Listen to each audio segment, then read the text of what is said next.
You waited all night for me to come back. Why'd you think that it's not alright? Told you that I'm not that type.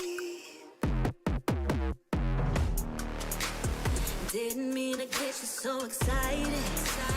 Tried to tell you not to fall in love. Why you always hit me uninvited? Was hoping you would get the picture. I've had enough. Now it's time for me to turn around. Thought you knew what this was. Yeah, I am superstar. You were never the one for me. Never should have fell for me. Take back your heart. Why don't you take it back?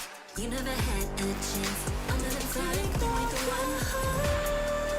Call it a savage love, just till I had enough of us. I'm good, babe. I'm on my own. This ain't a phase. Just let me go. Told you that I'm not that type. Don't bother wasting breath. Begging for one more chance. Yeah, know you got carried away. Ooh, you made me to say. You've been messing with greatness, spaces, stay in your place. I was looking to play, then you got in the way.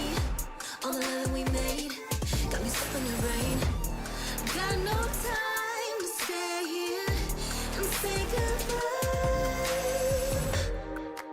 Yeah, I am superstar. You were never the one for me. Never should have fell for me. Take back your heart. Why don't you take it back? You never had a chance. I'm gonna take back the one heart. Call it a savage love, just till I had enough of us.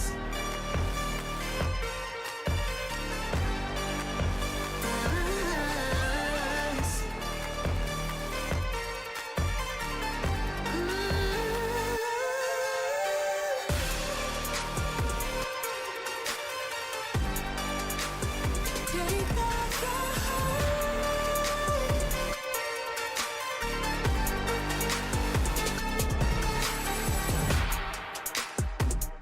Yeah, yeah.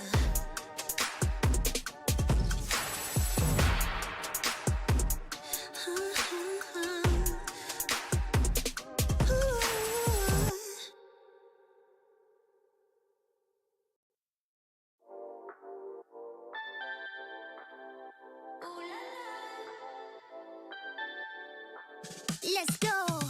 Put it in motion. Baby, we're going faster, faster, faster, faster. Seizing the moment. Baby, keep going faster, faster, faster, faster. Speed up, make that thing rough. Foot on the gas so you got nothing left. Let's drive to the top of the mountain and see the view. Let's vibe, looking back on the journey, just me and you. Ain't nobody wanna go slow. Yeah, I was chilling in the past, I was solo. Now that I got you in my life, I'm like, go, go. I'll be living for the thrill of it, whoa, whoa. I hear you like to gamble. Let's take the road, let's travel. Know I'm a lot to handle, but I wanna go fast with you. Think we could go the distance, although I know we're different. Together we both fit in, so I wanna go fast with you. Put it in motion. Baby, we're going faster, faster, faster, faster. Seizing the moment. Baby, keep going faster, faster, faster, faster.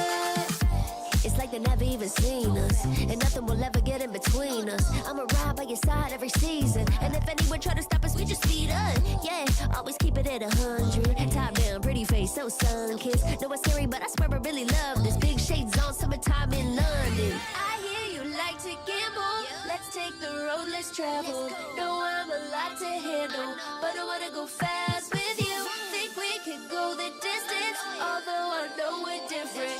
Together we both fit in, so I wanna go fast with you. Put it in motion. Baby, we're going faster, faster, faster, faster.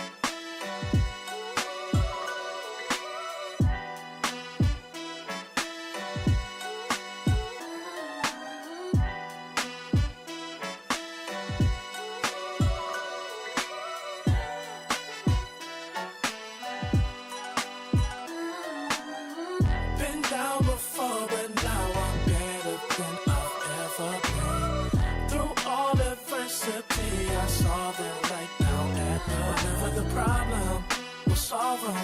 Make it through together, it'll be all love, and it's all good.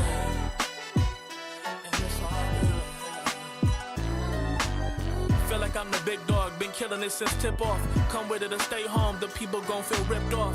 It's only major leaguers in the office. If you giving half of an effort around the rest of us, you'll make it awkward. I'm about that action, not the one you talk with. You better hope I'm not the one your coach gon' have you out here really guarding. It took a lot for me to get here, but I have arrived. I really made it and the haters be looking surprised. Been down before, but now I'm better than I've ever been. Through all adversity, I saw the light now at whatever the problem, we'll solve them. Make it through together, it'll be all love, and it's all good. Yeah. Okay. They say pressure makes diamonds. That's what I align with, cause the journey I've been climbing is riddled with perfect timing. I'm in a different mode when I be trying to get it. To even get a chance to compete is a form of winning. I mean, what's the point of playing if we ain't striving for greatness? I feel a sense of pride with every play that I'm making. To the top of the world when I came from the basement. Boy, I'm the one and not the two, so don't get it mistaken.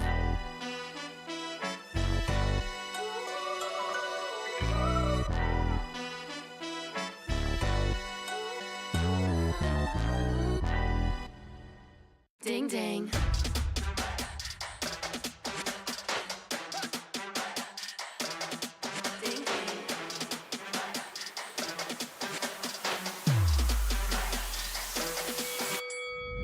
Why you just have that look upon your face with the underestimation? It is still yesterday. 'Cause baby, I can't fly without you by my side. I can do a whole lot more than just look pretty. I know that it'll take some time to see, but you're never stopping me. I know that we ain't giving up. If you thought so, well, tough luck. So we're just gonna do our thing. Ain't over till the bell goes ding. We're gonna fight, so step aside and let us sing. We're gonna bring you down. If you think you'll stop us somehow, just let us do our thing. This ain't over till the bell goes ding. This ain't over till the bell goes. This ain't over till the bell goes. This ain't over till the bell goes. If you think I've had enough, well, I guess you don't know tough. I'll never be the one to back down. You haven't been the first one to show me doubt. 'Cause baby, I can't fly without you by my side. You're never breaking me, never stopping me, never making me be less than all of me. Know that it'll take some time to see, but you're never stopping me. I know that we ain't giving up. If you thought so, well, tough luck. So we're just gonna do our thing. Ain't over till the bell goes ding. We're gonna fight, so step aside and let us sing. We're gonna bring you down. If you think you'll stop us somehow, just let us do our thing. This ain't over till the bell goes ding.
after today, we will see the other two teams that will go ahead and go to the Challenge Finals, and they will be competing in Jakarta.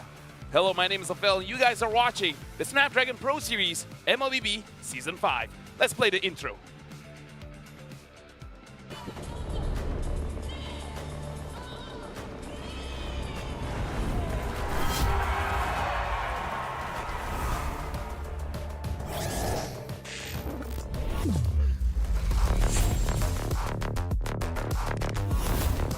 Looks like the players are ready. Here we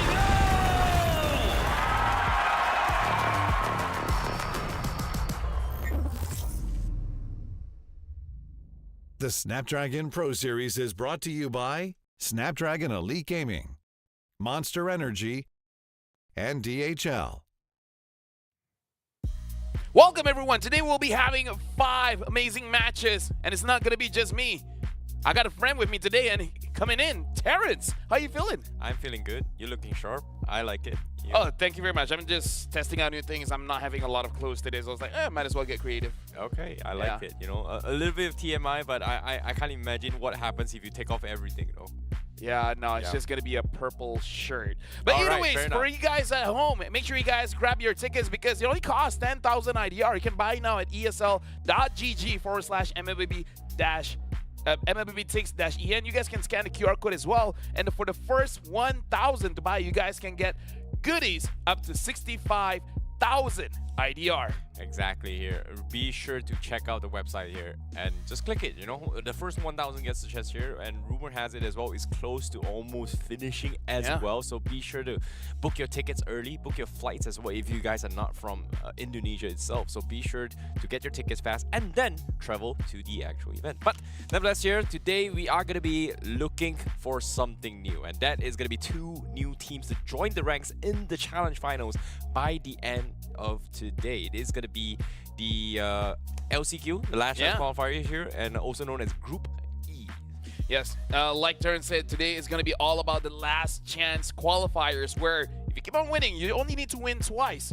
But the moment you lose, you have to play one additional game if you want to make it through. So definitely the same kind of story all throughout the Snapdragon Pro Series. If you win, you're in the clear. The moment you lose, you have more games to play. Exactly, and on top of it all as well, all the teams that's going to be playing in the last chance qualifier here has their lives completely reset. So all 4 teams has pretty much lost a game before that, but now going into the LCQ, they pretty much have a second life again. Only difference is that if you lose a game means, again, like Lafel said, you have to play more games. So in total matches here, if you lose a game, if you want to qualify, you got to play a total of 3 series thus far. If you win 2 series, you're in the clear. Yeah, but now we got to refresh our memories. What happened yesterday? Because you guys have voted for the play of the day. So let's look. What do you guys vote and which one is the play of the day? And the play of the day that we're looking at here is between Evil's Holy going up against Evil. And we're looking at Annabelle using the Hayabusa with the Sky Piercer, making quick work of Evil. Just look at him, just one-tapping everyone.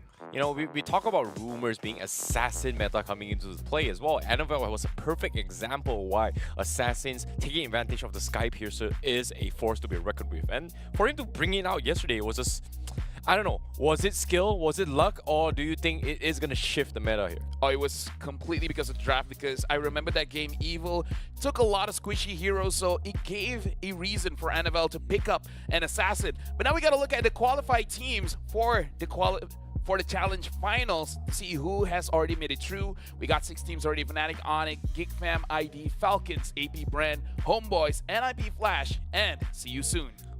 And of course, the qualified teams previously, the 4 teams that qualify has undefeated throughout the group stages here. It's going to be RSG Philippines, Yudu Red Giants, Bigatron Beta, as well as Smart Omega. So again, by the end of today, we are going to be looking for the final 2 teams to join the ranks here in this competition. And by the end of today as well, we are also going to have the lucky draw session. Sorry, not lucky draw session. Or the draw session, the draw session for all these teams who's going to be facing off each other in 2 separate groups. And now we got to look at the last chance qualifiers. We got to see who is competing for the last 2 slots. It's going to be Evil's Holy and Rebellion. They'll be facing against each other. And then Falcon will be going up against Team Liquid PH, where the winners goes on through. They win one more time, qualify to the challenge finals. If they lose, they got to go down to the lower bracket and have to play more games to qualify to the challenge finals. So we got to look at today's schedule to see which teams are going to be playing first. And we saw the brackets. It's going to be starting with EVOS Holy going up against Rebellion. Afterwards, it is going to be Falcon Esports going up against Team Luca BH. Once we have both teams ready, we're going to have match 3 as well. Yep, and of course, match 3 is going to be decided on the results on how match 1 and match 2 is going to be happening as well. Going to have a total of 5 best of 3s by the end of today. And of course, on the last segment after match 5 is going to be the draw session for all the teams that is participating to see who is going to be facing off against each other in the upcoming weeks. Now looking at this, we got 2 Indonesian teams, 1 from the Philippines, 1 from Myanmar, so it's definitely going to be very, very interesting. No matter what, EVO's Holy going up against Rebellion Esports, at least for both of them, they got a lot of information. Team Liquid BH, as well as going up against Falcon, it's all about the information that they have watching the Snapdragon Pro Series, which you can take with a grain of salt because it is the new patch, so maybe teams still have a lot hidden in their sleeves that they don't want to show just yet. Yep, and on top of it all, I think during the entire course of the Snapdragon here, it was 2 different sessions and 2 different patches came in between the matches itself. And even the most recent ones as well, it's barely been a week for them to kind of adapt as well. And I think one of those teams that adapted really well was Team Liquid PH, because the first patch came in, they get completely dumpstered by CFU, but after that, CFU came back again, round 2, ding ding ding, TL, they got the revenge. And as you guys can see on your screen, it's going to be EVO's Holy going up against Rebellion. We're going for a short break, but after this, it's going to be that match. We'll be seeing which Indonesian team will be moving through.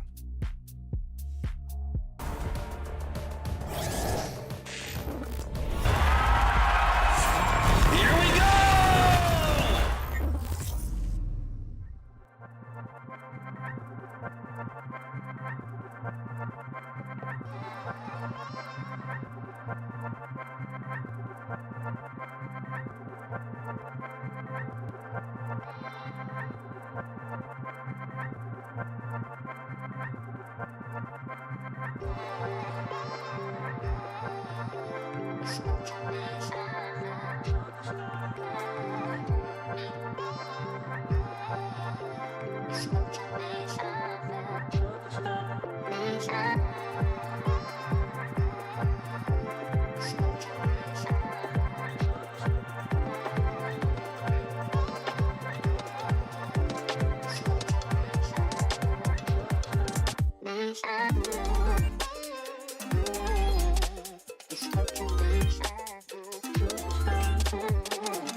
I'm the type of girl that turns logic into atoms. Think you know it all, but then you let me get inside your head. Steady jump design, think I know your kind. I'm about to break another code now. Pretty in disguise, bugging up your life. This is my syntax. 3, 2, 1, deploy. XOX cockroach code. Run it again, not there. XOX cockroach code. Run it again, not there. Steady jump design.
Welcome back, and again, it is going to be between EVOS Holy going up against Rebellion Esports in a best-of-3 to see who moves forward and gets one step closer to qualify to the Challenge Finals. My name is Lafel. Alongside with me is going to be Terrence, and we'll be calling this match, and we'll see if there's going to be any changes. Will NFL is going to be able to do anything for this game?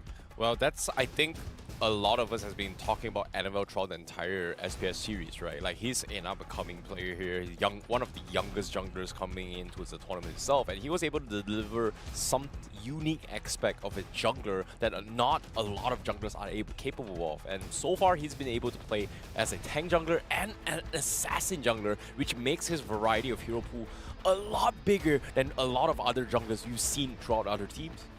Yeah, right now we got to look at the lineup coming in from EVOS Holy to see who's going to be playing for today. It's got to be recognizable faces because it's going to be Fluffy, Annabelle, Clockun, Brands, as well as Dreams, where, again, this entire lineup has proven themselves where there were doubts before, but now, they're really showing up.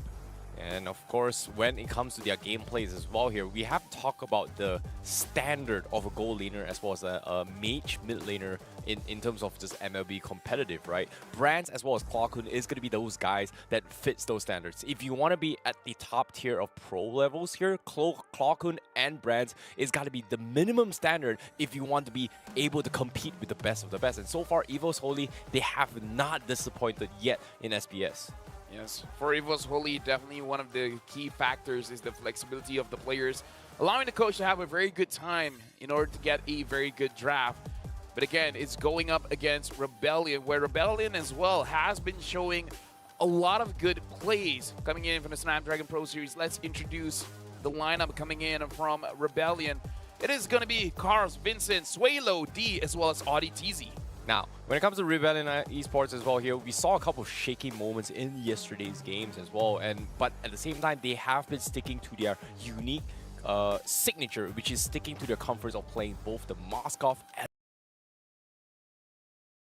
and those heroes. They are going to be able to come up on top. And even yesterday's games against Monster Vicious here, it took a little bit of a convincing for us to actually close out the game here, but eventually they were able to stick as 5, play in unity, and then just overcome their odds against Monster Vicious. And a lot of instances where, in quote-unquote, Rebellion should have been wiped out in this particular moment as well, but they were able to find cracks onto his Monster Vicious and then came out on top. You know, Audie TZ showing flexibility, allowing to play a healer composition or a setup tank, which is going to be very good going up against EVOS Holy, because the moment you pick up a healer, it kind of gives Annabelle an opportunity to use the assassin. So they got to make sure they hide their roamer a little bit before Annabelle shows his assassins, because if not, it's going to be a little bit more dangerous. But either way, I would say a good and bad draft is pretty subjective now, just because of how the patch has been showing us. We've seen success in damage junglers, and we've also seen success in tank junglers. Yeah, we've also seen a lot of integrations onto a Sky Piercers onto it, in particular to fighters as well as assassins, right? Mostly it's going to be the assassins that has benefited the most, but so far we've seen a couple of Roger games, some still prioritizing first item Sky Piercer. In yesterday's game, we saw Monster Vicious just getting, I think Uni got a Sky Piercer 4th item instead, which is, I think, a little bit weird so far, but it comes down to how well they adapt to their usual playstyles, right? So I think the biggest issue is that understanding what fits what and when their timings and power spike is going to be the key factor for them to actually execute the game plan. Yeah, it's unfortunate. Talking to Monster Vicious every single time, we're like, oh, why didn't you guys buy the Sky Piercer? And they're just like, we forgot. Which is pretty unfortunate, considering it's a pretty good item and you want to pick it up as fast as you can. But this is going to be between EVOS Holy going up against Rebellion, where, again, Annabelle is an amazing assassin jungler. We do have to see what conditions have to be met first before the assassins come out, because as of now, in Snapdragon Pro Series, which is different from MPL ID, where sometimes he does force out the link, over here, it does look like he wants to see if the comp is going to be relatively squishy. It's going to be an easier time for him to use the assassins. If not, if it's going to be a comp that wants to focus on the lords, on the turtles, then yeah, probably he will be going on the Baxi, on the Fredrin. Yeah, I want to see how a little bit more Ling here. We saw a lot of Ling bans in yesterday's games, especially when, like you said as well, Sky Piercer being a big factor, as well as a finisher for a lot of this heroes, which they've got so much burst, but they just don't have that one-shot potential. But with the Sky Piercer, it is very possible. But in this case, I wouldn't be surprised to see Ling being a priority coming from Evo's Holy if they decide to set it on away. But like you said, conditions need to be met. Certain requirements here in order to allow this assassin to have free, uninterrupted farm, which I think in yesterday's game, even for Team Liquid PH, they have brought in a strategy where they just focused on shutting down the junglers and stopping them from playing the game. Yeah, I still remember a game yesterday between Falcon and Arkeoshi where Falcon forced Arkeoshi to pick up the Ling, and that was not a good game. That was, yeah. The Fredrin is still very strong going up against the Ling, so it's not necessarily free. So I feel like it really still depends on what supporting staff that you have around the Ling, around the Hayabusa, that makes it so much better for you to pick up an assassin. But either ways, I kind of feel like a pick that is still strong no matter what is going to be the Roger, where the Roger with the Sky Piercer, doesn't matter if he is in the goal lane or in the jungle, his potential to go in, burst down the target, get out, and then get a neutral objective is very high. We're going into the draft where we're going to see who's going to be first pick and who's going to be second pick. And it looks like Rebellion first pick, Evo's Holy second pick. Okay, based on the bans here, I do see Xborg, Luo Yi, Ling being a priority ban coming from Rebellion, so they don't really want Anvil to be playing that. So that means they are going to open up heroes like Valentina as well as the Faramis potentially if they decide to go for it. But all in all, it seems Angela? like do they want to prioritize that Roger first, which is something that I think Rebellion has been doing that a lot when it comes to prioritizing their gold laners. And yeah, I can see the Angela, but yeah, you're right. It is going to be the Angela priority coming from Rebellion. And then pick up the Roger here because, again, the Roger is so flexible. You can put in goal, you can put in the jungle. Roger pick up. Now if you... Okay, Valentina, so that you can steal away the hard guard. One priority that we have seen shooting up as well is going to be the Terizla, where the Terizla is flexed between mid as well as EXP. Personally, don't like him mid, but I can still see a world where the Terizla is still very strong there. If not, maybe pick up your gold laner now before he gets taken out. Maybe they want a Natan. The Moskov is banned out, so priorities like Natan, Claude. Brody seems pretty strong, but we don't see a lot of teams picking it up just yet. I think Beatrix is also a good mention, but so far, besides Beatrix as well, I think Clint is going to be one of those heroes that a lot of people I've seen being spammed in the ranked games as well, so they might consider bringing in the Clint just because of value true damage coming in from the team. But no, they're not going to pick Max first. They are going to pick their power picks. Baxia could be the priority, as well as the Yu Zhong. Yesterday's games, almost every single series, we've seen Yu Zhong make it into the second phase, the second stage of the first phase for first pick for almost every single team. So I think when it comes to this situation, you know, they like those crowd controls. They love to get very disruptive in team fights and then just peel them apart. Right now, I'm wondering whether they want to pick up the... I think Assassins here is going to be very difficult, so I feel like you got to conceal that for a little bit. So it looks like they're going to prioritize the Grok. Again, the Roger can be flexed into the jungle, can be flexed into the gold. I feel at this point you might want to take out priority gold laners just so that you're forcing Rebellion into a bad pick, and then you can see whether the Roger can win against that matchup, or if somehow they find a hero that wins against the Roger, they can just switch the Roger into the jungle. Now, 3 heroes that actually comes to mind right now in terms of previous power picks here is going to be the Matilda, Fredrin, as well as the Barats. Completely ignored by both sides right now. Not sure if Rebellion is going to decide to ban towards that direction here to have an easier matchup for this box here, or, like you said, maybe Evo's Holy might consider just bringing the Assassins here, which I think looks pretty hard here considering the fact that Grok is pretty much the only one going to be zoning based off this composition in the early phase of the game. Looks like Rebellion is going to ban the Nolan because having the Boxy as well as Angela, looks like they have a pretty good comp to go up against the Fredrin. I would say a safer tank jungle for Evo's Holy would be the Akai. If they don't want the Akai, they can do something that they've done before, which is bringing in the Xborg jungle. So they can pick up Xborg in the 4th pick and then decide where they want to flex it into the EXP or in the jungle. Huh. This is interesting. Seeing Rebellion has been leaning onto the usual healing composition here, they have adapted a very, very unique Ube strategy, right? Even in the games yesterday where Rebellion was going all against Monster Vicious, they tend to like to go for very, very sustained compositions. Ruby is going to be something that they might consider bringing out to the table if they decide to play a Ruby robe and send the Angela as a mage role. Again, like I said, they are going to go lean towards a sustained composition, whereas Evil's Holy, they have to find a way to break those healings that are going to be coming from Rebellion Zion. But I don't know, it feels like Matilda was out of position. They don't really have a lot of sustains. Maybe Evil's Holy might consider just a burst composition where they just one-shot somebody and get out. Right now, we already see the mid duo having the Valentina as well as the Grok. You would probably grab your EXP here just so that you have the flexibility. But in terms of EXP, I wonder what's strong here going up against the Yuzong now that the EDIF has been banned. I would say a strong neutral pick is the Terizla, but the Terizla does not win lane going up against the Yuzong. I think it's either Benedetta, or Export coming in from Evil's Holy. Export. These are the three heroes that comes to mind for me if they are going to set it up for Fluffy for Evil's Holy. Do they want to get the XP right now? I don't think they should. They should prioritize on their jungler right now. Like, getting the Frederick right now, would it be too bad if they want to kind of mirror against the Boxia? But no, they go for the Alpha, so they are going to go towards the true damage here. So this is Animal on that Alpha.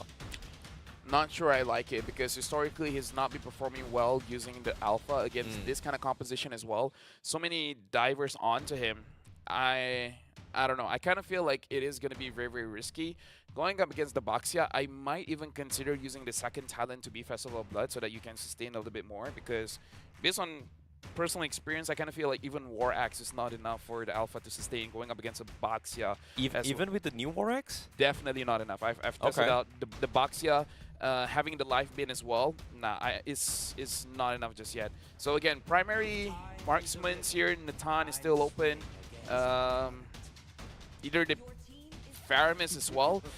Yeah, I think just War Axe isn't going to be enough. Unless you do War Axe and you just go full damage. Then your healing will be enough, because if it's like a hybrid build, I don't think it's going to be enough. I actually like the drafts coming from Rebellion, right? They've got so much sustains, they've got counter engagers as well, they've got a decent amount of CCs. As long as the Natan doesn't die, he's going to get free hits all the way through. Whereas Evo's Holy, you've got this Alpha, which I think the idea is to sustain through and also potentially dish out a decent amount of true damage. So if they want to double down on this, bringing the export isn't too bad. But again, they're not going to be able to outlast Rebellion in all these team fights. I feel like you need a Benedetta, a Lapu Lapu, something that can dive in and destroy the Netherrealm quickly. So they're going to pick up the Lapu Lapu here. I kind of feel like between both drafts, Rebellion has the easier draft to pilot. Evo's Holy, they have a lot of conditions to be met. If the Roger can snowball out of control with a Sky Piercer, then the win condition is heavily going towards Evo's Holy, just snowballing the game, making it so that the Natan doesn't get his Holy Crystal. But I don't know. Rebellion, they just have to play a normal game, while Evo's Holy, they got to play against a condition that Brands has to do well. Okay, this is a very, very tough win condition, right? Like you said as well, it comes down to Brand snowballing on this Roger. That means that he needs to be able to win his first 4 or 5 minutes of the game and then snowball out of control, while Rebellion Esports is just gotta wait and chill and wait for the power spikes. Yeah, I'm thinking Brand should think about skipping his boots and then go straight for the Sky Piercer just to make sure that he gets it by the 3rd minute, so that he can actually burst down using the Natan. Because if he doesn't and is waiting for a while, I don't know, looking like more of a Rebellion game.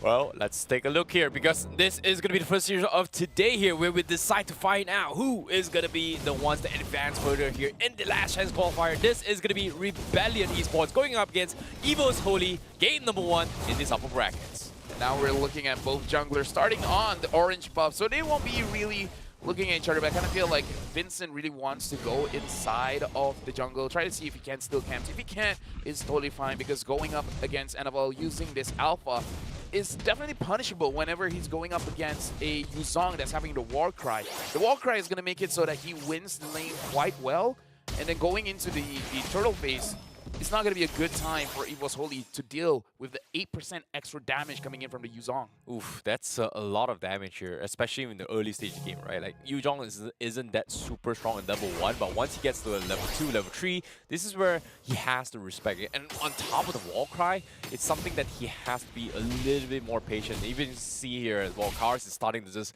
harass Fluffy because of this, which is a little bit annoying here. Neville starts to hit his 4. He's looking to try and potentially start his first invade, but it's still shy away from 2 minutes from this penalty into the jungle penalty. Yeah, looking at the top lane, it does look like Annabelle wants to try a gank here. But the Boxer is already there. They're going on to Fluffy. Annabelle wants to fight back. He's really thinking about it. Oh, he's got the 4. He's looking to go in for the pull as well, but they're taking a little bit too much damage. Sway low, chunks him down low with a huge margin. Fluffy, first of all, that's going to be first blood in the hands of Rebellion Esports. That's going to set up quite a big situation here because Rebellion now they have priority over the turtle. Annabelle has used his Spear of Alpha as well, so there's no way for him to get inside of the turtle pit. I feel like Dreams has to let this go. Don't trade too much HP here because Rebellion's going to get this for free. Now EVOS Holy, they got to play from a deficit. Now this is a great start here from Rebellion. You get and see they're immediately trying to pressure down mid lane here. Dreams has no choice but to recall back. And throughout all this fight, Dreams was nowhere in position to secure his level 4. So that's going to be a very, very huge factor for him if he needs to actually, you know, counter-engage for the team, which unfortunately Rebellion Esports was just a little bit quicker. It's unfortunate that EVOS Holy allowed Rebellion Esports to pick up an early Boxia as well as an Angela. It makes it so that a lot of the tankier junglers not really usable because Fredrin is really relying on his regen, and having the life bane and the sustained healing coming in from AudiTZ makes it so that Fredrin is not really viable. Akai is viable-ish, but it's also one of those heroes where you can potentially make a mistake on. Annabelle on this Alpha, again, historically on the Snapdragon Pro Series hasn't been doing quite well. We've seen him miss the Spear of Alpha, so that's not a good start here. Well, in this case, EVOS Holy, they shifted their focus right now. Instead of prioritizing Annabelle, they are going to be making sure that Brands has a good lane. In this case, he just got his Sky Piercer. So would he start to get out of control? But the question here is, can anyone peel for him? They don't have to peel. Dreams already has his ult. He can really just go down, use his ult, and then let Brands finish it off. And have one other person there as well. Because confirming Brands 2 kills can snowball his lane out of control. Dreams is there, have 100%. It doesn't matter if it's Clockun, if it's Annabelle, they can do it. But so far, the setup is not there just yet. Oh, it's going to be a little bit difficult as well. They are Rebellion Esports giving up a lot of map control down middle as well top lane, shifting their focus with this Angela, making sure that this gold lane is going to be secured by B. But again, you know, that's the plus side of Rebellion, right? Like, this Heartguard, if it's available, he can join the fight anytime soon. But in this case, you see Rebellion already standing things up for this turtle. Dreams gets a nice reset, so that's going to buy a little bit more time. But again, for what? Yeah, a little bit of mistake coming in from Vincent, trying to leash the turtle that far away. Usually against the Grok, you want to go inside the turtle pit. Light Dragon form used, finds Annabelle. Well, now they are going to try and zone them off as well. Petrified trying to harass his way through. Heartguard's up onto his hit, but Annabelle is so tanky. But Fluffy is going to want to set the tone for the turtle fight here. That means EVOS Holy is going to be go time. They get the counter to the realm, and now they flip the table, they turn the tide, and Rebellion is going to be the ones that back off. There's just so much damage, and Annabelle somehow manages to get away with 1 kill in this fight. That was Clockun being clutch, and looking at the bottom lane, the Natan is almost get taken down by Brands. Brands was able to win that 1v1. It looks like he's going to have a lot of HP here getting taken down, and he might even get the entire turret here, especially because Dreams is there, potentially slowing them down. But no, Brands is going to exit. He's not going to risk his life trying to get this tower, and no, he doesn't get it. Oh, Dreams? Okay, he got cancelled. But again, you know, that was a really good fight for EVOS Holy. Yeah, like, I was expecting Rebellion to potentially win that, but Annabelle getting on top of everyone and not dying is just a force to be reckoned here. And it seems to me he just got his War Axe as well. So it makes a lot of sense of where sustainability is coming from here. We see 2 War Axe on EVOS Holy and 2 Glowing Wand. Looks like a rush for the Glowing Wand after the absence of the Necklace of Durance. skipping the Enchanted Talisman. So it looks like for both Rebellion as well as Evil's Holy understands the potential of healing for both sides. So prioritizing that glowing wand to make sure that the team fight isn't as extended as it's supposed to be. Yeah, this is really good for Evil's Holy. Like, once they got that, it makes a lot of sense why the Angela heals doesn't really heal that much anymore. And this kind of stops the tempo. And I like how, because of this item power spike coming from Evil's Holy, they were able to win the trade, which forces Rebellion Esports from getting super out of control. But as of yet, we haven't seen a single kill of our brands yet. So that Sky Piercer hasn't been seen to make a lot of work yet. But still, Evil's Holy almost 3,000 gold over one team fight victory. Shows their presence in the map. And the bottom lane, the tower is still standing. The moment they get that tower, they're going to have a big spike of gold as well. Now Vincent has to contest for the turtle, but NFL is already on that. It looks like he's not going to be able to contest. Okay, Vincent pops into toys for Sons, but he is going to drop a little bit too much damage here. Hardcut comes in, but it doesn't matter. He gets bursted down rather quickly. Now here comes the Black Dragon with the Hard God on top of it. Evil's Holy will just settle with just Vincent, and that's a big win for Annabelle. You know, all the while looking at the top lane here, it looks like Dion and Anton is going to get isolated with the tower, so he's probably going to get that tower for free. But Evil's Holy, they want this mid lane turret to make sure that they have a big opening inside of the jungle of Rebellion. So Evil's Holy is winning by a lot here, and Rebellion, they're just trying to get trades wherever they can on the map. Yep, very, very good stuff here coming from Evil's Holy here. Now, with a little bit of pressure here, Annabelle, look at him. He's going to try and out-sustain this here. The Toys for Sons is used on Vincent, but it doesn't matter. He got chain stun. The Nether Realm comes in. It's a little bit too late to save the day. Both sides use their own Nether Realm. But again, under pressure is going to be Rebellion here. Look at this. Annabelle looking for the flank angle. He has the ultimate here. He's going to try and go Spirit Alpha. He misses, but it doesn't matter. They're taking a little bit too much damage here. But somehow, Suelo is able to find a trade as well. But D will fall in the process. And Rebellion Esports, they trade 1-for-1. But a gold lane for a jungler. Yeah, I feel like Rebellion, even they weren't expecting that much damage to come out of Evil's Holy, because we saw Suelo was very late with his Nether Realm, because he was like, yeah, I probably still have a little bit more time before he gets super low. And then after that, it's just both teams being forced into a fight. And Brands definitely tried to optimize his Sky Piercer by getting as many people low as possible, but Suelo is making it a little bit difficult. Same as Auditizi, healing people up, making it so that it's hard for him to burst. Oh no, speaking of bursting here, Fluffy forced to pop out here, but no, D will be able to snipe him at the edge, and that's going to be a kill in the hands of Rebellion Esports. They are able to push back now, and that's a big, small victories that Rebellion Esports need to kind of have that breathing space that they need.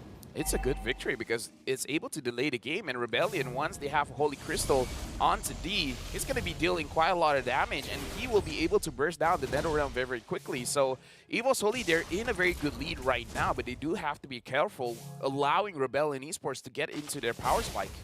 Ooh, speaking of power spikes here, no flickers up on the side of Evil's Holy for this Lord Dance. So it seems to me they might try and bait this out before this next Lord comes in. Rebellion as well, they're waiting up on the perfect execution. In this case, Suelo, 25 seconds on the flicker. And I don't think they want to risk this fight anytime soon unless they find someone out of position. Claw good.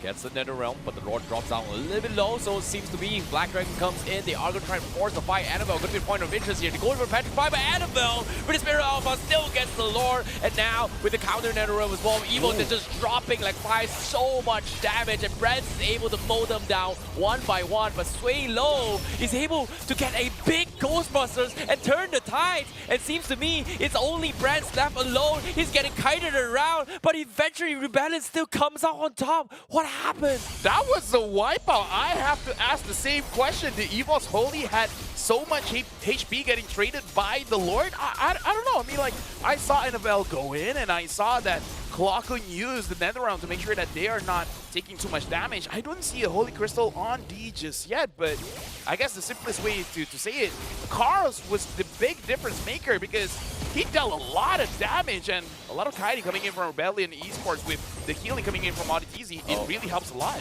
Oh, Desperation's coming from Fluffy to try and make a play here, but it looks like the disengage comes in. Zipper, we got to pull up the replay here on what happened here, because that was a very chaotic fight coming from both sides, because that is something that I think it looked really good on Evil's Holy's side to actually start to engage and win the Lord, but it seems like I think Suelo was the guy that just was able to find like 5-man Ghostbusters and just chunked them down so low to a point that Evo's Holy just wasn't expecting the amount of sustain coming from Rebellion Esports. Something that I wonder is because Karas, the Yuzong, he didn't receive a lot of damage. So perhaps Evo's Holy just completely avoided him. And Vincent goes in. Oh, they want Dreams. Dreams. He might be in trouble as well, but the NetherRealm is going to be able to save them as well. They're all kiting down. The Black Dragon has been used to try and zone them out. Annabelle looking for the finish. He was able to trade off Sway Low, but at the same time, Brad's going for the finisher. Gets a triple, but look at this Cars with the Hard Guard. He's just so tanky, doing so much damage. He's able to trade 50-50s, but on top of it all, despite all that, Rebellion Esports, they trade 3 for 3, but Sway Low has a very, very small spawn timer. I like that now Aditizi is like, okay, you know what, forget you guys, I'm just going inside the Yuzong. This Yuzong with the War Cry, oh my goodness, deals so much damage. The fact that he has a Hunter Strike as well, we gotta look at the instant replay here and look at the Yuzong. He is gonna be surviving because of the NetherRealm. Gets out, and then look at the amount of damage that he's able to put in once he's inside the fight because he gets the War Cry stacks, 8% extra damage. He, at this point, he might as well just build the Sky Piercer just to end the fight that much sooner. I think even that fight as well, Evo's Holy, they thought they could have won the fight, right? Think about it. Annabelle was able to connect so much damage on the backlines here, but the only one that was not focused here was the Yu-Jong. So they killed 3, they should have won, but again, when a Yu-Jong with Angela in play, how do you kill that? Think about it. Like, he does so much damage, he's got so much sustains, he's got the heals from the Angela. It feels like Evo's Holy is put in a spot where the only way for them to actually start the fight is that they need to pick Auditizi before the fight even begins. And again, we talked about the condition where Brands has to do very, very well early in the game. This is mid-game, so even though he's doing well now, the timing is a little bit off. Speaking of a little bit off, looks like Evo's Holy got one person from Rebellion Esports, unknown who. Oh no, they forced the NetherRealm, the most awkward situation here. And now Rebellion Esports, they are going to try and interject. Fluffy is going to be the first one to fall. And the rest of Evo's Holy just not prepared for that fight. Rebellion Esports comes up on top, but again, Heartscott now kind of wean off right now. They are going to try and heal back up. And as you can see, the pull coming in from Sway Low, dragging Clockun in. No chance to try and capitalize on this. Rebellion, they get the full reset, and Evo's Holy now has to do this 3v5. Thor down towards half HP. Annabelle looking for the Steel's Dreams, trying to go for the reset. Annabelle forced to use the Spirit Alpha to get out to safety. So that's going to be the Lord Secure Dreams now. Stranded goes for the wall charge, flickers out of there. But can he escape? Vincent doesn't clap the stun. The immunity saves his life, and he is going to be A-okay. But Rebellion still comes up on top. Oh yeah, on top for sure. The Lord has spawned down bottom lane. Fluffy taking a bit of damage coming in from D. It looks like the Lord is going to be a non-factor because Annabelle is already there to deal with it. Oh, but look at this. Cars wants to fight back. Oh, bottom lane there. Cars and the Angela fighting against Annabelle. He's trying to out-sustain this. We do see a little bit more damage here. Annabelle somehow drops Cars down low, but he's alone, all by himself. No backup whatsoever. Brent's thinking about helping him out, but guess what? He gets caught out of position, and he will fall too. Rebellion Esports finds not one, but 2 big key players for Evo's Holy. It's unfortunate, but Brand's timing is off. Like, he wants to make himself a big deal right now after the Holy Crystal being built by D. Off timing. Oh, it's going to be tough now. Fluffy being caught off as well. Now the NetherRealm to try and secure things. Dreams gets picked apart. Double kill for D. Clockun all by himself. It's going to be a wipeout there. And Rebellion Esports flips the table, turns the tide, and takes game 1 against Evo's Holy. What a turn of events. Rebellion dropping the number 2 team from MPLID for 1 game. 1-0 goes to Rebellion. Can they do it again for a clean 2-0? Or Evo's Holy wants to show, you know what? Game number 1, a fluke.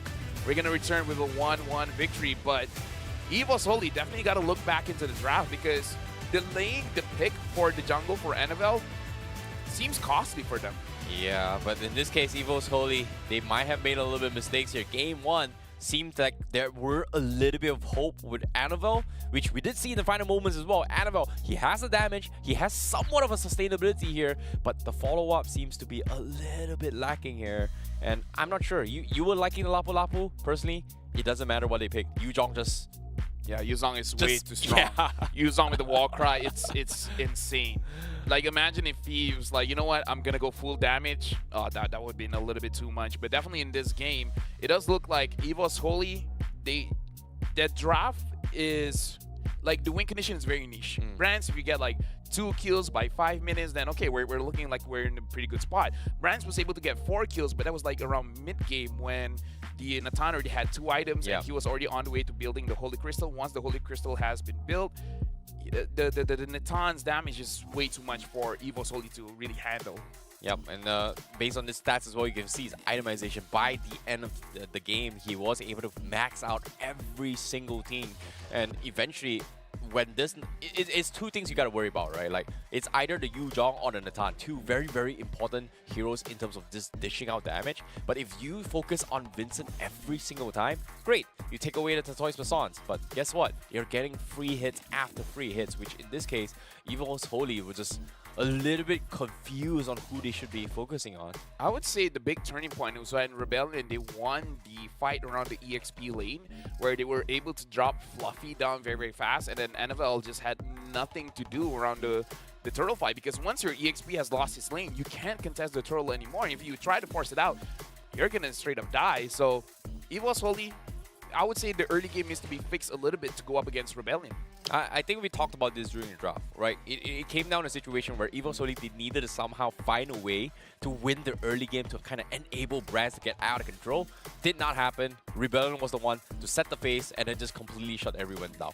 Now, let's take a look at stats as we're damage dealt here is going to be favoring towards Rebellion. Cars have 44,000, but D65 Suelo 56,000 on this Faramis. Every single time EVOS Holy comes up, he's going to be the guy that dishes out the most value damage in teamfights. Yeah, and again, looking at how the team has played, the only person that actually rotated into Brands' lane was Dreams. Clockun was staying in the mid, trying to clear their lanes, making sure that not a lot of rotations coming in from Rebellion, and NFL didn't have a choice. He had to continue farming because he was already losing in terms of farm because he's losing turtles. So I understand how they couldn't really help the gold lane out that much, but if only Brands was able to do more, much better. So I kind of feel like if they're not willing to have a better early game, then maybe draft something that's really strong come mid and late game.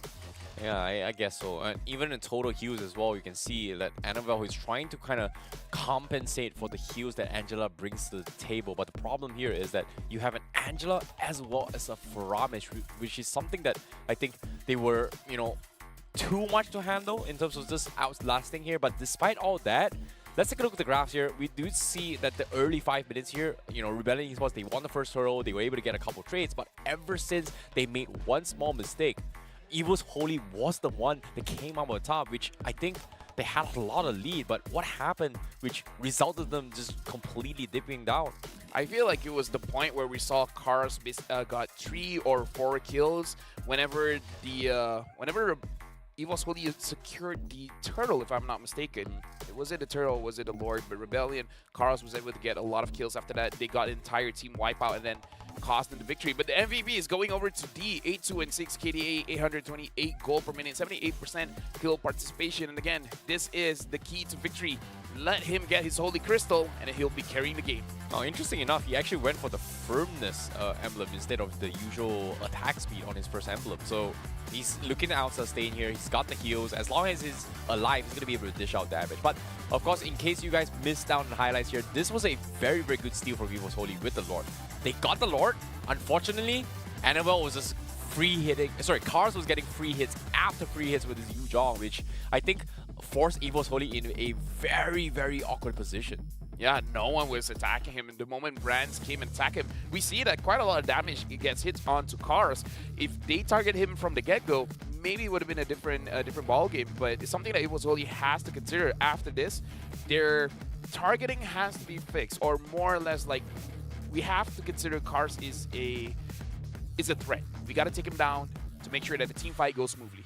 Yeah, and I think here comes the situation where EVOS Holy start to crumble a little bit, which allowed Rebellion Zion to kind of find opportunities, right? Like, got the kill on Annabelle. Oh, great. He looks like he was able to 1v5, do a little bit of a freestyle TikTok there, which we do see Alpha from time to time can 1v5s, but unfortunate to say, His 1v5 almost succeeded, but it was just completely kited from the side of Rebellion Esports. So a little bit unlucky, but at the same time, good job to Rebellion Esports because now they're one game away from advancing into the upper brackets. And now Evo's Holy, they have a lot to talk about. So we're going to go to a very short break to give time to both teams to really think about how the draft is going to be shaping up for the upcoming game. After this, it's going to be Evo's Holy against Rebellion Esports.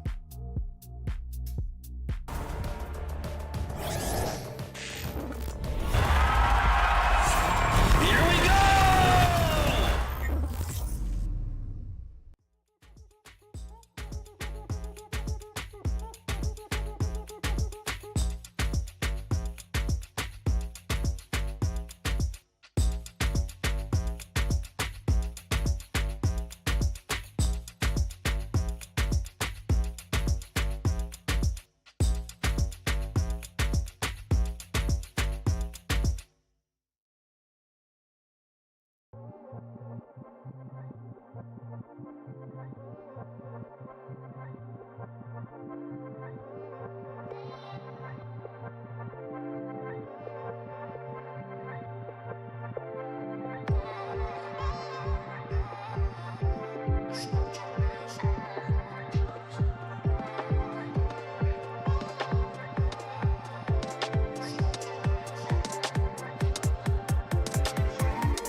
And we're back. Evo's Holy, again, they had enough time. Now we got to see how they use their time.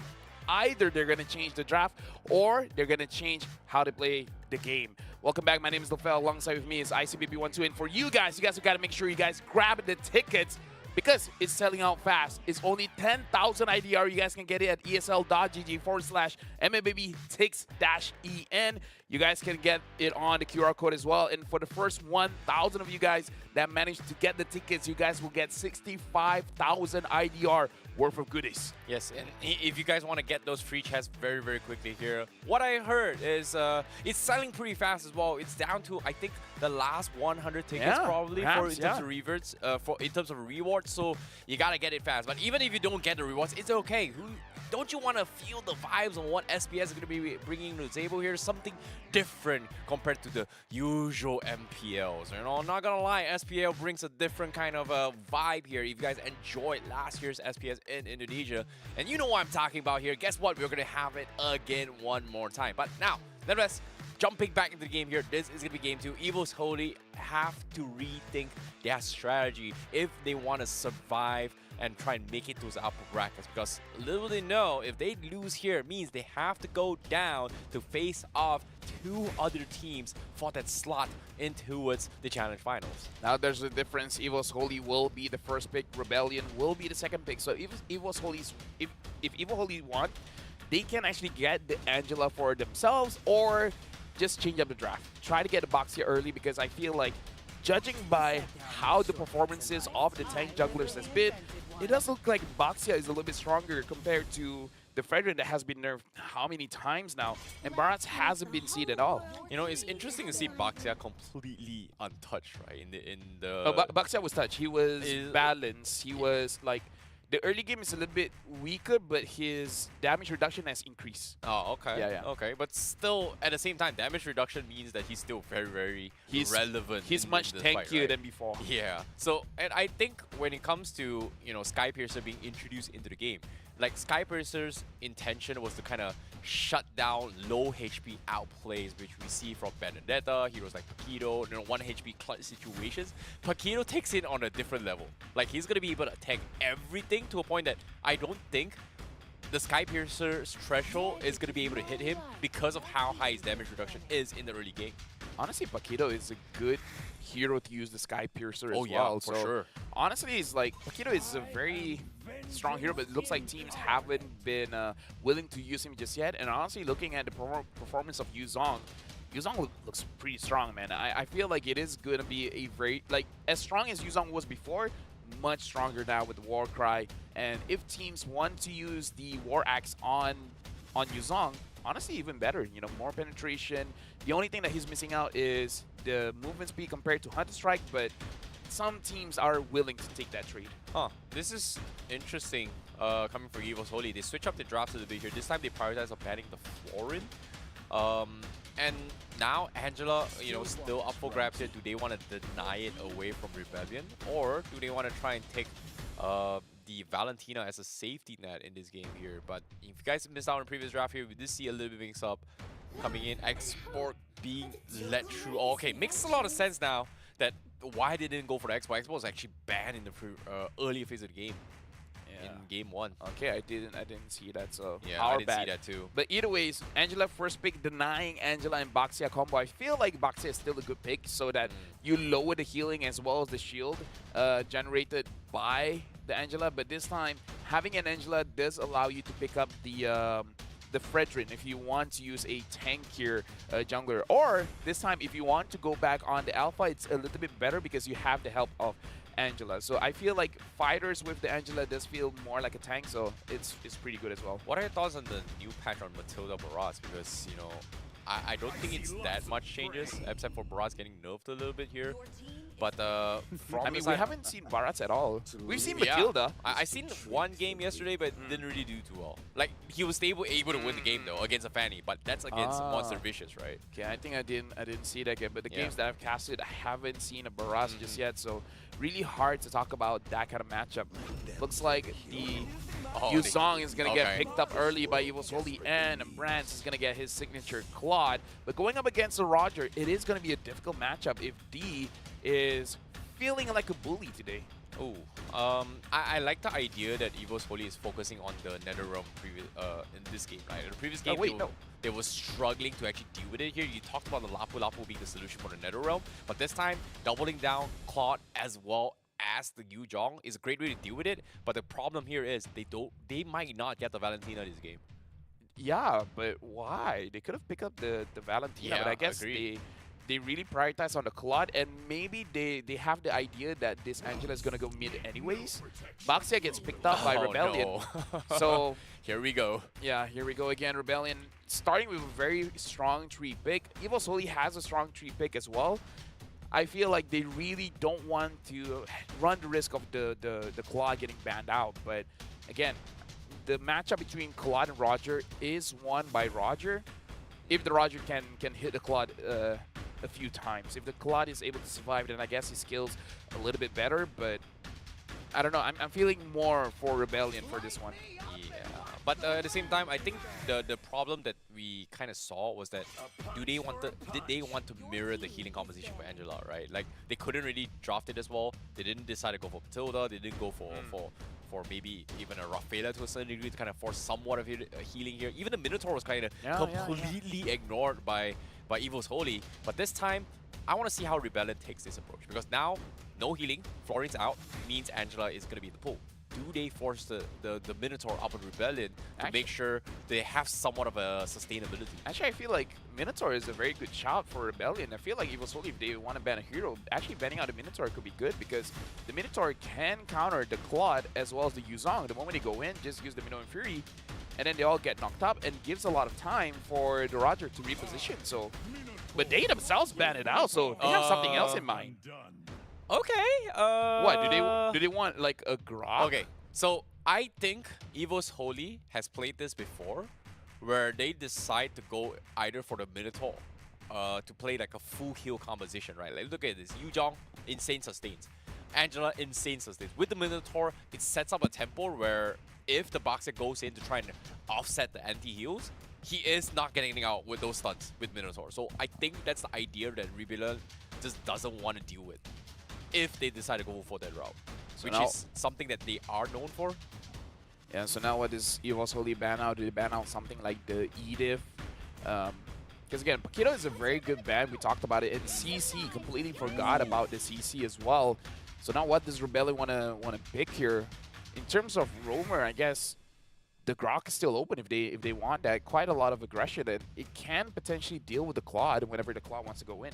I think the biggest problem right now for Rebellion is that how do they kill this dragon, right? Like, Roger is not exactly the greatest to deal with the dragon just because he's going to be finishing people in melee form. So you need somebody to actually poke him from afar. In this case, I don't think there's a lot of junglers that can do that unless they go for like an assassin, which I don't think with the Heartsguard is going to be able to burst somebody down.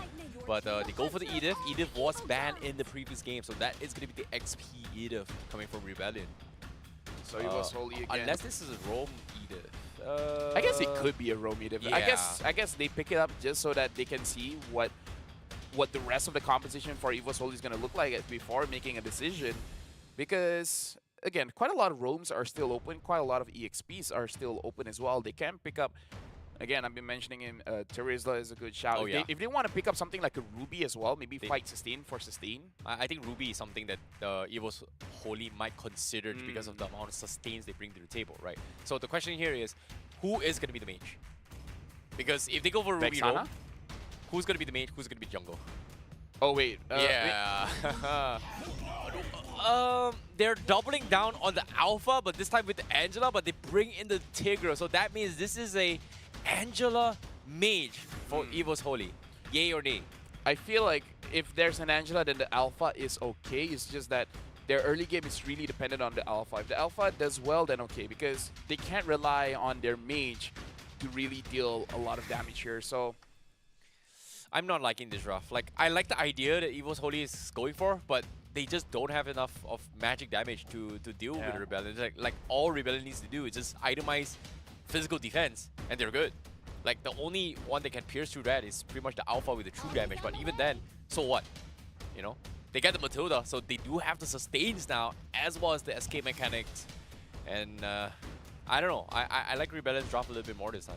yeah, again, I kind of feel like we both feel the same way because Rebellion's draft is a little bit more straightforward, easier to execute, where Evo's Holy, they put conditions on themselves. Like, if they hit the conditions, then of course it's going to be looking good. If, say, Annabelle wins the turtle and then gets 1 or 2 kills because he has the protection from the Angela, he's able to move forward, especially Fluffy gets a 3-man Petrify, and then everything will be looking good because if the Alpha is able to snowball, then the Alpha looks absolutely amazing. But again, it's a lot of conditions. If you hit the conditions, you're good. If early game, somehow Rebellion wins the fight on EXP, then it's probably going to be Rebellion's game. I'm curious to see, does Rebellion get full Purifies here because of this play, right? But now with the Matilda, Purify isn't that bad of an issue. Like, you still have a get out of jail free card coming in from Rebellion. Whereas Evo's Holy, they're banging on them going for Purifies. And yes, I was right. Triple Purifies on Rebellion here.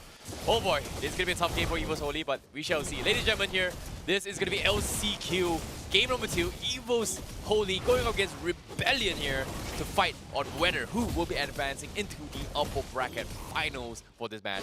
Evo's Holy versus Rebellion. For this game, I really want to see how each player will be playing the side lanes, because for Evo's Holy, they want their EXP to be winning quite a lot. For Rebellion Esports, they want their gold laner to win by quite a lot. So Rebellion as well as Evo's Holy, they have an early win condition when it comes to the laning phase that they want to achieve. The difference is Rebellion, even if they don't achieve that win condition, the game still looks relatively okay for them compared to Evo's Holy, where they're a little bit more reliant on their EXP winning the match. Huh. What happened to Sui Lo? He popped his Purify rather early as well. So that's a... I think it may be Dream trying to offset it here with the drag, but at the same time, it feels like Rebellion Esports just doesn't really need to do much. They just need to react to what Evo's Holy is doing right now. But speaking of reaction here, they are going to force an issue with Fluffy, able to get a little bit of harassment, but they just don't have the damage right now. Now, I feel like it's just to make sure that Evo's Holy can't go heavy onto cars. It's just like, okay, I'm here. You guys should know that I'm here. If you guys want to fight, we're all ready. Because we know you guys want your EXP to win. So this is on Rebellion Esports, understanding the win condition for Evo's Holy and preparing for it. Well, speaking of preparation here, Evo's Holy and Rebellion Esports, they have been focusing on the XP lane to make sure either the Roll or the Mage gets those XP. And guess what? They're able to react this time. Not this time, Rebellion. We know what's up. Game 1, you did it to us, but not this time. But it seems to me, oh no, mistakes were made. Fluffy right at the edge. Cars was able to pull it back right at the edge where the tower is able to do enough damage to kill him off. Oh my goodness, it happened the first time, but this time, Rebellion Esports, a different variation. It happened again. It's on the same person as well. Oh boy.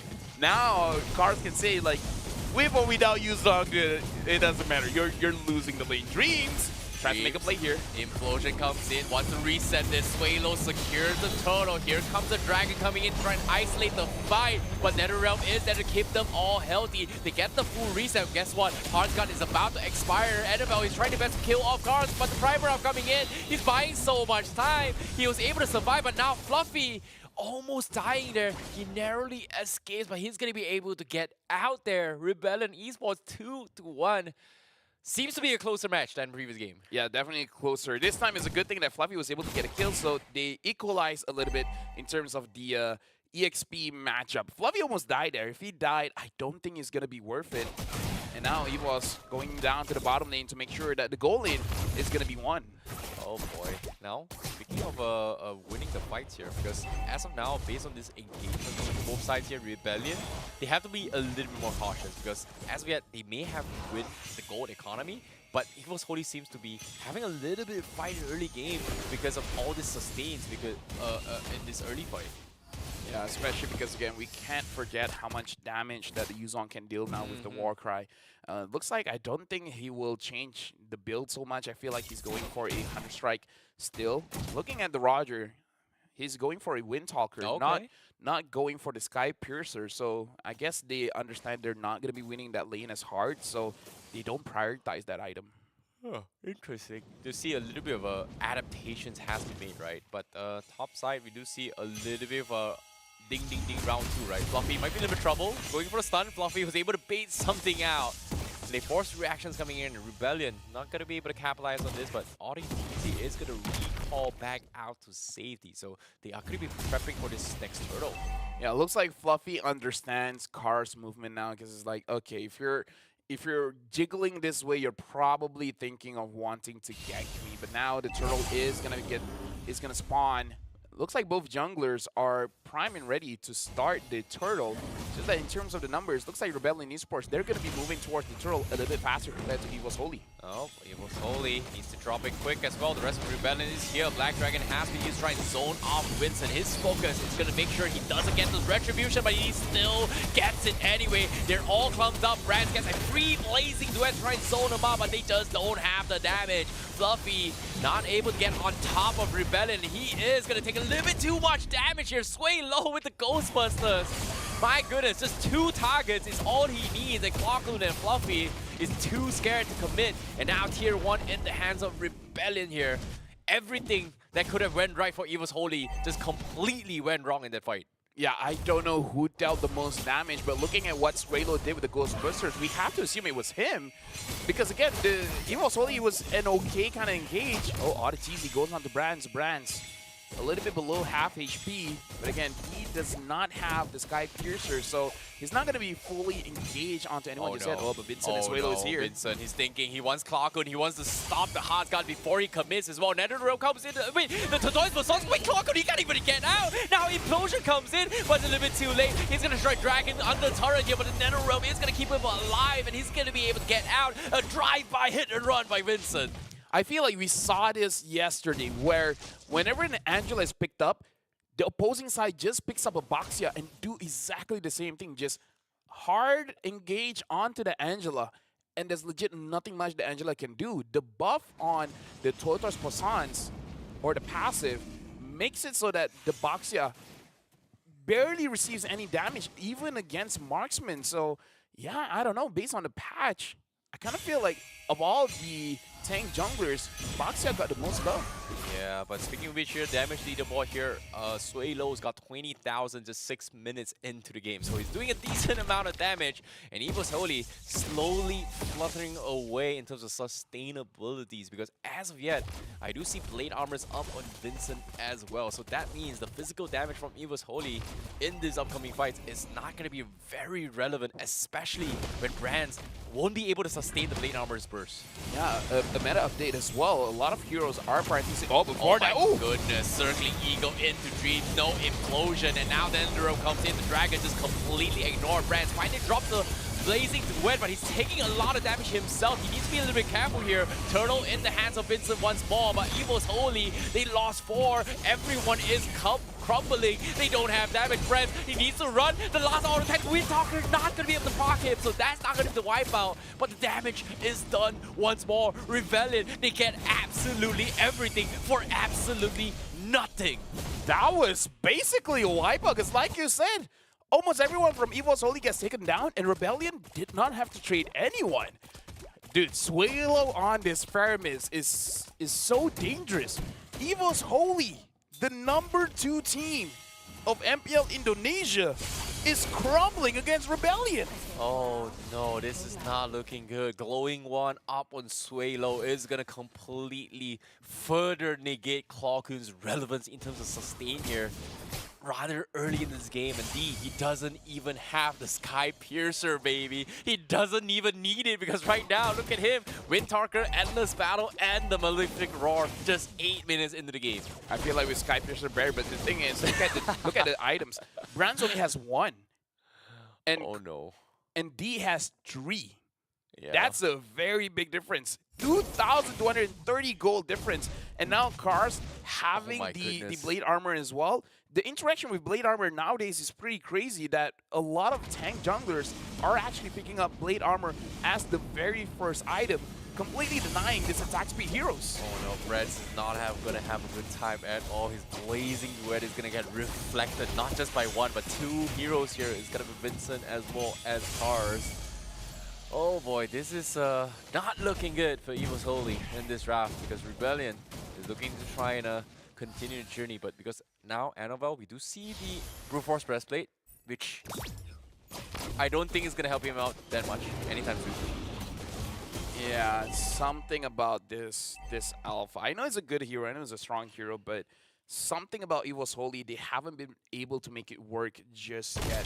Annabelle has been struggling on that hero, even with an Angela, unable to really make it work, unable to do enough against Rebellion Esports, where even though they have answers towards this Faramis, the Faramis still is doing very, very well. Yeah, it is indeed. Swalo just dishing the most amount of damage, right? Like, he's going to be the guy that Evo's Holy is going to be trying to focus on, but what can he do? They've got triple Purifies. The Implosion up on Dreams just hasn't been able to find the perfect catch yet for them to actually set up this fight, and I think Rebellion now, with the Lord crashing in, are going to try and make an attempt, but can they chip away this tier 3? They need to somehow defend. Vincent is going to try and jump on Fluffy first. The Voice was on to try and clear the minions, but tier 3s will fall. Looking to try and traverse a little bit more. Evo's Holy clears the minions rather clearly. even forcing the retreat up top. So that is going to be a big plus, but the Lord's still holding on as long as they can. But the damage done. Rebellion, they took one. Looking forward to trying for an attempt again, but Evo's just has to just back out. They can't really overcommit to this fight. Right now, Rebellion, they're just poking away against Evo's Holy because no matter how much sustain they have, they can't deal with this much damage. And looks like even Yuzong is taking quite a lot. He has to back away. Rebellion, they're not dropping back.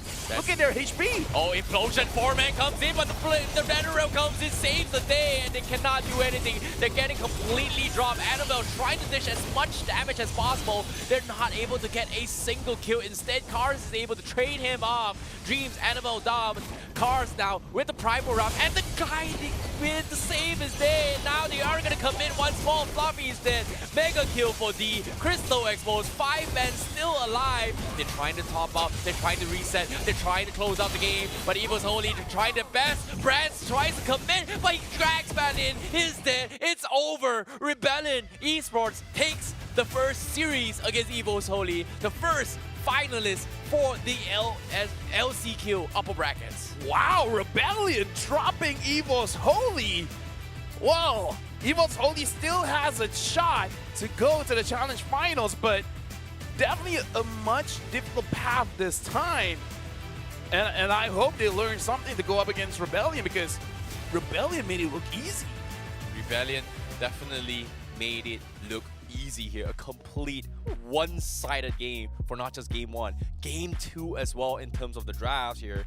And they really did their homework here, and it paid off tenfold. It's not even like, oh, it just happens once. Like once or twice, okay, maybe they were lucky, but how many almost wipeouts did they get? Yeah, almost. Right, every single 3, time three, Evo's Holy tried to go for a fight, and the Rebellion's like, no, and then they just retaliate and get majority of the kills. And I feel like even Evo's Holy is like, how did all of us die? Yeah, I think it comes down to just getting out drafted, getting out item in terms of itemization as well.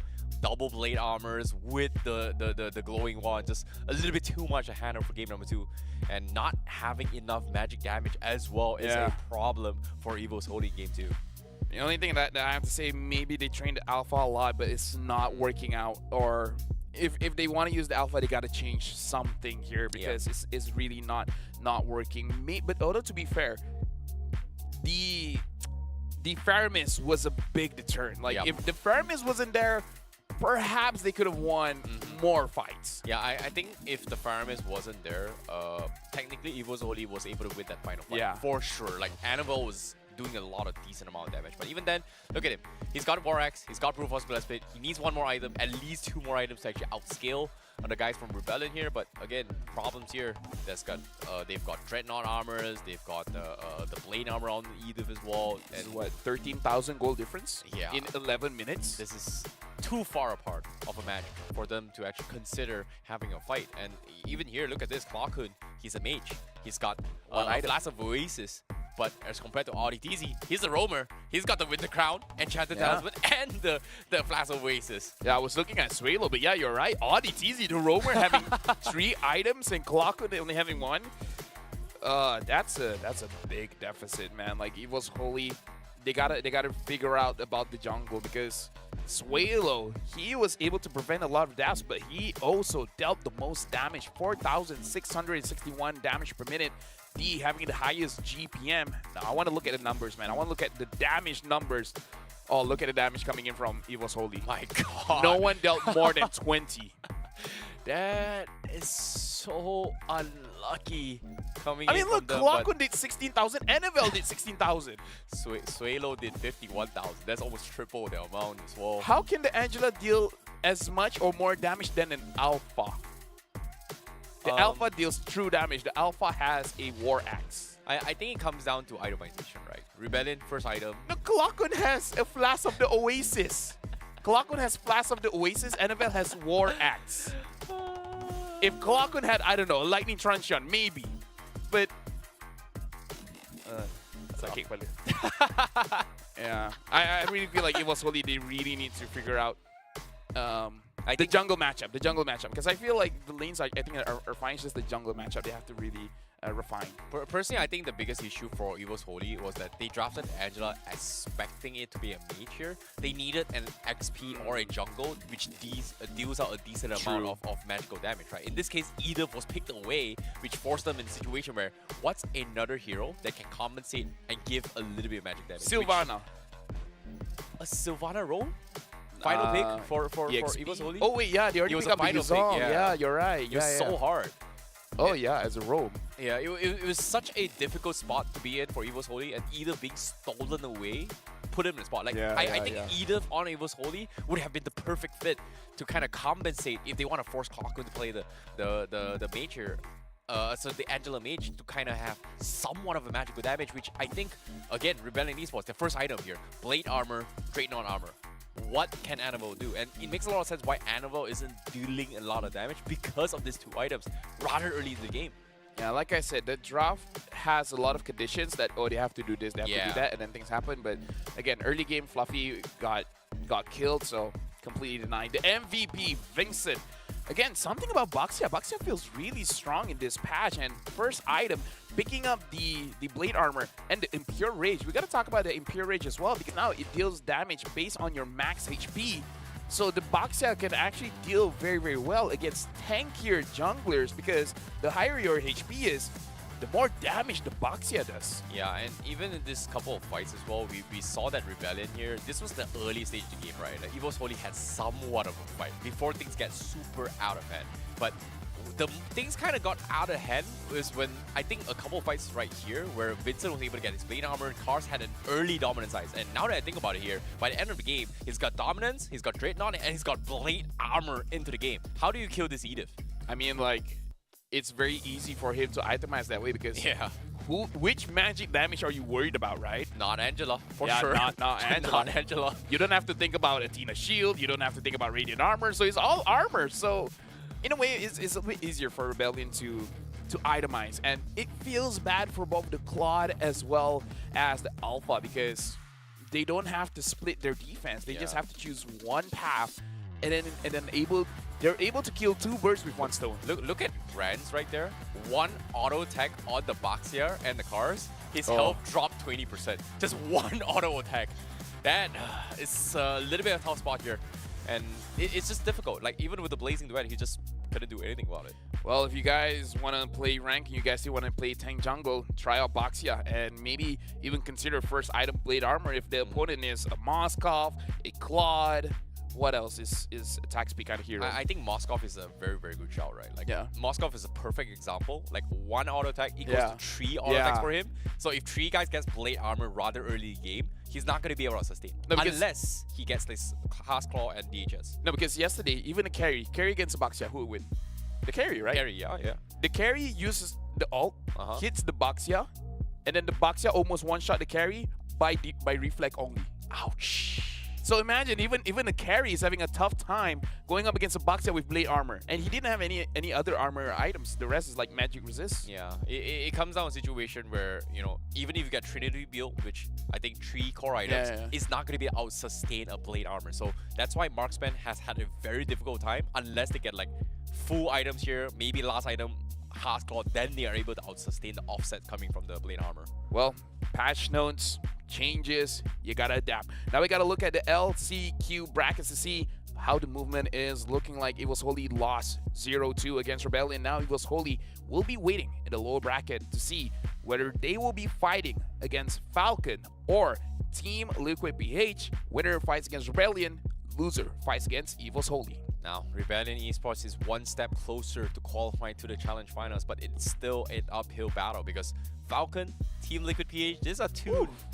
Whoever that advances is going to be a very difficult team to face off in the upper bracket final. So I'm excited to see who's going to come on top here, but after this, it's going to be Falcon going up against Team Liquid Philippines. This is, you know, I don't know, like, I'm a big fan of the Falcon brand, but at the same time, TLPH, it was like, oh, MPLPH champion got dumpstered by CFU. Surprise, CFU, we were just messing with you yesterday. Revenge. And now it feels like I don't know where the Team Liquid PH is. Like, are they there? Or are they just playing around? I don't know. What do you think? I don't know as well, but before we go into that match, again, just a reminder, that is going to be the next match. Team Liquid PH going up against Falcon. We'll be going to a break, where after this is going to be that matchup. We'll see you guys after this.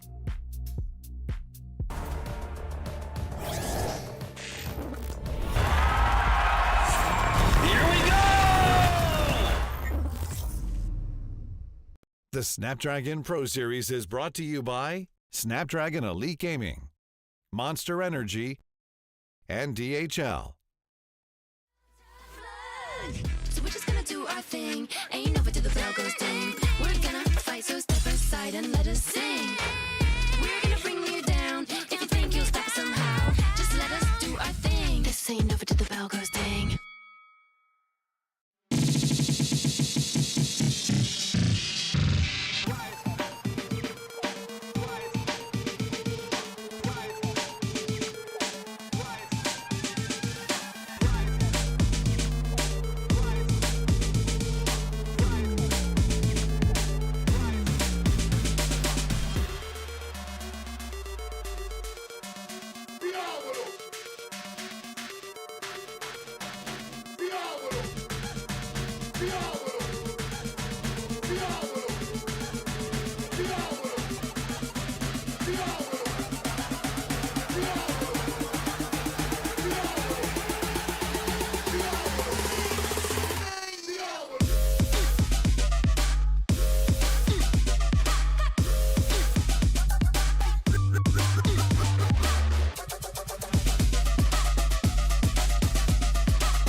Believe it or not, we're actually starting our second match of the day, where it's Falcon Esports from Myanmar going up against Team Liquid BH, all the way from the Philippines.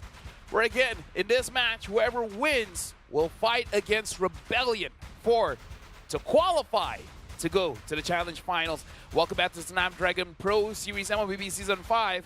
You're with me, LaFell, as well as ICBB12.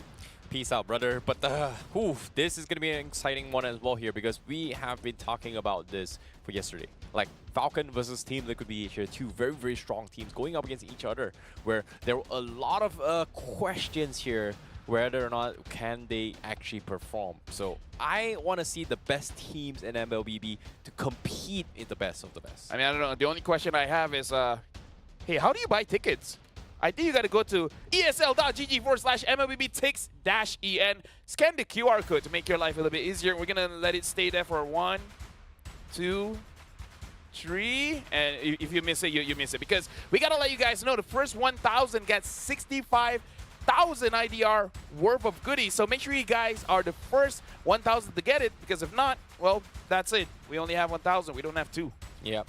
Maybe if you buy it enough here, you know, if you get sell-outs here, we have got everything sold. Maybe, just maybe, SPS might be a little bit generous, might offer up a couple free phones here and there, you know, during the events, you know, maybe some really, really cool SPS jerseys here and there, maybe some Monster Energy drinks for you guys on top of it all. I don't know. I'm just asking for freebies. I mean, who knows? We have no clue what the mystery gift is, but speaking of no clue, I did not thought that Evo's Holy against Rebellion would be a quick 2-0. So Falcon going up against Team Liquid BH. You guys in the comments, you guys can start commenting. What do you guys think is going to happen? Because we would assume you guys think Team Liquid BH is going to have an easier game, but who knows? Falcon could take it. Let's actually introduce the lineups, the teams that we're playing for today. First, we got to talk about Falcon Esports. It's Royal Milk, Dax, PX7, Benny, as well as Kid Axe. Now, Royal Milk is going to be the guy that is going to be the biggest highlight when it comes to yesterday's game, right? He was able to get almost unofficial savage with Royal Milk on his Yu Zhong plays here. He almost actually got he got a maniac for sure. But at the same time, he actually made the highlight to a point that as an XP laner, he's going to be the biggest threat in this game from Falcon Esports. Yeah, either CC, the Yu Zhong, he's got it all, man. Like, this is one of the moments where it's an unofficial mania, but a lot of kills definitely gotten over to Royal Milk.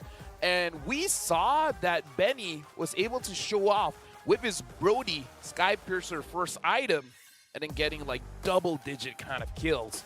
So far, we've seen that Dax still wants to play on that Fredrin, but perhaps against Team Liquid BH, he'll switch things up. Maybe he has a different jungler that he wants to show off for today. That was a sick outplay coming from Royal Milk as well here. He went in for the interruption, backed off, anticipating getting dived on. Guess what? Skylar popped in, instantly got knocked up. So Very, very good foresight coming from him here. But nevertheless here, let's talk about another team who is a legendary team.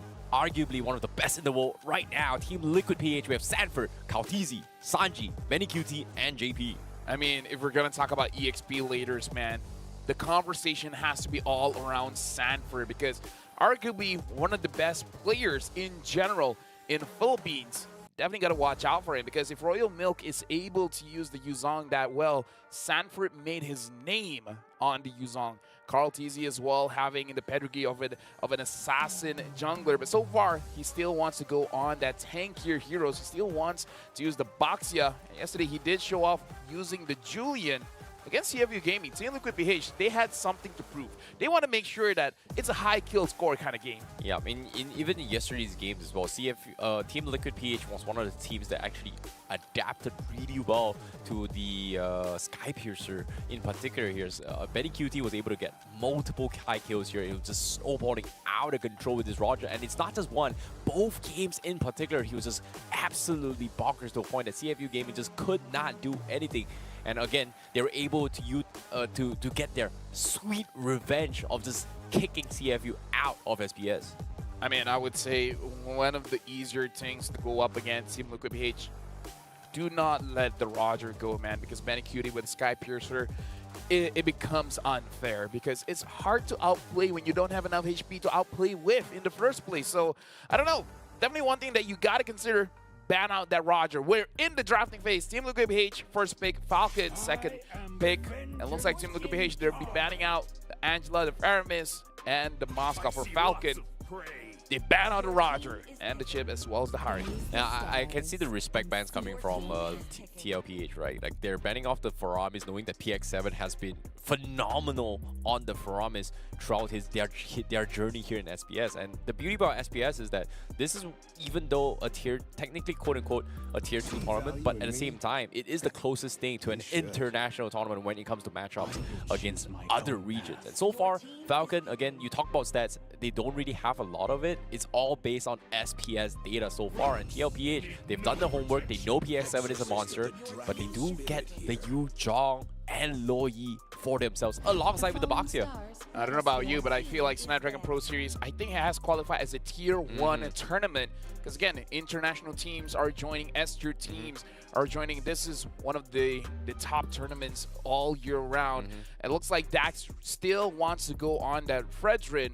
But again, we've seen how strong the Baxia is. And we talk about Sanford on the Yuzong. If I'm looking at Team Liquid PH, Sanji getting his hands on the Lu Yi, Sanford on the Yuzong, and then Carl Tizzy having the Baxia, I feel like this is the strongest opener that Team Liquid PH can have. Ooh, okay. Speaking of the openings here, what do they need? Because right now, both sides, they need gold lane. They need either XP or roam for Falcon, for TLPH. Yeah, both very similar. I would say Falcon, this is highly likely a roaming Arlet. Because that's what he used yesterday. Going flex against, picks, I guess. Yeah, it is definitely a flex pick. Falcon, they just gotta make sure that if they ban out the Natan as well as the Claude, maybe we're gonna look at Team Liquid PH to pick up something like the carry, unless Falcon wants to take it away. But again, based on yesterday's performances, the carry will have a difficult time going up against the Yuzong, the Lu Yi, as well as the Baxia. So perhaps Falcon may have to go for something like a Beatrix. What are the chances that this might be a double meech coming from Falcon? Like Novaria support instead and have this Arlet in the XP lane? I don't think so, right? Arlet versus Yu Zhong isn't that great. Oh, it's tough, but they do ban off the the Florin here, so that means if TLPH decides to go for a little bit more of a healing composition, Falcon is gonna have a little bit of a problem in that vicinity. But Minotaur's still open though. Yeah, they don't have to force the marksman pick right now unless they have a priority, because BennyQt, I kind of feel like with this draft, he might want a Beatrix. So either Falcon takes it away, or they have used the Brody yesterday. Not sure how good it is going to be in this composition, but it's definitely an option. Natan is still in the pool. No, Natan has been banned. Oh yeah, Clint is still there. Like it's gotten a little bit above. He can kind of deal with the tankiness coming from Baxia as well as Yu Zhong. But again, I think carry is something that is going to be a comfort as well if they decide to go for it. I mean, right now, Team Liquid PH, they can pick the carry up for themselves. But again, if they don't want to, they can still go for the Matrix, which Benikudi is still very good on the Matrix still. In terms of the roamers, the Grok is still open if they want to go very, very aggressive. And if not, they can go for something like a Minotaur. Okay, Marksman. TLPH, do they want to pick the carry or do they want to pick the Clint? But yep, you're right, it is going to be the Beatrix. But on top of it all, they bring in the Kaja to try and isolate someone from the fight. And They want to isolate Arlet here, making sure that Arlet is a non-factor. that's good. That's really, really good coming from Team Liquid here. Falcon, final pick. It's got to be the Marksman. Who's it going to be? Brody versus Beatrix? I think Clint isn't too bad. Clint or carry coming from Falcon. They don't really have much options. I feel like carry is quite difficult because we got to think about the Kaja, right? Yeah. Not many marksmen now that has a lot of mobility here. And they need damage. They desperately need damage. They might have to just force out a carry because what else are your options here? Because other marksmen, they take a long time to scale. Do they want to bring the Clint? No. Nope. Okay, it is going to be the carry coming from Falcon. Nothing super crazy here. The draft, I'm definitely going for Team Liquid PH. Yeah. They have a lot of answers for the questions that Falcon has. I think it's pretty 50-50. Like, it's more like Falcon Esports, they have a very decent amount of AoE controls. They've got slows, they've got information, they've got very, very nice control. But TLPH does have a little bit more damage compared to Falcon because Falcon's composition is designed to go for a very, very guerrilla team fight. Very grouped up 5 catches, you know, which kind of enables the Loi, in this case, Sanji, to get free hits all the way through.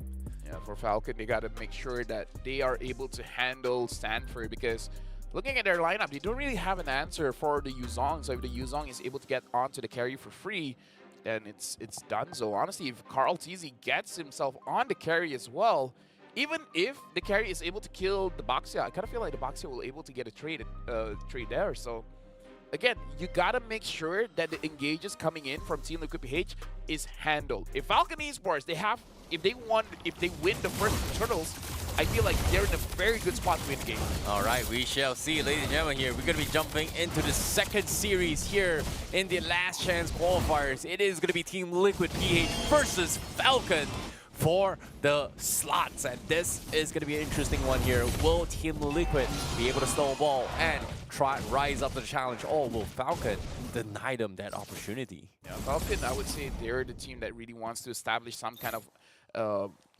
jungle control going up against Team Liquid PH, but again, it's going to be a bit difficult. JP goes in, tries to harass a little bit, but he has to remember extra 20% damage against him when he's inside the jungle. Yeah, seeing how this is... Okay, kids. Oh, wow, Sanji, he's just bullying him out right now, kids. He's got to run for this, but he's actually going to try and commit here. PX7 canceling his recall to try and commit to that fight. Tries to get him out to safety. Is able to try and slow down the rotations here. Mid lane seems to be an all-out brawl to try and get dominance over control. And Sanji, he didn't even recall yet. No. Yeah, I'm guessing Kid X felt confident because he saw Sanji doesn't have that much mana. So it's like, he's not going to use everything on me. But yeah, Sanji, quite dangerous here. He has to make sure that he avoids all the shots. And this is not good because Carl TC takes a little bit of the minion. So Sanji is going to get his level 4 a little bit later. Kid X just so confident, and just like that, Team Liquid PH kind of lost a little bit of a priority control down mid lane, and because of this, Sanji is still late to the XP lane. So Falcon is going to be able to get those 4s rather early for this first top engagement here. PX7 already on the top side. They are going to try and set up for this turtle fight, and they will be able to get the PX7's Astral Echo right now. JP almost level 4. Carl TZ wants to engage onto the jungler. They got him. No, they got Dax. They got Dax. That's going to be the jungler down right now. And now Sanji gets free hits all the way through. Royalville forced to back off. Kid X trying to set up the tempo to go for a counterplay, but they made the mistake. At Team Liquid PH, even though they were behind, they got the big catch. Oh, Benny's taking quite a bit of damage coming in from Benny QD. Both Bennys here. Sanford trading his life, but that was a worthwhile trade because Dax as a Fredrin does not do that well going up against the Baxia, and we can definitely see that he is not as tanky because he doesn't get to regen his HP.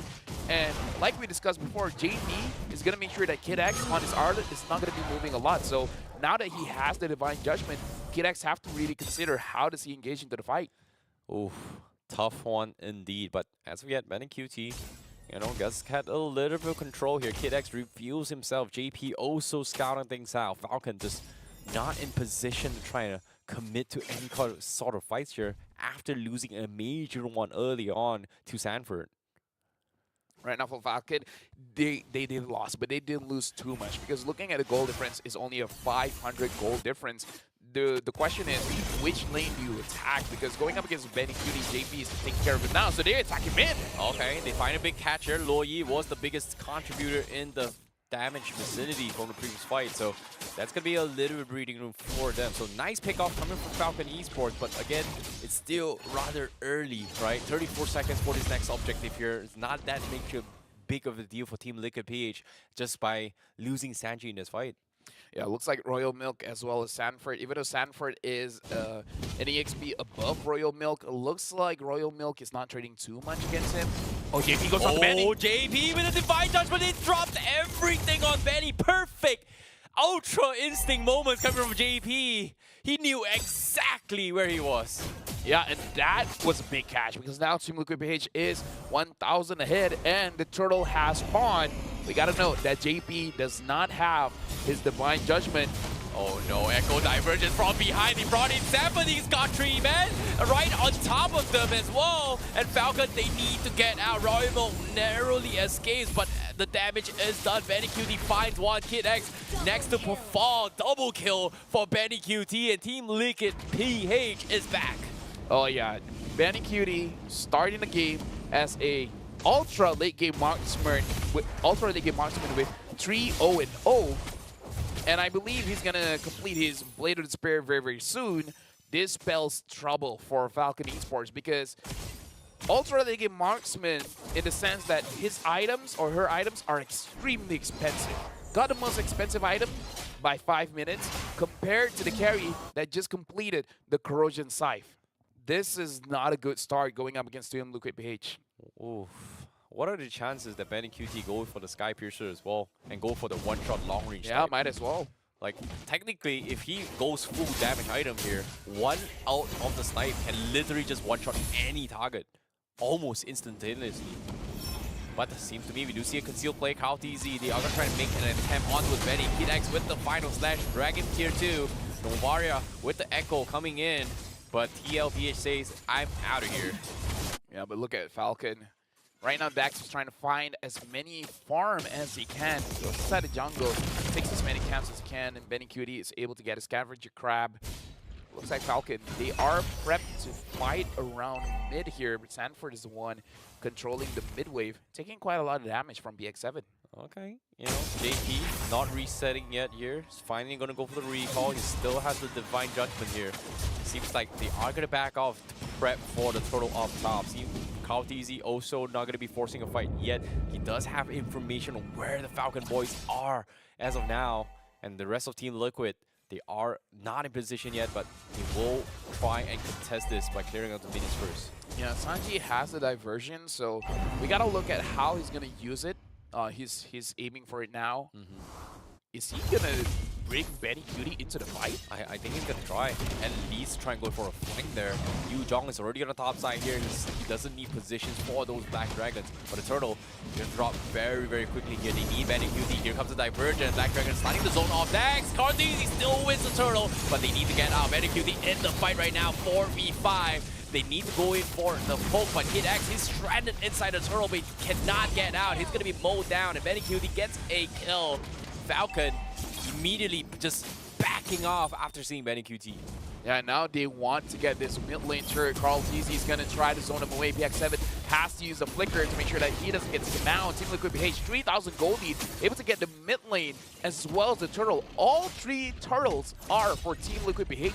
Yep, Falcon, you know, they didn't really have a choice here. They saw 5-man, they can't commit. Benny is all the way down below. They have to trade the tier 1 down bottom, but aside from that, there's just nothing really much they can do because of this divergent play. So nicely done from Sanji, but TLPH again now going to be shifting their priority, trying to shut down Royal Milk, but this is Turista we're talking about here.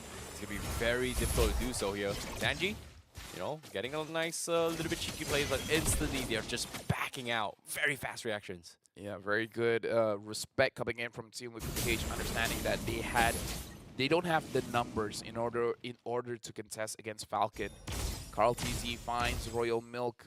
But again, like you said, going up against the Turisla is going to be very difficult. Sanford, he's all the way to the back lines as well. He's going to find one. Yu Zhao now going to be going for the Petrify here. He catches the Novaria, but DX7 is going to try and get out. Black Dragon comes in. Royal Milk being mowed down pretty low under tier 1. No backup from Falcon. Completely zoned off by Sanford. TLPH, they go in, they kill one, and they get out. BettyQT is having a perfect game right now. 5-0 and 0. Even without the Sky Piercer, he's getting all of the last hits. So the gold generation coming in from this guy is insane. I believe he even have a Malefic Roar. So he's prepped and ready to go up against anyone tanky. And look at Falcon Esports. Quite a lot of tanky heroes on their side. This is insane coming from Team Liquid here. They understand everything perfectly well. And Akaja Divine Judgment is just still a big problem for Falcon Esports to actually deal with. And so far, they haven't been able to find a counterplay because of this divergent plays. JP now looking for the play. Doesn't use the Divine Judgment yet. Not worth target for now. Looking at Louis. The San duo, both Sanji as well as Sanford, they are preparing to make a move. But looks like all the bushes are covered.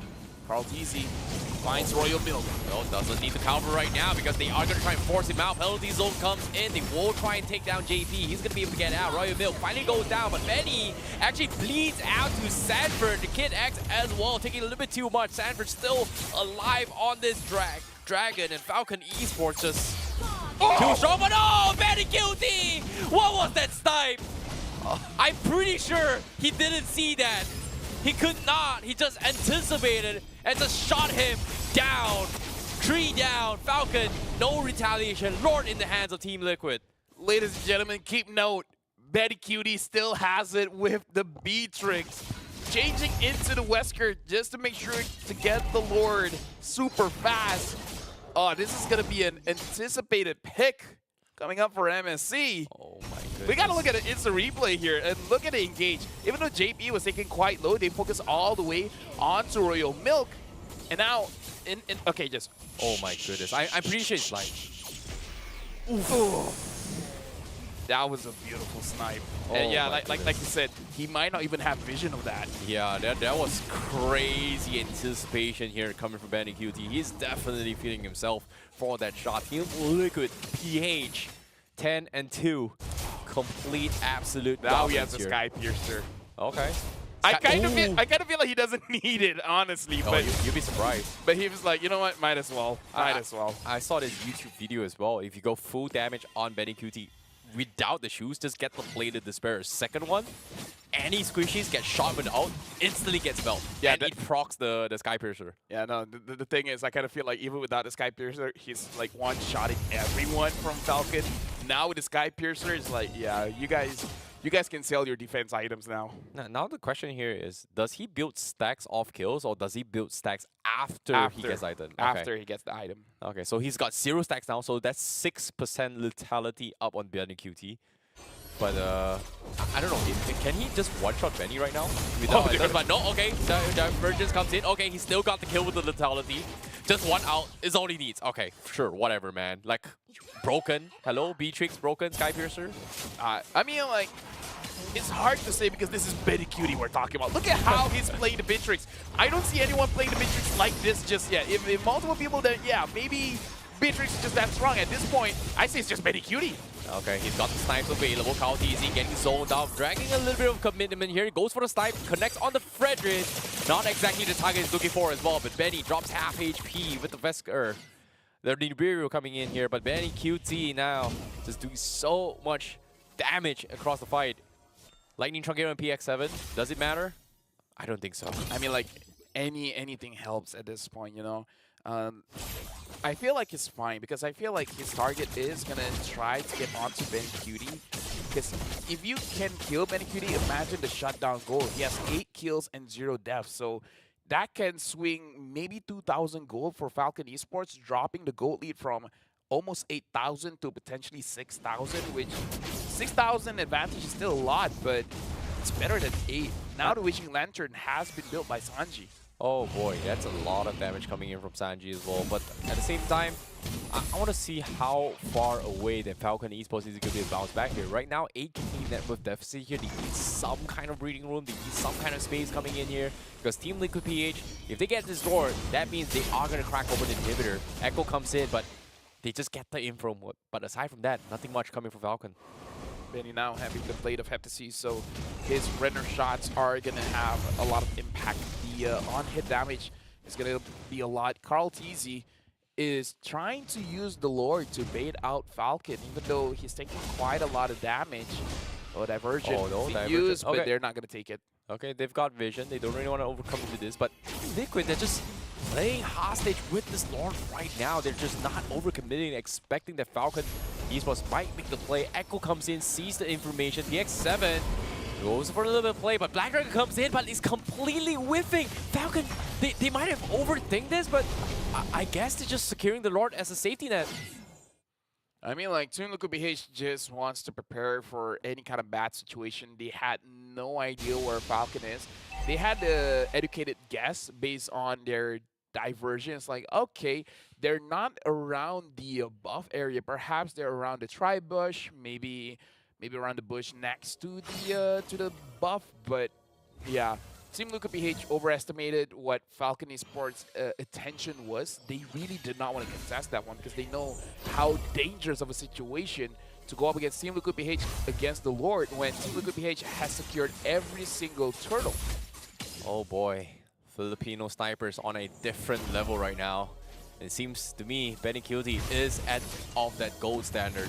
In this case, now Royal Milk, you know, does scout under the Divergent in case Team Liquid makes the play. Echo comes in, scout the back line, but Benny Cutie one-shots Royal Milk. What is that damage? Sandberg going to be pushing out the back lines. He finds Benny. He's down for the count, but look at this. Benny Cutie, he's mowing down Kid X. One auto tank is all he needs, and he's going to get a double kill. Now, looking for the triple. Next, it's going to be all that he stands for as well. But Benny Cutie, he looks for a PX7. Now he's going to be out of position. He's in trouble as well. He gets sniped off himself.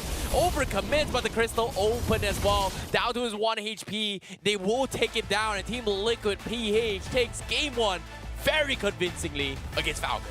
Complete control from the start of the game all the way to the end of the game. Benny Cutie had an amazing game. If he didn't get caught by Fredrin, it would have been a perfect game by him, but a perfect game overall by the entire team, securing every single neutral objective that they can. What a game from Team Liquid PH here. What a snipe. Near perfect game for Benny Cutie here. Despite that last death, trying to make a play, but still, is this undeniably the Filipino sniper, man? That's Oheb. Well, he's close. Oheb's the Filipino sniper. I know he's the Filipino sniper, but I think he's close. Yeah, but Benny Cutie, man, like, he's showing, like, yeah, just give me the Matrix, I'll show you what I can do. Up to this third item, he's like, okay, I don't know what else to build. Might as well build Sky Piercer, and getting double digits. I swear, not every single, most players getting the Sky Piercer gets double-digit kills unless the team has 2 or more Sky Piercers. Then you have to divide between the 2. You know, if you're afraid of people stealing your kills, guess what? Sky Piercer will secure the kill for you. If you don't like your teammates, you don't like him, you don't like your marksmen that actually gets a lot of farm, pick a tank. First item, Sky Piercer. Steal it away from the marksmen. Although, to be fair, I feel like the most optimum person to build a Sky Piercer is the marksman. Not the jungler, not the XP, it is the marksman. Because you want the goal to go over to the one that needs the goal. It's a 15-minute game, 14 kills over to 5. And in this entire game, Sanford is acting like the real tank, always opening up the fights. But the one ending the fights is going to be Benny Cutie. Yeah, and so far this Loyi first pick coming from Team Liquid PH is something that they have been known for, right? During MPO PH's days as well, like even during their champion debut, they have been prioritizing on Sanji with this Loi. So this is nothing out of ordinary for Team Liquid's usual playstyle. And Falcon, they need to find a way to deal with this because Loi is one of the most annoying macro heroes in the game, and so far Sanji has been really on point on those decisions on who he should be sending in the back lines. Could he be Sanford? Could he be just helping Benny QT get into team fights a little bit more safer here? Sanji has been the guy doing all those housekeepings for the team. The problem is like they know they have to ban the Roger, and then once you ban the Roger, you let the Luya through. And then Sanji just reminds you that, dude, I'm pretty strong on this hero as well. You got to consider this as a ban. It becomes a situation where it's a lose-lose situation for Falcon. No matter which hero they ban out, one amazing hero will let through for Team Liquid PH. And the damage numbers, Benny Cutie, 54,000 damage. No one else in his team or the opponent's team is close. The closest is BX7, 45. Yeah, but that's the Novari we're talking about, right? Like, I think when it comes to damage output here, there are some mages that just do a lot of effective damage, and there are some that just do chip poke damage. And I feel like Novari is categorized as one of those that just pokes and chips. Is not gonna convert into something of a huge value unless he secures the kill. So I guess it comes to this situation where Falcon, they just couldn't group up, set up a fight in their favor, knowing that Team LPH has a Yuzhong in your face. They've got a Divine Judgment in case Royal Milk decides to get a little bit funky and just get completely shut down. So well done for Team Liquid with this draft. Yeah, Falcon's draft, they have very three beefy boys where they can force a turtle fight, and if they win, then they can start controlling the map. And when they start controlling the map, they can enable Benny on the carry to move away from the lane and try to get advantages elsewhere. But the fact that they lost all the turtles doesn't enable them to really play their draft. And that's why I was thinking that Falcon Esports needs to win the first two turtles, and then they can start ramping up where Betty can start being relevant into this game. But the fact that they lost the turtle means that they lost the majority of the power spike that the draft provides for their damage dealers. So looks like going up against Team Liquid PH, hoping for the turtle is going to be very difficult. Yeah, I think the only time that Falcon Esports was able to get that upper hand in terms of out-rotating TLPH was that one time before for turtle. But nevertheless here, let's talk about the MVP here. It's going to be Kao TZ on the box here, 0, 1, and 12. He was the guy that secures the retreat every single time. He's just making the meat shoes for the team here. But I feel like if Benny QT didn't die in the final moments, he might have been the MVP. Oh yeah, definitely. But again, this is showing how the Boxia might be the premium jungler, like S tier, S plus tier, where before this, that spot was for Fredrin. Fredrin has been nerfed multiple times, enabling this Boxia to be the top choice. And again, Barat hasn't really shown his face just yet. So I feel like Dax has to figure out either take the Boxia away. The Carl TZ is amazing on the Fredrin as well. So I don't know. This is, again, it's like no matter which hero you pick, which hero you ban, you will feel like it's a waste, because then Team Liquid PH be like, huh, you fall into my trap. I wanted this hero, not that hero that you just banned out. So congratulations to Team Liquid PH winning the first game against Falcon Esports. Yeah, this is a very, very difficult game here coming from Falcon Esports here. They just got completely out-macroed in the entire game as well. First pick, Loi was great from Team Liquid PH here. After that, it was just, you know, getting the mix and matches on what they want to play. You talked about the Boxia being a priority here. Yeah, Boxia, they could have taken it away here from Falcon Esports. Didn't exactly work out. And also being out-macroed because of this Loi just forced them in a very awkward situation. Well, we got to see how Falcon Esports respond in game number 2. We're going for a break, where after this, we'll see, can Team Liquid PH close out with a 2-0, or will Falcon strike back?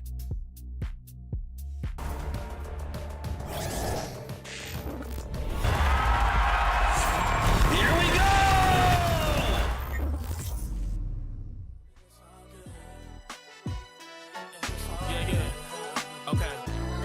They say pressure makes diamonds. That's what I align with, cause the journey I've been climbing is riddled with perfect timing. I'm in a different mode when I be trying to get it. To even get a chance to compete is a form of winning. I mean, what's the point of playing if we ain't striving for greatness? I feel a sense of pride with every play that I'm making. to the top of the world when I came from the basement. Boy, I'm the one and not the two, so don't get it mistaken.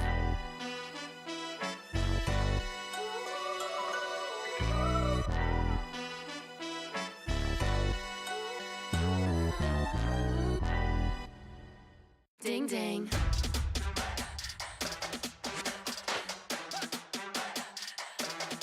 Ding ding.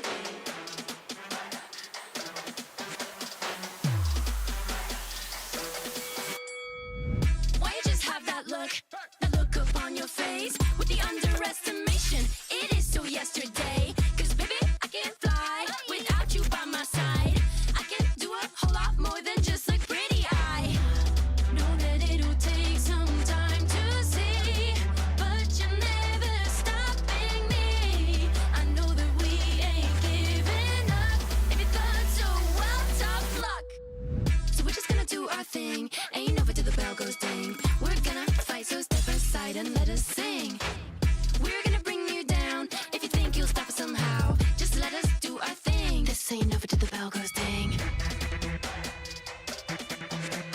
This ain't over till the bell goes.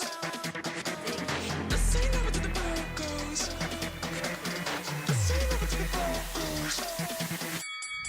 If you think I've had enough, well, I guess you don't know tough. I'll never be the one to back down. You haven't been the first one to show me doubt. 'Cause baby, I can't fly without you by my side. You're never breaking me, never stopping me, never making me be less than all of me.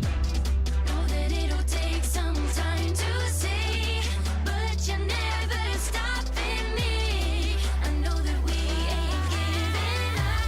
If you thought so, well, tough luck. So we're just gonna do our thing. Ain't over till the bell goes ding. We're gonna fight, so step aside and let us sing.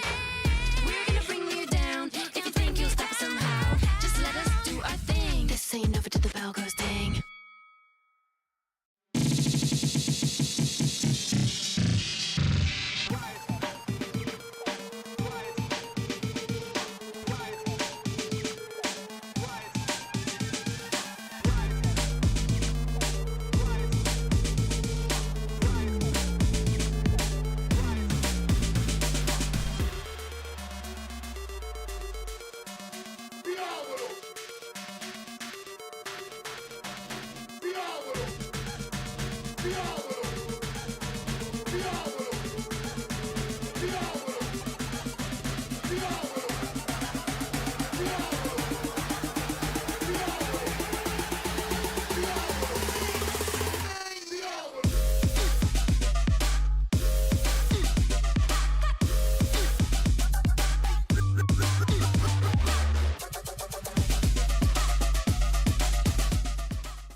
Team Luka BH opened up strong going up against Falcon Esports.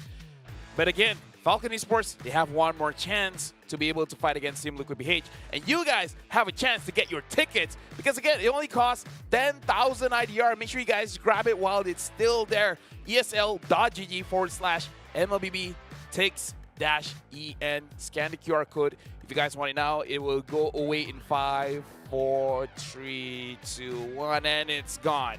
Because for the first 1,000, you guys will be getting 65,000 IDR worth of goodies. So again, make sure you guys get it as soon as you can because paying up 10,000, getting 65,000, that's a profit of 55,000.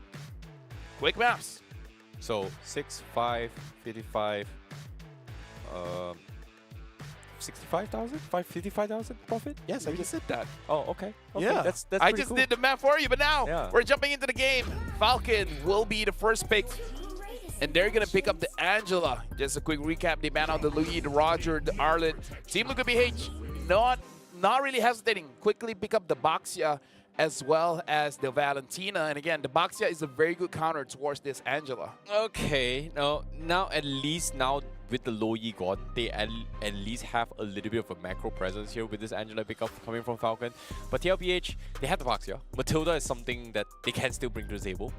We saw it in the previous game here between both Rebellion and Zion as well as it was Holy, right? They brought in the Matilda. It kind of helped out in their favor in terms of out-rotating the opponents. They gave them a little bit of a macro placings, but chips being banned, God, fine. Yu Zhong still a priority, which I think Falcon Esports should deny it away, but no, they gave it away.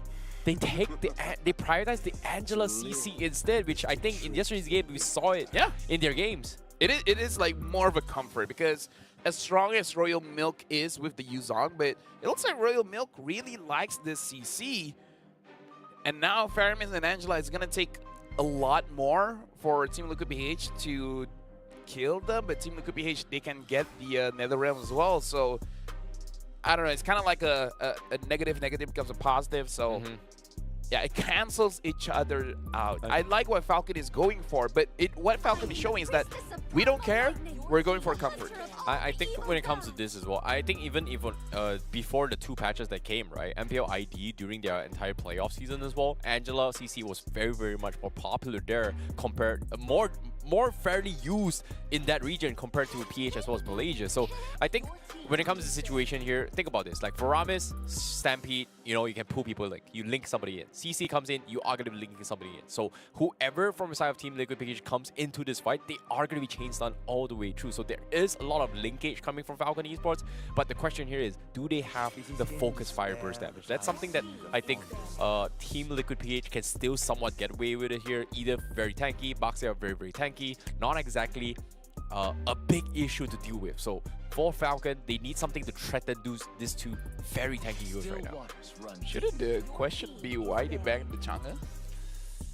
Sebab boleh, you know, maybe they might pull an innocent, which I don't know why. I hate Chang'e.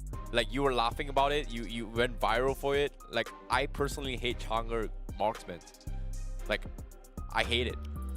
Don't pick it on your ranked games. Either way, Chang'e and Ling has been banned out. So Team Liquid PH still respects the possibility that the Ling can be used alongside the Angela. Falcon, they ban out the Natan. Now they got to consider, do they want to ban out the Beatrix because the CC can handle well against attack speed kind of heroes? I know they just want to ban out the Yuzong. But again, Team Liquid PH, they can opt to go for an EXP Edith. Okay. And Team Liquid PH is not banned, so they just quickly grab the Claude. I don't think they even care about the U-Jump pickup. Edith XP, no problem coming from Team Liquid PH. If they decide to go for the Kaja, it's... I mean, like, honestly, Team Liquid PH can pick up the Lapu to go up against the Faramis. Yeah, fair enough. They need something to clear the Netherrealm. Blazing there is great, but yep, you're right. Lapu is going to be the game plan here. They've got Edith, a lot of AoE control. We've got Toys for some bit of tankiness here. Falcon's draft is all about protecting Brody because everyone has their own way of peeling. And this Brody is going to be a Sky Piercer Brody, so they're really looking at Benny to carry this game. So it's again a draft that is very conditional, but I kind of like the way that Falcon draft because this is their comfort and it's risky. I'm not saying it's an amazing draft, but I'm saying that I like that they're trying to keep it simple. Understanding our win condition is Benny. Get Benny kills, we win. Yeah, I think it comes down to out-sustaining the team fights as well, Yeah. which is something that they've got heals, they've got the Netherrealm here, which we see as well has been a big problem for a lot of teams to deal with. But fortunately for Team Liquid PH, they have a Netherrealm of their own, which is going to be the Sanji on this Valentina. So I think it's going to be a very much even matchup compared to the previous series here. And Team Liquid PH still has a very decent chance here to fight off. But nevertheless here, without further ado, we're going to be jumping into the second game. This is going to be Falcon Esports versus Team Liquid PH for who is going to be advanced to face off against Rebellion Zion, or who is going to be going down to face off US Holy. Now both junglers are starting on the same part of the map where they're starting on the purple as well as the orange buff. Looks like they're rotating towards the EXP lane. Royal Milk seems like he's able to push the Lapu away. PX7 winning against Sanji. Sanji taking quite a bit of damage. And looking at the emblem setup here, looks like no one is really using anything new for now. The only thing you can note is that the Claude is using Tenacity. Tenacity on Claude. Okay, maybe a little bit more against Benny using the Brody. I guess it makes sense because you don't want to get one-shotted by the Brody in the early game.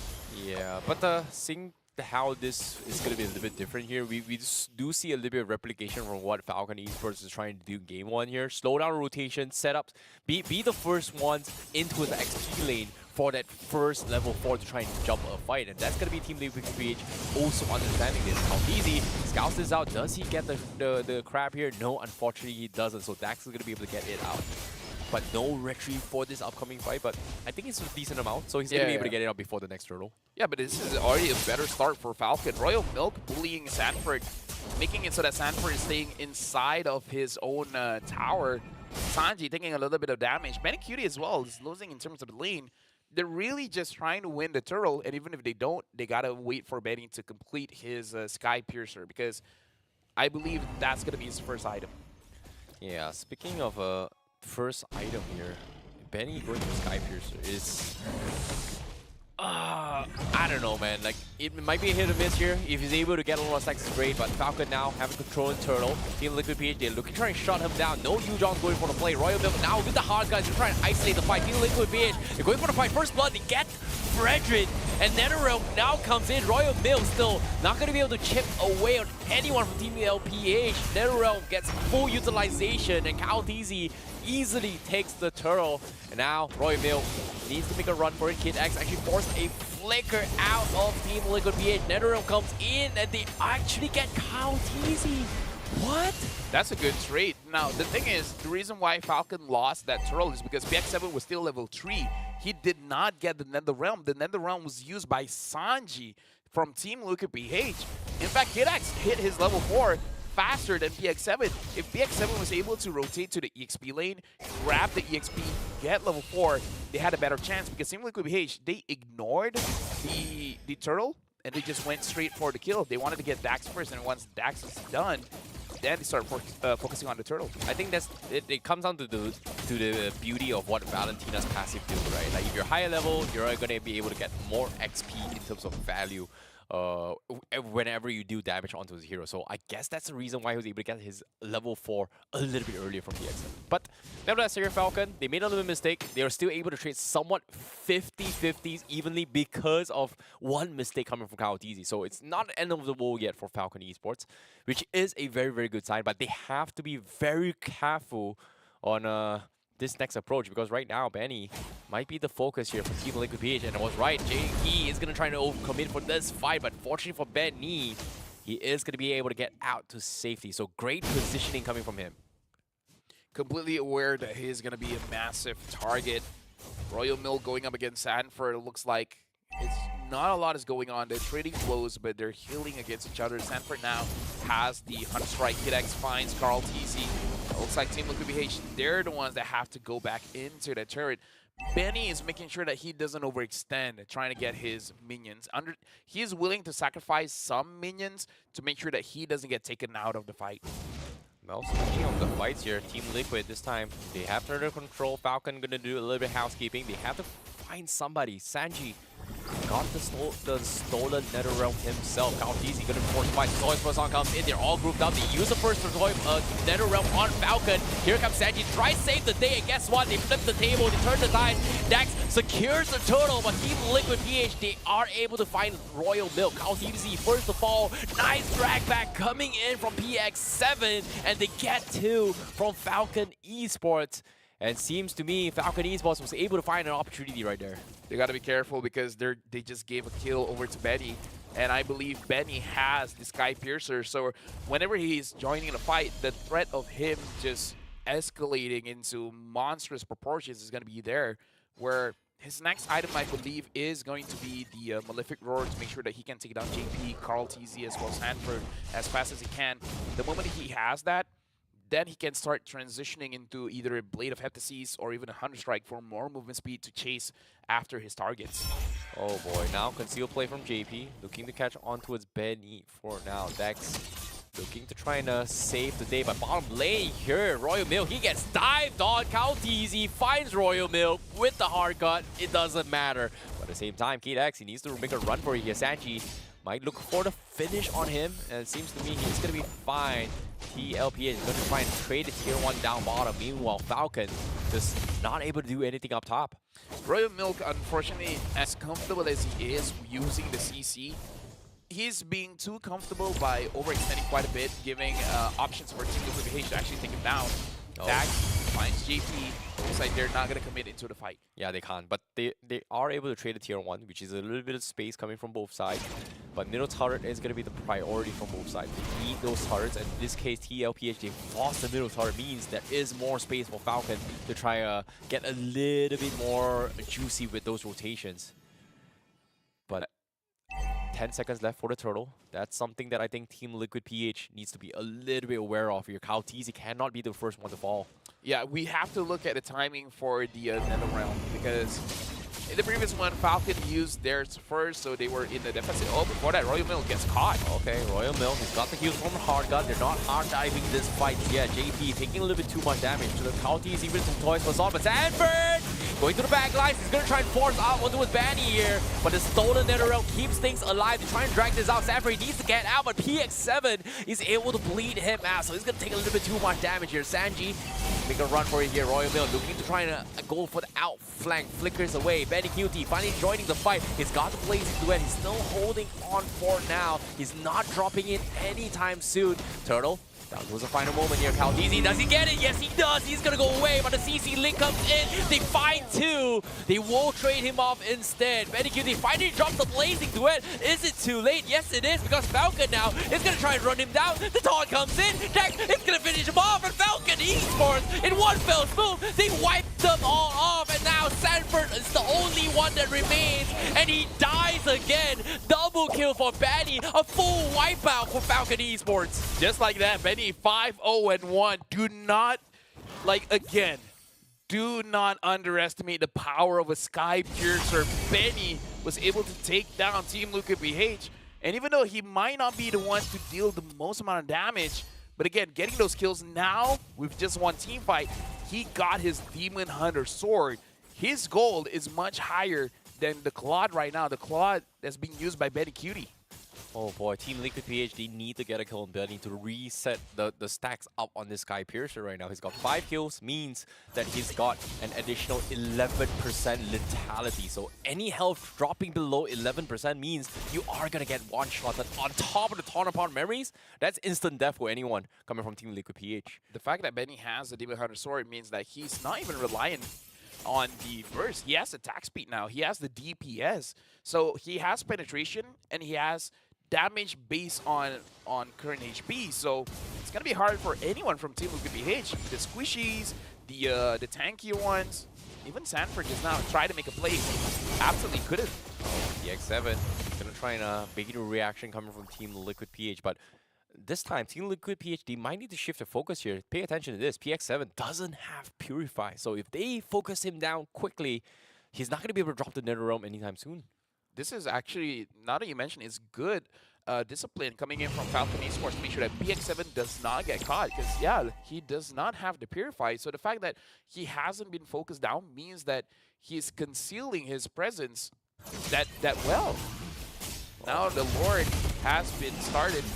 PX7 is a little bit further in front compared to the rest of his team. And looks like this is going to be a Lord dance.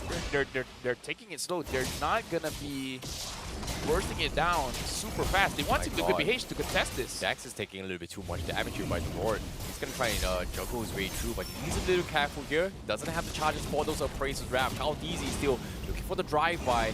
Does he commit to this fight? Royal Mill gets stunned now as well, but Kaldizi needs to make a run for his ball. He's taking a little bit too much damage. Two-man stun coming from Dax to try to taunt his way through Royal Mill, looking for the finish, but the Lord gets resetted as well. Dax finds the kill on JP. Now with the Nether Realm trying to escort the rest of Falcon to try and mow down Team Liquid PH. Sanford looking for the fight here, but he is gonna die to Royal Mill. No follow-up from Team Liquid PH. Benny QT doesn't seem to be able to find an angle, but Kaldizi looking for a second attempt. Does he commit to this? But it seems like it's not worth it. Falcon gets away with everything. The kill score is 12-4. Falcon Esports is having a better time going up against Team Liquid PH. And PX7 on this premise is a big game changer. I kind of feel like this hero's got to go in game number 2, because even the Valentina getting the Nether Realm looks like it's still not enough. Well, First game, it was banned. Second game, PX7 gets it, and he's gonna show you how it's done. In this case, Falcon Esports now just putting the MPLPH champions in a very difficult spot. Lord crashing on a tier 3, TLPH. Now, gonna try clear it off. They do have those items. Benny QT still very far off with those max itemizations, but at the same time, it makes a lot of sense why he's not committing to this fight, right? Like, there's a plate armor up on Dax, and it's going to be very difficult to actually pierce through those defense. Team Liquid PH stuck in their own base doesn't mean that they've lost just yet, because they have the outplay potential if they can get Benny, which, to be fair, Sanford has been on top of Benny quite a few times. I'll talk about the Benny in Falcon Esports. If the Brody gets taken down, the Claude can roam free, and the Claude can deal with everyone from Falcon Esports, because without Benny, the damage is going to be significantly less. PX7 can still deal a lot of damage, but still, you don't want that Brody in the team of Falcon. Yeah, especially when Royal Milk has just got so much sustainabilities alongside with the heals with Angela. Big problem here for Team Liquid PH to try and freeze him off. But as we get here, they have to find a pick. It's Sanford now. They're gonna try and open up map, but purple buff in the hands of Dax. That means no purple buff up on Kaotizi. But Benny Cutie, he's taking so much damage. He's gonna try and commit to this fight. One Ghostbuster from PX7 drops him half HP. Oof. Yeah, if Benny was there, he would have flickered and just... It was just an auto attack. Be like, bye-bye, Benny Cutie. Benny Cutie right now is 0-1-0. He has joined a lot of the fights, but the fact that they can't translate it into kills means that he's getting his items a little bit slower. 10,000 gold for Benny and 8,000 gold for Benny Cutie. A rough difference of 1,400-ish. Well, in this case, it doesn't even matter, right? Like, even if it's 1,004, it's not just one item difference, right? You have to take into account that his Sky Piercer is max stack. And sorry, almost max stack. It's like one more kill away from max stack. So that means it's what, 12%, 11% lethality. So if your health drops below that threshold, in this case, one PX7 skill, maybe one ton, he's dead. Well, Benny is full build now. He has the Husk Claw, so he wants a little bit more survivability and a little bit more crit. Now the Lord has been spawned. This is going to be an enhanced Lord. Sorry, a Luminous Lord. It's going to be something that Team Liquid PH wants to prevent Falcon Esports from taking, because Falcon, they only have their inhibitors. If the inhibitor is gone, it's going to trigger the super minions. Yeah, this is tough. Blood Wings up on Sanji. They are trying to build up a little bit more sustainability, but as long as Benny's still alive, it's going to be very hard for Team Liquid PH to actually going for this kill. So they need to buy time and reset those Sky Piercers before they get out of control. But Lord Ant coming in. Team Liquid PH looking for the flank here. Kaotizi looking for PX7 here. They shift their focus on the guy with no Purify. But PX7 very good with those mobilities. Lord down to his last 20% here. Dax looking for the big taunt here. He finds two. Sang-Ji and Sanford needs to get out, but the Lord is going to be focused down. Kaotizi looking to move him down. He secures the Lord. He gets out now. They need to run for the knife. Down with the Nether Realm. They are going to try and get out to safety. Royal Milk trying to run them all down. Kaotizi left alone. He's going to fall. And Falcon Esports not too happy with that mistake. Lord stolen, losing only Kaotizi. Team Liquid, they're able to buy a little bit more time. Oh yeah, that was crucial. Kaotizi securing the Lord was big. Sanji to the side lane, no one is paying him any mind.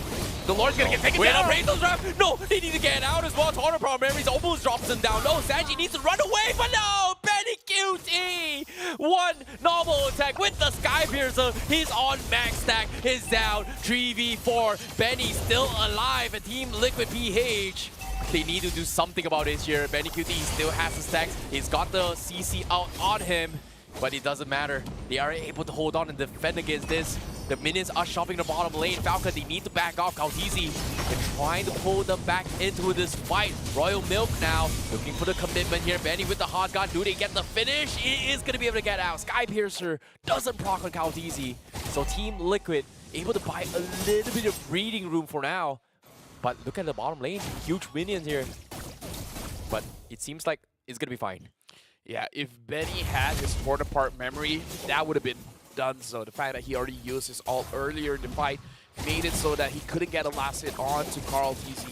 Now the 10 kill difference between Falcon Esports going up against Team Liquid PH. Looks like Benny is selling his boots for a rose gold meter to make sure that he doesn't die, to make sure that the stacks don't go away.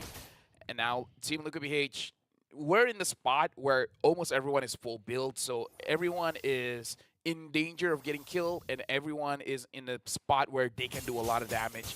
Benny Cutie as well has full items for now. Damage leaderboard, PX7, 56,000. 10,000 below him is Benny, but Benny just got to make sure that he ends the fight. He doesn't have to contribute that much in terms of damage, but Sanji doing well, Benny Cutie doing well, Sanford unable to get his prime targets, which is Benny and maybe even PX7. Yeah, it's going to be a little bit of time here, but it's all comes down to out-sustaining each other here. The Vengeance up on Royal Mill has been a problem. Blade Armor now on Royal Mill means he is going to double the reflex coming in with those Vengeance. And Team Liquid PH now, they have to worry about how Benny QT is able to close out this fight. So far, we haven't seen that big blazing duet out of him yet. It's just so hesitant of just committing to this fight, but it makes a lot of sense, right? That everyone from Falcon can just take his life anytime right now. Right now, they are waiting for the Lord. Falcon, I would say they made a little bit of mistake where they let the Lord go a little bit too low, and Team Liquid PH was able to resume the aggro so it doesn't actually get resetted. If Falcons wants to do that again, maybe they have to hard reset the Lord first. But again, for you to bait, it has to look plausible for your opponents to steal it. And now it looks like they don't want to bait it, they just want to take it for themselves. Royal Milk is going to try and start the force fight here. Hot Gun comes in, they're clumped up a little bit low here. Netherroom comes in, Caldeezy, he's looking for the steal. He doesn't get it, Dax still comes in. Blazing Duet comes in as well. He's going to try and mow them all down. And Falcon, they're losing left-right members here. They got the Lord, but at what cost? They're losing everyone. They need to get out. Dax Benny is down. Kid X, he's going to try and run for it as well. PX7 plays out of the map, and he's going to be able to get out. But Team Liquid PH finally gets the first reset on the Sky Piercer. This is why fighting for the Lord is so risky. Falcon gets it, they lose members. Team Liquid just now, they got it. They lost members. Now, after you get the Lord, you gotta get out because there's no way that you get the Lord without casualty. Now, Benny Cutie, he has the Sky Piercer for himself. What? He sold his boots for it. Okay, now they're going to try and force a fight here. PX7, he might actually die to this. Benny QT going for the blazing there. He's going to try and proc the Netherrealm. He wants to get those back, but no! Look at this! He's taking so much damage. Benny QT, he got the swap on the immortality. He's going to try and extend the fight. TLPH, they are able to fight PX7 eventually. But what a clutch coming from Benny QT. Wow!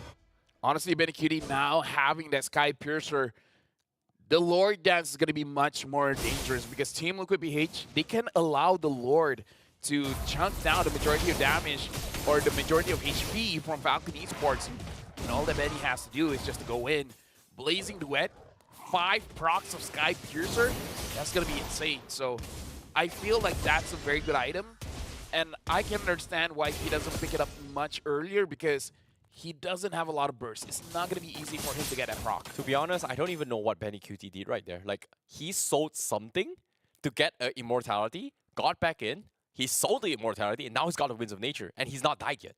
So I don't know what happened here. Like, I think he sold his Wind of Nature and then bought the immortality and then buy the Wind of Nature again.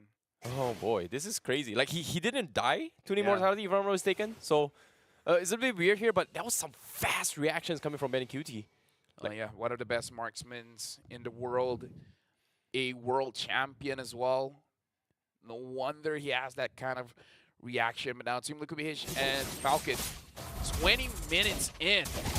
Now, Team Liquid PH, they really want this win. And Falcon is like, we're not giving it to you because they want to extend this all the way to game number 3.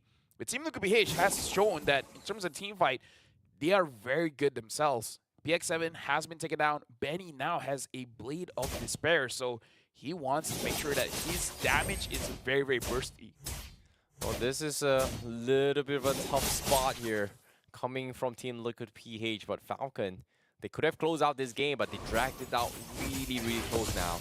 You see the Cypher chase on JP. Sanji swapping the Divine Glaive as well.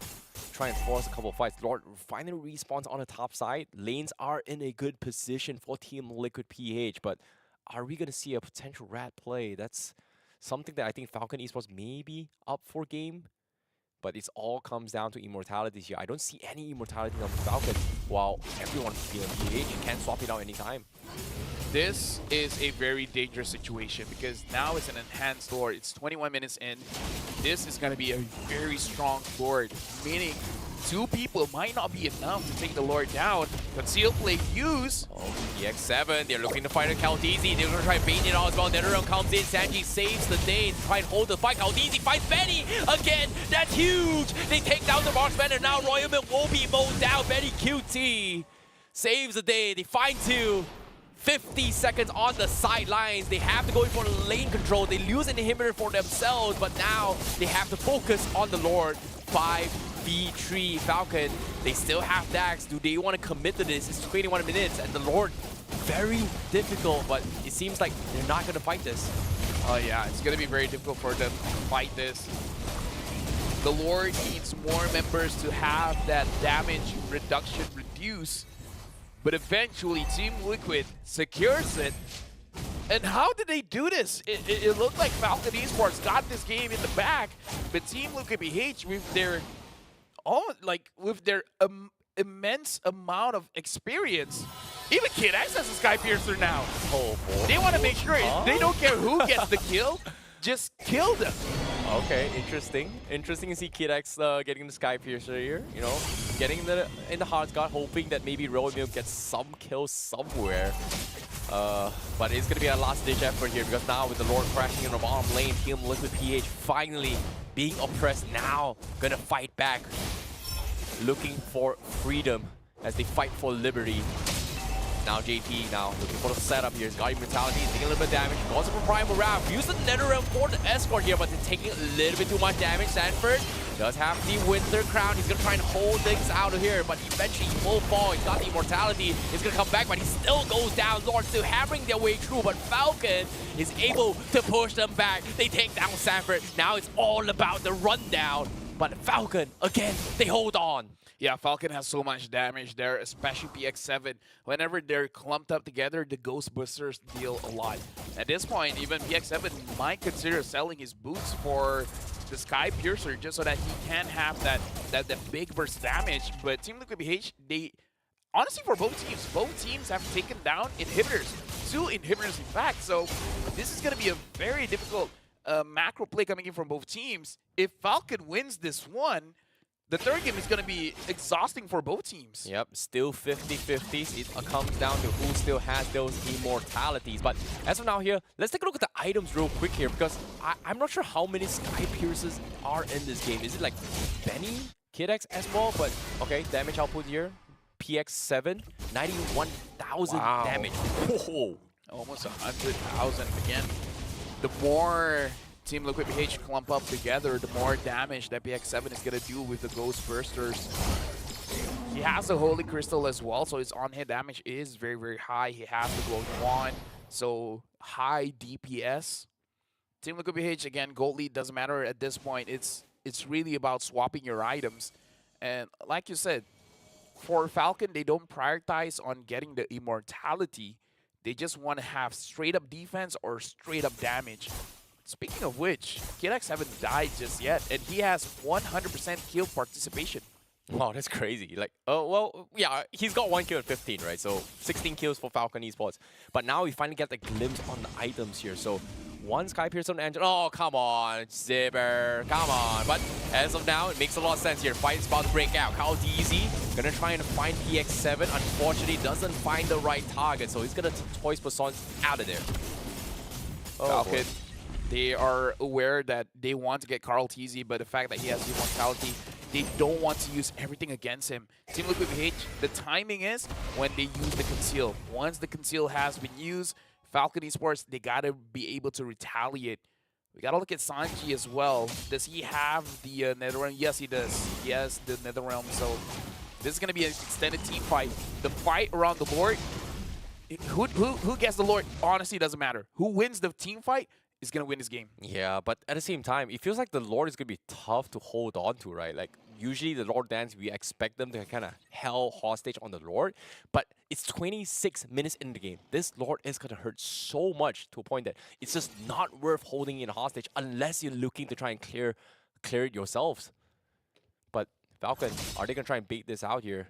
Looks like they just don't want to have an auto attack here. Even JP is just afraid of getting hit by the Lord. Benny UD, he does have the sustains. Okay, he's good. He's going to be able to hold on and try to take the Lord himself. So he's going to use himself as bait while Falcon still hasn't seen the rest of the members from TL.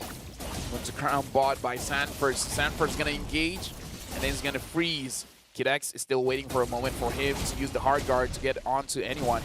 The question is, oh, they got Dax. Oh, JP. Dax forced to back out for now, but here he comes. JP taking a little bit of damage here. He gets linked up, but the Lord, do they get the reset? Dax still holding aggro on it right now. Team Liquid, they're trying to get value off the damage coming in, but Caldeezy, he's taking too much. He might die to this here. He needs to mow it down. The Toys was on. He bleeds the first immortality here. Sanford forced to come into the fight, but the Lord still comes in. Does he get it?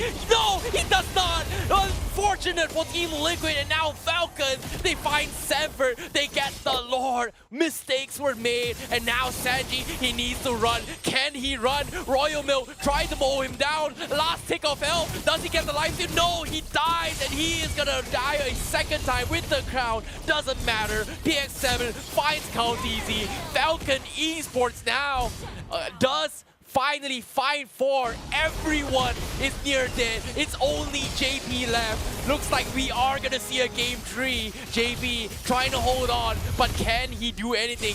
Absolutely nothing. The minions are here. Falcon, they get the wipeout, and we are gonna see a game 3 here.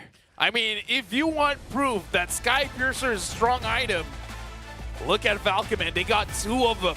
One on the gold lane, and one on their roam to ensure that anyone is slow gets taken down. Team Liquid BH loses game number 2. That is so close of a match of a Lord Dance between both Falcon and Team Liquid PH. We had a banger game number 2 there. And damn, I feel bad for Caldeezy, man. Like, he had the right idea. Okay, Lord hitting on Fredrin. Boop, boop, boop. Okay, wait. That swing from the Lord hurts. I'm down 1 HP. What do I do? The Toys Persons die. Oh, wait. I've got immortality. Comes back. Died again. Oh, so unfortunate. And actually, I'm pretty sure he did not notice his health was that low. Yeah. Because I'm pretty sure he was looking at the Lord, and then when he looked back at his own characters, like, wait, where did my HP go? And this is what JP has said themselves. The Lord Dance is the hardest for them to adapt because Philippines is the best at the Lord Dance. But now it's so punishing. Imagine a region that does this the best, and even their jungler gets taken down multiple times by the Lord. That's how strong the Lord is right now. And it was like, what, 27 minutes? The Lord was just hitting so hard to a point that one swing. And this is a Baxia with full max tanky items. And the 100% physical penetration. Tank items don't matter. 100% physical penetration, true damage. I'm at a loss. He doesn't of care. words. You can build 12 tank items and it won't matter. True damage, man. That's how strong the Lord is. And it's over 20 minutes. So we got to look at his stats. We got to look at the itemization here for both teams. I believe Kid X did not die at all in this entire game. Oh boy. Now, nevertheless here, let's take a look at the stats here. Yes, you are right. Kid X has not died a single game. 2-0-17. Benny sold off all his items. It's fine. He just said, I just need Sky Piercer. Hey, Sky Piercer Gaming, right? Then look at this. Like, even I sell Kid X everything. got himself. I sell everything else. All I needed was Sky Piercer. Benny, but for you guys, I got you. He went Sky Piercer, Malefic Roar, and then Demon Hunter Sword, and then afterwards he went for a Haas Claw, and then he sold his boots for a Rose Gold Meteor, and then eventually he sells the Rose Gold Meteor for a Blade of Despair. So there you go. If you guys want to, use the items, those are the items that he used. Yeah, but at the same time as well, I think Kid X had his, I would say, Sky Piercer in his final stage of the game as well. Unfortunately, he wasn't able to proc it in the last moment, but it was enough to scare off almost everyone from side of TLPH, right? Like, I think in the final moments where Kaltizi was trying to hold on to his Lord Dance here, I think he was chipped by both the Lord Swing as well as a random Ghostbuster coming from PX7, which kind of bounced off his teammate and hit him. Yeah, again, like someone like I know most teams are trying to figure out how do we play around this new Lord. PX7 dealt the highest amount of damage, 4,068 damage per minute. Benny Cutie highest gold per minute, 746 gold per minute. And again, we're gonna look at the damage numbers here. PX7 did 112,000, Benny 73,000. Sanji and Benny Cutie were close. They were 86 and 84,000 damage respectively. Hey, this is why... Actually, look at Royal Milk, 87,000. He dealt so much damage in this game. Most of his damage came from the Vengeance and his Blade armor to reflect Benny QT and the rest, right? But personally, I saw KidX's number here. This is a late game Angela with full mage items. This is why you don't play Angela mage. You play it as a roam. Like, he's not going to be able to do a lot of magic damage here. He's there to support the team, and he's doing a fantastic job, not going to lie. But nevertheless, I feel like this game was super close. Like, it could have gone either way. Hot take, Pharym is banned in the next game.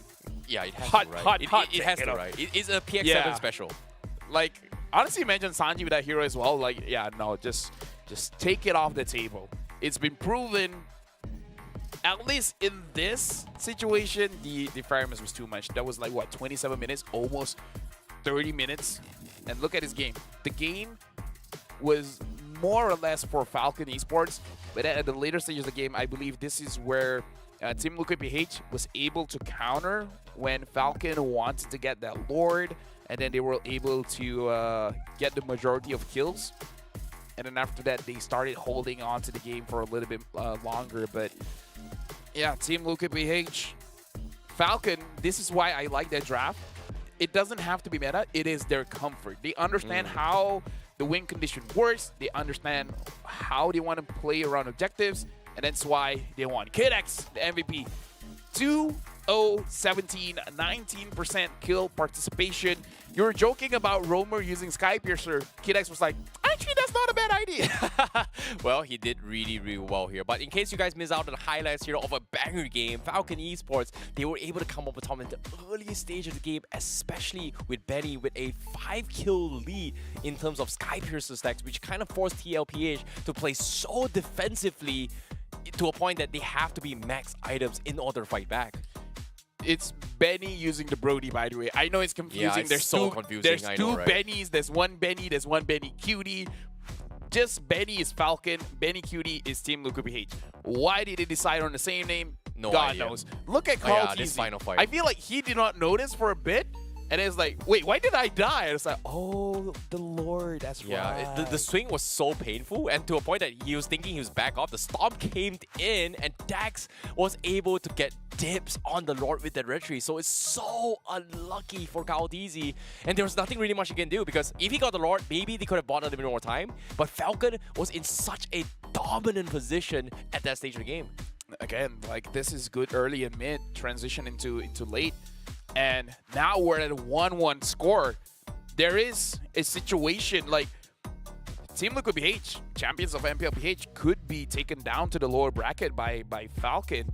And kudos to Falcon. That was an amazing game. Yeah, that was a freaking amazing game here. I'm excited to see how Game 3 is going to unfold here, because Game 1, complete outclass come from Team Liquid PH here. Falcon, you know what? Not like this. Never again. We're going to show you the Myanmar special, and they did it. They soared high, they fly high, and now we're seeing Game 3. And now we're going for a break because God knows we all need a break. We'll see you guys right after this.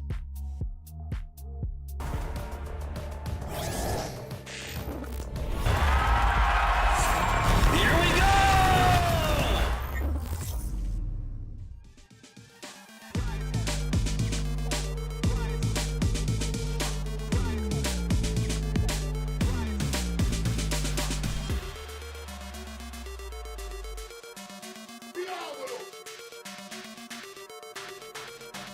Diavolo!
We're about to start game number 3 between Falcon going up against Team Liquid PH, where Team Liquid PH had a convincing win in game number 1, but Falcon, they're like, you know what? We still got stuff that we want to show you guys, and they were able to win the second game. Now going into game 3, what's going to happen? Welcome back. My name is Lafel. Alongside with me is ICBaby12. Well, this is going to be a very, very interesting match here coming game 3. Do they let the Faramis through? This is a PX7 special. It's a comfort pick. Every single time he picks it, he just does so well in every single game. Game 2, it was a complete one-sided early game because of the Skypiercer, but somehow Team Liquid PH was able to drag it out that long. So it could have gone either ways. I really would rather just let go of the Angela and just ban the Faramis, man, because the Faramis really showed his worth, not just in terms of how you maintain the health of your own team, but dealing the damage as well. Highest damage in the game, 112,000 damage. That is a lot, and that is way too much when you start to put into perspective, like you said, during the Lord Dance, where it's just splashing all over the place, where it feels like free damage. Yeah, free value damage across the map. And of course, let's talk about the sequence of the draft right now, because when it comes to draft here, it feels like, if I'm not mistaken, Faramis was led through to Falcon Esports in first phase, second pick here. So this time, well, like I said, not happening. Goodbye, Faramis. All right, sure, whatever. No Faramis. PX7 plays something else. They bring in the Loyi again. This is something that worked for Team Liquid in game 1. And they're going to use it again? So this is a repeat of game number 1, except the Natan gets picked up. Falcon, this is the first, this is the same picks except for the Yuzong. They got the Fredrin, they got the Novaria. They had a different EXP laner. It was the Terizla. So now they have the Yuzong, and Liquid probably will bat out the gold laners here. So for Falcon, maybe bat out the EXP laners so that No, I think Falcon is going to stick with banning the Florin later here. But now they got to respect the Kaja. The Kaja was something that they brought in game number 1. Well, it hurts a lot with the Loyi. You pretty much can't get out the yin-yang reaction. Minus magic resist with the Divine Judgment as well. Loyi just hurts a little bit too much. So makes a lot of sense, but do they want to double down on just banning on Florin as well? That's something that I think... Was it Falcon that did it? Yeah, it was Falcon that did it in game 2. Game 2. Let's hear a quick recap. No, it was game 1 actually. Yeah, it was game 1. Florin game 1. Oh. Yeah, game 1 banned in that game, so not game 2. Okay, so now they do repick this. CC still up in the grabs, but with no Angela this game, so I don't think they would try and bring the CC for Falcon this game. They have the Yuzong already. Alright, so Falcon gonna ban out their last hero here, and it is going to be the Florin. You called it out. Now Team Liquid PH, did they ban out the Claude? Okay. Alright, Lolita. I keep forgetting whenever you get a Natan, you gotta respect the Lolita. Yeah. I think TLPH, they banned the Chang'e in game 2, which was a little bit weird. But what snuck through this game is gotta be the Ling this time. So with no Florin, Ling still... Okay, they both got junglers. They don't need Link, yeah. They don't need Link. But they bring the Paquito and the Minotaur for Team Liquid PH. So that's a lot of value coming in from team fight controls from Team Liquid. Especially because Team Liquid can put the Skypiercer on the Paquito, so everyone else doesn't have to build that item. Because the more games I'm looking at, I feel like 1 is more than enough. You just need 1 Executor, the rest just has to be the damage dealer. Falcon, they already know their last pick, what it's gonna be. What's it gonna be? They need a marksman. So Brody again? No, Brody Ben. Okay, Beatrix then? Okay, it's gonna be... It's the Ixia! Okay, Ixia wins lane, so that's number 1. And Ixia is good in team fights with the... I already forgot what the ult is called, but it's potentially good, especially when you don't have a backline diver. The one that can really dive into the backline is the Baxia.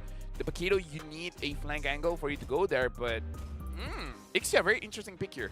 I'm curious to see how Falcon plays this year, because it seems like it is going to be a little bit different approach coming from Falcon to try and deal with this, but I don't know, it's weird, but I want to see how they pull this off. Full barrage, there you go.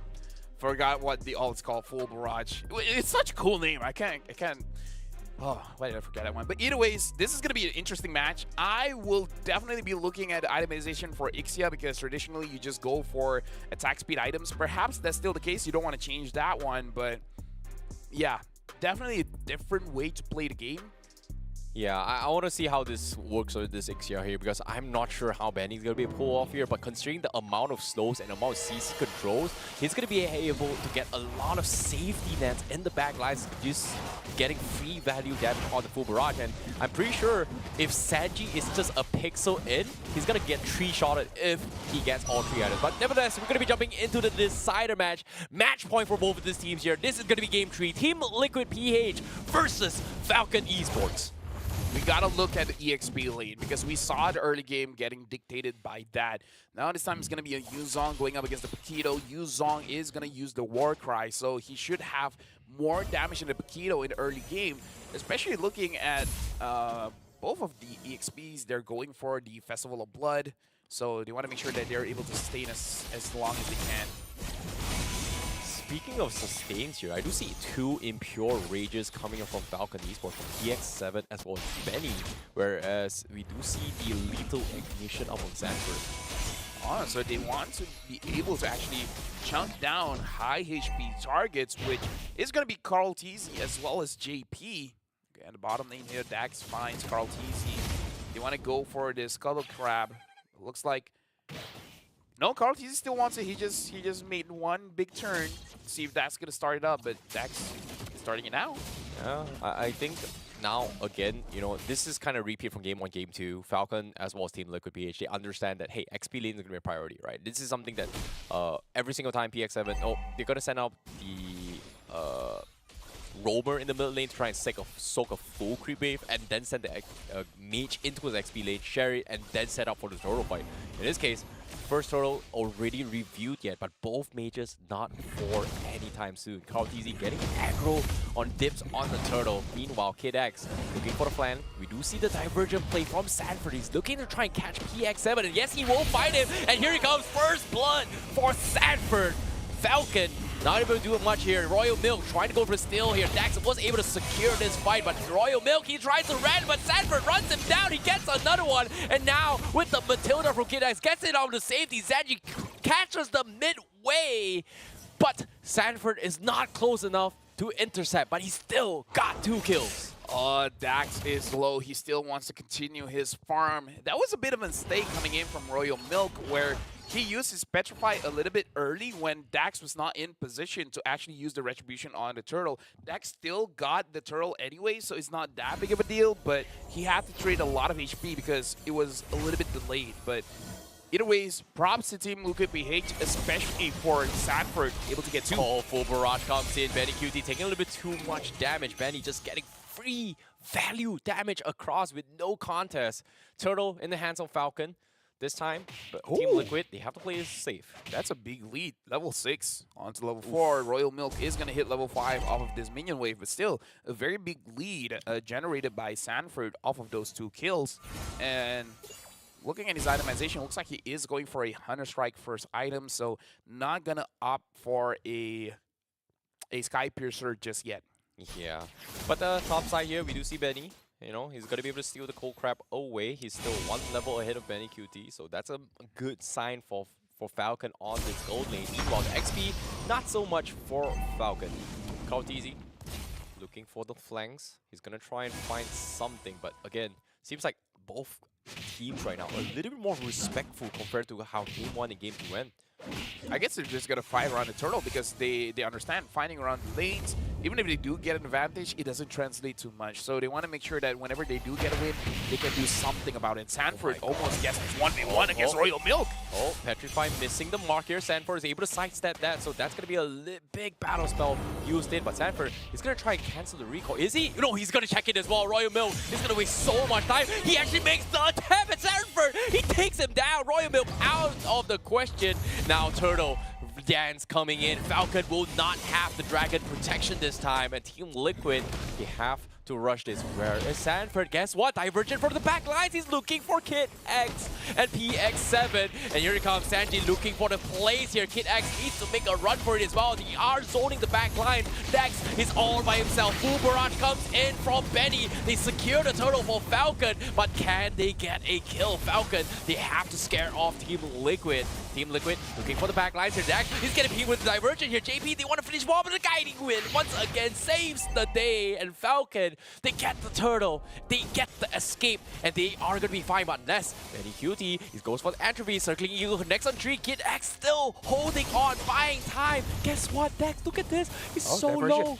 He still gets the play, but the Divergent from Sanford! They did not expect this. I don't think they realized, but they go in for the kill, the destruction. Falcon, they tried their best, but Team Liquid's attack just a little bit too much. That's good coming in from Sanji, because when you use the diversion outside of the map, you don't see it. So even if they were in the bush, they weren't aware that the diversion was being channeled. And by the time they see the members of Team Liquid BH, it was already too late. Falcon could not respond, and damaged leaderboard. Whew. Sanford is having a field day with this Paquito. Perhaps this is one of the heroes that they don't want to show, but they respect Falcon. They're like, you know what? We can't keep secrets. We need to show the Paquito now. Yeah, but now bomb lane, how easy to deploy. So Song comes in. Royal Milk is there, but he's taking a little bit too much damage here from Sanford. Just able to threaten every single one with just one Hunter Strike up on Sanford. Yeah, that Hunter Strike is big. Looks like the next item is going to be a Dominance Ice. Looking at Royal Milk, his first item should be a War Axe, but with 1.2k gold lead on the Paquito, Paquito is going to have a much easier time completing his items. The Natan as well, 700 gold above of the Ixia. Although to be fair, the Natan's item is much more expensive compared to the Ixia, so perhaps they can finish their third item by roughly the same time. Yeah, it could happen, but meanwhile, Lord Dance comes in. The Turtle Dance comes in this time. Dex already in position. They don't really see the rest of the members here. Ben and QT showed himself on the top left corner here. Echo finds out Sanford and Sanji. They're waiting for the Divergent, but here he comes. Black Dragon comes in. They are going to try and zone out the back line. Sanford gets sent to the back line. He's looking for somebody. Guess what? He's focusing on Benny. He's forced to flicker out. Turtle in the hands of Kautizi. Dex left all alone. Sanford can't seem to find off one. He's able to get out with 1 HP. Sanji catches 2, and they find 2. That's going to be double kill for Benny QT as Team Liquid PGH finds another, and no death thus far. Yeah, this game, Team Liquid BH really has the early game advantage, and they're transitioning into the mid lane advantage. Carl Teasy is going to steal away this purple buff. Dax has arrived, but looks like it's not going to be close enough to really do anything about it. Carl Teasy, Monster 003 start. Benacuti having 5, 2-0 and 3, 5 kill participations, but Sanford 6. Sanford is making a case for him to be the MVP in this game. Yeah, he might just be as well. Sanji hasn't reviewed himself. Recalling back at the base, doesn't want to give information. They get the 3 tier 1. Royal Milk will be able to check this, but they still have no info of where Sanji is. Has he used his Divergent or not? As you can see in the faces of Falcon Esports, they don't know what is up. And that's a problem for Falcon right now. Yeah, Carl Teasy can't open a map without having the fear of getting punished in any kind of way because of the lead that they have. 6,000 gold lead for Team Liquid BH. If Falcon wants to make a miracle play, they gotta figure out how to do what Team Liquid BH did just now and try to fight around the Lord and then get a lot of kills. In fact, try to get an entire wipeout. But judging by how Team Liquid BH is playing, they don't seem to be making too costly of a plays. The Diversion is being used in the back. Okay, JP gonna be the back lines. He's going for the mid-on range. He gets on for everyone. And now they're gonna go for the combo. Tier 1 will fall. Royal Milk still somehow survive. JP Sanford first of all. Falcon is able to punish this over-aggression. Team Liquid now on the backseat made the first mistake. Yeah, so the Lord is involved somehow because the Lord is going to spawn, and that's a 2,000 gold lead swing because Team Liquid BH were 6,000 ahead, and now they're only 4,000, and that was because of the big shutdown they got from Sanford. So a lot of gold just transferred onto Falcon Esports, and now they can actually contest for this lore, but they don't want to take the risk going up against Carl Teasy. His retribution has been good the entire series. Yeah, seeing how this play coming in, Team Liquid looks like they're going to try and make another attempt once more. They're sending Sanford to clear the bottom lane, so they have to kind of equalize the economy once again. Check out the lanes before this next commitment. But Falcon, this time, they will have control. But it seems like with the Sky Gunner helmet and the Oracle purchase on Sanford and Kautizi, that is going to be a big problem here for Falcon. Yeah, looking at Benny, looks like he is down in gold by a lot compared to Benny QT, where Benny QT has the Holy Crystal. So definitely on Team Liquid BH now, they have a lot of damage. Their comp has reached its highest point. So they're all good. They can commit for a fight. Compared to Falcon Esports, Benny, the Ixia, does not have enough just yet. He only has 2 items where he has the Corrosion Sight as well as the Sea Halberd. Yeah, he hasn't completed the... I believe he wants to go for a Demon Hunter Sword next. Yeah, he needs at least 2 more items before his full barrage is going to be able to threaten Team Liquid. They sent out Yudong to clear off the bottom lanes more now, but top side, they haven't seen where the box here is from Carl Teasy, so I guess they really want to try and shut down PX7 and Benny. And so far, Falcon, so afraid of taking this Lord fight for themselves just because of not having those information. And guess what? Carl Teasy hasn't shown himself yet. He wants to get on top of someone, and that is probably going to be either Benny or PX7. I feel like Falcon, they know something is up because the Lord Dance has started and they don't see where Carl Teasy is. Carl Teasy, now they can see him. Oh no, he's going to back lines as well. He knows exactly where Benny is. He's going to try and flicker out, and he's going to try and go back in. And guess what? He's going to try and commit to the fight. He's getting free value damage as well. Great sidestep from Falcon. They're able to get 1, but Royal Milk, he's looking to back lines. He's got the Petrify, but he can't seem to find a kill. They trade 1 for 1. Royal Milk for Sanford. And Falcon Esports, they lose nothing. They only lose and trade an XP for an XP. That was good coming in from Falcon because Benny Cutie dived the backlines, but they were all able to avoid the majority of the damage coming in from Benny. But they won PX7, they got PX7. What? Despite all the efforts that Falcon Esports to try and trade evenly, they lost PX7. That's not good for Falcon. Meanwhile, Dex, he's not shown himself yet. Kid X trying to get information for Falcon, but the rest of Falcon Esports are not prepared, and now they are going to try and dive him. Kid X needs to make a run for it as well. Entropy being used, Lord finally getting mowed down, and Team Liquid will finally take the Lord. This is a very good spot to be in if you're Team Liquid BH because you're able to get kills. Ben Cutie is able to ramp up even more in 3-0 and 5. He has the Wind of Nature to ensure that if Benny is able to catch him, if Royal Milk is able to catch him, even Dax, if he wants to use his ult onto Benny QD, he can't survive that. Oh boy, Carl's easy. He's gonna try to push the button right now, trying to force something. Entropy being used in, so Falcon Esports, they have to respect this. But again, when do they fight back? Because it seems like they're waiting for a timing, but now with an inhibitor fallen, with a tier 2 fallen and potentially an inhibitor, Falcon Esports might be in some serious trouble right now. I don't know, I feel like Benny, whether you have enough items or not, kind of doesn't matter at this point. You have to try to deal out as much damage as you can, but for him to do, oh my goodness, PX7!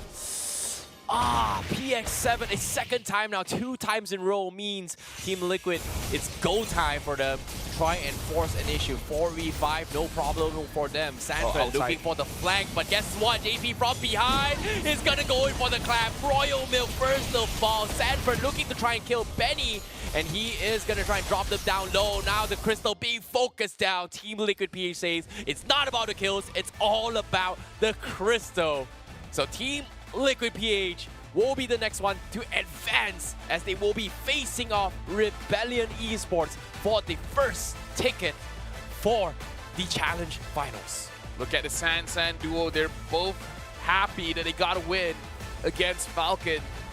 I believe that they have given a lot of respect to Falcon because Falcon definitely showed a lot in this game, and Team Liquid BH, Sanford has to bring out a Paquito, and I gotta say, that Paquito is very scary. Yeah, that was a very, very sick combo coming from him here. And he's been very, very on point. When you expect him to hit, he hits it. Like, we don't expect him to hit, he goes in for the punch and gets a kill out of there. So the early 2-0 kill coming from him was just so detrimental to his Falcon Esports. There's just nothing much they can do.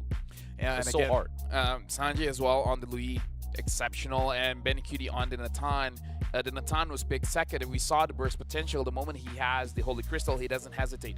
If he sees a target, he's going to intervene forward, not backwards. He's going to make sure that he gets that solo kill. If anyone else is involved, sure. But in terms of damage, he himself is enough.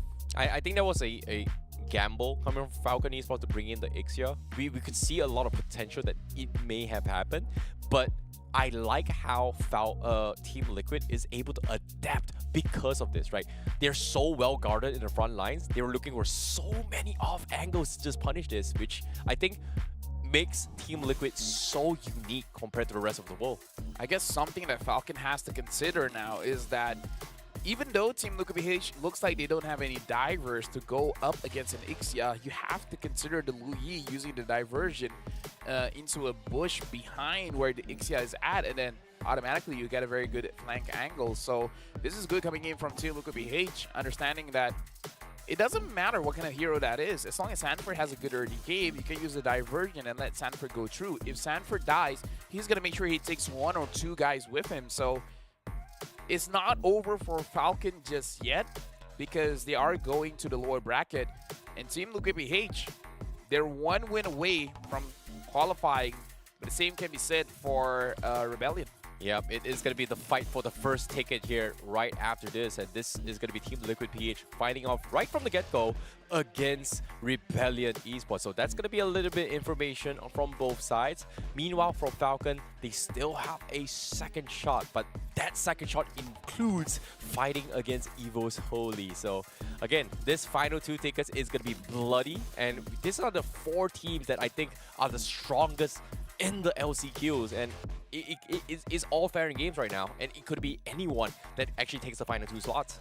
Sanji dealing the highest amount of damage, 3,058 damage per minute. Menicutie, highest gold per minute, 888. In this game, I'm worried that Team Liquid BH has shown the strength of Falcon, where if they do have the Fire Mist, it's going to be their game. So I don't think any other team will let the Fire Mist through to give it over to PX7, because PX7 has shown that, yeah, no, even against former world champions, they can do a lot with the Fire Mist. Yeah, and I think that's something that Falcon Esports needs to adapt a little bit more, right? Like I feel like PX7 on this Novara, he's trying his best to do his own thing. But there's only so much limitation he can do in this fight, because was there something wrong with this draft? A little bit. It feels like the Ixia was trying to fix something here. They're trying to experiment with the Ixia play. The idea was good. It forces Team Liquid to play in a very, very weird playstyle, which I think if this was not Team Liquid PH, any other team would have struggled against this composition. But Team Liquid, they're just so known to play this kind of off-angle flanks with the Lo Yi. And now with the Lo Yi, it just forces Falcon to not be able to do what they're trying to do. And we see that this is a very steep graph for Team Liquid BH, where I don't remember where was this. This could be the second turtle where Team Liquid BH just shot up in terms of how much gold as well as experience as they got. And then it slowly plateaued a little bit of increment over time. But it came to a point where Team Liquid BH, they don't have to grow so much anymore. They already got a very good standing going up against Falcon Esports. And the difference between gold laners, Benny as well as Menicutie, his items are much more expensive, and he got it way earlier compared to Benny. So yeah, Menicutie did amazing in this game. Yeah. But let's take a look at the MVP for this match here. For who is it going to be? Is it going to be Menicutie or is it going to be Sanford? Because as of yet here, it feels like everyone did their roles really, really well. But MVP is going to be Menicutie with 406 on his Natan. Unkillable, and he's got the lucky number 888 GPM. Yeah, he got full items by 13 minutes, 14 minutes. So he farmed up very, very fast. But the early game, it's all Sanford, baby. Like, yeah. He made sure that he got a lot of kills.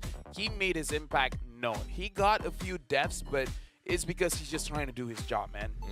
And even here as well, I think you have to shout out towards Sanji as well with his divergent. It's been on point. Every divergent he's made for Sanford has been so on point. It helped him set up a lot of plays. And yeah, you're right. There are a lot of instances where Sanford wasn't able to get those finishes ever since Falcon Esports is reached a power spike where the Paquito doesn't do enough anymore.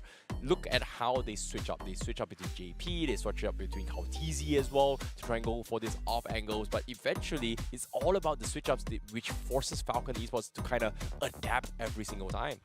Yeah, this is definitely not an easy series for Team Liquid BH.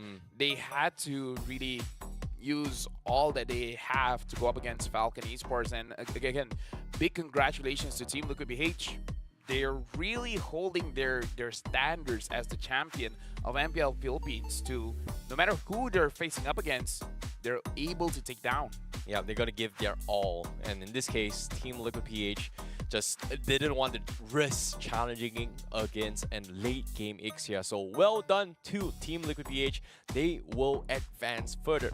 However, the journey is not over yet for both of these teams because both teams are going to be playing a minimum of 2 series by the end of today. But nevertheless, now Falcon, they fall down, fighting off against Evo's Holy. Team Liquid PH is going to fight for Rebellion for the first ticket for the Challenge Finals. Yeah, again, this series went all the way. It went all 3 games. First game, Team Liquid was very dominating. Game 3, they were dominating as well. Game number 2, it was surprising. Falcon Esports did very well. The fact that Team Liquid BH, they could hold off against Falcon and almost got a victory there as well. So even in a losing game, Team Liquid BH, they're still in a good spot to win the game overall. Yeah, it is all about mental fortitude and stamina, right? Like considering how long and tiring it could have been, you talked about maybe fatigue might kick in game number 3. But the question here is, it is going to affect some of these teams who have to play potentially 3 games by the end of the day. So again, you know, right from the get-go, Team Liquid PH right now, they will advance, but they are going to be facing off against Rebellion. Here's some graphics for you guys to fight for the first ticket to qualify for Challenge Finals. But again, whoever loses between Rebellion as well as Team Liquid PH has to go down into the brackets to face off either Evo's Holy or Falcon. So that's going to be the winner of those series. Let me just say, Evo's Holy, they will have a difficult time going up against Falcon because Falcon has showed versatility as well going up against Team Liquid BH. And Team Liquid BH going up against Rebellion, this is going to be very interesting because Rebellion has been looking very strong. But going up against Team Liquid BH, this is going to be a real test for them where if Rebellion wins this one, yeah, they definitely deserve to go to the Challenge Finals. Yeah, if they are able to do so. Again, like you said as well, it is going to be the biggest challenge ever, the biggest obstacle that Rebellion needs to overcome. They've overcome obstacle 1. Evo's Holy, they won. Great. Now obstacle 2 is going to be taking down Team Liquid PH. But of course, even if they lose this series, they still have a second chance down bottom to qualify for the second ticket. But they definitely don't want that because, again, the less games you play, the less info you give. True. Right? True. Because going up against Falcon, maybe they want to keep the Paquito a secret. But they're like, okay, you know what? Something's got to give. So let's give the Paquito. And then the Paquito was able to get that big victory. So yeah, less games, less info, better chances at the Challenge Finals and all other tournaments that they'll be joining. So either way, good luck to both Rebellion as well as Team Liquid BH in their upcoming match, which is going to happen very, very soon. Yep, we don't really have a lot of time for them here, but for now, we're going to be taking a very, very short break. And right after this break, we will be bringing up the next match for you guys. So we are going to be closing things out. Yeah, if there's nothing here, we're going for a short break. After this, it's going to be the game to see which team goes to the Challenge Finals. Is it going to be Team Liquid BH or is it going to be Rebellion?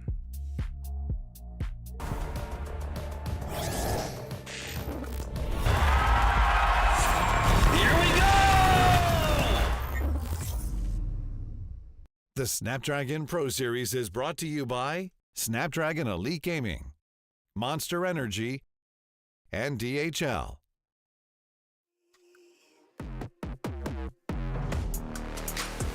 Didn't mean to get you so excited. Tried to tell you not to fall in love. Why you always always hit me uninvited. Just hoping you would get the picture. I've had enough.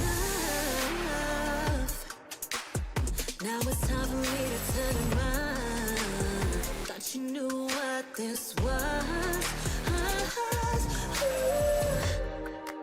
Yeah, I am superstar. You were never the one for me. Never should have fell for me. Take back your heart. Why don't you take it back? You never had a chance. I'm gonna take back your heart. Call it a savage love, just till I had enough of us. I'm good, babe. I'm on my own. This ain't a phase. Just let me go. Told you that I'm not that type. Don't bother wasting breath. Begging for one more chance. Yeah, know you got carried away. Ooh, you made me to say you've been messing with greatness. Faces, stay in your place. I was looking to play, then you got in the way. All the love that we made got me stuck on your brain.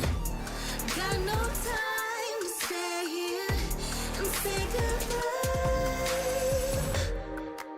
Yeah, I am superstar. You were never the one for me.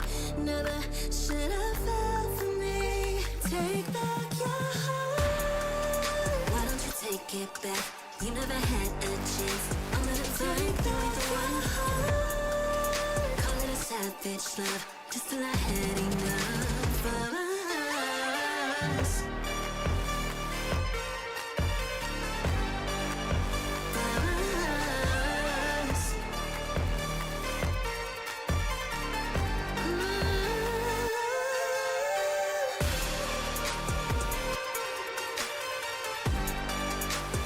Take back your heart.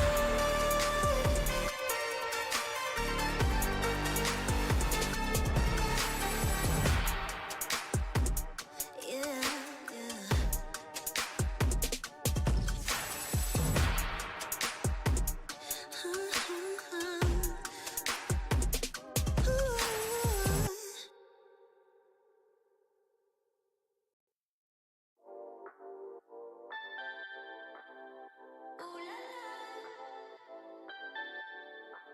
Let's go. Put it in motion.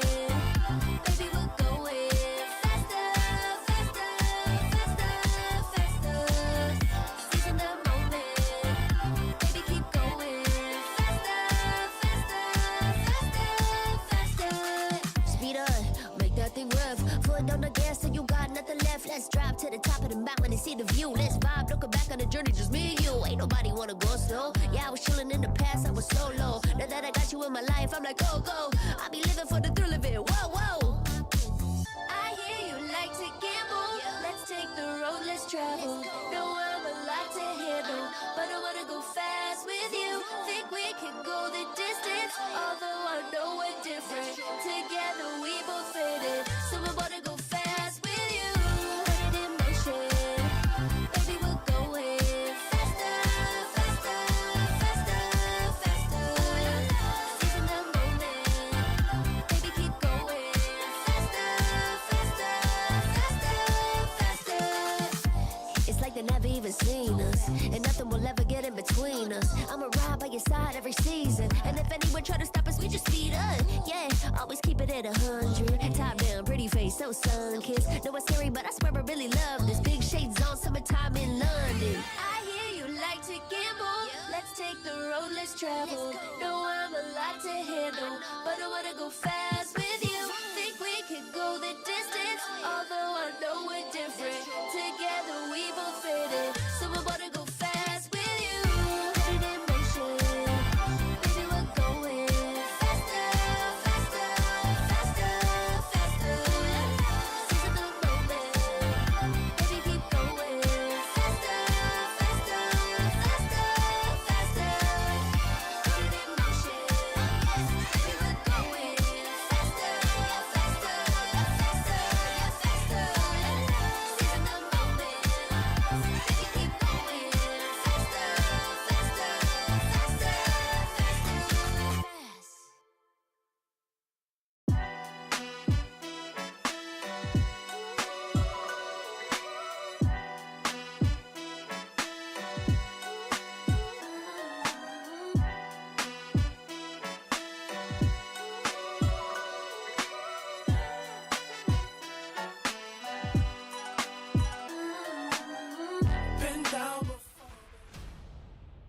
Welcome back. It is going to be between Rebellion Esports going up against Team Liquid PH, where both teams are 1 win away to get their slot in the Challenge Finals and qualifying to play in Jakarta. Welcome back to the Snapdragon Pro Series MLBB Season 5. My name is Lafel. Alongside with me is ICBB12. Well, this is going to be the important moment for either of these teams, and this is going to be the crucial moment on who takes the first ticket. The first of final 2 tickets coming in towards the Challenge Finals. Is it going to be Rebellion Zion, or is it going to Rebellion Esports, or is it going to be Team Liquid PH? Because it is going to be a very, very important one. But nevertheless, here, if you guys are up for some intense match and great vibes here, you guys can get yourself the tickets by scanning the QR code and get it for only 10,000 IDR at esl.gg/MLBBTix-EN. So be sure to scan it right now. I mean now. Okay, it's gone. It's okay. On top of it all, guess what? There's exclusive free chests for you guys for the first 1,000 people who buy the tickets, worth up to 65,000 IDR. That's a lot of bang for buck right there, Lafo. Okay, you quick pay math. 10,000 and then you get back 65,000. So yeah, that's a lot. You essentially pay to get paid. That's crazy. It's like A rebate. It's like I buy phone credit and I get a phone. What? That is that level of value. It's like Wow. I buy a drink and then they give you food for free. Wow, that's a big percentile difference. It's like I buy a windshield wiper and they give me a car. That's insane. Wow. That's very good reference It's here. like buying a boxer and you get an entire suit. What else can be done? You buy a sock. It's like buying a door and you get a house. Whoa! See? The value is insane. I know, right? It's crazy. This is, you know, It's like buying Sky Piercer. That value is insane. true. 1,500 gold equals to 2 item damage value. It equals to an execute. An execute is a spell. You have know, an right? item that gives you 2 spells. You Yep. can get a flicker and an execute. True, fair enough. That's a very, very good observation here. This is why we gotta have Lafel as the analyst, right? That's why it's called Lafel the analyst. So you guys want a little bit more information, you can also check it out in the patch notes and also visit his YouTube channels, which oftentimes he will talk about it. But now let's talk about the patch here, whose recent changes. Sky Piercer, Lafel, the man, the analyst. What do you think? Low HP, you're gone. Wishing Lantern, high HP, you're gone. Malefic Gun, you don't like your range, make the range longer. Winter Crown, you can use your freezing effect and your ult, your first skill, your second skill, it will still go through. Clock of Destiny, you want to be tanky, when your HP is half, you want to get a little bit more, that's your item. Having the War Axe, you have now the Bloodless X. Bloodless Axe as well. I completely erased it from my memory at this point. Glowing Wand plus the Necklace Endurance, Queen's Wings, making sure that when you're low HP, you get tankier, you get more damage. The Thunder Belt, you just scale your defenses like crazy every single time Infinitely. you hit your enemy. Infinite scaling. But again, the game won't be that long. But yeah, either way, this is one part of the patch where there's multiple parts of the patch as well. You got heroes, you got adjustments to the battlefield, the lore, the minions. So much going on in this game. You know, if you guys are big Aldos fans, you guys can actually get a first item Thunderbolt. It just scales infinitely as well. It gives you so much sustainability. But on top of it all, we've seen a lot of rebalances, changes, and nerfs into this upcoming patch. All these heroes has been affected, and a new hero going to be dropping by the end of this month, known as Ju Sin. And again, a lot of people has been speculating here, Ju Sin might bring a shakedown because of the new items. Well, either ways, a lot of heroes that has been buffed haven't been used just yet. These are the heroes. Now let's check out the teams. Let's check out Rebellion Esports. Check out their lineup. You guys have saw it earlier today to reintroduce. It's going to be Cars, Vincent, Suelo, D, and Audi TZ. Well, this is going to be a very, very big match for Rebellion Esports to overcome. They were able to overcome Evo's Holy in the first round, but this time it is going to be against Team Liquid PH, the favorites to take the ticket away. But in case you guys missed out in yesterday's game, this is going to be a little bit of highlights here where Rebellion Esports was able to win Monster Vicious with a 2-0 because of these Moskov. And every single time they made this play here, Monster Vicious was able to try and get a very nice flank, but unfortunately, again, it comes down to unity, right? Together we stand, divided we fall, and that's exactly what Rebellion did. They grouped up together, made sure to pick off every single isolated target from Monster Vicious, and just came out on top. Yeah, Rebellion also showed an impressive feat, defeating Evo's Holy, which again is the #2 team in MPL ID. So they've definitely improved since their MPL time. And now for the Snapdragon Pro Series, they're here to show that they are one of the best. But going up against them is going to be Team Liquid PH, the champions of MPL PH. It's going to be Sanford, Carl Teasy, Sanji, Benny Cutie, and JP. Yep, and when it comes to Team Liquid PH, you guys saw them in the previous series, but of course, it was a very, very close match as well. We saw some really, really insane shots coming in from Benny QT with that Beatrix snipe in game #1. Game 2 was a little bit different as well. It could have gone either ways between both Falcon as well as Team Liquid PH. That was a very, very intense match, but it came down to a moment where game 3, they were just not playing here. They brought in the Sanford Paquito as well as the Loyi once more to just completely maneuver Falcon Esports on all fronts. Yeah, and again, Team Liquid PH, they just finished their match, but they're ready for their second one. So have minimum breaks, but this is their life. This is the life of a pro player. You have to always be ready for a match. Yeah, they have to be prepared. In this case, you can see they're doing their final homeworks here on how they are going to overcome against Rebellion Esports in this upcoming fight. And as you can see, Rebellion is going to be in a situation where they have a lot of information. They have to be worried about the Lo Yi. They have to worry about the potential Paquito coming from Sanford as well. The San combo has been very, very in unison since game 1 as well as game 3. Game 2, it was close. Again, it could have gone either ways between them as well as Falcon. But Rebellion now, they've got 2 clean games. They didn't give a lot of information, but what sticks is they do love those Angela pickups. Right now, they're looking at the data to understand the kind of matchups that they will be going up against Rebellion, taking this match very, very seriously to understand their opponents before the game even starts.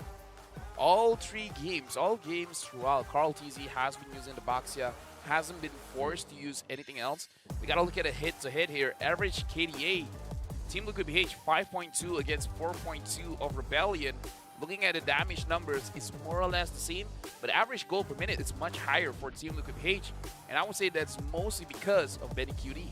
Yeah, and even yesterday's game as well, Team Liquid PH, they were able to close out one of the fastest games here in SPS. They were able to finish game 1 against CFU about 8 minutes into the game. That was a very, very unusual timing, but 8 minutes the game, just closed out the game before the Lord even spawned. So that was a very, very quick game coming from TLPH here. So it pretty much boosted up the overall average GPM. But again, to be able to pull it off, still very, very difficult here. So let's talk about the drafts here. We do see Faramis being a priority coming from Rebellion here. They also lean on towards Angela.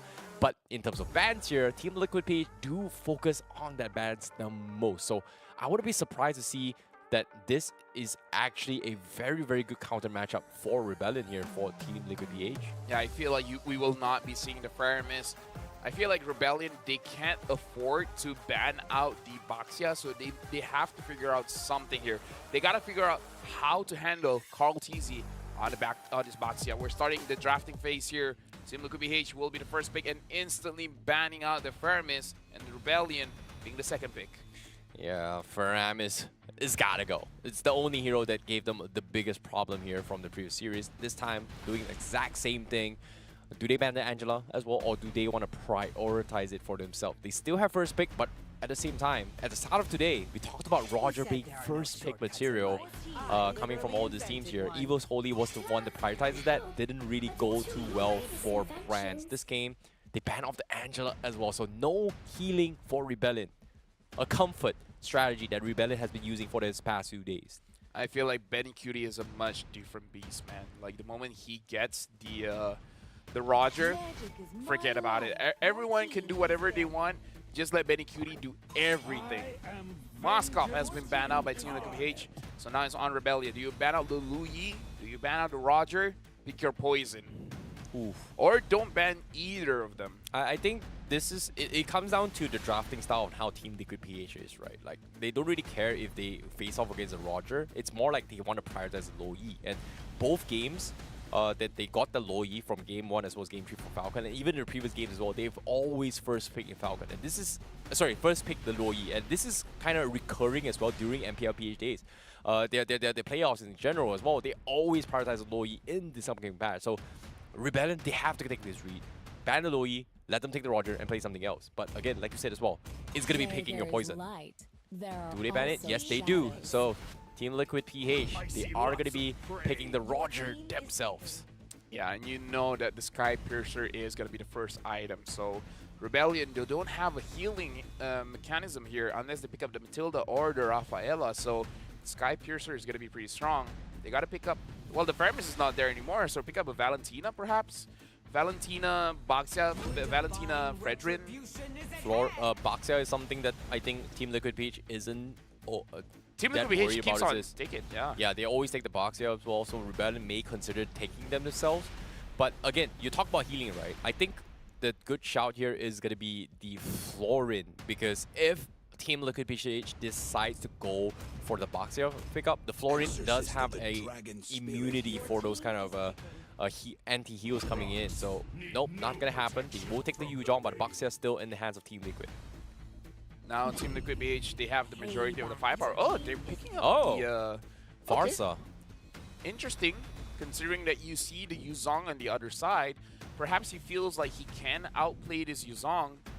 Usually we don't see too much Farsa going up against the Yuzhong, so this is a very interesting pickup that I feel like is targeted towards their gold laner, because they feel like the gold laner is going to use something like an Atan, something that has less mobility, so maybe that's why they pick up the Farsa. I think having this Farsa is intentional coming from Team Liquid, in a sense where they want to force Rebellion to pick something else rather than a healing composition, right? If they go for Minotaur, if they go for the Florin, they're not going to be able to cut off Farsa really, really well. So if they force a Grok right here, it isn't too bad, but nope, Rebellion, they take the export instead. It's something that they ban out a lot, so they are going to be able to get this, but I assume this is a jungle export from Rebellion. They pretty much showed their cards right from the get-go.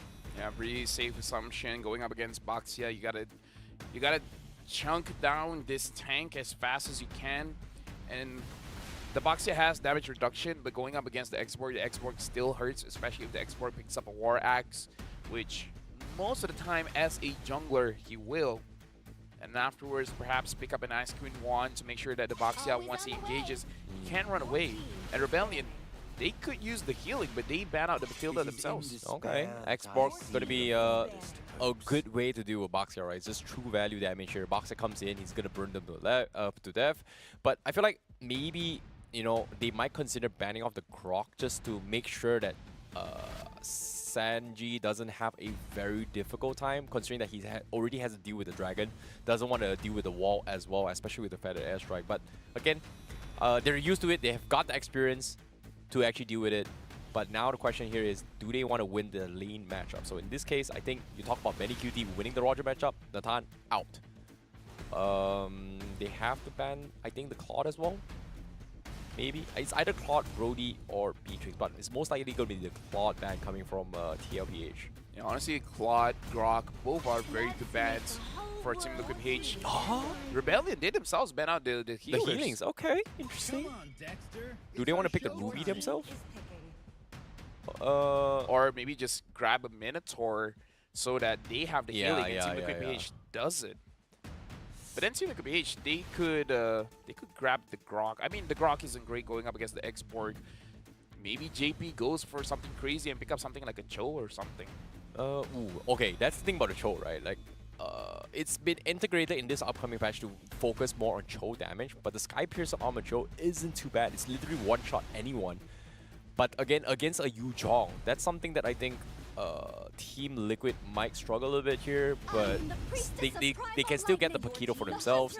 Nope, they're not going to go for Grok. They're not going to go for anything else as they are going to take a safety net, pick the Edith for the roam position. They have a very tanky lineup here, so I'm guessing their gold lane isn't going to have a lot of mobility. This is one of those games where, yeah, I feel like a Clint could work, a Brody could work. If they want to do a Benny Cutie, they could show off the Beatrix as well. The only thing is the Beatrix is going to have a difficult time going up against the far side. Now having the Paquito, there's a lot of dive coming in from Team Liquid PH, so any kind of marksman doesn't feel super good at this point. Okay, this is going to be a little bit of a different matchup here. Roamer, final Roamer coming from Team Liquid here. Do they pick the Minotaur again? Yes, they do. There is going to be some sort of a healing here coming in from Team Liquid PH. Rebellion, last pick, Marksman. What's it going to be? Clint, Brody. This is a very awkward situation Rebellion has put themselves in because, yes, Team Liquid, they show them the cards, but considering the amount of marksmen has been banned here, including the Harith, there's not really a lot of good options here, especially if a Roger jumps in your face. Usually we see fighters here, but if they do that, they won't have enough damage. Yeah.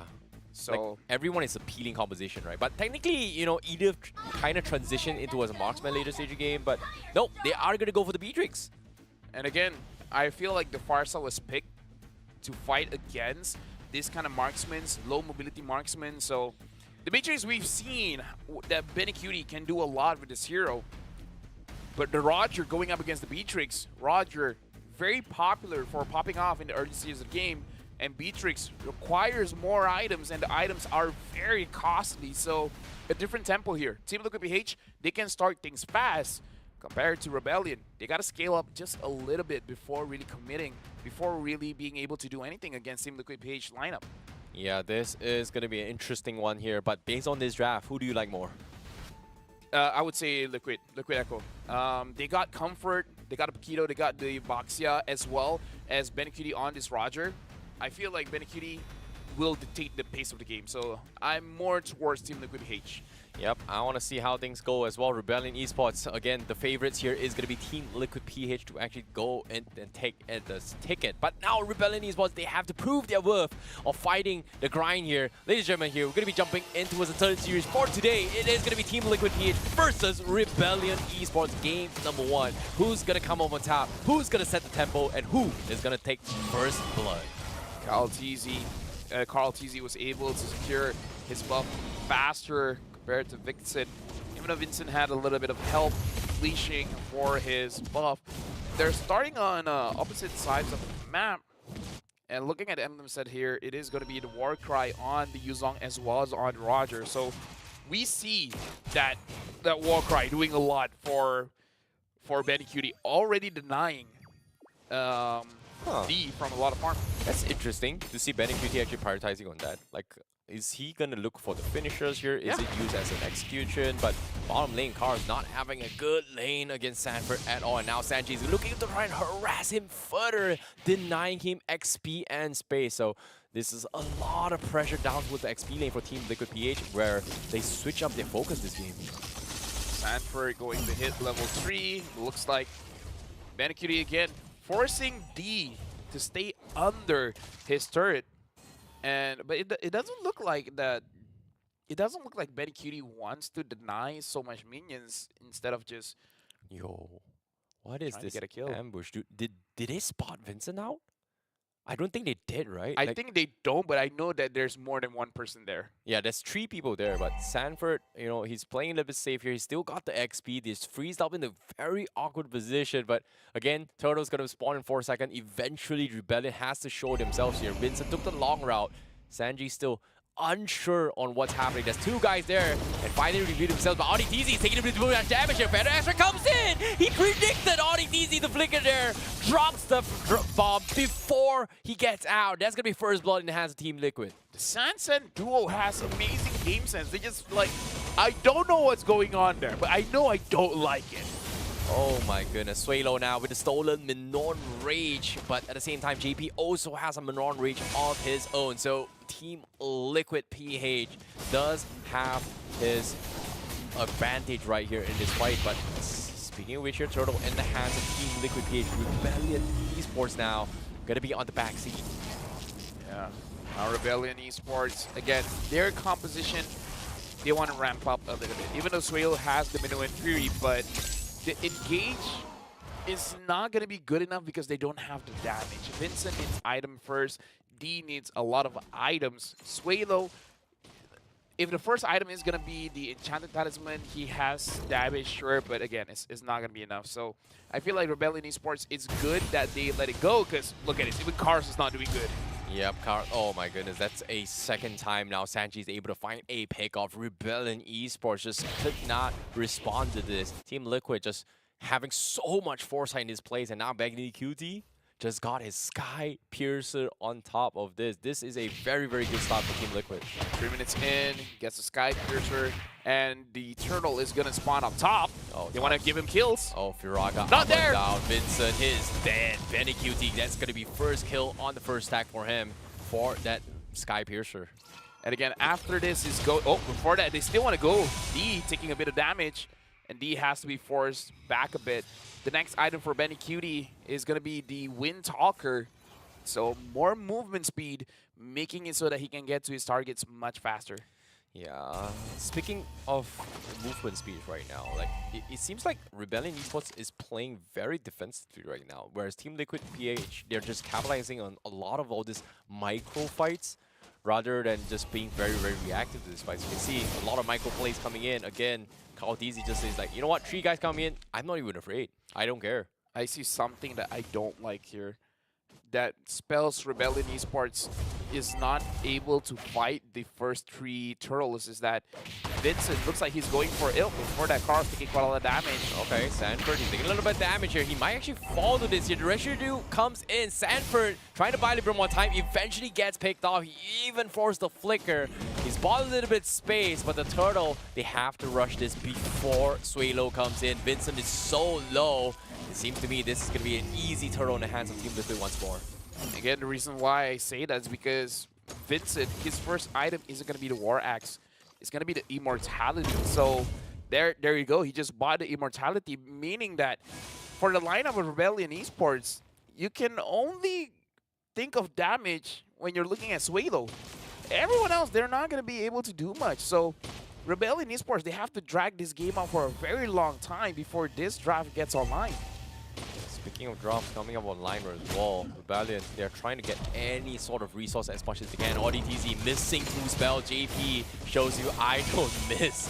A little bit of fun interaction here. Rebellion now going to be a turtle up in tier 1. Feathered Ass trying to use as well. Kaldizi getting focused down. He's done. He's gone. That's the marksman down. But ODTZ comes in. Minor Ray Fury comes in, connects onto the stolen one to try and counterplay. He's going to pay with his life. But guess what? Kaldizi, he finds a double. Vincent now going to be the next, but he is going to be able to get out with the last insanity. Team Liquid finds a 2-for-1 trade. Bottom lane though, Cars, he might actually die to this. No, the knockup comes in. Cars, he's able to survive, but Kaldizi says, "What's up, brother? Can you get out?" He sidesteps the dodge, the shield, but it doesn't matter. He's so low. 1 punch is all he needs. Yeah, this is what worries me, is that Rebellion, they won't have enough damage. Cars just built his Hunter Strike. I don't think he has his first item just yet. Benny Cutie already has 2. So yeah, this is why I kind of don't like Rebellion Esports draft, because it's an okay draft, but it takes way too much time. And against Team Liquid PH that has a draft that can ramp up very fast, I don't know, seems counterproductive or counterintuitive. It's gonna be very, very difficult this game here. Cars, you know, not able to make the space that he needs to actually fight against Team Liquid here. You can see Purifies from Sanji. Audi tried to go for the catch. Doesn't seem to be able to find Sanji, but they do bait out the Purify. Turtle gets resetted. But the Liu King for that engage. Benny QT is finding his engagements as well. They force the Primal Wrath. So much value spells taken away by Rebellion. Feathered airstrike being used from both sides. They're trying to drop the turtle quickly as well. Sanji secures the turtle for the team, but now Rebellion, they have to run. Guess what? Benny Cutie is looking to finish him off. He's got the double, looking for the triple, but guess what? Everyone is dead. Vincent as well, next to fall. Triple kill for Benny Cutie in one fell swoop. Everyone is dead. Yeah, 5-0-2. Benny Cutie was able to trigger waves with the Sky Piercer. So again, Team Liquid BH 7.5k ahead, getting the mid lane turret, getting the bottom tier 2, and the top tier 2 might be the next target as well. The Lord is going to spawn in 82 minutes. Benny Cutie has to end this battle. And D still has not completed his first item. That's how far ahead Benny Cutie is. He has 3 items. D doesn't even have 1. Well, his 3k net worth difference, right? That's so far of a lead that Team Liquid BH has is like almost near 10k now. And Rebellion, they've died, like, look at this, 12-2. What can they do? Even Sanji's one feathered airstrike is enough to threaten everyone from inside of Rebellion. And now we have a visual here. 3 items for Roger, and this is why the Beatrix is ultra late game, because her items are very expensive. Now she has completed the Blade of Despair, so that's 1 item. Compared to 3.5. Like, the only good thing is that that's the most expensive item for her build. After this is going to be a little bit easier, a little bit more cheaper. So her ramp is going to be faster. But again, the comparison is too much. It's still tough because look at this. Benny Cutie has got 3.5 items. But if you say that's 3.5 items, this Sky Piercer's got 5 stacks. So technically that's a 4.5 item rather than the 3.5 item. Power spike for Benny Cutie in just, what, 9 minutes into the game. Him alone, he can already 1v3. This X-Borg is not a factor as well. The Farsa can burst him down very, very fast. Yeah. Sanford, the Paquito is the counter towards an X-Borg. So Team Liquid BH, they just have all the answers to the problems that Rebellion has. Oh no, D is dead. That's going to be max stack up on Benny QT as well. And this Roger, again, you talked about this, right? Like, give him the Roger, or do you want to deal with the Loyi or deal with the Roger? In this case, Benny QT is going to run rings around roses on Rebellion Esports. And here, again, Vincent, just no space to push out. The idea of having the export is to deal with Carteezy, but he can't even get to Carteezy at all. Yeah, they haven't even met. Carteezy just pre-farming. He just goes into the jungle and outside. Okay, this is mine, this is mine, this is mine. Benny Cutie's slaying the Lord. I'm guessing Sky Piercer works on that. No, it doesn't, but I'm just saying. He's getting all the last hits here. But at the same time as well, you have to give credit to Vincent. Despite being a difference of a lead here, he's still somehow able to keep up in terms of level. Like level 12 to level 13, now 14 for Carteezy. But they have to find a way to drag this out because eventually they are going to get outscaled. It's going to be very, very difficult. Well, the only way they can clear the waves is with the Beatrix, so hopefully that's going to be enough. Right now, Team Liquid H, they're getting the mid-tier 2. They're getting it for free. Yeah, they're just getting outranged as well. You can see Sanford trying to make a jab onto a Sway Low. They have the feathered air, stolen feathered airstrike off on Sway Low. But again, it's a tall order for Rebellion Esports to fight back here. I don't see any comeback game here. It seems like this is going to be Team Liquid's PH's game to lose if they don't close out this game. Well, the Lord is there. D is very low. Car says, well, 1 hit away. Okay, they're able to get a little bit of reset here. Sanji missing the feathered airstrike. No, he does hit the feathered airstrike, but he gets cancelled off. But the Lord still going to be taken a while. The inhibitor still falls. Stolen in feathered airstrike from Sway Low. Is able to clear 2 waves of minions. And they somehow still managing to hold on. Team Liquid not coming to this fight unless they fight over this fight. But wait a minute. They find a kill on Sanji down bottom. So that's huge for Rebellion Esports. With the Black Dragon, they're isolated. They find JP. That's the opening that Rebellion Esports needed. That's huge. That was such a huge shutdown because out of that kill, D immediately got the second item. He got the Malefic Roar. That's how big the shutdown was. 1 kill, 1 item. That's huge. And now we got to look at the instant replay. Oh, that was a beautiful shot. Oh my goodness, that was a big shot coming in. JP left isolated as well. They've got so much information. But while this is actually happening as well, guess what? Middle lane, they find Carteezy all by himself. Team Liquid might actually lose another player unless Benny QT is looking for it. He's on a godlike. He's looking to try and finish off D. Does he give chase? D is going to be running for his life as well. Vincent, he has immortality. He's going to try and provide a little bit of assistance. They are able to get out. So Rebellion, they may have made a little bit of mistake. things could have got out of control, but they still backed out safely. That's why I choose your poison. You want to go up against the Louis or you want to go up against the Roger. Look at that burst damage. My God. There's no outplaying that. If he gets there, you get out. You don't entertain the fight anymore. You're like, okay, you know what? My HP is not 100%. You gotta run. If it's 90%, I'm uncomfortable. Well, in this case, Benny QT, he's got Sky Piercer full stacked. That's gonna be so much percentage coming in. Suelo finally having the Divine Glaive, so with the Stolen Feather Astra, he can still do something and contribute to this team fights. And I think that's the game plan that Rebellion Esports is looking for. Buy enough time for this Beatrix to get relevant. Buy enough time for this Edith to be able to out-sustain them and contribute in terms of damage as well. And Team Liquid, they have to be careful about this. Karos is challenging Sanford. He's asking for it as well. But do they go for it? But guess what? Jump onto all DZ. They've got CC. He's stunning his way through. He goes for the prime round to disengage. Black Dragon comes in to give chase. They find Caldeezy. That's huge. It's going to go down. Meanwhile, Suelo gets picked off by Benny QT. But the stomp from JP to stop D from getting things out of hand. Now, Benny QT looking for the finish. He's got the Maniac on top of it all. What a counterplay by JP to set things up for Benny QT. So do you rather fight against the Louis or the Roger, man? 11-0-2. Full items build. Blade of Despair there. Now, oh my goodness, last insanity to try to clear the minions, but it doesn't matter. Team Liquid focuses down the crystal. One game, and they say one more game to go to qualifying. Team Liquid PH now in match point for the first ticket. yeah, match point, Rebellion. There were some instances where it looks like they had a shot, right? Where, oh, now they have enough damage, now they can do something about it, but it was a little too late. So I don't know, in the next game, Rebellion, do they switch things up? Do they get a draft that can actually activate much earlier? Congratulations to Team Liquid PH. They're one game away. Yep, but of course, Rebellion had a little bit of hope, right? Like, they were able to find a little bit of disconnect from Team Liquid PH here. They were forcing a fight up top, forcing a fight bottom, but eventually, they were able to get a little bit of breathing room. But in that final Lord fight there, oh, things could have went disastrous for Team Liquid PH if JP did not cancel off the Beatrix out. That could have gone either ways and went south there. But nevertheless here, shout out to both JP as well as Benny QT because they were the MVPs for me in game one. Yeah, we got to look at the stats to look at the numbers for both teams because, again, Team Liquid PH, they dominated the game from early up until the end. And even though Team Liquid PH, they overextended, giving away some kills over to Rebellion.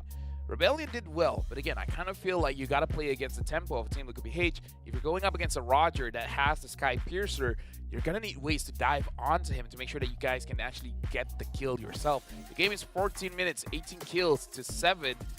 And again, unkillable Benny Cutie on his Roger. Yeah, unkillable indeed here. The Warcry definitely play a huge factor for this team here. And on top of it all, you have to give credit to Rebellion here. Like, despite the deficit of 10k net worth difference, they're still able to find opportunities to punish Team Liquid PH. So, again, you know, shout out to them. They did their best, but again, you know, it's reset now. They have to fix their draft for game number 2. Game 1, you know, it could have gone either ways. Just Team Liquid just steamrolling every single front because of how Sanji was able to set up a very small ripple, which kind of translates into a tsunami collapsing on every single lanes for Rebellion. It's so hard going up against Team Liquid PH because imagine you ban out the Louis, you ban out the Roger, and then all of a sudden it's like, well, the Paquito's still here. The Paquito's going to win the EXP, and then Betty Cutie picks up a Beatrix, and he's not going to die. So far, Beatrix might be a Betty Cutie special that he's really saving it for, and D looked okay. But again, Benny Cutie, how fast he farmed, I think you need to farm that fast to be able to use the Beatrix that well. Yeah, agreed. And of course, let's take a little bit of some stats as well. Highest damage per minute here is going to be Sanji, right? It's like 4,946 damage per minute. He's just chipping away at every single one in that game. No one else is close. 69,000 is just what? Barely 12 minutes a game, 14 minutes in the game. It's just so much value. And because of just him threatening with the Farsar, you talked about this. Why Farsar into the Yu Zhong? That's exactly why. He shut down the Yu Zhong so early to a point that it allowed him to have this early power spike to just stomp on everyone with his range. So I guess that's the way you want to play the Farsa into Yuzong. You just kill the Yuzong first, problem solved. Yeah. Go to his lane, kill him. This is the good thing about Team Liquid BH. You know Benikudi will have a good time against anyone in lane, so that it opens up Sanji to just go to the EXP lane, where even though Sanford can win that, but it's like, well, your opponent's tankier. You might need a little bit more help. So the fact that they have Benikudi in their lineup makes things much easier. And look at this, a very steep climb. They only dropped off because of the few kills that they gave over to Rebellion Esports, where the shotgun goal was so much, enabling D to get a full item. But again, it wasn't enough for Rebellion Esports to win it out. Yeah, it's so brutal for a fact that if you are getting so much kills into this fight here, losing one death hurts so much more because of those comeback mechanics, right? So in this case, if Benikudi, he's got 11 kills and he's got 0 death. If he dies one time, that's pretty much almost 1,000 to 2,000 gold net worth bounty for the side of Rebellion Esports, which begs to differ as well. I think, if I'm not mistaken, Killing Spree, sorry, Bounty Hunter has been reworked as well. So I haven't seen that integration being used in Pro Play. Either way, our MVP, Benikudi, 11-0-2, 72% kill participation.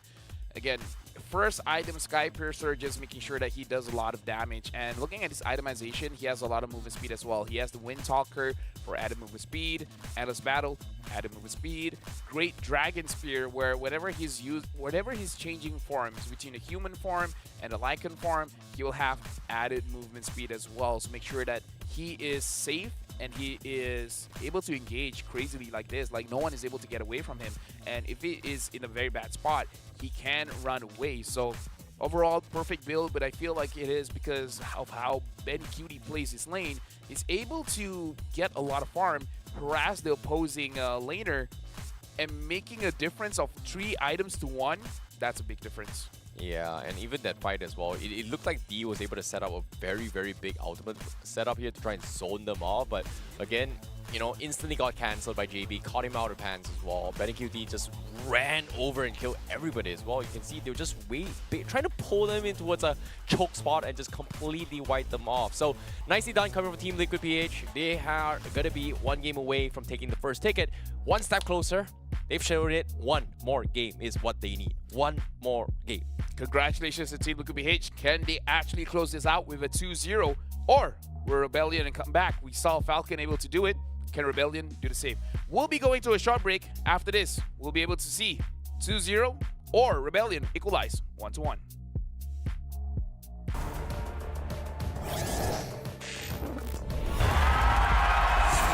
Here we go!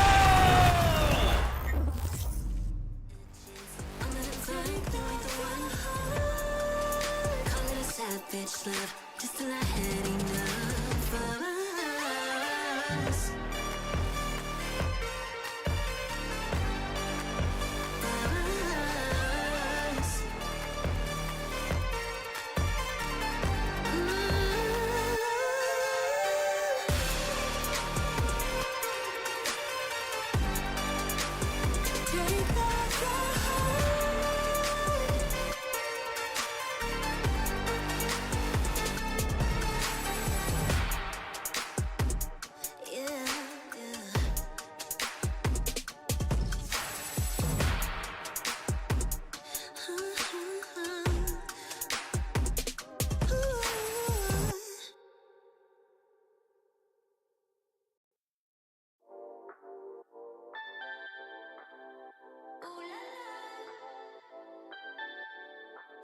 Let's go. Put it in motion. Baby, we're going faster, faster, faster, faster. Seizing the moment. Baby, keep going faster, faster, faster, faster. Speed on, make that thing rev. Foot on the gas till you got nothing left. Let's drive to the top of the mountain and see the view. Let's vibe, looking back on the journey, just me and you. Ain't nobody wanna go slow. Yeah, I was chilling in the past, I was solo. Now that I got you in my life, I'm like, go, go. I be living for the thrill of it, whoa, whoa. I hear you like to gamble. Let's take the road, let's travel. No, I'm a lot to handle, but I wanna go fast with you. Think we can go the distance, although I know we're different. Together we both faded, so I wanna go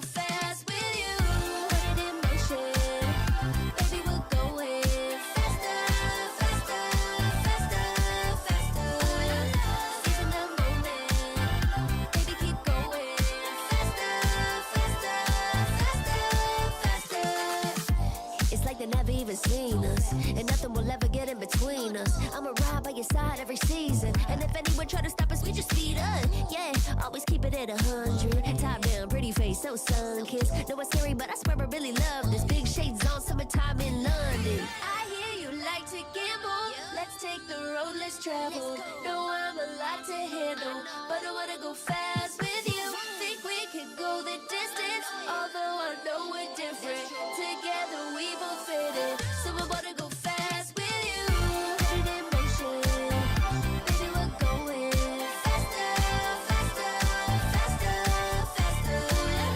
Seizing the moment, baby, keep going faster, faster, faster, faster. Put it in motion, baby, we're going faster, faster, faster, faster. Seizing the moment, baby, keep going faster, faster, faster, faster.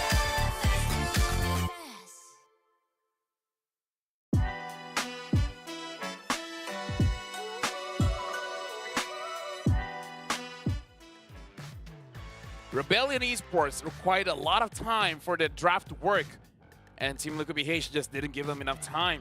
With the Roger Skypiercer, there was no chance. Welcome back. My name is Lafel. Alongside with me is ICBaby12, and for you guys, make sure you guys grab your tickets because again, it's selling out soon. 10,000 IDR. Make sure you guys scan the QR code and go to the website esl.gg/MLBB-TIX-EN to make sure you guys grab your tickets as fast as you can, because for the first 1,000 of you guys will get 65,000 IDR worth of prizes. So again, make sure you guys get it as quickly as possible, because after the 1,000, you guys aren't gonna get it because one of these teams is going to go to Jakarta.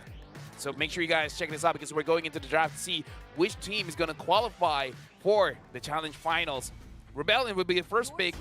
Team Liquid BH, they'll be the second pick, and looks like Rebellion, they themselves ban out the Xborg as well as the Pyramis.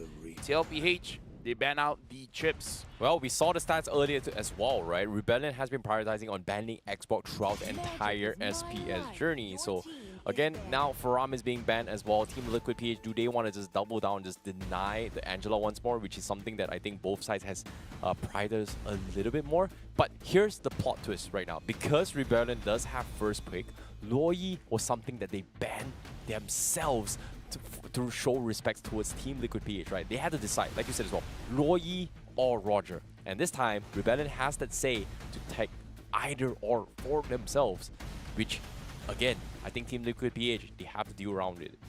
Because Angela is in the pool as well. Yeah, but again, I feel like Team Liquid PH, because of the dominating performance of Carl TZ on the Baxia, it is one of the heroes that I feel like he's fine to let through. Okay. But it looks like Rebellion, they don't want to take the risk. They ban out the Angela, so the Roger is open. TLPH is kind of telling Rebellion, if you don't pick it up, we will pick it up. So Moskov. This is a comfort for Rebellion, right? They always prioritize those Moskov. It's something that almost every single team, when they play against Rebellion here, they have to respect these Moskov. It's something they're super comfortable with. And I like this from Team Liquid. They gave him an option. Take the Moskov or take the Roger. In this case, comfort picks comes first. Rebellion takes the Moskov, gives Benny QT the Roger once more. Oh my goodness. This is so smart of Team Liquid PH. Yeah, perhaps they understand that either they feel like the Roger won't be as good as Benny QT, that's why they don't mind leaving it open, or like you said, they just understand that based on the data, whenever these two marksmen are let through, Rebellion will prioritize the Moskov. Now what else do they prioritize? Do they pick up the Valentina again and eat it? Or this time take away the Mino? I think Yu Jong again is something that they have to deny away, right? Like Sanford is just playing really well, but okay, good shout there with Minotaur. So Yu Jong is open, but Team Liquid, they don't want to take it. They trust Sanford. He's got to be able to play something else. He's got a Paquito and pull. So keep things open to waste their bans from Rebellion. So I guess that's the option that Team Liquid wants to play with. You talk about Farsa. Okay, repicked again for both sides. If I was Rebellion, I'll just ban out the XP leaders, man. Take out Paquito, take out Yuzong, because that's what TLBH is doing. They take out the Terizla. But the problem is Sanford can play Yeah. Benedetta as well. Play Benedetta, play the CC. Oh my goodness. I'm pretty sure he can play the Edith as well. A lot of options. Ooh, that's a very, very difficult. Just don't give him a lane bully. I feel like if you allow Cars to have at least a laning phase, it should be okay. Yeah, but what's Cars gonna play? So far, he's been leaning on Terizla. He's been leaning on Yuzong a little bit more in terms of comfort pickups.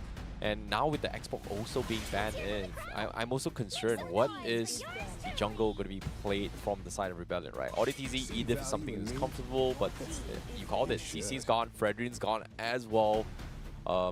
They need a jungler. And does Rebellion go for the Ling, which It's not bad, but it's very difficult to go up against Baxia. It's a risk. Like, if you're gonna take a risk, might as well. But if you don't want a Ling, you want a little bit faster, the Nolan is open. Oh yeah. Nolan, the Hayabusa. They need a... Do they bring an Arkai jungle for Rebellion? Akai is also a pretty good option. Yeah, it's a good way to deal with Feather Destroy. It's a good way to kind of isolate Roger. It's a good way to kind of push Baxia away as well. But they still need a tank shredder. In this case, you know, having this Moskov means that if they don't have a pretty decent early to mid game, you are going to be expecting a lot of blade armors up on Team Liquid PH. And now they ban off the Florin as well. Okay, even more healings getting denied away to make sure that Team Liquid PH doesn't have that heal. This is something that Rebellion has leaned on a little bit more. And because of this, they let the Yuzong through for Sanford. I mean, Rebellion, if they want, they can pick out the Paquito for themselves if they have trained with it, because they've shown the Paquito has a very good matchup going up against the Yuzong, but this is Sanford's Yuzong. This is not an easy Yuzong to deal with. Wait, is this a Julian jungle coming in from Oh, Team Liquid actually, PH? not a bad shout. Like, we saw a couple of Julians yesterday's game. Like, this feels like a pretty decent Julian jungle game for Team Liquid PH. Yeah, it's pretty good. Like, you can cut the backlines, you can one-shot people. Even if Minotaur comes in, he's going to be able to shred people with the Holy Crystal. But no, Rebellion, they bring in the Alpha jungle and the Edith XP. So they have a decent one, but now jungle. But nah, I don't think so. They've got the Baxia here. So what do they need? They need a roamer. The Matilda is still there. Yeah, I think safe one coming from Matilda. If they want to go aggressive, they can go for an Arlet. Arlet, Grok, Cho. Yeah, they go for the Arlet. Okay, so no Julian for Rebellion. In the previous game, they double down for the Alpha instead. But Team Liquid now with the Arlet pickup. There's so much CC control. I actually like Team Liquid's draft. Yeah, you don't have to ask me for this one. I do prefer TLPH. Something about the Alpha, I'm a little bit turned off by, because we haven't seen good results coming in for this Snapdragon Pro Series, man. I think you just hate Alpha, and I just hate Chang'e in general. No, the thing is, I'm okay with Alpha. I even use Alpha in ranked, so I know the Alpha is strong, but it's like in competitive play, he's not there yet. Like, for me personally, I feel like the Alpha, the damage is fine. I feel like you need to buff the Alpha's defense, or maybe give him an additional passive that makes him more tankier after he gets the beta to do extra damage. Then the Alpha can be competitive, because as he is right now, he's not tanky enough. Get Thunderbelt. Infinite high defense. Honestly, I'm okay with that. Grab the Thunderbelt. You need a little bit more tankiness, because the damage is okay. You just need to survive longer. Especially going up against Carl Easy with this Baxia. Healing is not enough. You need straight up armor, you need straight up magic resist. Well, can they drag this into the later stage of the game, or will they get completely steamrolled? Because now it is going to be match point for Team Liquid PH here. This is going to be the third series for today. Rebellion Esports versus Team Liquid PH. Game number 2. And one game away from taking the first ticket here is going to be Team Liquid PH here. And right now they're under fire. JP forced to run away here. Nice sidestep using the creeps there to get out for safety. So JP is able to get the full reset against Rebellion. But they force out a flicker out on Sui Lo. A lot of quantum charge for the side of Rebellion. Looks like the Alpha is going for a fighter emblem with the thrill. I kind of feel like it might be worth it to sacrifice the Veteran Hunter for the for something else. Maybe even a Festival of Blood, just so that you have more combat ability, because But then again, you need the farming speed to be fast enough to deal with Carl TZ. Carl TZ is already level 4. Vincent level 4 now as well, but you want to gank Benny Cutie, but this is Benny Cutie. You might get outplayed. Yeah, it might happen as well. But he's gonna try and outscale, outrange in terms of the passive abilities coming from Moskov here. He's doing a pretty decent job. But eventually, Rebellion's job here is to try and play this into his later stage game, right? Like I don't see this Alpha just doing a lot of contribution until he reaches the Ultra stage game. But Rebellion, again, exact same strategy from game number 1. They're trying to set up for an XP gang, but again, the San combo, they've seen it before. Game 1 happened. Game 2, guess what? They're not going to overcommit for Sanford once more. Yeah, maybe this is something that they have learned, that Rebellion, they just do this thing, and Sanford's just like, okay, when the turtle is up, I can get level 4 a little bit late. I don't have to force it out. Now Rebellion, they're actually holding the Pixel Brush. ODTZ level 4. Interesting enough, Suelo's got the Black Dragon here. He's stolen his way as well. JP's going to be first blood. He's going to go down here. Now Team Liquid, they're going to try and commit to the fight. Sanford trying to save the day. Feathered Airstrike getting zoned out by Suelo, making sure he's the true dragon here, trying to catch up to it. Sanji. They trade 1 for 1, but Turtle's still in the hands of Team Liquid. So Alpha got taken down there. Again, Moonson, if you're hearing, buff his defenses and then he will be good. He will be solid. Benny Cutie against D, at least for now, it looks like nothing much is going on, but in the mid lane, Suelo. Okay, JP forces a fight here, but okay, Flicker preemptively. JP already let through the final slash, but bottom lane, they find cars. A big catch here for Kyle TZ and Sanford. Yeah, Sanford again is winning his lane quite a bit, and I believe Carl TZ was able to steal that away. He's level 6 compared to Vincent, which is level 5. Benny Cutie secures that crab. Benny Cutie looks like his first item is going to be the Sky Piercer again. And looking at the lineup for Rebellion Esports, they have a heal from ODTZ, so it's not going to be super easy for him to get those execute kills, but definitely not impossible. Yep, JP now final slash, gonna try and secure the creep for Benny QT. Trying to bait out reactions here. D showed himself, but JP is just gonna ensure this farm here. Benny QT got his Sky Piercer. Now he's gonna go for the reset and then clear off and set up for this next fight. So that's gonna be a little bit of a laning micro plays coming from Team Liquid PH for now. Yeah, Cars and Vincent, looks like a lot of gangs have been set up for the EXP. Sanford is very, very disciplined. Look at the positioning of Sanji as well as Carl TZ. If they're not close to him, he's staying inside the turret. He understands that even though mechanically he's an amazing player, it's very hard for you to go up 1v2. So he plays it very safe the moment the jungler as well as the mid laner is nowhere close to him.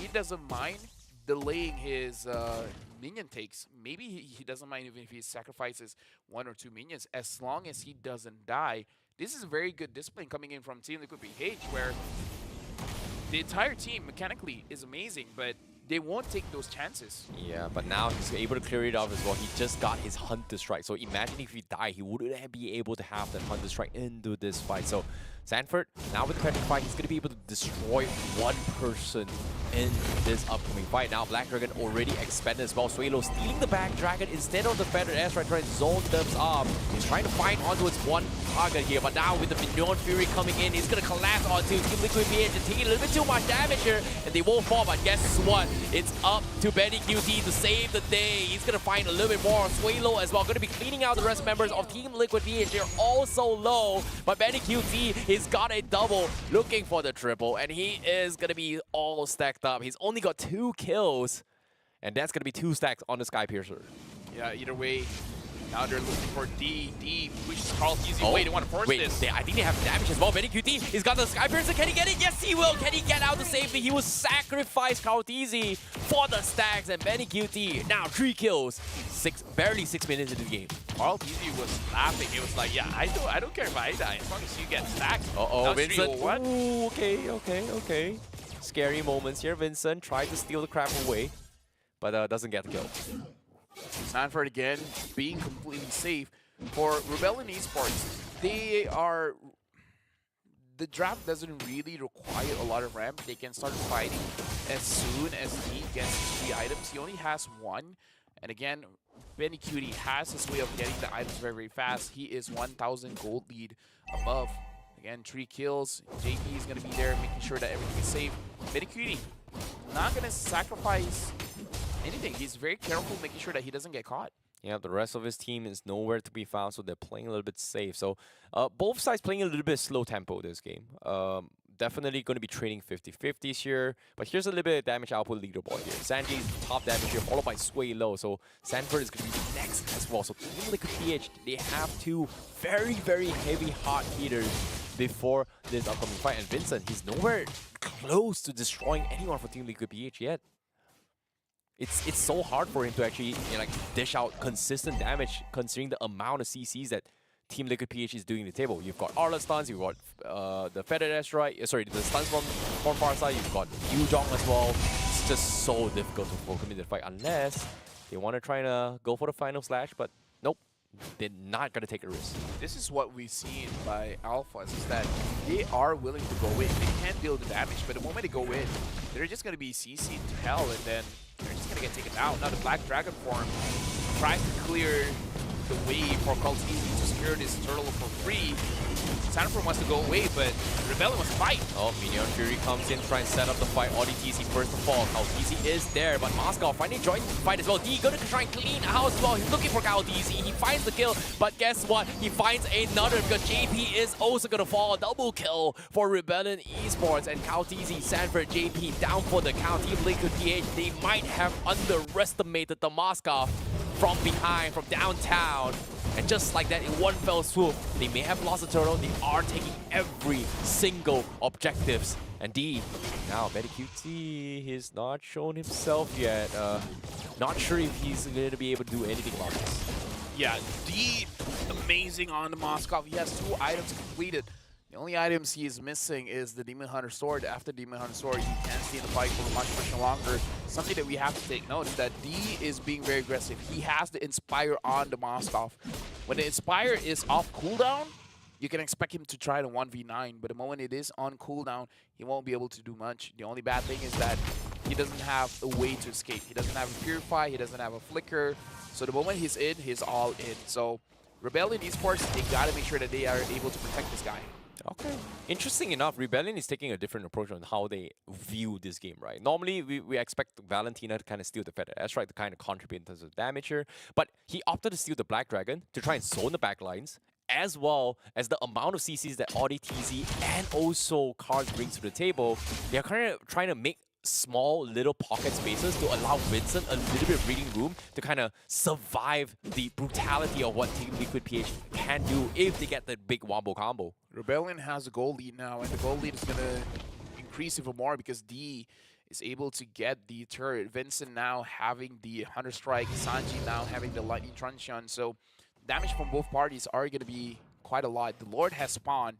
Team Liquid PH, they have a draft that can contest for the Lord, but I would say Rebellion Esports, they have the advantage because they have a lot of tank members as well as healing. So they can actually do this Lord dance as long as ODTZ is there providing the heal. And the moment Team Liquid PH goes in, the Minimum Fury trying to get onto Carl TZ, try to kill Carl TZ as fast as possible, and then actually getting the Lord. Looking at D, he completely understands that his lane is no longer safe. He's backing away. He doesn't mind if Team Liquid PH gets that tower. Yeah, seems like they're just playing a little bit safer here. They know for a fact that D is always going to be playing a cross-map lane, right? He hasn't missed a single Spear of Destruction. Because imagine if D did not hit it in the previous fight, it would have been a 4v5, and D is nowhere to be found here. So he makes a lot of sense why now he's playing a little bit safe, knowing that Team Liquid PH is going to be focusing on taking him down first before the fight begins. So both sides, at least stalemate, doesn't want to commit to this Lord. And Rebellion now in a situation where I think they're going to try and force the issue here. D not going to be playing crossman lanes. They are going to try and force the issue here.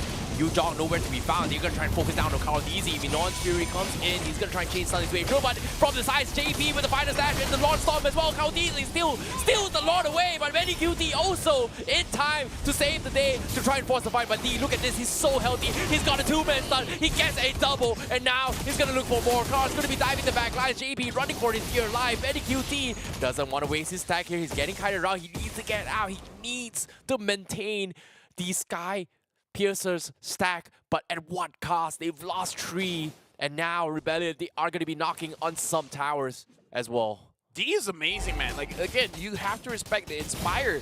The amount of field, the amount of attack speed, even though Moscow's attack speed has been nerfed a little bit, with that Inspire, it kind of canceled it out. And this just shows how amazing D is on this Moscow, because ranked games, you can go for the Inspire, but in tournament plays, you see people going for the Flickers, going for the Purifies. He is putting himself in danger by having the Inspire, but he's like, it's okay, I can take care of myself, you guys just back me up. And Rebellion Esports have been backing him up very, very well. Okay, Zenji dropped half HP, forces the ultimate, the spear, Alpha Spear coming from Vincent right now. But again, it feels like right now, Rebellion Esports has got a little bit more tempo to work with, right? Like they've got a big problem where Team Liquid PH can't out macro Rebellion Esports because of their hero innate kit, right? Like, so if you have D on the crossman plays, you have two options. You focus on D or you commit to the fight. But in this case, if you commit to the fight, D, if he hits the spear, everyone is there. So if they try and focus on D, well, they are just gonna rush an objective themselves for Rebellion. Yeah. Oh, look at mid. Oh, better airstrike being used as well. Cars drop the Primal Wrap, trying to force an issue. Sanji forced the Purify out to safety. So he's gonna be losing a battle spell as contrast to a ultimate from Sway Low, which I think has a relatively lower cooldown compared to Purify. Yeah, I feel like most of the damage came from the Primal Wrath coming in from Cars. So it's something that Team Liquid PH does respect. Right now, Benny still hasn't died yet. Sanford 2-3-3, JP 0-3-5. I feel like JP is having a difficult time trying to catch on to D. I feel like he's tried quite a few times, but the protection coming in from Rebellion, because look at all the multiple angles that Rebellion can protect D. The healing coming in from AudiTZ, the knock-up, the Terrify coming in from Suelo, and Cars as well, having a lot. Oh, but before that, Oh boy.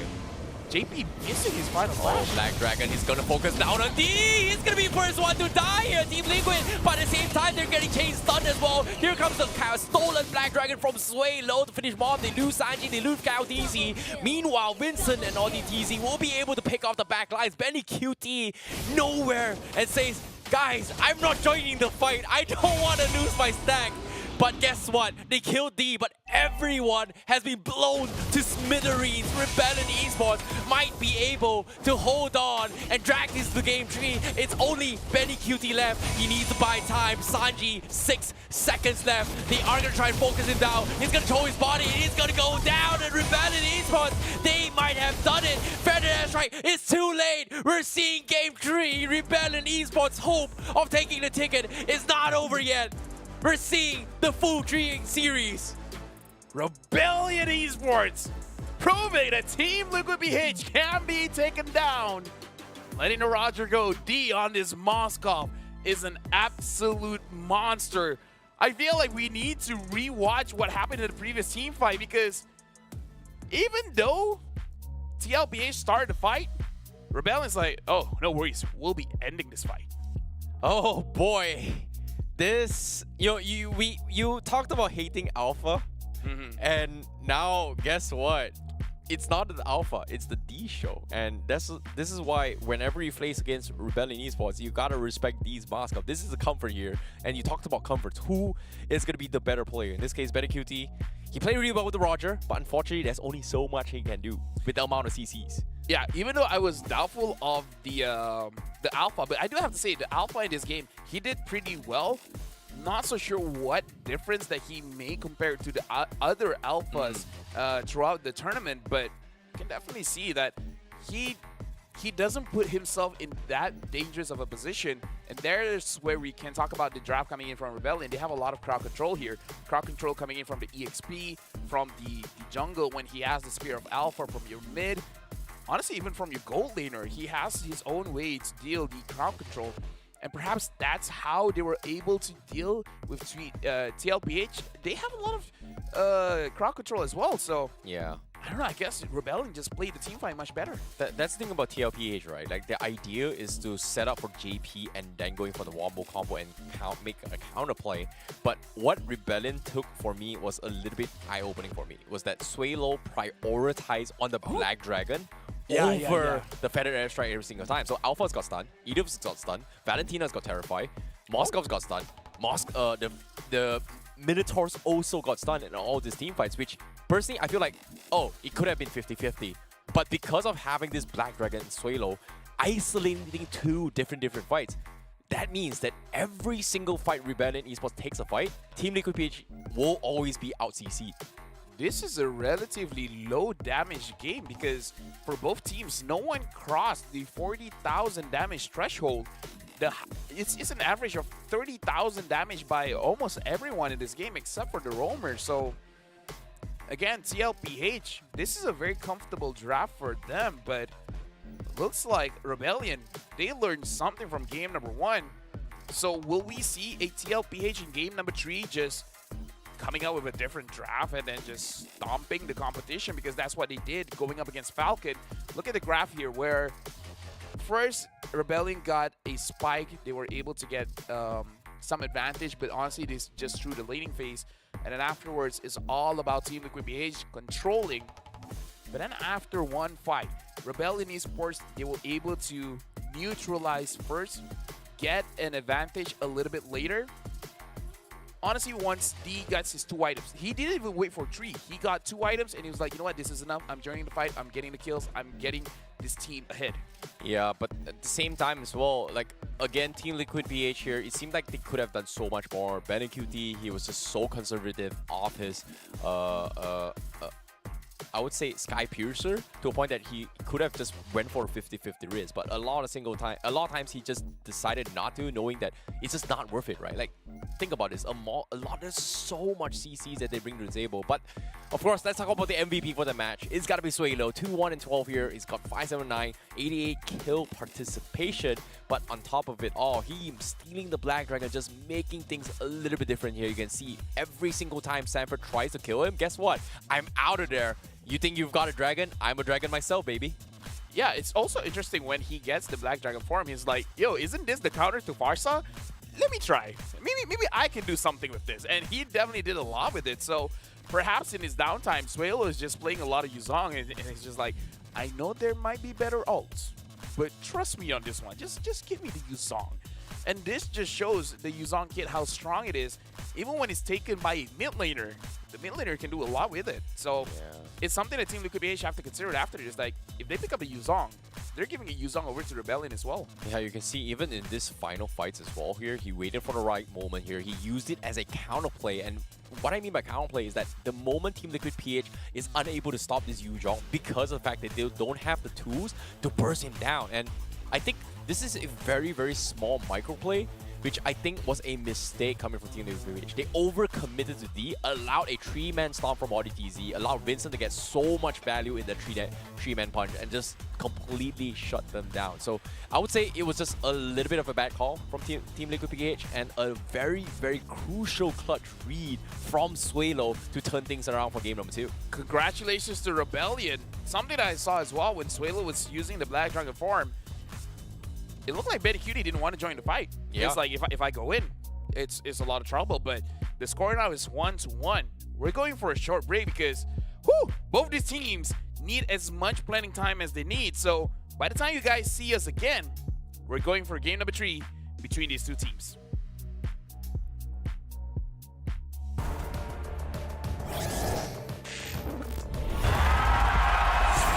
Here we go!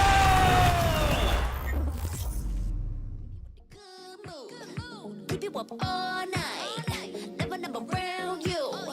Baby, this is so vibe. Got me dancing like a soul train, laughing the whole time. Got me singing in the shower. Baby, are you all mine? Baby, I'm your 4-leaf clover, your rabbit's foot, your charm bracelet, horseshoe.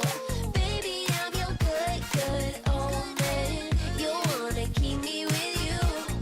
Keep me with you. You been looking like you're down on your luck. Need a girl like me to come through, lift you up. Hold me in your hand, I like when you touch me. Kick me around and you might get lucky.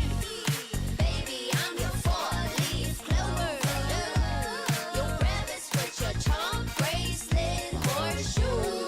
Baby, I'm your good omen. Yeah, you wanna keep me with you. Oh yeah, keep me with you. You got me thinking,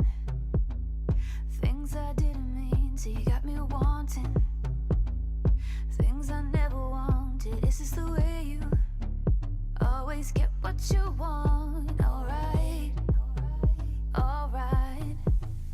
You got me right inside of my head. You got me so, so close on the tip of your tongue.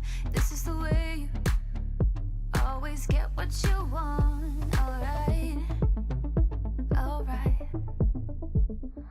Let's do and say that we're done. Let's do, I know that you want to. Let's do and say that we're done. Say that we're done. Let's do and say that we're done. Let's do. You got me saying words I've never said. You got me powerless on the edge of your bed. This is the way you always get what you want. Alright, alright. Let's do and say that we're done.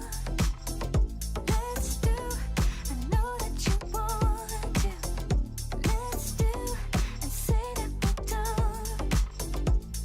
Say that we're done. Let's do, say that we're done. Let's do, say that let's do, say that we're done. Let's do, I'm powerless to you. I'm powerless to you.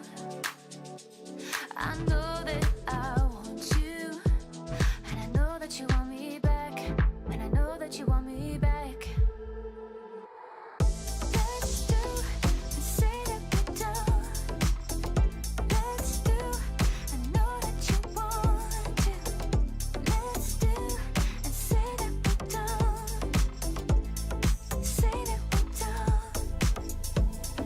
Powerless to you. Say that we're done. Powerless to you. We are now at the final game of this match between Rebellion Esports going up against Team Liquid PH. Where again, Team Liquid PH is unable to close game number 2, and Rebellion, they just open things up now from a best of 3, going back to a best of 1. My name is Lafel. Alongside with me is ICBB12. We're going to be talking about game number 3. Well, speaking of game number 3 here, the anticipating moment for either of these teams, because to be honest, whoever wins this game pretty much is like, okay, thank God, I've got a ticket. Yes, I'm going to Indo. I'm going to, represent my country.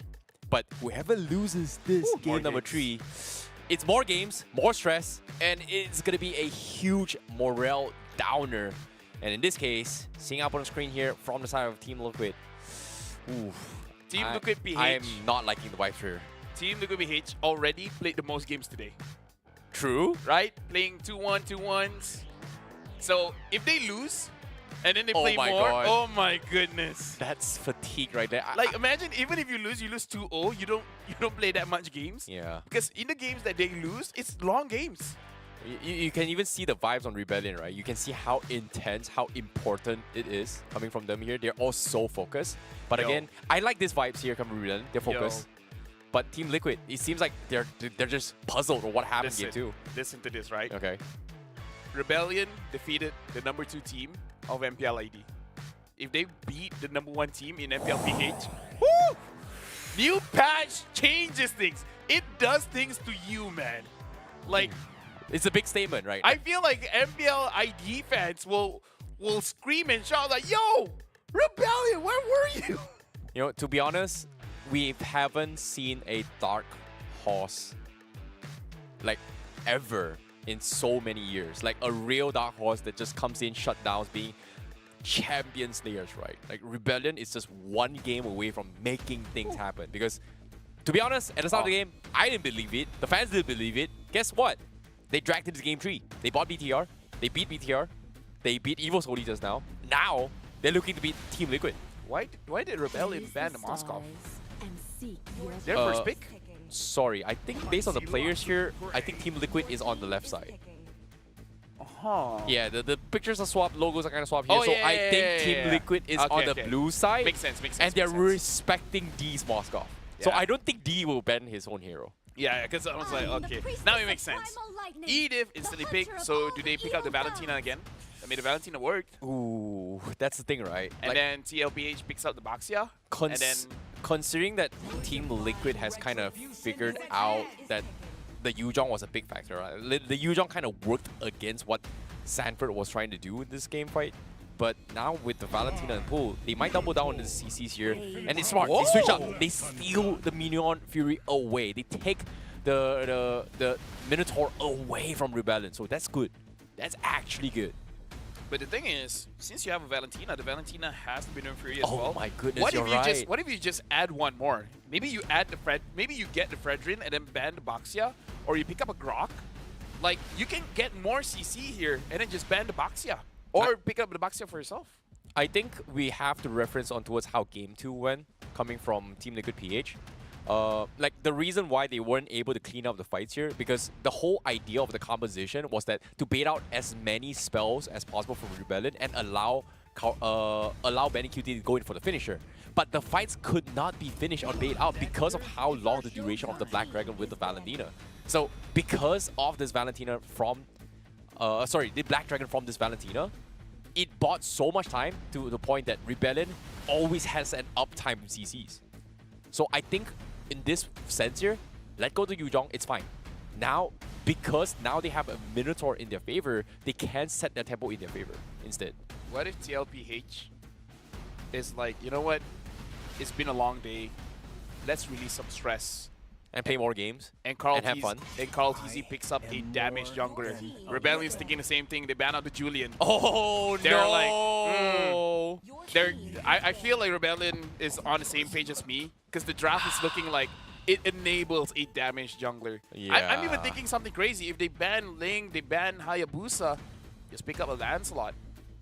I don't know what's up, but Rebellion has really put a lot of homework into this fight. Like, they are looking to qualify in their hometown. And I think this Julian pickup here, I brought it on game number 2, but they pretty much locked their Baxia into this game. But I'm pretty sure, like you said as well, they might just ban off Baxia. You know, Kartizi, you've been playing a little bit too much tanky junglers. But again, Fredrin in the pool, Arkai still in the pool as well, which I think both teams kind of ignore and stray away from that path. When the body suffers. Oh, the Oh, Benedetta ban okay. as well. They're trying to force TLPH to use a Paquito or a Yuzong, which I feel like TLPH now they just have to pick up a Paquito because the Benedetta has been banned as well, and maybe they know that Carl TZ has been practicing a Benedetta jungle. Oh, they finally banned the Grok here to make sure that Sanji is able to drop his Federal Airstrike. So this is a little bit smarter. Coming from Team Liquid PH, they wanted to kind of minimize as much CCs as possible, which is a good thing for them.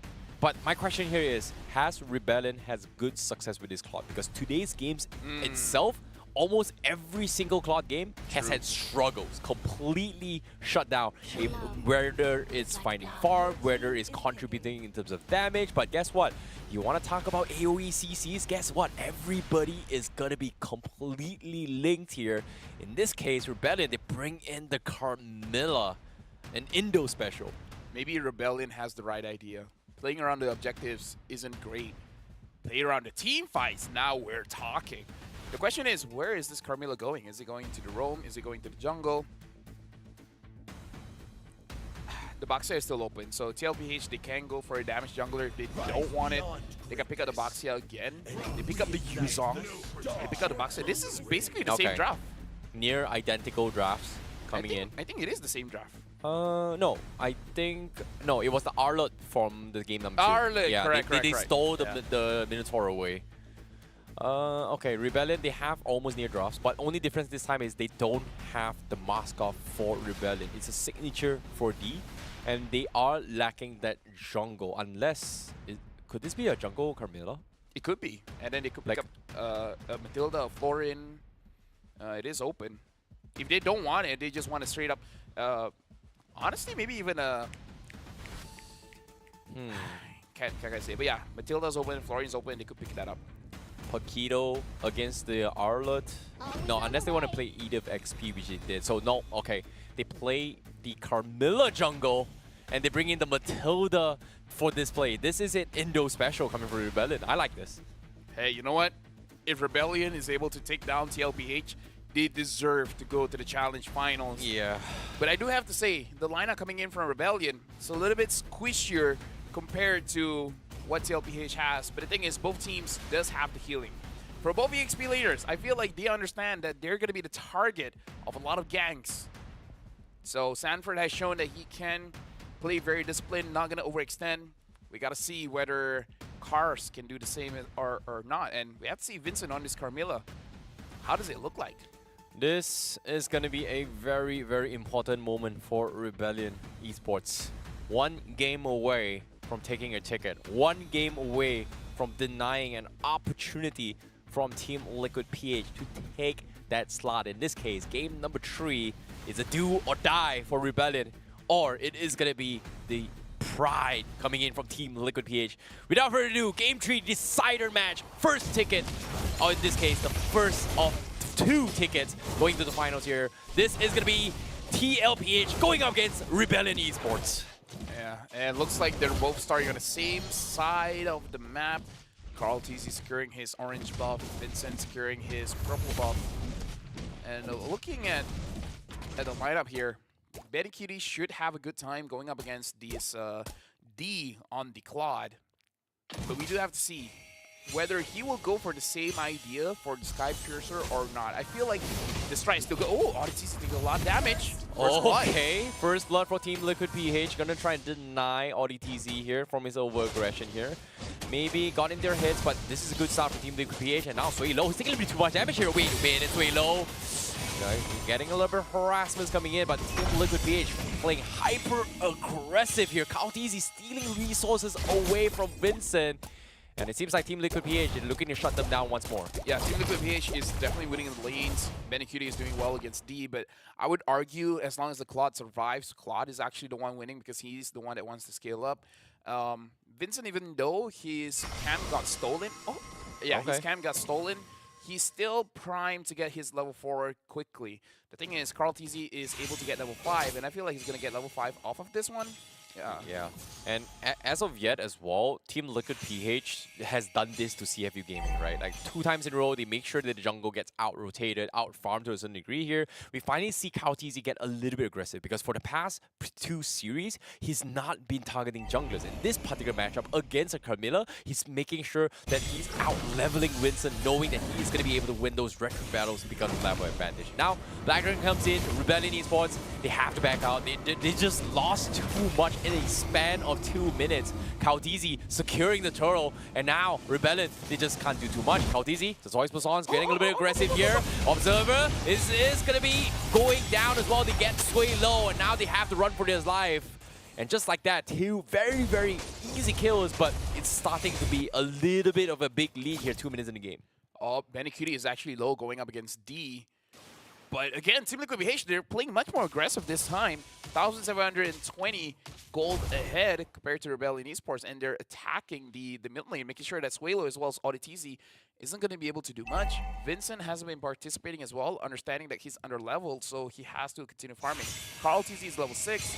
Vincent just hit level 5. Oh boy. Now Fettered Ezra comes in. They're going to try and harass his way through. Guiding Winds will get him out to safety. Team Liquid PH now in a very, very dominant performance this game. It's only 3 minutes a game, 2 kills, it's fine. But look at the economy lead, 1.6k lead.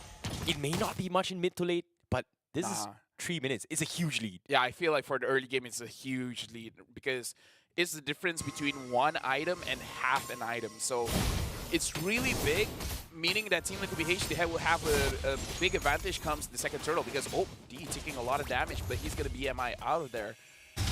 Oh, now bottom lane, top line is Sway Low, clutching his 1v1s. He's going to be able to kill off San G with this Valentina.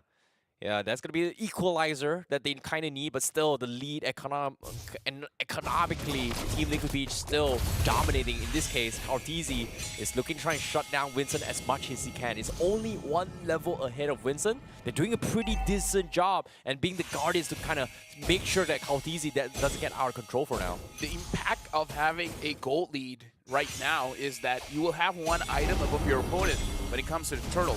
So the team fight for this one should be going over to Team Liquid BH. But if Vincent has a good Cursed Blood, maybe he can turn this around. Looking for it as well. He's got two, but guess what? Where's the follow-up as well? Doesn't happen. Mignon Fury comes in. Vincent chain stun all smithereens. Guiding Wing gets him out to safety, but he needs to get the reset here. Turtle still not dropping down anytime soon. Rebellion not looking to commit. They bait out major spells, but they need to get their health up on time, but it's just not enough resets, not enough health pools. And that's going to be Team Liquid taking the turtle. And bottom lane D gets a huge chunk of gold plating. Yeah, they were able to take down Vincent quite low, making it so that Vincent can actually contest for anything.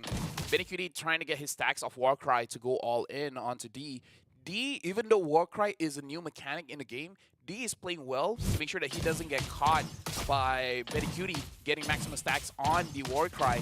Avoiding those stacks is actually very impressive. Yeah, but speaking of which right now, Rebellion finds a little bit, they find a little bit of breathing room. That's a good sign, right? They didn't die too much here. They try to show presence on Turtle, but as long as they're making space for this Claude, it's great. But again, for how long? Because right now, Team Liquid, they're looking to close out the game. They're not too happy they lost game 2. Sanji is going to make himself known here. Carl's taking a little bit of damage. JP finds D. D exits it out. For now, Team Liquid BH has a sizable lead, but the lead hasn't grown since. And this is pretty bad because Rebellion Esports, if they're down by 2,000 gold, they're still fine because D is farming very, very well. Looking at the items here, actually looking at the gold, he's not far off of BennyQt. That's good. That's actually really, really good for Rebellion Esports here because right now, Team Liquid BH, they're getting so desperate to fight a pick-off or even trying to get early aggression presence here. But the question here is the power spike that Rebellion Esports is looking for is when Vincent drags out the middle stage game, D gets his big 3 items here. And once those happens, a big Cursed Bloods can completely swing in Rebellion Esports' favor. Yeah, right now we're looking at Vincent, and Vincent isn't joining the fight just yet. Looks like he wants to get level 12 first, because at level 12 he will have maximum stacks on the Cursed Blood, so making full use of his ult. But the question is, even when he has his ult, what does he want to combo with? Oh, D's in trouble. Oh no, D, he needs to get out. He's going to be able to get out to safety. Feather Extra comes in, but at the last pixel perfect snipes from Sanji takes him out.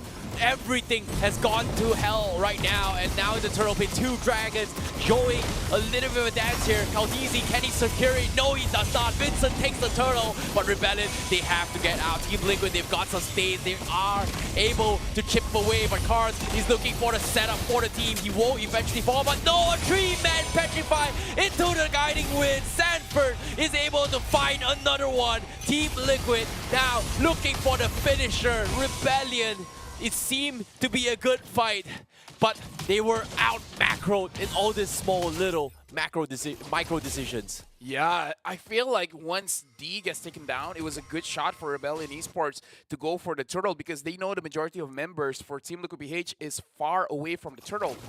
Yeah, Team Liquid BH, Sanford played that team fight very, very well, even though Suelo was able to get the Black Dragon form. But again, like I said, Vincent has the Curse of Blood, but the combination is more on the damage, not really on the crowd control. So it's, I don't know, I feel like the potential isn't 100% there. I have to see it first. Okay, Black Dragon coming in. They are going to set up for this fight as well. BennyQt joining the fight, but at the same time, they're just all out of position. 4-man start with the Circling Eagle to go for the counterplay. And here he comes, Rebellion. They're going to try and flip the table, but they're so low. They don't want to risk this. And it seems like the good call here is to back off and scare them off. Team Liquid is not bullying Rebellion this time. And they are going to try and wait for their power spike. And this is good for Rebellion. He doesn't have the damage just yet. I feel like he needs 4 items to deal with Carl Teasy. He needs the Malefic Roar as well. Because again, the damage coming in from the Claude we got to consider the passive coming in from Carl Teasy. All this small damage is not going to be doing a lot against him. And now that the damage reduction is even higher, he's not going to be dealing a lot of damage onto Carl Teasy. Carl Teasy doesn't have his blade armor yet. When he does, he's going to have trouble. Yeah, the guiding wind has been a very big problem here for Team Liquid PH to actually deal with those mobility here. Unless Audi now does have the Purify, he's going to be able to get out here. Feather Asher comes in. Does he survive? No, he does not. So that's going to be the first mistake coming from Rebellion here. Curse Blood connects on Tree. They need a follow-up, but where's the team of Rebellion here? There's no one there. Cars tries going for the stun. He misses as well. The counter, Mignon Fury coming in from Team Liquid PH, trying to set the tempo. But Rebellion has no more steam. They have no choice but to back out. Yeah, it's unfortunate for Rebellion Esports because they really mistimed their skills there because they were using their ults when no one is in position to capitalize on it. Oh, it's so unfortunate here. Tier 1 will fall. How easy. Now looking to try and set up a couple of fights here. Vincent, does he lose the purple buff? No, he does not. So he's going to be able to secure it for now. But again, it's all about the waiting time. And now Team Liquid, they are in the lead. But it still seems like it looks very 50-50. Swalo now, this is important. He now has the glowing wand. So the healing from JP will be handled well. Before this, he doesn't have it. So probably one of the reasons why Team Liquid PH has been winning all of these team fights. D, I feel like he hasn't completed his 3 items yet. He might complete it soon, and now he has the Corrosion Sight, so now he has 3 items. I still feel he needs a Malefic Roar to go up against the Boxia, but everyone else, it's fair game. Yep, it's a game of healings here. Glowing Wand up on towards Sway Low, but the problem here is Sanji does not have a Glowing Wand yet, so might be a little bit of a problem here.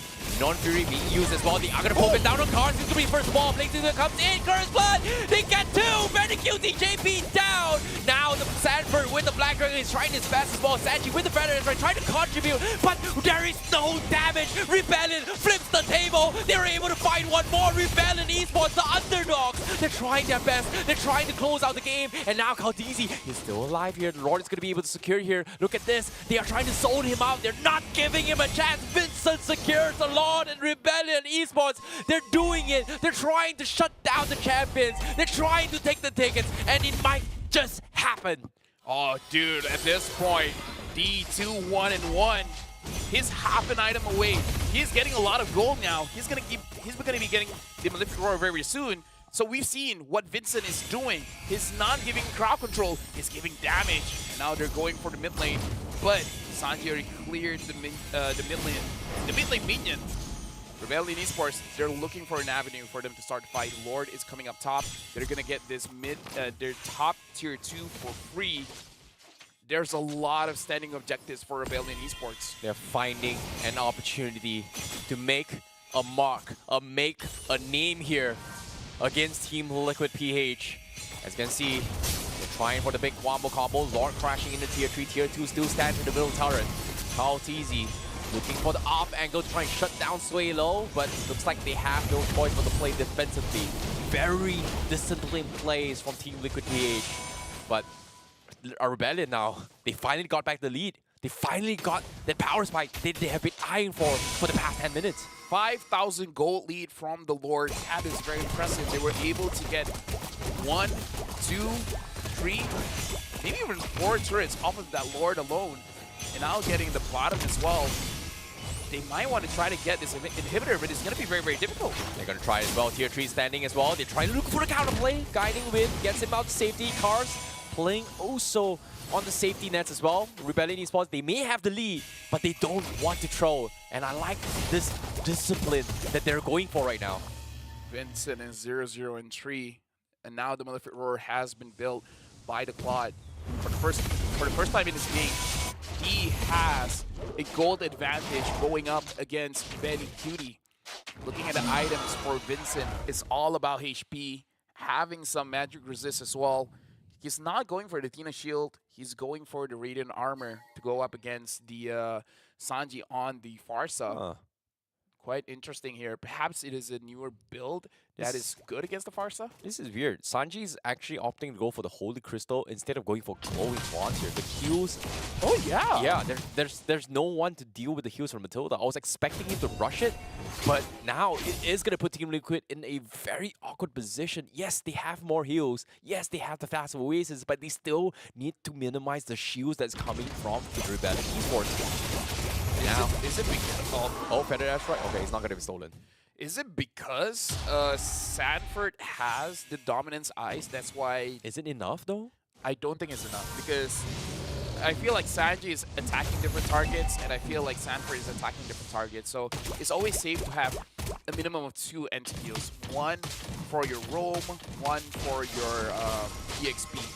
Or in this case, your EXP as well as your mid, because of the changes of Glowing Wand.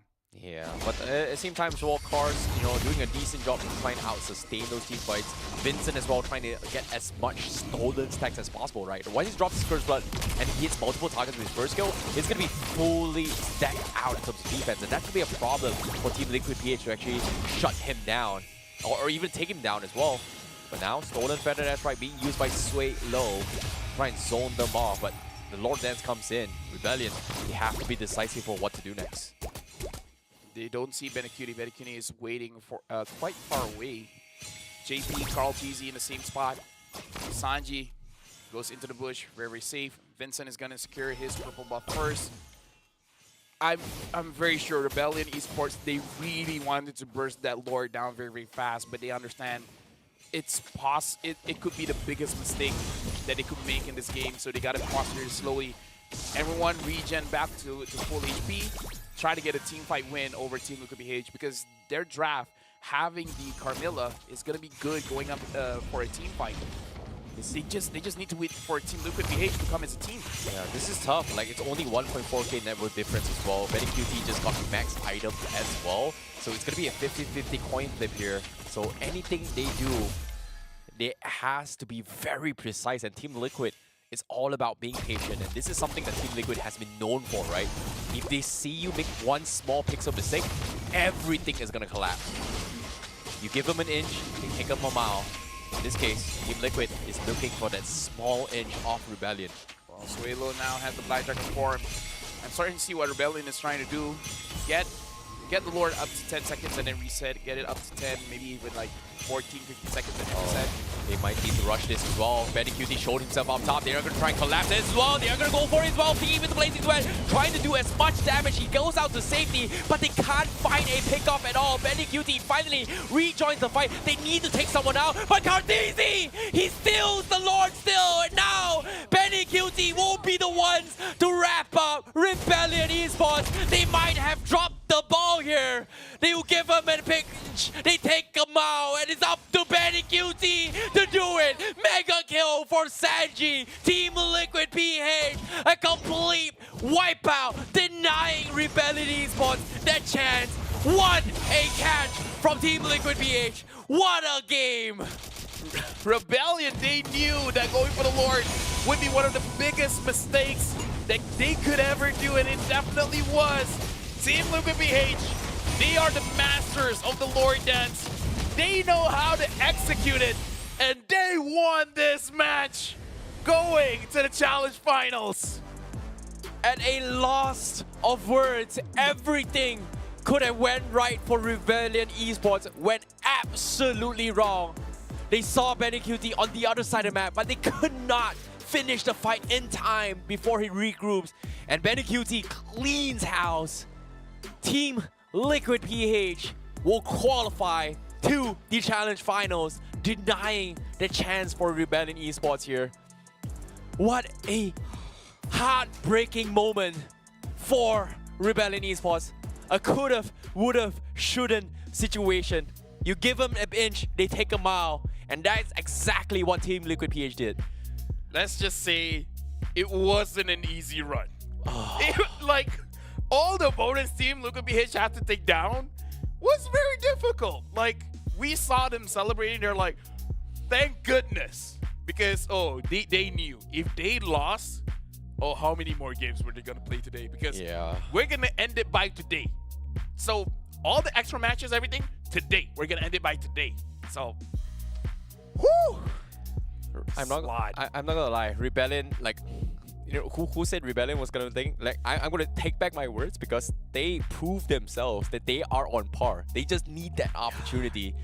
To be Rebellion honest, was so close. it was so good. Like, it could have gone either ways. It's just one Lord. Just so one unfortunate. Lord take could have changed things around. This is where TLPH is like, we've done this tango for years now. You guys are just adapting to it. We invented this style. We know how to do this. Oh boy, it's so unlucky. But again, they just did not have the damage to do so, and they just needed one more auto attack, maybe one more skill. I remember it's because Sanji uses the Feather S right, and it immediately hit onto D. If it didn't hit D, and D was tanking the Lord. The marksman was tanking the Lord. We have to take a replay on the final moment, right? Like, it could have gone something right for Rebellion here. They saw that the Benny QT was on top side. They want to come into the fight, but it just didn't happen. But Team Liquid PH, they were struggling. It looked bad, but they were able to hold out for Benny QT to save the day. He was the savior, undeniably the MVP, right? But that I want to see exactly pixel by pixel in that final Lord moment on how things could have gone, because it looked like they should have won. It looked like it could have gone either ways, and it's just I don't know. It's really heartbreaking for Indo fans right now. I mean, like, it's not over for them just yet. They have the lower bracket to play, but like, just imagine being able to say, "Oh, I beat TLPH." Like, that would have been huge. But Rebellion will have their opportunity if they continue winning, if they get the second ticket, because the first ticket, it goes over to TLPH. Congratulations to Team Liquid. The second one, Falcon is still in the picture. Evo's Holy is still in the picture. And now Rebellion Esports still in the picture as well. Yeah. Rebellion has to play 2 more games where Falcon as well as Evo's Holy, if they win, they have, well, in total, 3 games to play. Yeah, it is going to be a long journey for some of the teams here. You know, obviously Rebellion Esports, they are going to take a little bit of a 1-game break. But again, it is going to be a long day for Rebellion Esports here. They have been up since morning until night, right? Because Rebellion was the first game they played. Yeah. Now they're playing the 3rd game, and then they have an in-between break and then play the 5th game because they are in the lower bracket fighters. So it's very heartbreaking for Rebellion Esports fans, but I hope they are able to reset and try and fight for it here as well, because they could have won this. But the MVP for this match for Team Liquid PH here is gotta be Sanji, the man, still the champions, right? MPLPA champions, they're still there. They're like, this is where they separate themselves between other people, right? Even if it's a small pixel, I'll make sure I'll make it work. And, Team Liquid, they did it. Yeah, again, Sanji did the most amount of damage, 75% team fight participation. And again, we got to look at the final Lord of the game to see what Sanji did, because Sanji was able to chip off D. I feel this is the final fight. Yeah, this was the final fight. They were able to isolate fine. They were trying to kill off Sanford for Sway Low, but Kautisi, the moment he stole the Lord, it wasn't decisive. Like, Yeah. Rebellion Esports, they had to focus on one guy, but they were so split off and focusing on the Lord as well. Like, there was a little bit of a split-second decision, I would say miscommunication, which allowed a little bit space for Team Liquid PH to turn the fights. And Benny QT, again, he was all the way in the top side. So, again, that small pixel, like, they should have just decided, Lord or fight. Congratulations to Team Liquid Philippines for qualifying to the Challenge Finals. And I don't know about you, but today's been a long day, man. Long is one thing, but I'm glad I was able to cast some interesting games with you today, because today's matches was very It good. was amazing. As a Mobile Legends fan, this is a rewarding day to For watch us. the games. Yeah. TLPH is 2-1. 2-1, by the way. 2-1, just You like, have to give credit, yeah, Rebellion. yeah. Thank you, Zipper. It's just to rub on Rebellion. It's like 2-0. Nah, it's 2-1. We're messing. We like to have fun here, but in the lower bracket, it's gonna be Evo's Holy going up against Falcon, and whoever wins will go up against Rebellion. We gotta remember how Rebellion took down Evo's Holy 2-0. So Evo's Holy, being the number 2 of MPLID, I'm pretty sure they want to take down Rebellion this time. Yeah, and at the same time as well, Rebellion, they have to go through all the grind here. But fortunately for them, they have one game break to analyze both Falcon or Evo's Holy before they play the next set, right? Because this game, you can see, is exhausting. It was very tiring as well. Even in Game 3 before the screen, you could see so much focus up onto his Rebellion Esports. And to be honest, it's heartbreaking. Please do not drop your morales. It's not over yet. Next game is going to be Evo's Holy going against Falcon. And that's all for today for me as well as ICBaby12. We'll be continuing with both Gideon as well as Husky to be the other casters to cast the last 2 games. Again, my name is Novel. This is ICBaby12. We'll be going for a break. We'll see you guys next time.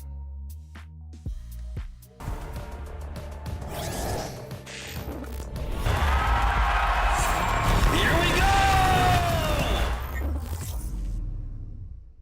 The Snapdragon Pro Series is brought to you by Snapdragon Elite Gaming, Monster Energy, and DHL.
Cutie, dressed up and I'm glistening. I'm the gift, don't wrap me like it's Christmas. business. Want some yours, you don't know what you've been missing. Feeling like we should get into mischief. Listen, you been looking like you're down on your luck. Need a girl like me to come through, lift you up. Hold me in your hand, I like when you touch me. Keep me around or you might get lucky.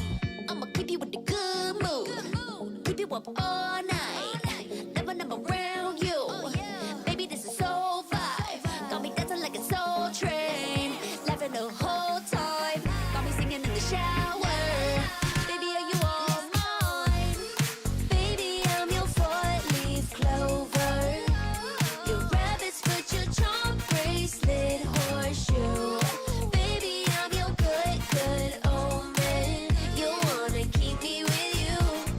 Keep me with you. Yeah, it's not hard to see. There's a pattern forming when you got me. 777 all wins big money. The tramp over here never see me coming. I was in your back pocket the whole time. A quiet power, a silent gold mine, a big old confidence boost. You never delude. Just know that you'll be winning cause I'm with you in the building. I'ma keep you with the good mood. Keep you up all night. Never around you. Baby, this is so vibe. Got me dancing like a soul train. Laughing the whole time. Got me singing in the shower. Baby, are you all mine? Baby, I'm your four-leaf clover. Your rabbit's foot, your charm bracelet, horseshoe.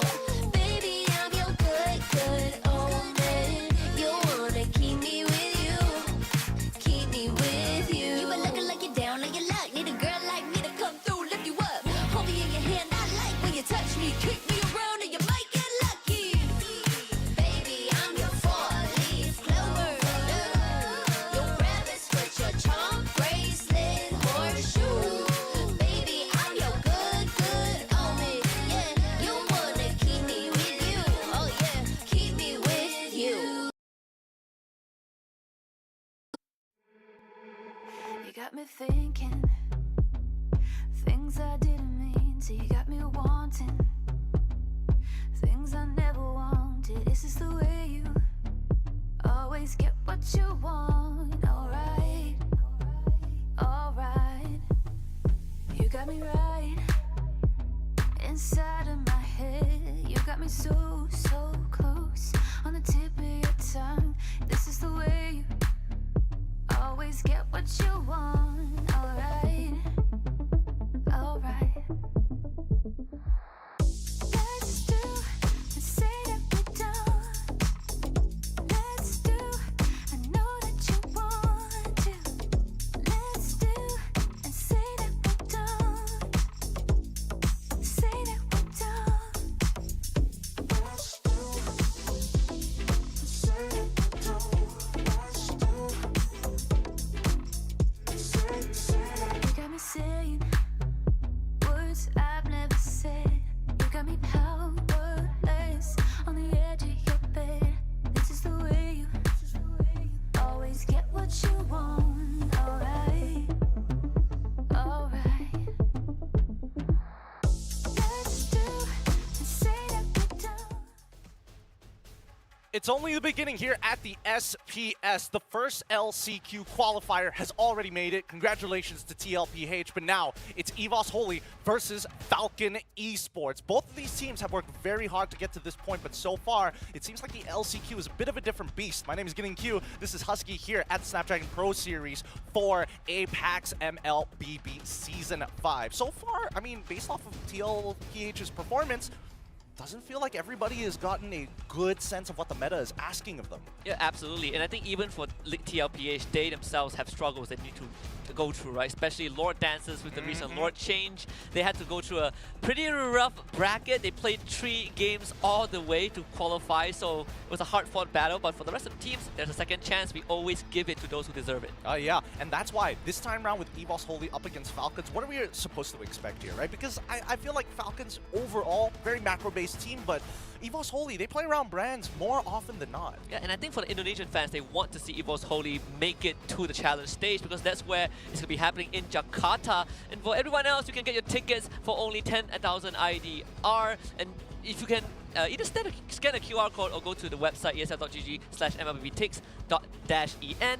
And if you are the first 1,000 buyers daily, you stand a chance to get rewards up to 65,000 IDR. And if you are even luckier than just that, you might get something worth more than what we've mentioned. Ooh, you're paying the price of a parking ticket in Jakarta, and you're getting extras on top of that. You might as well pull back, scan that QR code, and save yourself a little bit of time instead of typing out that URL. But come back to this game, right? Overall, I think, you know, most Indonesians are going to be leaning into EVOS Holy for now, but Falcons have definitely put up some pretty good fights here in the SPS alone. Yeah, they did take a game off of TLPH earlier in the upper bracket, right? Before they kind of ended up here, so they can give their TLPH a good fight. I think this meta really comes down to who is willing to take the risk and who is better at mitigating damages. Because I personally feel like regions, they like to start fights. Indonesia, Cambodia, Myanmar, they're gonna love what the patch has to bring. Yeah, I mean, I think I really want to focus down on the mid laner here because unfortunately, I think that a lot of the items that provide magic damage are just really overpowered as of yet, right? That's as much as I've gotten a feel of the meta. And I think, you know, Klokun can do a lot of good work, but that's begging on the question of whether Falcons are going to get rid of the support type, utility type mid laners. Yeah, and I think this also begs the question whether we would see a lot more aggressive assassins, right? And in the gold lane, we have the Roger that has been tearing up a storm. Sky Piercer Roger feels very, very unstoppable. It could just be a Benny QT effect, but who knows, right? Teams are starting to pick it up. Even Julian as well has been a pretty good shout-out. But EVOS Holy previously, they showed off, but especially Annabelle, what Hayabusa with Warcry can do to a game. I think, what, he entered that game like 14-1 or something like that? Some ridiculous KDA. Yeah, we have been, even our colleagues have been testing out some pretty interesting mechanics with Warcry. Like Melissa with Warcry, so much easy. So easy to pull off if you have Muddles. But let's take a look at EVOS Holy's lineup. In case you guys don't know who they are, here are the players: Fluffy, Annabelle, Klokun, Brands, and Dreams. Now, we've already focused and talked about Klokun and as well as Brands, but let's not forget about Annabelle and as well as Dreams, right? So far, Dreams has been playing a very team-oriented fight. Oh, I'll give him the Minotaur. He's going to do generally okay. But honestly, I do want to see him back on that Franco. Yeah, me too. I feel like overall Dreams has, in terms of controlling the tempo, right, with heroes like Franco, like you mentioned, Franco Kaja has been really on the ball, and that's how EVOS Holy, even in certain games that they take losses, you can see Dreams making those initiations. Yeah, and that's a beautiful thing about this team, right? Initially, especially after the regular season of MPL Indonesia, a lot of questions have been circulating around EVOS Holy. Maybe this is the patch where they really start to pop off. Like Annabelle now doesn't necessarily have to play tank junglers. And even at the same time, EVOS Holy, they themselves had a pretty historical run in their local league, but they're up against Falcon Esports with Royal Milk, Dax, PX7, Benny, and Kids. I personally have been putting a lot of my attention onto PX7 in that mid lane. I think him against Klokun is going to be a very interesting matchup to see who has more impact in that early game. I would pay good money if PX7 just decided to create a workout video purely on a guide of how to play Faramis. This guy's disgusting on it. And he's, I don't know, we're going to have to double check the stats with Zipper here, whether or not he's still 100% win rate on the Faramis, because so far it feels like it's a little unstoppable, but we do see teams like Team Liquid PH, they struggle against it, but they've got a rough idea of how to handle it, and usually it leans in more towards the EXP lane. And I think if you can shut down the EXP side of Falcon Esports, you do mitigate some of the impact that PX7 brings if it's on that Faramis. But I gotta say, Falcons, they like to fight. This feels like a meta that suits their style. That Faramis is gonna shoot up in popularity on top of having Glowing Wand right now, having the NOD effect. Yep. With all these item changes, it's difficult for marksmen to get into a position where they can effectively pump out damage. And I think, you know, the beauty of it is that Benny in these types of cases has shown many different types of marksmen. It feels like he's still in the experimental phase at this point in time, which I'm pretty glad to see. Yeah, and even for marksman, I was expecting maybe the second day into the patch we would see a lot more variety, but teams are still sticking to comfort picks, right? Yeah. We're seeing a lot of Roger, Harif, at least Claude is getting some airtime. We'll see if more pops up, because I personally feel like it's a breath of fresh air. I believe Ixia was even picked once by Falcons, even though that did not work out. Agreed. I think maybe there's an opportunity for some of the new items, like the Malefic Gun. We haven't seen anybody touch it just yet, and I think, you know, it's either those first item rushes or like a fourth or fifth situational. Yeah, I know Lolia has been trying out Malefic Gun, Sky Piercer on his Moskov and carry, and then afterwards he would just sell it because he figured that it's not as good as he thinks. Perhaps Benny will have different idea, either him or Brands. But finally, Roger being taken out, this is one of the heroes that I feel like needs attention because of how strong Benny QT make him look like. Oh yeah, with the new war cry as well, it just feels like he doesn't lose in lane ever, even when you're up against a Moskov. But even so, we go straight into the draft. We see the Angela, we see the Harith ban for the side of EVOS Holy currently on red side. Falcons holding priority, banning out the Loyi and as well as the Roger. Pretty standard bans. You can, in fact, I think in Falcon's position, you could think of banning Valentina if you really want the Faramis. The chip is still an option, right? So I feel like the onus is on EVOS Holy's side to see what they want to ban out. So for Falcons, they can kind of decide what they want to go for. I mean, there's a couple of angles that they can go for here. They ban out the Valentina, then it's either they get chip or they get the Faramis. If they ban out the chip, then it's going to be a traditional matchup. Ooh, if they open it all up, it's a little bit more red-sided then. I think EVOS Holy can also open both, right? I suppose they could ban chip, and then they would still get either Faramis or Valentina. I think Clockun should be less worried about that first phase. They can take out the chip, so just as predicted. You see if Falcon get PX7 his Faramis. Yeah, and then instantly we should, if we do see the Faramis on blue side, then it should be the Valentina and maybe a strong EXP laner that doesn't affect the Farsa later down the line. That's what I'm expecting to see from EVOS Holy. Oh, Moskov! Throwing a curveball. So you're still opening up the options. This could go towards a Fredrin pick, either Fredrin Baxia. I know TLPH has been leaning towards the Baxia a lot more this patch, especially when you want a Lord Dance. We did see Rebellion Esports go for the Carmilla, but that would be a second phase choice. So Valentina Edith will be the opening. I like this a lot. It's very flexible. It's expecting of Falcon to actually pick up their comfort heroes, and there's plenty of heal to do so. Yu Song gets locked in just in case they needed some backline access. They pair it up with Fredrin. This might be an assassin angle for EVOS Holy. Hayabusa, right? Something that you did mention for Annabelle. Or even Julian. Or even which Julian, do yeah. pretty well. They could consider a link. It's always up on the table, but taking the marksman first. So not much risk taken by EVOS Holy in the first phase to pick up the Claude. But this is where you can really start clamping down on PX7's draft, hero pool. Yeah, and I think it's a good idea to actually, double down on that side of the map. So far, artillery mages don't have a particular answer, and I think that Falcon might just lean into the farmers regardless, but we'll see whether EVOS Holy gives away information. Nope. You're going to completely deny the strat. Especially when you have Fredrin, Moskov, Yuzhong, a lot of die potential. So Faramis taken out, leaves PX7 with lesser room. No Valentina. I mean, there's Lilia and the artillery mages, which could be good. Farsa now looks pretty juicy to deal with the Claude.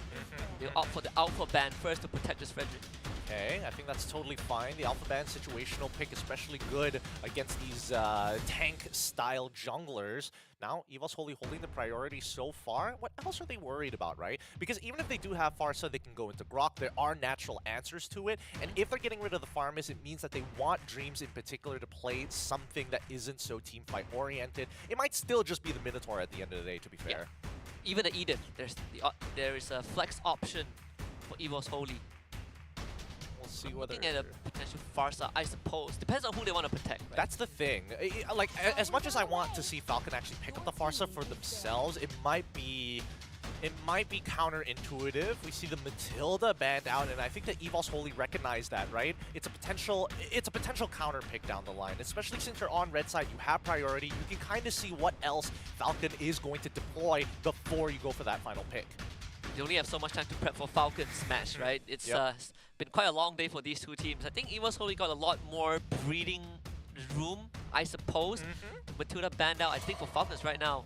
Yep, takeout status, so it could still lean towards a potential Farsa pick just because of the Terizla ban. Well, this will be interesting to see.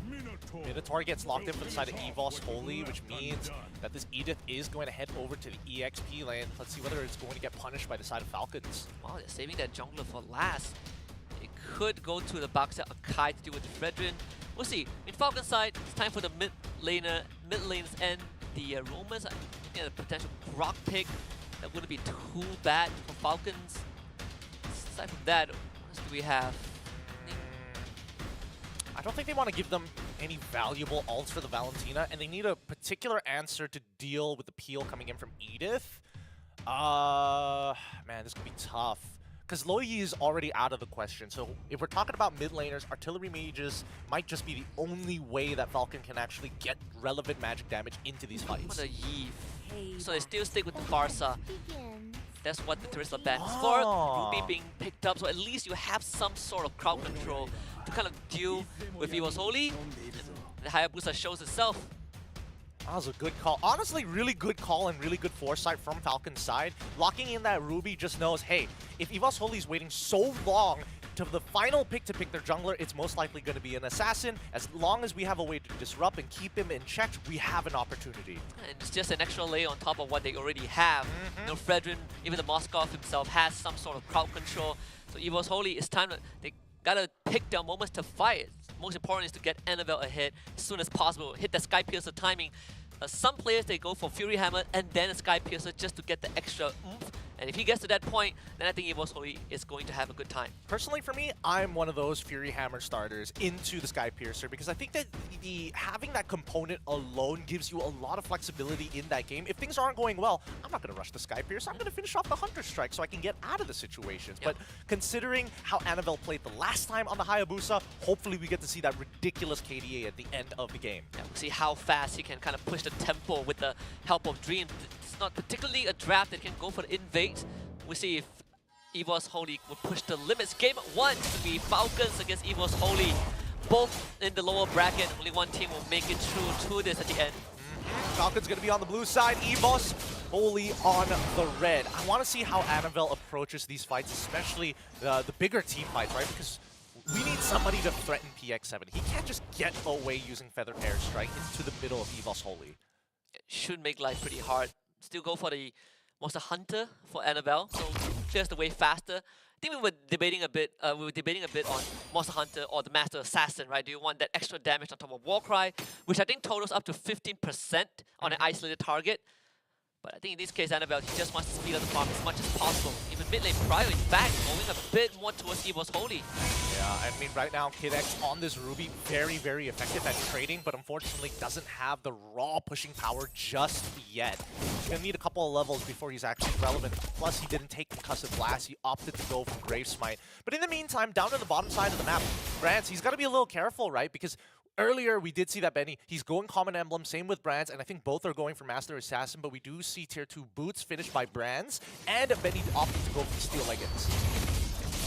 Control, pull back, towards the flicker away. So that's crucial resources out of Dreams for Falcons. They're leaving Royal Milk on an island. There's really nothing much that he can do. The wave was frozen by Fluffy early on, and with Annabelle hovering there, you don't want this user to go down. It kind of looks like Evo's Holy is opting to skip an early level 4 for their mid laners, right? It feels like Annabelle doesn't want to be part of the turtle fight at all. It's better for him to scale and actually invade his opponents now that the 2-minute mark is over. Maybe he might get an isolated pick.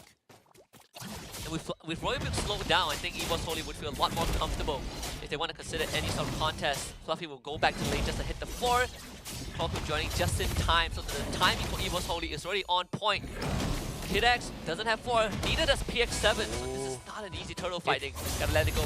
The level difference, 5-4, and Falcons, it took way too long. They didn't rush it down, and now they back away. This is great for Evo's Holy. That slight gold lead is really coming in from Annabelle power farming. He's gonna hit 6, so a constant level and a half ahead of Dax. See Dream starting to pull the turtle a little bit just to set it up for Annabelle. It's gonna be a tough one. I mean, even for PX7, yes, we hit level 4, but Dreams has a way to cancel it. No flicker on Dreams couldn't make the difference. This is gonna make a difference. Oh wait, hold on. Pull back. PX7 needs to wait for the timing. Annabelle now shows up. Instant dive to the back. Fluffy cancels the ultimate. Like Dragon Form into Petrify onto Dreams. Fluffy still has the retribution. Wins it with a level advantage. And gets a Sky Piercer right after that. First blood for Annabelle. And Evo's Holy picks up 2 more in the process. It's gonna be Kid X and Dax to fall. Insane. Really great mechanics coming in from Annabelle. Takes the clutch. Wait, hold on, Brands. He's in trouble. PX lands the stun. Oh, purified. Yeah, extra shield from Blazing Duet. Nicely done. Nicely done from Brands. Unless PX7 gets his ult here, right now, that should be a kill. He's out of the lane. He's out of the lane. Yep. Great game sense coming in from Brands. Great game sense.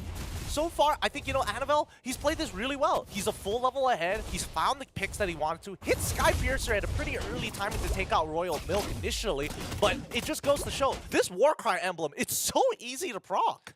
Does it count kills or takedowns? Takedowns, right, on Sky Piercer? Sky Piercer, yes, Yeah, takedowns. if that's the case, then he just got 30 stacks from that one sequence. Wait, 30 stacks would mean 3%. 3%, yeah. So the wording is a bit... Yeah, well, don't worry, guys. We'll do the math for you. So currently, he's at 9% for execution rate. Yeah. So that's what we need to see. Anybody below 9% will instantly die to anything that Annabelle throws at them. But more so, just the fact that the Warcry triggers so early on, and I think this might have to be nerfed later down the line. I think the 6-second duration after you trigger the Warcry is a little too much. Even the conditions for Annabelle to proc is easy, right? Your quad shadows, if it sticks onto someone, that's one stack. Your quad shadows, for those who might not be familiar, does do damage. So you follow up, auto attack, throw some shurikens, and that's it, Warcry. Buying daggers. Is he looking to get some anti-heal? Well, it doesn't matter with Benny already dead. This means that Brands is going to have a successful laning phase. He's kind of placed plants into the wall, but I feel like he's going to be safe. Falcon shows up, even has the I'm offended. So Evo's Holy, so far, clean game. 3,000 gold lead already. Slowly choking out their opponents, but the worst part about this is that they're in the exact same position like they were not too long ago, like 2 minutes ago with this turtle. PX7, not going to reach that in time. Spirit Destruction missed, so no follow-up. They even commit the Black Dragon from afar. And Royal Milk is going to be forced to go back into the lane to deal with Brands, who has already went for the lane swap. Honestly, really good decision-making coming in from Annabelle. He could have honestly probably one-shot Kid X. Yeah, it's a bait. It's a bait. Not worth it. Not worth it. You got to be real careful. And I think Annabelle is also hyper-aware that at any point of time, if he gets locked down even once, it's going to be donezo for him. Yeah, and then he can't even stay in the lane because of Annabelle. And they can try and get Fluffy, but Fluffy should still have the Primal Wrap. Wait, it's on cooldown. He's going to flicker. Rest of the team shows up. Annabelle instantly finds the backline. They're going to control him, but not enough damage to take him out in the end. Kid X is the first casualty, and the second one goes over to Clockwood, who did have the Feather Airstrike. Oh, I'm surprised that Annabelle managed to walk out of there. I think he was perma-CC'd for so long. The Feather Airstrike just doesn't have enough damage as of right now, and they didn't commit all of the shots to him. And Dex still wants to fight this. Royal Milk, he had to walk from top to bottom, and for the second time, there's nothing for him. He's not getting a very effective rotation so far, but I mean, during these neutrals, he's trying to get into position, but it feels like Evo's Holy, with Annabelle already so far ahead, like he is keeping up with Brands of all people in this game. Even Clockwood is a full level ahead of PX7, so Evo's Holy, they will be sitting at a 5.2k goal advantage, and Royal Milk will eat the entire OG Shadow kill. It's not enough from Annabelle just yet, but it's sufficient pressure for Evo's Holy to take control of this top side. This is starting to look interesting because now Evo's Holy, their tempo is increasing so fast. Whenever Falcon Esports wants to reset, go back into the lanes to catch a wave, that's when you see Evo's Holy make the attempt, because it's the only few times that we expect Falcon Esports to not be clumped in as 4 or 5 people. Annabelle just got the had the Hunter Strike, so Hunter Strike, Sky Piercer, third turtle on the board right now. Evo's Holy, they can let Falcon start this and not worry at all. Annabelle will be almost 3 levels ahead of Dax. Yep, and that's not great for Dax. I mean, he will scale harder into towards the later stages of the game, but can he protect his backline in the meantime? These neutrals are possible to walk up to. Not sure if Dax even wants to attempt. We'll try, but it's going to be a mistake. He's not even going to hit the timing for the retribution. So turtle for Evo's Holy, and Dax ends up going down. Yeah, they have to call it quits at some point. There's just too much CC to deal with, right? With Fluffy with the Earth Shatter, with the knockups coming in from Dreams as well. Worst comes to worst, like even Clockwood with the Terrify, there's just too many ways for them. Spirit Disruption actually connects onto Annabelle. I don't think he's going to be taking that, but finding these picks are so important for Falcon to keep themselves competitive against Evo's Holy. It's a shutdown as well. Falcon did have a bounty on his head. That one went over to PX7, who desperately needed, because he is, what, 1.5 items behind Falcon at this point. Blood Wings first item just because of Annabelle's presence. How long can they get away with this? Let's look at the item list one more time. Wow, Blade of Despair Rush coming in from Annabelle. I don't think it's too big of a problem, right? He's so far ahead. Another better airstrike to push Brands out. It's all about defending this mid turret. Annabelle will not take that. Not into 4 members of Falcons. I think as long as this mid turret stands, I think Falcons will have a bit of an easier time playing against Evo's Holy. Yeah, and I think once that Blade of Despair as well gets completed, Annabelle, he's already maxed stacks on that Sky Piercer. That's 12% that he's trying to hit. That's the threshold that he's looking for. And I think that Falcons are playing a very smart game, making sure that nobody is left behind. Evo's Holy now could probably just try and make space for Benny and either that, go for pickoffs, and wait for the next objective. Brands, he really wants this tier 2. Not going to get it just yet, but with the rest of Evo's Holy showing up, this could spell death. Royal Milk can't even fly away. His Claw couldn't find a kill top tier 2 falls. I mean, Falcon trades a tier 1 bottom, but that's all they get. Poor guy melted. He didn't even stand a chance. Even with steel leggings, it's just not enough to deal with raw damage coming out from everybody of Evol's Holy. This team is too far behind to really contest with this upcoming Lord, and I think maybe even the second Lord to a degree. I agree. If Annabelle is 4 levels ahead of Dax, have to have some really crazy trigger fingers to even win this. 3 levels down. Still, Dax is the only one in that area. I think Dax has got to give this dead. up. No red tree. I think you just chase him, right? Yep. Yeah. So Dax falls. Lord for Evo's Holy. This lead is not stopping. It's continuing to increase Evo's Holy's favor. Man, this is really painful to see, right? Dax just having no impact in this game whatsoever. And as hard as Falcon Esports is trying to get to the later stages of the game to actually scale PX7 and also Benny, they are the catch-up gold is not going to be enough. Even if they take a full fight against Evo's Holy and completely wipe them, it's just not enough gold to put themselves in a comfortable position for the upcoming Lord. That first Lord also means that Falcon, they will have to give up on the outer tier. And mid lane is going to be exposed, so Falcon's only way to stay in the game, or at least the most effective one, is going to be eliminated. You think they're actually going to get an inhibitor off of this? I feel like if Evo's Holy gets an inhibitor, it's checkmate angle. I feel like Dreams can try, right? They all have Flicker ultimate. Dreams feels good about himself, chunking down the members of Falcon. On the better airstrike, that's PX7. He's going to stand there, he's going to eat Clawkun's damage. And Annabelle almost finding the kill with the shurikens. So inhibitors still stand thanks to the turret shield, but Evo's Holy is still continuing to do damage. Oh, do they have another wave after this, or was that already the second wave? I'm pretty sure they have one more wave to work with, and they've already chunked it down.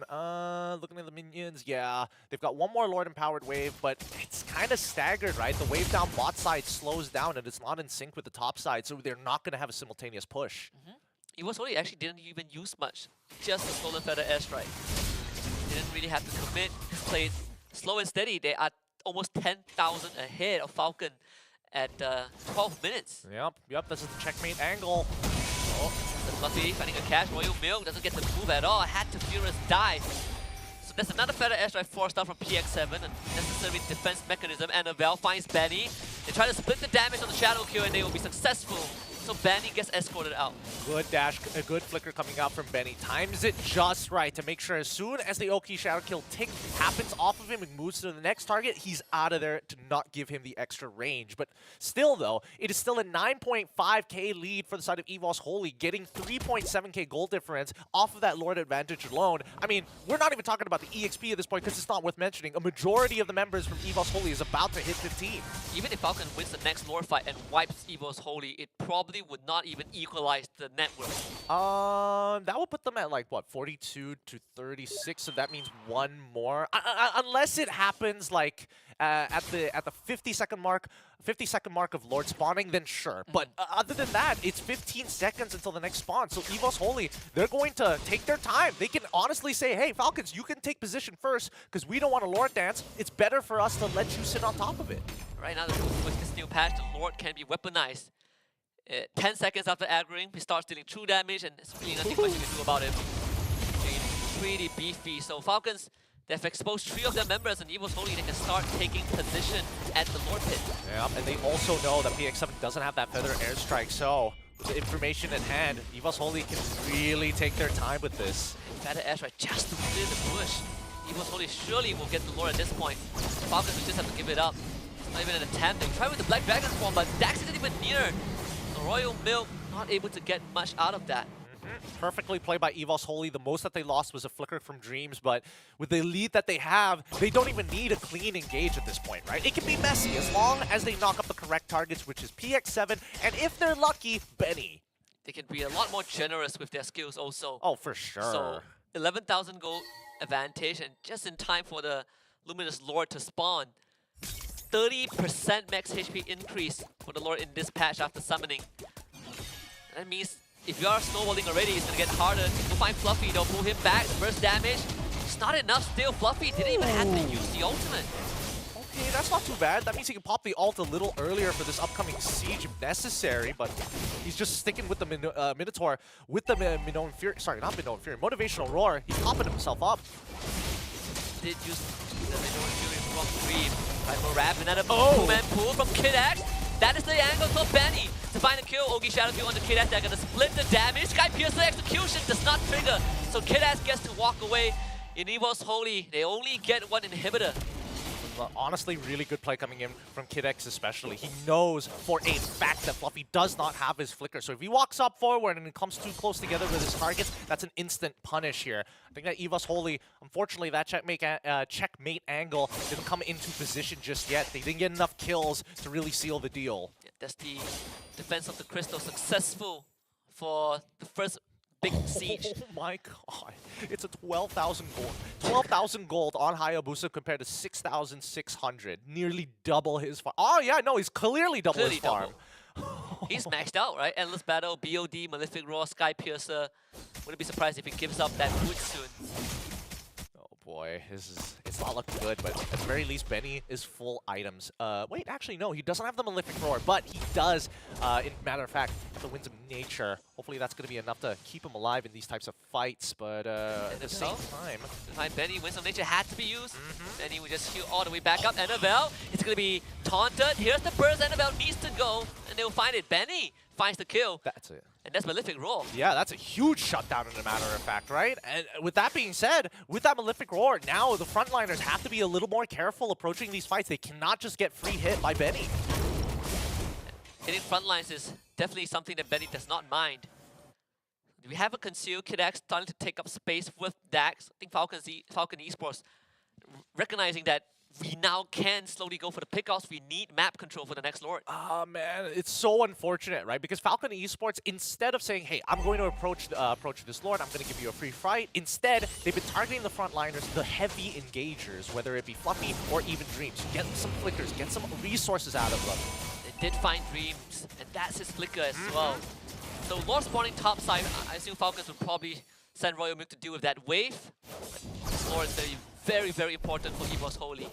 So far, EVOS Holy has not been able to isolate or really focus down on a singular target. I think Kid X has been taking the majority of that damage, but he flickers out of there just in time to save his life. And right now, EVOS Holy really need to double down on targeting one person at a time rather than the entirety of Falcon Esports.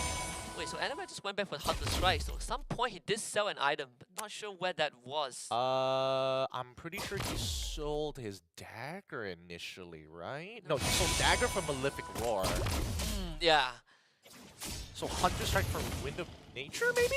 I suppose. I didn't see it pop up, though. Yeah. Oh, I might have missed it. Well, Branch just went for the Windtalker, so that's Boots sold. Sky Piercer for Benny. I mean, the shutdown did accelerate his item power spike. That's true. Let's see how valuable it's going to get as this fight is about to begin here. Falcons don't want to sit on top of the board first, but they've got an encroaching position. Like, Kid X can go for the flank. Pretty risky for Dax, so might have to eventually let out the aggro. I mean, if for a Fredrin, like Lord Dancing, not that bad, right? At least with his passive and absorbing those energy crystals, he's able to get his HP back up to full whenever necessary, so he can basically do this forever. Falcons set up a slow push down bot. They have PX7 to deal with mid and Benny top. The waves managed pretty well by Falcon Esports. And Kid X is literally sitting in that bush on the bottom side for the longest time ever. That's why Falcons Esports can constantly dance. EVOS Holy, they're not in a rush to pull the trigger. Yep, and that slow push is really taking its time down on bot side. No urgency from EVOS Holy just yet. It's a very, very slow start. But now we're seeing the immortalities come out more often than not, and hopefully we get this. I mean, somebody's got to deal with these waves, right? I mean, Evo Solely, they're still hanging around there. So far, they only see Dax and occasionally Royal Milk on the top side, but even that top wave, it's going to take some time in. So PX7 will use that Feather Airstrike first, just missing the edge of that bush. It's totally fine. That Feather Airstrike, especially at level 15, with the items that PX7 has, he will get it back real quick. Really, really quick. But they've got Brands down on the bottom side of the map, and now looks like Falcon Esports want to reposition for the encroaching angle, I suppose. PX7 kind of swap places with Kid-X. Kid-X is going to take a more frontal spot just so he could get to the Lord Pit faster. This is what I was worried about with the changes to the Lord, right? When nobody really wants to sit on top of it. Oh, conceal? Yes, in the bush. He sees Fluffy and Clawfoot. Can't get in range for a pull just yet. It's a good attempt for Falcon Esports, but now information confirmed. Oh, the rush has begun. Wait, they back away. They got control over the bush, but Kid-X needs to get out. Knocked off an Earth Shatter. It's going to be Brax on the corner. Kid-X flickers to safety. Maintains his immortality, but has to recall. Evo's Holy now gains momentum over the Lord Pit. Okay, so they trade. They trade effectively, and Fluffy should be okay. They lose his immortality, perhaps. Dreams, Minoan Fury, Benny, dodge that. Fluffy loses that immortality and attempt to steal, but again, unsuccessful. Brands finds the kill onto Royal Milk. Evo's Holy finds Lord Tree. Does Anavel? I mean, we haven't seen Anavel like really pop off with his ult just yet. He's been really struggling to actually get some relevant damage because of how tightly knit Falcon Esports is so far. And I think with the space that is given for free is on purpose, right? They want them to kind of fall into these pincer maneuvers. They want to fight for position, and more importantly, so whoever uses more resources generally is going to lose that fight. Anavel now switching up the build a little bit more, right? Going for the Blade of Hephaestus to make sure that he has that extra oomph when he dashes in. Yeah, sold the Sky Piercer for that. And Branks, he used his Winds of Nature, so now it's Winter Crown. Winter Crown, Blazing Duet, Evo's Holy to see. They should be able to break all inhibitors. Senabel threatened PX7, the minions will do the work. Benny will have a lot of things, a lot of weight on his shoulders. Full engage, Dax will tank out most of it. Dreams to the back, and that's gonna be Dax down. Evo's Holy just has too much damage. And 20 minutes in, they're going to take game 1 over Falcon Esports. Nicely done coming on from Evo's Holy. A slow game, and honestly, Falcon had an opportunity to bounce back, but it looks like towards the end, when it comes down to these Lord dances, these stalemates, there's just too much at stake. Both sides would rather do nothing and wait for it to slip between their fingers. Falcons, unfortunately, just did not have the resources to deal with Evo's Holy. You can see Evo's Holy very liberally using their abilities.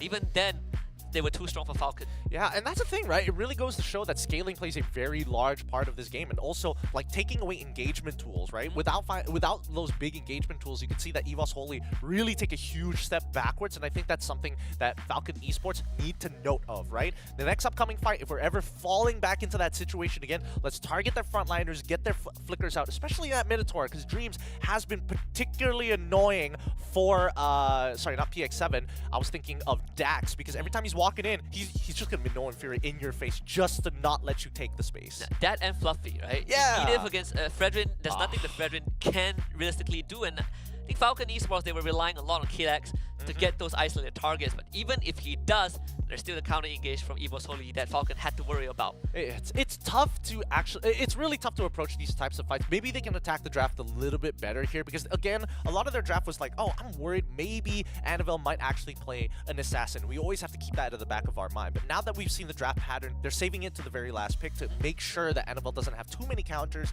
At least Falcon can prepare for that in the next game. And if they really want the Faramis, I think you take it first phase, right? Oh, because it really felt like Falcon Esports was setting up for Faramis, but they had too many prior picks. Yuzong, Fredrin, Moskov. Faramis was surely going to get taken out. So PX7 didn't really get to do much on the far side. He didn't die, but he also couldn't contribute as much. Exactly. And especially with both of these teams so focused around that gold lane, that's when you see that a lot of these teams are thinking about like, okay, if we can get a strong gold laner, maybe we have an opportunity. But when we look at the stats, right, it's about everybody else as well. Both Benny and as well as Brands had a pretty stale lane, to be honest, right? Both going back and forth, but no real advantages being created. And then you start looking at the rest of the map where, with the help of Fluffy and as well as Dreams, that's when Dax really started to struggle. Because once we see Fluffy walk out of the lane from Royal Milk after that first kill, that's when instant invades start happening, right? You walk with Annabelle, you walk with Clockhoon, you start stealing away camps in front of Dax's face. Even for Royal Milk, he has a lot of decisions that he needed to make. Should I help my team? Do we fight for objectives? And at one point, started falling behind Fluffy in terms of experience. But I also feel like FCON, when it comes to these objective fights, especially for Dax, he realizes that, okay, first turtle, I'm under level. Second turtle, I'm even further behind. But they still try to go for these fights, and that really did help Evo's Holy get a hit. Yeah, I personally think that at this point in time, Falcon, are they uncomfortable dealing with the assassin? I feel like it's, you know, relearning the things that you were taught in ranked games when you deal with an assassin, right? There are windows of opportunity to which you can actually punch a hole in your enemy's gut. And I think without the lead, it's a bit hard to take away the purple buff, but at the very least, I think that Falcons should be looking for that 7-second window when Annabelle goes to that purple buff so that they can actually rush down a neutral. I think it also starts with getting that mid priority, right? Oh, it has yeah. always been the most important factor in the first 2 minutes of the game. Now that the minions have lesser resistance, you can see whoever clears mid first, they just gain full control. Yeah, and that's why I was thinking whether KidX actually wanted to go for like a Concussive Blast instead of that Brave Smite in the earlier stages of the game, because you're up against Edith as well as Kalkun on the Valentina. They naturally push faster, but you want to minimize that time of who leaves the lane first. I mean, with if Dreams has the Concussive Blast, then the lane is pretty much donezo, right? Like, the Frosta doesn't get to move out anytime soon. So hopefully next game, I mean, Arlott could be a good substitute, something that FCON did ban out in Game 1, despite having first pick. It could indicate that they are not too comfortable with it.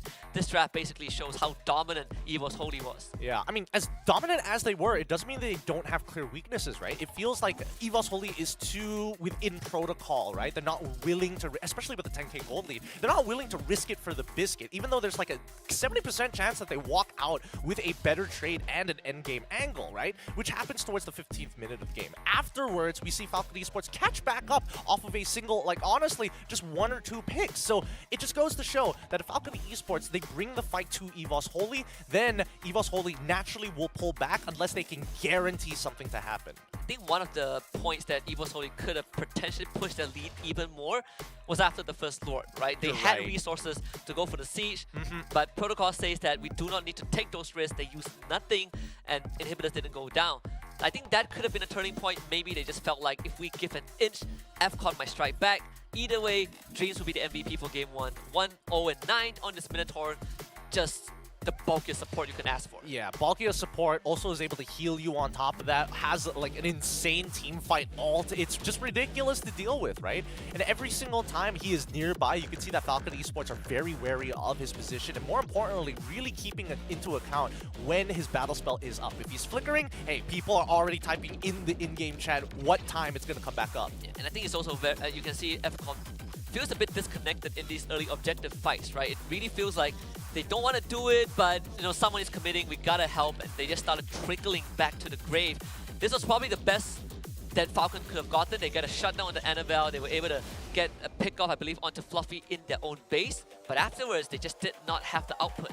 Yeah, and I think this is the worst angle possible, right? Once EVOS Holy is deep in your crystal, they just know what to do. They're looking to rush it down. They've got minions on their sides, and Falcon, honestly, they had to take a 50-50. They had to roll the dice against EVOS Holy, and we need to see that happen more often in the early game. And Lord is so much stronger in the early phase, right? It makes it even scarier. Now the first Lord itself is already deadly, because back then, first Lord doesn't feel too much, but with the increase in the HP, you have to think twice if you're getting snowballed on. Yeah, it's difficult. It's real difficult, but I think that Falcon Esports, they might want to consider going on. Actually, no. I feel like Falcon should stay on the blue side, right? Now that these other, well, I wouldn't even say unorthodox, previously good, now even better, the Harith as well as the Roger, both sides so focused around that gold lane, that's a guaranteed permaban on blue and red. So technically they're working with only 2 bans. Yeah, I agree. I think even if they end on red side, perhaps you want to look at the Faramist, right? You could because it's skipping the Fredrin, but we'll leave the teams to deliberate on that. We'll take a short break and we will come back for Game 2 between EVOS Holy and Falcon Esports.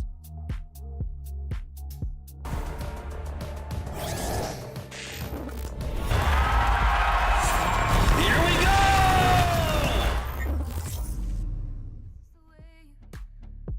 Always get what you want, alright, alright. Let's do and say that we don't.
And we're already back here at the SPS one more time with Evos Holy currently at match point up against Falcon Esports. And honestly, that previous game, Falcon Esports looking to play that late game, but honestly, after 20 minutes of it, it still felt like the comms like, guys, we still got late game. Yeah, they have the lead, very technical, no flashy plays, but the W is a W. But you know what does not take as long as 20 minutes? What? Buying tickets to Jakarta for our finals, our challenge finals. You just have to spend maybe a minute or two at max if your internet isn't as fast. 10,000 IDR, grab yourself a ticket, scan the QR code, or use the link esl.gg/MLBB-tix-en, and you can get yourself one, or maybe two for your partner, or maybe three for your partner and her pet. If they have a big family, maybe even 1,000 for the first place. Yes. That's how they claim the whole thing. But let's jump into the draft here. It's currently match point with Evos Holy, who is opting to be on the red side. Yes, Falcon, they stay on the blue side. Now, here's a couple of things that we need to worry about, right? From both sides, there are some must bans. In Harith, I'm hoping that Evos Holy is going to ban it out. Chip is another red side ban that you need to get rid of. Loyi, and as well as the Roger for blue. So Valentina ban out, this makes the intention from Falcon even clearer. I feel like Faramis is definitely on the board.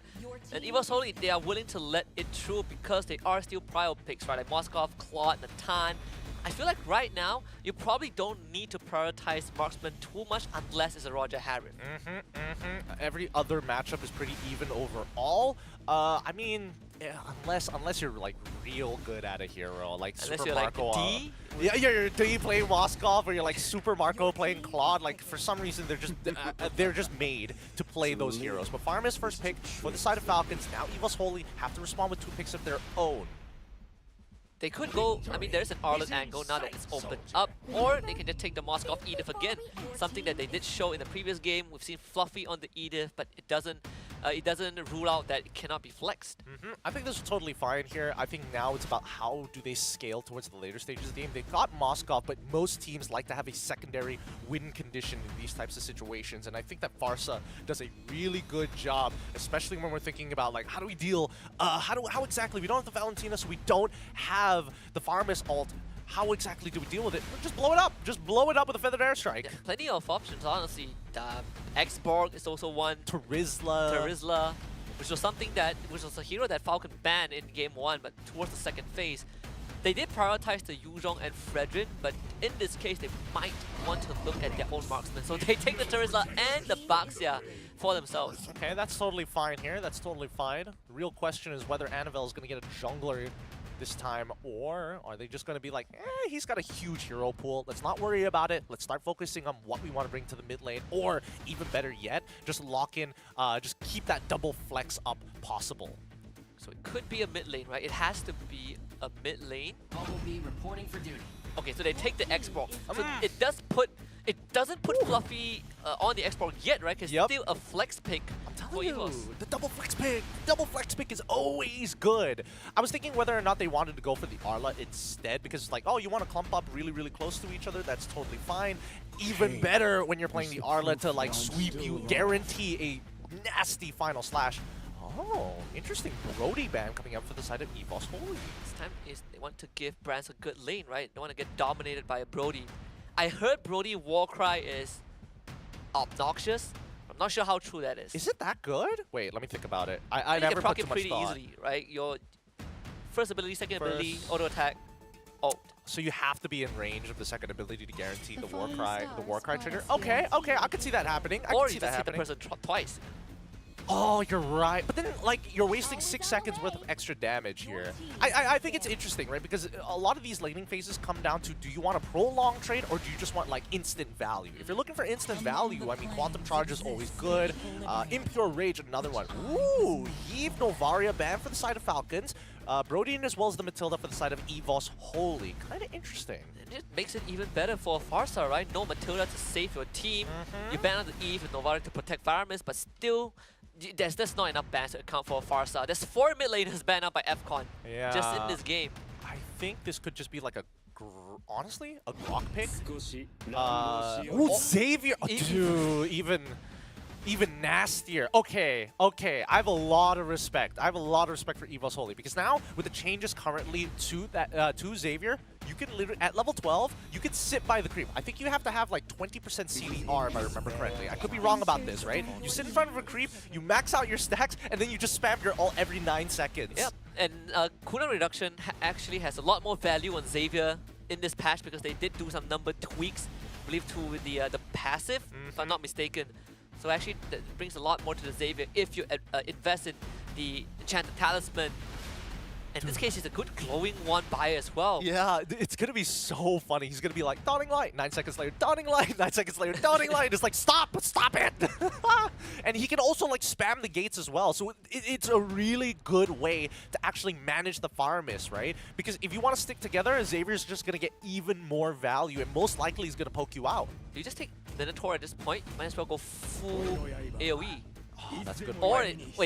yeah, Hayabusa works, right? I was thinking Xbox jungle so you can go Minotaur, but either way, Annabelle gets the Hayabusa again. I love this draft coming out for EVO's Holy because now it's very much answering the request of the current patch, which is like, make plays, big damage, and we're going to cut through all your utility. So LaFell did mention that if you pick an enchanted support before seeing if the enemy has an assassin on their side, usually life becomes very, very hard, right? Because Assassin would just look to die for you. In this case, Florian makes a very, very juicy target for Annabelle. I mean, I would say that Florian, just keep your eyes on Florian and her pathing throughout the jungle, right? If they have no information on Hayabusa, then it's a little dangerous. With information, you can play a little bit more aggressively sometimes. I'm expecting the dude to go over to PX7 first, help him get the lane prio, and probably you switch it between PX7 and Dax. I don't think Benny needs it that early on. We'll see though, this game 2, it could be lights out for Falcons if they lose this. I think, does he actually want to stick around the mid lane? Well, we'll find out once we jump into the game. Falcons on the blue side with EVO's Holy on the red side. It's going to be same start on the top side of the map as they make their way down towards the gold lane afterwards. We'll see where the supports are going to be so far, because at least we'll get an idea of where they want to put pressure. Yeah, so the one challenge that FCON ran into in game 1 was it's very hard to play for objectives because it feels like we have a support system, but we can't play together because the enemy has so much crowd control. In this case, they're relying a lot on Dax and Royal Milk, but at least you have PX7 constantly kind of dart in and out of these fights. Information is confirmed though, they saw the jungle pathing for Falcon towards bot side. Ooh, okay, Master Assassin coming in from Brands. He wants to dominate this lane, and even Benny wants to be able to punish Brands in a 2v1 type situation with the weakness finder, right? Slow him down, don't give him much opportunities, but a very early invade from EVO's Holy. Right, he's gonna try and contest this. Red trees the camp. PX7 finds the pool, and Dream actually will flicker the safety. Annabelle also makes it out, but at least it's a flicker. Well, it's not bad. They get slightly ahead here, but still, it's level 4 to level 3. Dax has to be very careful. Especially I mean, Xavier damage early on, not too much, but still, it can stack up if you give him the passive. I'm more worried about the crowd control in these upcoming fights. I agree, same. Might have to, Annabelle might have to Oki Shadow Kill at some point of time, but looks like he wants to hold on to that ult for as long as possible, considering that Brand's got a really good trade against Benny at this point in time. That being said, topside basically has been left unattended to for a very long time with the Lord, sorry, not Lord, but the Turtle about to spawn in 5 seconds. Yep, both mid laners already on their way to try and hit level 4 early. Yeah, and it's very imperative for Royal Milk to not lose too much of his health before the Lord spawns. And Fluffy, he has the Impure Rage, and again, max HP damage right now, so it does hurt a lot more, I guess, especially in Terizla, a matchup that naturally favors the export. Of course, the Turtle starting to fall down low. Dax can flip. Crowd control not really there. Penalty don't use. Annabelle finds the Turtle again, and last time he follow up, it will be First Blood going over to EVO's Holy as Dax falls. But this time PX7 finds the trade onto Dream. Yep. Oh, you can just see how much damage Klokun is able to apply onto Kid X, right? Kid X basically has no defenses against the magic damage for now. And even Brands, he's got to respect the damage coming up for Benny, especially when the entropy is out. It may have been nerfed, but in the earlier stages of the game, the extra auto attacks really stack up. Even with the weakness finder, right? So Brands can't just stand there and man fight him with the reduction. Klokun did get an XP advantage thanks to the early Turtle. In this scenario, I believe Annabelle won the Turtle fight same level, and actually gets stunned by Dax as he shadows in. honestly, really good read coming in from Dax, right? Making sure that there's no way to actually punish or force out an early Netherrealm coming in from PX7. It's still currently on cooldown, but hey, man, that could have been dangerous. But Skypiercer already purchased by Annabelle. He is currently 0-0-1, so therefore, he doesn't have any stacks just yet. Dreams found info again. Knows where Dax is. This destruction attempted steal from Branks. It's starting to look like TLPH just now. It's just you find information, Spirit Destruction. You know, let's see this trade. Oh, the mid lane, the mid lane. Wait, what's happening? What's happening to PX7? He's forced to use his ult super early on as soon as they realized that Falcon Esports had multiple members down by the bot side. This is not good news. Not good news for Falcon. It should be back up by the time the turtle spawns, or at least within that 15 seconds after the spawn. But still, Annabelle showing his presence already, and we haven't even seen a full-blown teamfight from both teams. Royal Milk, now he's going to be the one in danger. Annabelle just dancing around, proccing the war cry, making sure Terizla is not going to have a good time. I don't, even with the Skypiercer, I don't think Annabelle has enough damage to take out Royal Milk and underneath his turret, even with the Oki Shadow Kill and War Cry. I think he would just make it out with like a sliver of HP. That being said, Turtle now being rushed. They're not making the same mistake as game 1. And he tries to break the Firaga armor with the entropy. The Firaga armor will be used. Evo decides, go for the fight. Spirit Destruction connects onto Kid X Rank. He's just going to show up. Annabelle finds the turtle again. Royal Milk finds himself isolated. The joint Dax in the grave. Annabelle finds 3 stacks. 3% increase for the Skypiercer threshold. I know I've been talking about Annabelle all this time, but holy cow, Clockman is just making Dax's life like so difficult. Like, look at this! It's back! Hey, look at this! As long as he maintains his passive, right? Benny gets hit. Wait for it. 3, 2, 1. Is he gonna use his ultimate? No, ran out of the passive. Okay. Yeah, so he had the Enchanted Talisman. He bought extra cooldowns with his boots. That's how much? That's 25? 25%, this including his emblems, right? Oh my goodness. He went for the mage emblem, so that's another. He's almost maxed out. He's very close to maxing out. I think he gets the Ooh, would you opt to go for a Lightning Truncheon, or would you prefer Bloodwings in this situation? It's a tough call, honestly. If I'm snowballing, I would go Lightning. Lightning? I'm thinking that as well, but there is a situation where Benny like entropy's on top of you, or maybe Royal Milk like gets on top of you with penalty zone. Then again, he has the flicker, so we'll see. We'll see what he decides to go with. Dax. Well, they found an X-Borg this time, no penalty zone. They pull him up, though, Retribution slow him down. Flicker not enough this time, some punish. Benny getting fluffy. Yup. Just the Enchanted Talisman, just not enough damage to really cut through everybody on Falcon's side. These interactions have been fairly short, unable to disengage them, but I like where Falcon's head is at, right? Cut off the supply lines, start taking away structures. I think another item that Clawkun might go I feel like both mid laners will have the same item choices. Glowing Wand.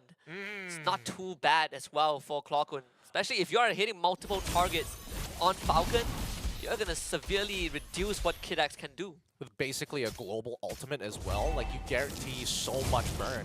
Yeah, I think the Glowing Wand is definitely going to be an item that's going to be picked up by both sides. I think they're building towards it right now, in a matter of fact. But then again, we haven't been able to see the EXP laners really make the difference here just yet. Even Fluffy's initial engage with the 3 assists, it looks good, but they were already winning. All good. To be pulled back, but no follow-up from Falcon. As Sandy uses the Bye-bye. follow-up damage. Good heal from Kid X. Loom saves him. Better destruction used. Brank decides to join the fight. Can't find much. Royal Milk still has the ult. This could be a doable angle. He's trapped though. Drop it back. Primal Wrath versus here. Dawning Light, and somehow Dax gets the turtle.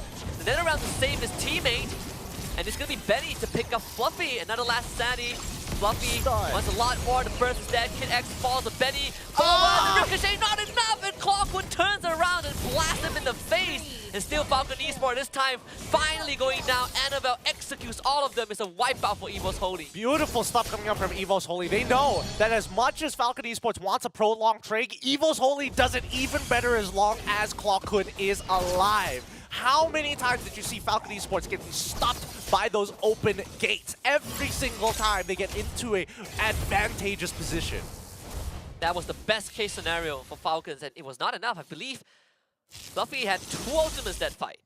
He had to. Actually, technically, he would have had 3 if he used the Dawning Light just a little bit earlier. But still, regardless, right? Annabelle currently with 5 kills. That puts him at what? 11%? 12. He had 1 takedown. Wait, no, 11%, right? 11, yeah. The assist doesn't count Doesn't because count, he got it at 0 and 1. Yeah. As long as we remember what his KDA was when he purchased the Skypiercer, we can map this out.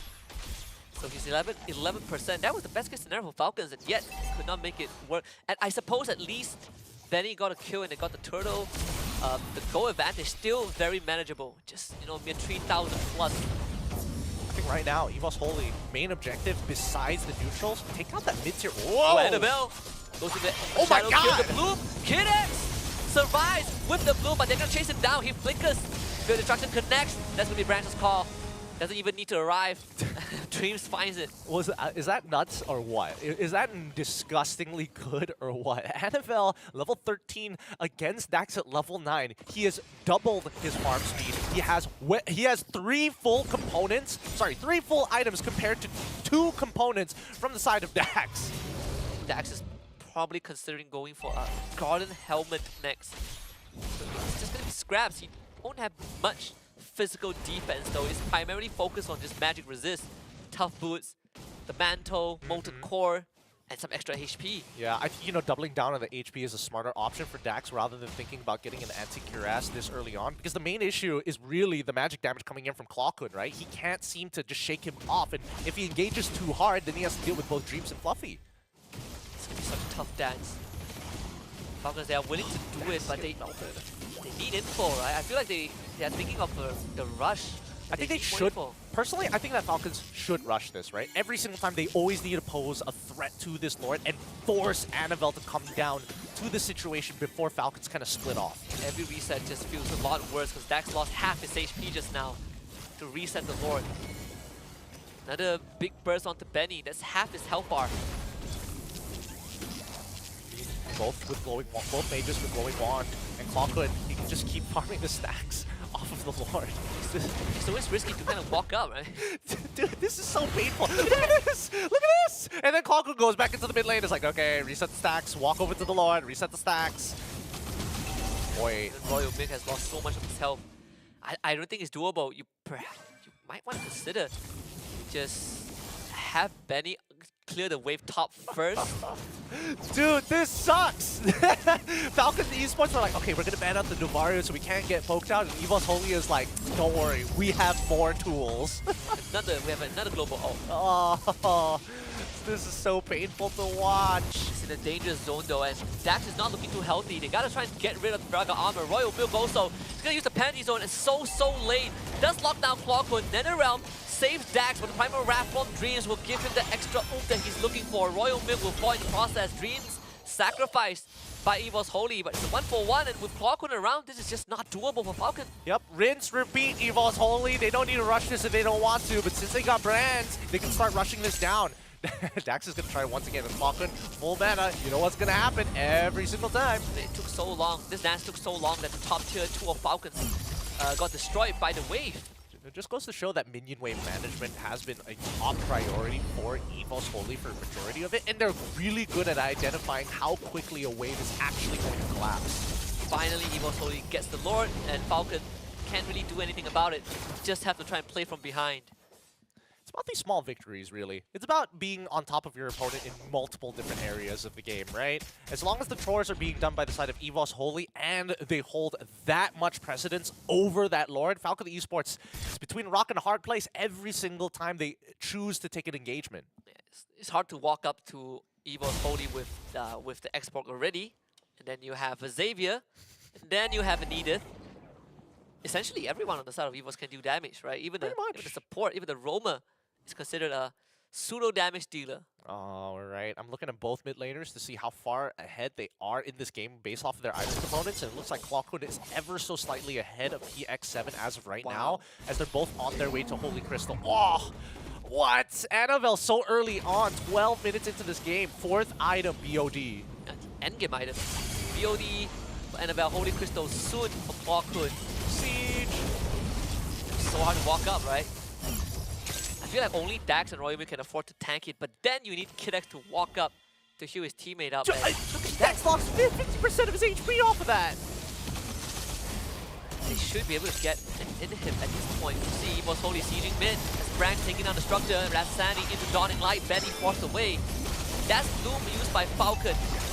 Will make sure that the Lord goes down. They want to commit for more, and Clockwood stops the engage. There's no follow-up from Falcons because of that. And now Dax, he's going to be rooted in place. Branch just wails on him with the piercing arrows. Clockwood again, just doing too much work for Falcons to handle. They will catch Annabelle down bot, but damage has been done. And Fluffy once more with the last Sandy Flicker finds himself a double kill, doesn't even go down. And Royal Milk, he is just controlled for days on end, pushed away from his crystal by Branch. This should be GG. Evo's Holy just absolutely dancing on the graves of Falcon Esports. It's PX7 to go down last, and Evo's Holy have eliminated Falcon Esports from the LCQ. They move on to face off against Rebellion Esports. That's game! GG, well played to Evo's Holy with the new tech here, and now we're seeing that Xavier, just the ultimate way to deal with this Farmus. Holy cow, this was such a one-sided game from Evo's Holy. It felt like they were the only ones having fun.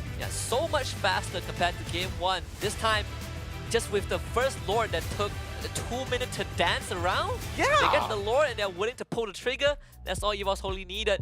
One step closer to challenge finals. And that the opponent that stands in front of them is from their own region is Rebellion. I swear to God, I can't wait for MSC now. With all this new science and tech, like it was too much. It was too much for FCON to actually deal with. And I'm surprised how effective Clockwood was in this game. I would have thought that, maybe the traditional EXP experiences, target down, maybe the marksman if you're lucky, but Brands is hard to catch. But let's go for the other guy, Clockwood. And I only saw Terizla, Royal Milk in this case, be able to get on top of Xavier one time at the cost of his flicker, which inevitably got him killed because Clockwood still had his flicker. And I agree. I was looking at maybe the XP laners are going to have the most impact, right? What is the Terizla going to bring? But it was just Clockwood. Even that last sequence, Falcons, it felt like they found an opening to go for a fight, and then Clockwood stopped them dead in their tracks. It was just a really rough game, right? I think, they had him beat in the draft alone. There's just too much peel for this composition. And more so much damage and ways to kind of slow down the enemy aggression. Not to mention for the fact that they've got some really good matchups. Like this X-Borg pick as a double flex really shook things up for Falcon Esports, thinking that maybe it's going to go into the jungle. And guess what? It doesn't. May finds an exact counter to both Royal Milk and as well as Dax. You could just see that Fluffy, even though he doesn't have the highest KDA, those 12 assists is just him melting away with the War Axe, plus having the Brute Force Breastplate to make sure that he sticks like super glue. And that's also a product of how FCON was drafting, right? Their drafting sequence, revealing the Terizla in the first 3 picks, just gives Evo's Holy a better time deciding on that X-Borg. Numbers, this is not as dominant as Game 1 in terms of, the statistics, but you look at the overall delivery from Evo's Holy, this was definitely a lot more decisive. Yeah, absolutely, right? It felt like they were more inclined to chunk out their opponents because that's what their comp is supposed to do, right? As much as your cooldowns need to be on rotation based on your CDs and CD reduction, at the very least, you kind of want to make sure that they're coming straight at you rather than getting these flank angles. That's why you can see that Clockwood and as well as Brands and Dreams, they position themselves in a triangular shape to make sure that they have the most amount of coverage, while Dreams needs to make sure that people like Royal Milk, like Dax, and especially if Benny decides to entropy forwards, that he is a legitimate threat of the onward. At least it's a game where Annabelle can take a back seat. Didn't have to do too much. He did have a lot more fun this game, ended the game with 5 kills and a death at the end. But still, Clockwood takes the cake. When you look at the Carnage section, he dealt like what, 5,437 damage per minute on a Xavier. Yeah, I think the biggest problem here between the junglers, I don't think Dax is a bad jungler. I just think that Evo's Holy, the way that they manage the new version of this Lord dance, they don't mind if Dax sits on top of it for as long as possible. As long as they have some relative presence, right? They push, below 50%, let's start moving up, taking ground. Oh, Dax has to back away. That's perfect. In that time, Annabelle is just power farming the entirety of the top side and even getting a split push at the same time. Yeah, I think, with this new update, the Lord says that no one is in control of him. No one owns him anymore.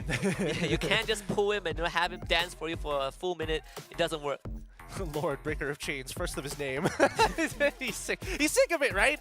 Everybody was not threatened by the Lord, and the only person who gets the hand of the Lord really is the Fredrin. Everybody else just will get melted down eventually. And especially when you're playing Assassins, that's where you wait for the perfect opportunity to strike. This one, it's not even a chance for Falcons to curve that graph back up. It was just EVOS Holy slowly bleeding out Falcon. Yeah, just nothing they can really do about this, right? There's nothing much we need to go over for the golden EXP graph. You can just see that it's becoming a deeper and deeper ravine for Falcons Esports. But let's go over to our MVP of this game. Because personally for me, there are a lot of good plays that have been made, but overall, I'm leaning into the peel. Who did the most amount of peel in that game? Who made sure that Royal Milk, Dax, and as well as Kid X could not walk up? It's Fluffy. I was thinking of Clawkun, but yes, I agree. Fluffy on this export, impenetrable bulwark. There's just no way you can walk through him, right? I mean, he can be aggressive. We look back at the Lord Dance, which I believe will show up soon. He's just standing in front. That's the beauty of it, right? Because he knows that Clawkun is a full stop. Clawkun, whenever he opens up those gates and locks people down, that's the big full stop. But the tempo setter is Fluffy. Because the longer this fight actually goes, that max heat stacks really start to affect the tank junglers, or just overall the tanks in this game. And even if Falcons wants to go on to him, they just don't feel good enough, right? They have tried it multiple times. This one was basically the deal breaker when EVOS Holy found the wipe. The rest was history. Falcon Esports lost control of the game, and Fluffy is just annoying. Yeah, once Fluffy got that immortality, I think the game was already over at that point. Because Falcon Esports, like, as much as they want to deal with Fluffy, it just takes way too long, right? And Clawkun can just poke them out. And once they're below 50, Annabelle, he's like, I'm just waiting for you to get peeled away. Lose more HP, please. I mean, look at Fluffy. Doesn't even die in the sequence. Yeah, look, he's so confident. And I love that level of confidence, but I also love the overall draft coming up for EVOS Holy. Round of applause for them. 2-0 clean sweep against Falcon Esports with some new tech this time round. Hopefully, people are adapting to the meta a little bit faster. Yeah, and hopefully they have kind of seen through what teams prefer to go for, right? Assassin Junglers was kind of the main focus, I think, when this patch was dropped, but also affecting the macro of whether you want to dance around objectives, right? Lord takes now have higher risk. The reward in terms of gold and XP feels lower, but the increased beefiness of the Lord is a pretty good payoff. Let's take a look at the updated brackets after that series. In the LCQ, early on we had TLPH being the first team to advance to the Challenge Finals. FCON have been eliminated officially. We have one more best of 3, the most important one. In fact, Rebellion Esports will take on EVOS Holy to see who gets the last slot to qualify to Challenge Finals. And it's going to be a tight matchup between the two. Both have been born, raised, and bred in MPL Indonesia, one of the toughest landscapes we've seen so far in the MLBB scene. Now, obviously, we're not discounting MPL PH, but man, MPL ID, considering their regular season, it was a very tight season for everybody. I think that Rebellion has probably learned a lot since that time. Yeah, I mean, you look at the progression of the results in the group stage, right? Teams that made it to the top, sometimes they fell in the playoffs pretty early. Bigatron Alpha, right? They kind of disappear into the wind very quickly, and then you have Geek Fam, then you have EVOS Holy, so many different storylines. But this is a rematch. And early on, Rebellion did a 2-0 EVOS Holy. We'll see if they can do it again. Yep, hopefully they've got the strats, because so far, I think that EVOS Holy is a little bit ahead of the meta as of yet, but nobody's really challenged them as hard just yet, other than Rebellion. And I think that Rebellion might have a pretty decent matchup overall, because they play very similarly, right? It's going to be D versus Brands all over again, and then we'll see whether the mid laners can make a difference. And I think for Rebellion, they have shown that they can play a very messy but also technical game, right? Drive in the chaos. That's how they kind of took down TLPH. Even until their last breath, they were taking the fight to TLPH in the earlier series. So this one is going to be very, very exciting, not just for the teams, but also I think for the Indonesian fans. Both teams have a lot to prove. Yeah. With that being said, we're going to go on a short break, and when we come back, we're going to see which one of these teams in a best of 3 will come up on top and qualify for the Challenge Finals.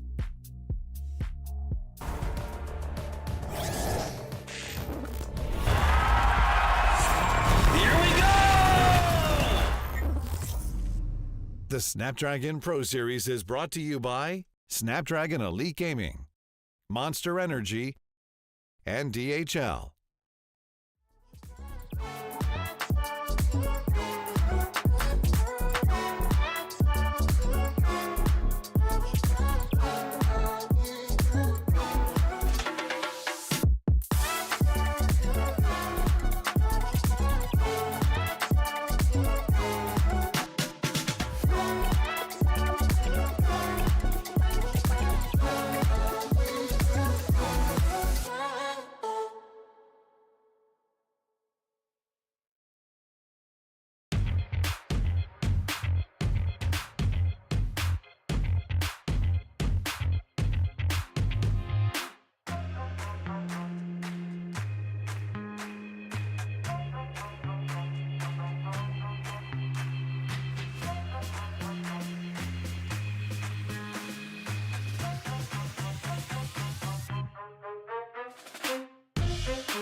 QT, dressed up and I'm glistening. I'm the gift, don't wrap me like it's Christmas. Want some yours, you'll know what you've been missing. Feeling like we should get into mischief. Listen, you've been looking like you're down on your luck. Need a girl like me to come through, lift you up. Hold me in your hand, I like when you touch me. Keep me around or you might get lucky. I'ma keep you with the good mood. Keep you up all night.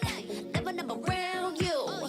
Baby, this is so vibe. Got me dancing like a soul train. Laughing the whole time. Got me singing in the shower. Baby, are you all mine? Baby, I'm your four-leaf clover. Your rabbit's foot, your charm bracelet, horseshoe. Baby, I'm your good, good omen. You wanna keep me with you. Keep me with you. Yeah, it's not hard to see. There's a pattern forming when you got me. 777 all wins, big money. The tramp over here never see me coming. I was in your back pocket the whole time. A quiet power, a silent gold mine, a big old confidence boost. You never delude. Just know that you'll be winning, cause I'm with you in the building. I'ma keep you with the good mood. Keep you up all night. Never, never around you. Baby, this is so vibe. Got me dancing like a soul train. Laughing the whole time. Got me singing in the shower. Baby, are you all mine? Baby, I'm your four-leaf clover. Your rabbit's foot, your charm bracelet, horseshoe. Baby, I'm your good, good omen. You wanna keep me with you. Keep me with you. You been looking like you're down on your luck. Need a girl like me to come through, lift you up. Hold me in your hand, I like when you touch me. Kick me around and you might get lucky. Baby, I'm your four-leaf clover. Your rabbit's foot, your charm bracelet, horseshoe. Baby, I'm your good, good omen. Yeah, you wanna keep me with you. Oh yeah, keep me with you. You got me thinking things I didn't mean to. You got me wanting things I never wanted. Is this the way you always get what you want? Alright, alright. You got me right inside of my head. You got me so, so close on the tip of your tongue. This is the way you always get what you want. Alright, alright. Let's do and say that we're done. Let's do, I know that you want to. Let's do and say that we're done. Say that we're done.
twerk for?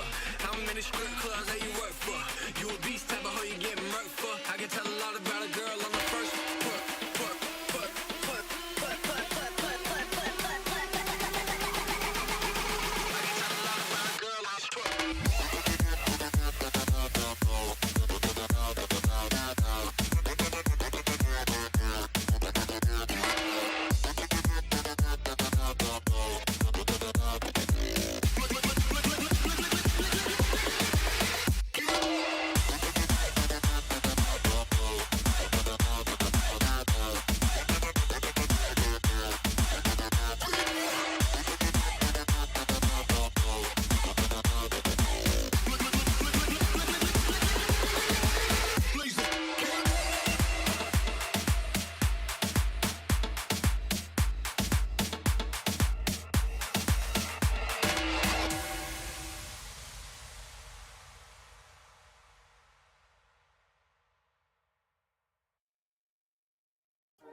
You waited all night for me to come back.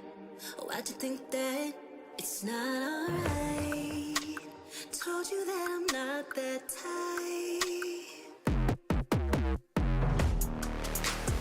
Didn't mean to get you so excited. Tried to tell you not to fall in love. Why you always hit me uninvited? Just hoping you would get the picture. I've had enough. Now it's time for me to turn around. Thought you knew what this. Ladies and gentlemen, are you ready for the final BO3 to close out the last chance qualifiers? Only one of these teams will make it to the challenge finals. It's Rebellion Esports up against EVOS Holy, keeping it on home soil. Indonesians will fight. Absolutely, and this is also a very poetic best of 3 because it is a rematch from the upper bracket where Rebellion Esports 2-0 EVOS Holy and forced them to run the gauntlet, but fate has it they will have to battle it out one last time. Only one will go through. My name's Getting Q. This is Husky here at the desk to keep you guys accompanied for this best of 3. A very final one to see who makes it to the challenge finals. But keep in mind that if you are a fan of one of these teams, show some real support in the chat, and as well as buy these tickets as well to watch them live in Jakarta to play out the challenge finals. Each ticket is only 10,000 IDR. It's like paying for parking. So scan that QR code or type in the URL. Either or is totally fine. But let's not forget about the first 1,000 people who actually purchase those tickets because they get some extra prizes worth up to 65,000 IDR if you just type in that URL right now and buy those tickets. And if it's not enticing enough, you might be an even luckier person to get something worth more than 65,000 IDR. In fact, if you can afford to pay for diesel in Malaysia, you can afford to pay for ticket to Jakarta. So buy your tickets early. Anybody who has their honeymoons in Jakarta, whoever is moving over to study there, good time to buy those tickets right now. But we gotta talk about this upcoming game, right? Rebellion versus EVOS Holy. Previously, EVOS Holy losing 2-0 against Rebellion initially, but now we're seeing some new tech in the draft. Is that going to make a difference here? I feel like it definitely would in terms of priorities. I think hero priorities from EVOS Holy has been pretty interesting, right? They were prioritizing the Edith a lot. We've seen Annabelle on the Hayabusa 2 games in a row. On red side, it really feels like EVOS are very comfortable putting Annabelle at the last pick. It really begs the question whether or not Rebellion is going to change their overall playstyle, right? Because they play very similarly if we were comparing their history so far at the SPS. Whether it's through the groupings or even the LCQ, they generally play around their marksman player. This is one of the very few times in the previous matchup that we saw that EVOS Holy wasn't necessarily have to play around Brands. He gets ahead, but he's not the main damage dealer at that point. Nice. And I think you can say the same for Annabelle. It's not revolving around Annabelle completely, and the fact that they have an option to not go for tank junglers like every other team, I feel like could benefit them, right? It's definitely an all-for-one versus a one-for-all situation type thing, right? And I think that Rebellion, until we see them have multiple win conditions or maybe not have a utility mid laner, maybe Suelo might have an opportunity here. I think Valentina, these kind of heroes are going to be a lot more prominent. I know Xavier now, so far, exclusive to Claw Kun, and at least for Rebellion, I know they love the Moskov a lot, right? Perhaps that could be something that they are looking forward to. The Yuzong as well has been prioritized quite a lot for Car. If we are still going down that pattern for Rebellion, we might see a more active series between these two. I do want it to be an active series, but I do hope to see whether or not D is going to be brave enough to bring out the Inspire on Moskov again, or just take a respectful battle spell. You know, it's hard to say, but let's have a look at the full lineups of both of these competitors here. Starting off with Rebellion Esports. We got Cars, Vincent, Suelo, D, and Audie TZ. I'll say D has been stealing the spotlight with how aggressive it is on that marksman, especially when he gets his hand on the Moskov. Inspire or no Inspire, he has made a splash. But a hidden hero, I feel, is Audie TZ on the support, right? Grok, Minotaur, you want a playmaker, Audie TZ is that man. And if you really have to push into his limits, he can still pick up an Angela every once in a while if he's got some really confident laners in either Carl's, maybe even in Vincent. Of course, without any disrespect, of course, D.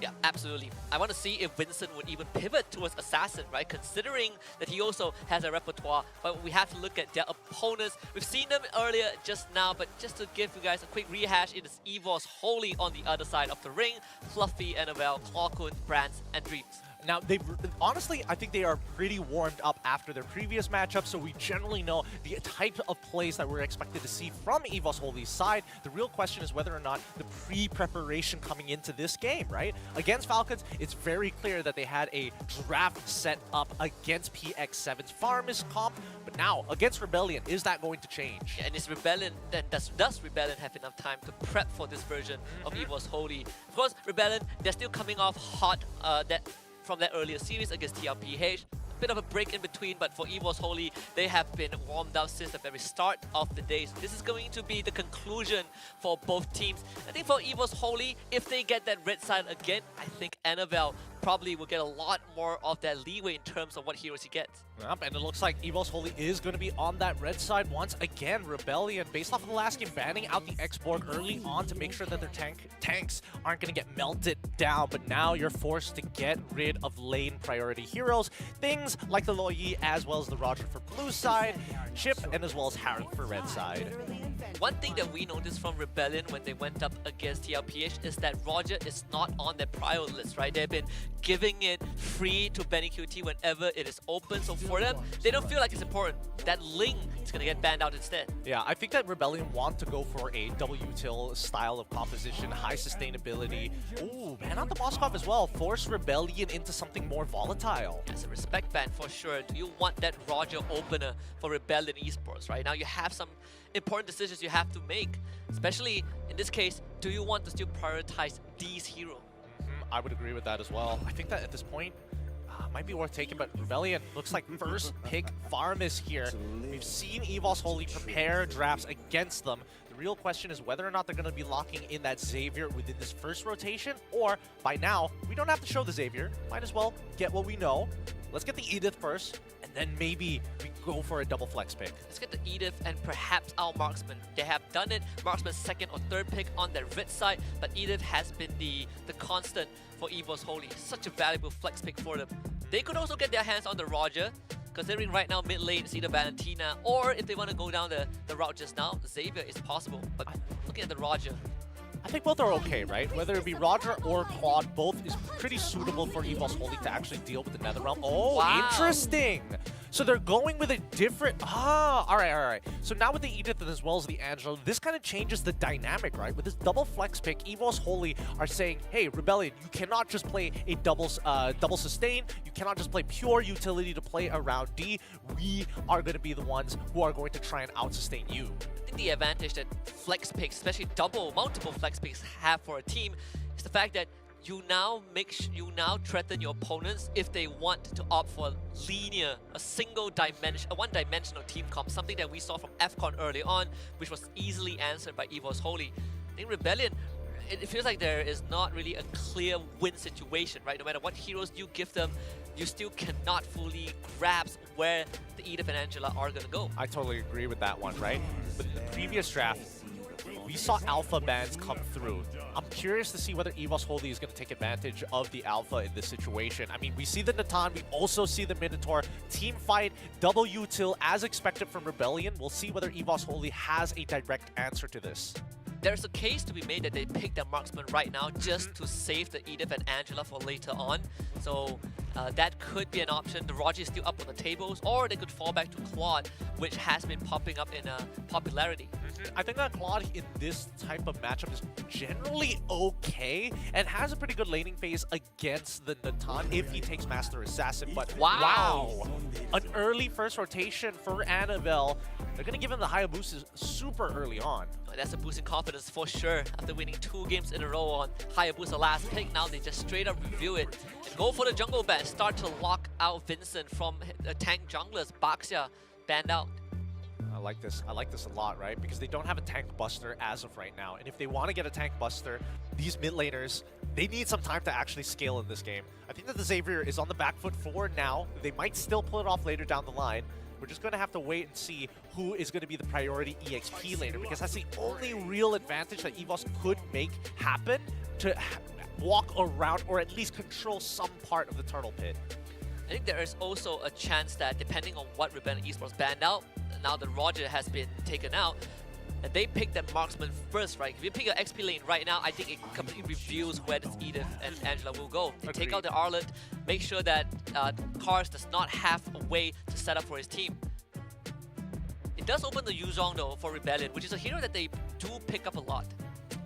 Yeah, but no real reason to pick it up as of right now, right? There's a lot of question marks in the air. Let's see what this next ban is going to be, and I'm guessing it's going to be the Claude, right? For the side of Rebellion, because they don't mind dealing with the carry because she's so short range, and maybe there's an opportunity to punish there. Yeah, short range, and there's just very little way to rip through the Nether Realm. I think, so they banned the CC, so Claude is still up on the table. This could just go over to EVO's Holy at its 4th pick. What's actually worthwhile going here for EVOS Holy? I mean, they could go for the Terizla. I feel like as much as you want to go have Yuzong as well as Angela as a natural combination, that's also a nice synergy if they really want to make that work. But it does kind of tell you straight away what the mid laner is going to be, right? So they're going to go with the Claude first. There we go. We still don't know who's going mid just yet. They want to see, like, they know the mid matchup is going to be a Faramis for sure, but they also want to see what Rebellion have for the full comp to decide whether it's worth putting this Edith in that XP lane. Want the Edith to have a good matchup. Let's find out. Rebellion, they got to finish off their draft as of right now. In terms of tanks, Fredrin is still a viable option here. They probably don't want the Barats. There's nothing really that they really care about, and worse yet, is pretty susceptible to if they get a scaling mid laner like Xavier or even Farsa. Julian? Julian is actually a pretty good shout here. Oh, but does Julian do well enough? I mean, he does have iframes with the enhanced sword, so there is counterplay ability against the Oki Shadow Kill. It's either that or you just go back to the Fredrin. So we'll see. So they take the Alpha for themselves, and then you have the Ruby. So it's going to be a Ruby XP. Huh, rather interesting. So the only hard guard targets you have is on Brands or on Annabelle as of yet. Let's see how EVOS Holy completes their composition. Well, I personally don't like seeing Angela as your dedicated mid lane and more so as a support, but you're up against a Ruby technically, so shift the Angela into the support position? I was thinking the opposite. I think put Angela mid, and then you have a strong XP laner that can work with the Edith's roam. It's tough though, because you're gonna get sandbagged pretty hard by the Ruby. There's no like easy matchup, unfortunately for them. Yeah, now the CC is banned out as well. Yeah. Huh. I mean, they could go for like a Barats or something if they just focus on wave clear. Yep, there we go. The Terizla finally comes in, and they're gonna get locked into combat, but at the very least, Terizla can wave clear just a wee bit faster in the early game. Considering that the enemy has the Faramis, inevitably they would want to clump up together, right? So there is incentive for these AoE engages. If Cars wants to sandbag you, I might as well pick a hero that can deal with that. Yeah, this is going to be really interesting, right? Because Annabelle, he's going to have a lot of work. In the previous game, he was already struggling to find these isolated targets. I think even more so against Rebellion with the lineup that they have, I don't see them splitting up too much. And comparing the draft of Rebellion to what FCON had in Game 2 against EVOS Holy, it's not like EVOS Holy has the damage that they had in the Xavier draft, right? To break through the net around fast. This one takes a lot more effort, takes a lot more work, so they have to be more aware on the timings of Rebellion Esports. Yeah, that's why I'm looking at Annabelle, right? If he can force out NetherRealms early on, if he's able to maintain a high level of pressure throughout the next 12 minutes of this game, EVOS Holy will be able to creep out and etch out on top if we're talking about a pure war of attrition, right? So as we get into this game, let's see how the starts are going to go for both Rebellion currently on the blue side up against EVOS Holy in our final best of 3 here at the SPS LCQ. According to the power ranking based off of both teams' battle records, it's easy to say that Rebellion has the upper hand, but like we both saw early on against FCON, EVOS Holy have brought out something new, and right off the bat, Dreams is doing the same thing again, finding info on where Vincent is. And Vincent opted to go with the quantum charge here instead of going for Warcry, right? It just means that he wants that extra level of maneuverability in this match rather than just the raw true damage that he's going to get from his passive. Looking at the rest of the emblems, very defensive, right? No Master, Assassin, and double the armor and MR emblems for the side of D. That mid lane priority is also important, despite having the Angela Edith not doesn't look as one-sided as you'd think it would be. The Concussive Blast on this Minotaur is really helping out Rebellion. Yeah, and Annabelle just way faster at hitting level 4 in comparison to Vincent. He's cutting down a lot of time with the extra maneuverability from the quad shadows. But in the meantime, it looks like nothing much is really happening in this game, like as expected of the early game from both of these teams. They're waiting for that level 4. Listen, we jumped on for an alpha. Annabelle doesn't see an angle just yet. Gotta be very careful. This alpha can fight back, especially when Clockwood hasn't hit 4 yet. That is priority for EVOS Holy. And Clockwood, he's not gonna get that liberty at least to hit 4 as early as he wanted to. Now racing towards the top side, but that wave hasn't crashed yet. Very smart of Fluffy to hold this wave, right? Just to make sure that Clockwood can speed up at getting level 4. But they also want to try and chunk out cars. Maybe if they're lucky, sway low too if they walk up too close. Would need Vincent to be there. It seems like that would be the case. So both XP and mid laners will hit that 4. So will the Roamers.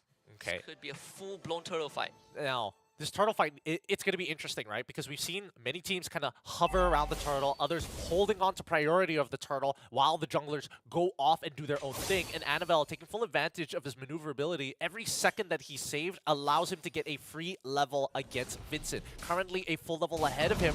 And now, really good at adaptations, right? Oh.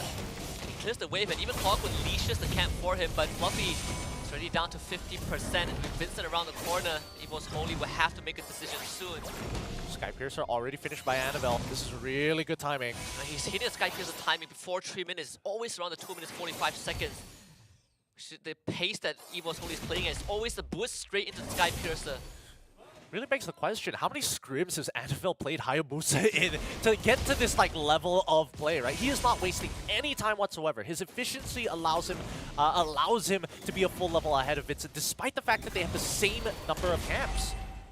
D is walking onto the turtle already. He shoved away from first of Rebellion. They're waiting for backup to arrive, potentially to arrive. See, they want to take this fight. Even Vincent has moved down to the bottom. Take the Wanderer. Oh, they're giving this up, right? Yeah, they're giving this up. They did spot him. Not gonna make it there in time. So Annabelle takes a free turtle. Hard guard onto Fluffy. I don't think Rebellion can do anything. Yeah, this is perfect, right? Because now, as a response, they use the hard guard to guarantee that there's going to be no trades across the map. The score still 0-2-0. I think Rebellion made a good call as well. D had the idea, but they realized that it's just not worth it. We'll try to push Brands out of the lane, but he is the Claude. So far, stalemate between these two teams. Yeah, and I mean, between both Dean as well as Brands, both sides actually giving a lot of respect to each other, right? Highly defensive emblems, making sure that they're not overextending in these types of fights. And more importantly, D, he is trying to catch up in terms of EXP to Brands. It looks like he has a slight deficit in that area, but in terms of gold, he is ahead. I feel like if you are Rebellion, you probably feel okay. Because Annabelle isn't getting much done, right? He's not getting kills, he's not getting the snowball rolling. So Rebellion, they are fine playing a slower paced game. D is going to naturally skill up. Cars is just sandbagging the lane. It's quite hard to take him down. And while that was happening, as much as Vincent is falling behind in terms of experience and goal, he is still able to get his core items, and that's what they want. They want this alpha to be strong. Yeah, and I think that Rebellion is making some hard reads on the situation, right? They have a lot of members down by the bot side of the map just to make sure if Anavel wants to hit anybody, his prime target is going to be D. So that's why they are making sure that the river is clear, making sure that supply lines to that bottom side is going to be safe. In response, Dream is just mirroring all the TZ. As long as he sees the Minotaur, Wait, this is it's an gonna be angle. okay. Oh, he's dead here. He has entropy, but yep, too late. The Shadow connects. Hard guard. It's gonna be prompted on Anavel, but they don't need it. First blood for him. Great timing coming in from EVOS Holy. They noticed everybody moving towards mid lane. 2 people showed up, and the bottom side had already been cleared by Vincent. So at that point, they can roughly judge where most of the members are from Rebellion Esports. And Dream basically giving info, right? Knowing where the main front lines of Rebellion are at. Second turtle of the game, Evo only did get the first. But that bottom tier 1 is going to fall thanks to the early first blood. Efforts Vanuel pull in, but Dreams cancels the follow-up.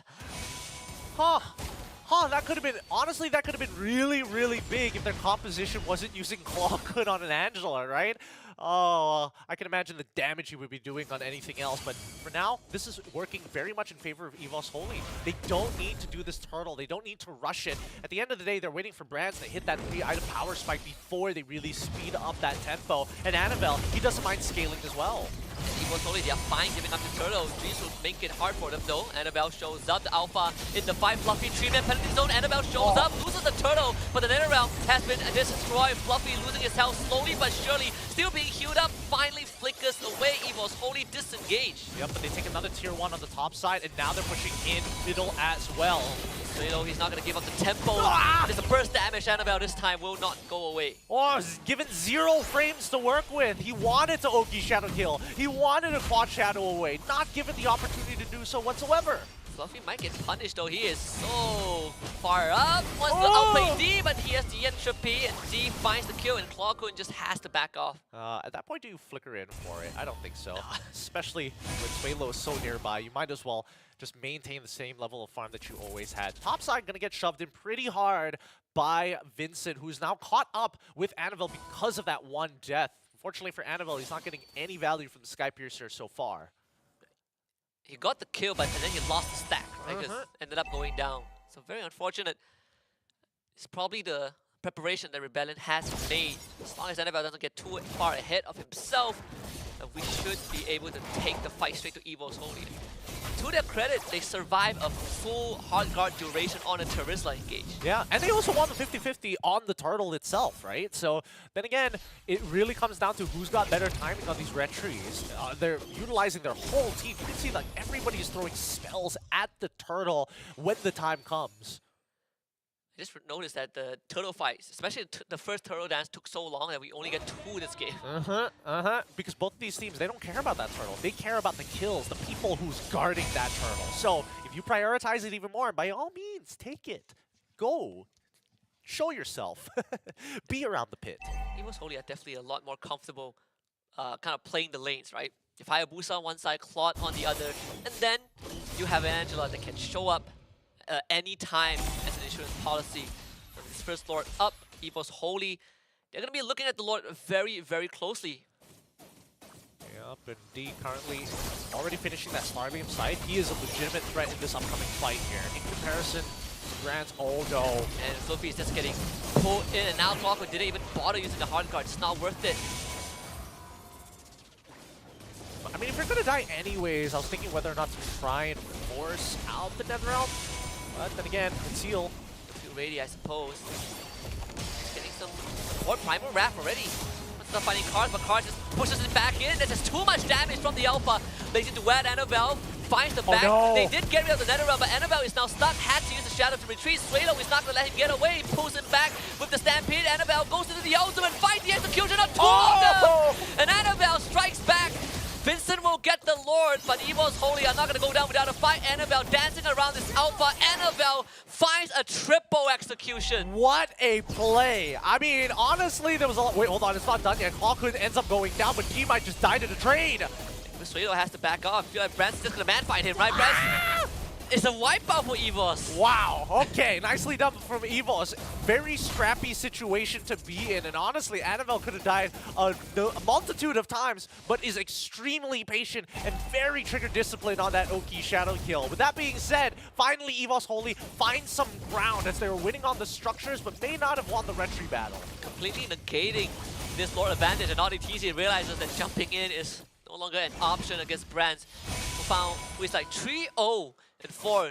So he's working towards the winds of nature. Annabelle has just got 3 core items. Could be Malefic Roar, and even a BOD coming up next. Yeah, look at him. He skyrockets in terms of farm. Now 2K ahead of D, which is the majority of EVOS Holy's gold lead at this point. Now, a couple of things to consider, right? Because at the end of the day, EVOS Holy, technically, when the hard card happens, they're a man down. And I think that Rebellion Esports, in terms of anti-heal, we're not seeing a lot of it just yet. The most that we are seeing is the Glowing Wand, right, from Suelo. The EVOS Holy, we're just talking about how Annabelle is not having a fast game, but he just caught back up. Fluffy, penalties don't engage. That's the early nether round forced down already. EVOS Holy ready to fight to the death. ODTZ try to keep everyone at bay, but they managed to take out Brands at the cost of D and ODTZ. The shutdown going over to Cars, but Cars himself will go down. Clawkun finds the 3rd kill, and Dreams, he's not done just yet. Finds the flip, Swalo dodges the Earth Shatter, but gets punched down. Hey, why are they, do they not want to hand over the kill over to Annabelle? I guess he doesn't care for the extra 1% at that point. I mean, Dreams had already committed pretty hard.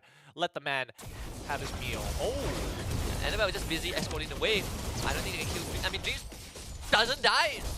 Vincent in execution range. Oh! Annabelle finds a solo kill, and mid-tier 2 goes down to EVOS Holy.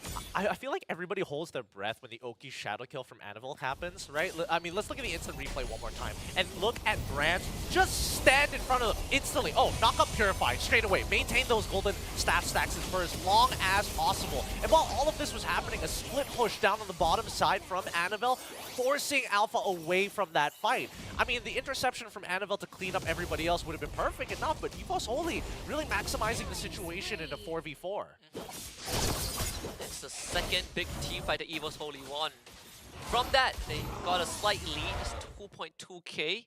Branch just hit his Rose Gold Media, deciding that Winds of Nature is not the problem. Mr. Rose Gold Media. It's not like they need Winds of Nature, now that I think about it. Not going to need it for now. But man, this is not easy. This is not easy for Rebellion Esports. But now D, finally with the Holy Crystal, he is a legitimate threat now. And I think everybody, in terms of MR, we have a Radiant Armor on Fluffy, Rose Gold Meteor, and another Radiant Armor on Dreams. So yes, they do have some form of defense. Forced away, and Annabelle's around the corner. Level 15. Vincent is the same level as him, so it's an even fight. Entropy used. Dreams will use the Primal Wrath, and Brent shows up with Clawkun by his side. The hard guard. Rebellion Esports now wait out that ultimate. No idea where Annabelle is. That's not good. That means Rebellion can actually start threatening this right now. I mean, the worst part about it is even if they wait it out, Vincent still has to win out this 50-50 against Annabelle. And the worst part about it is that he can't lock him down, because the Oki, you can still use a retry the Oki Shadow kill. So they're just biding their time, waiting for the perfect moment. Cars had to aggro this. He'll take a lot of damage. Gets the pull on the Dreams instantly, and the penalties over Fluffy on the tree. Annabelle still waiting for the nether round to go down. And Brands has done the work. Round 1 laid out. Annabelle now shows up, tries to find some sort of kill with a shadow kill. No! Has complete dispersed into the win. Annabelle tries to juke it all out. The lore will be reset, but Annabelle sent on the run, and this time he will not get away. Shut down by Suelo. And he runs the wrong direction because the mid lane was already getting shoved in. They're going to get this Lord, but the mid lane inhibitor falls down. EVOS Holy just stretching Rebellion Esports as thin as humanly possible. But it would mean lesser if Brands doesn't get out of this. Yeah, I mean, right now, Brands' main win condition, right? You can see that Annabelle really struggles to get in on this fight, and he's waiting for all of these different resources from Rebellion Esports to time out before he can actually jump in. If not, as you saw just now, a lot of that ult is just wasted upon random things like Lord or multiple unimportant members like ODTZ and sometimes even Cars. How they wish they had the hard guard in that situation, right? Rebellion Esports played it very patiently. And now Cars is also a big threat. I'm offended pool. It's caused a lot of problems with EVOS Holy. He's gonna try again, this time on the Fluffy. They will try to melt it down. Fluffy counter engages with the penalty zone. Clawkun to help him out. They get the knockup, but Cars does end up going down. Annabelle instantly just explodes. And Rebellion still 5-man strong with Vincent destroying that bottom inhibitor. Brands and Clockwood will get a kill. Vincent working on the crystal already as we speak. Cards another pull on the Brands. This time Brands BMI to get away. Trying to find safety. Lightsteal up, but Rebellion just mows down the crystal to find the first game in this LCQ. GG, well played. Cars. My guy on the Ruby. So disgusting. Really abusing the cooldowns here. And most importantly, finding the prime. Not even, you know what? The prime targets here against EVOS Holy. I think it feels very bad when you use the Ogi Shadow Q on another realm, because if the temp HP times out, there's technically no targets. So Annabelle came out of it and just got deleted.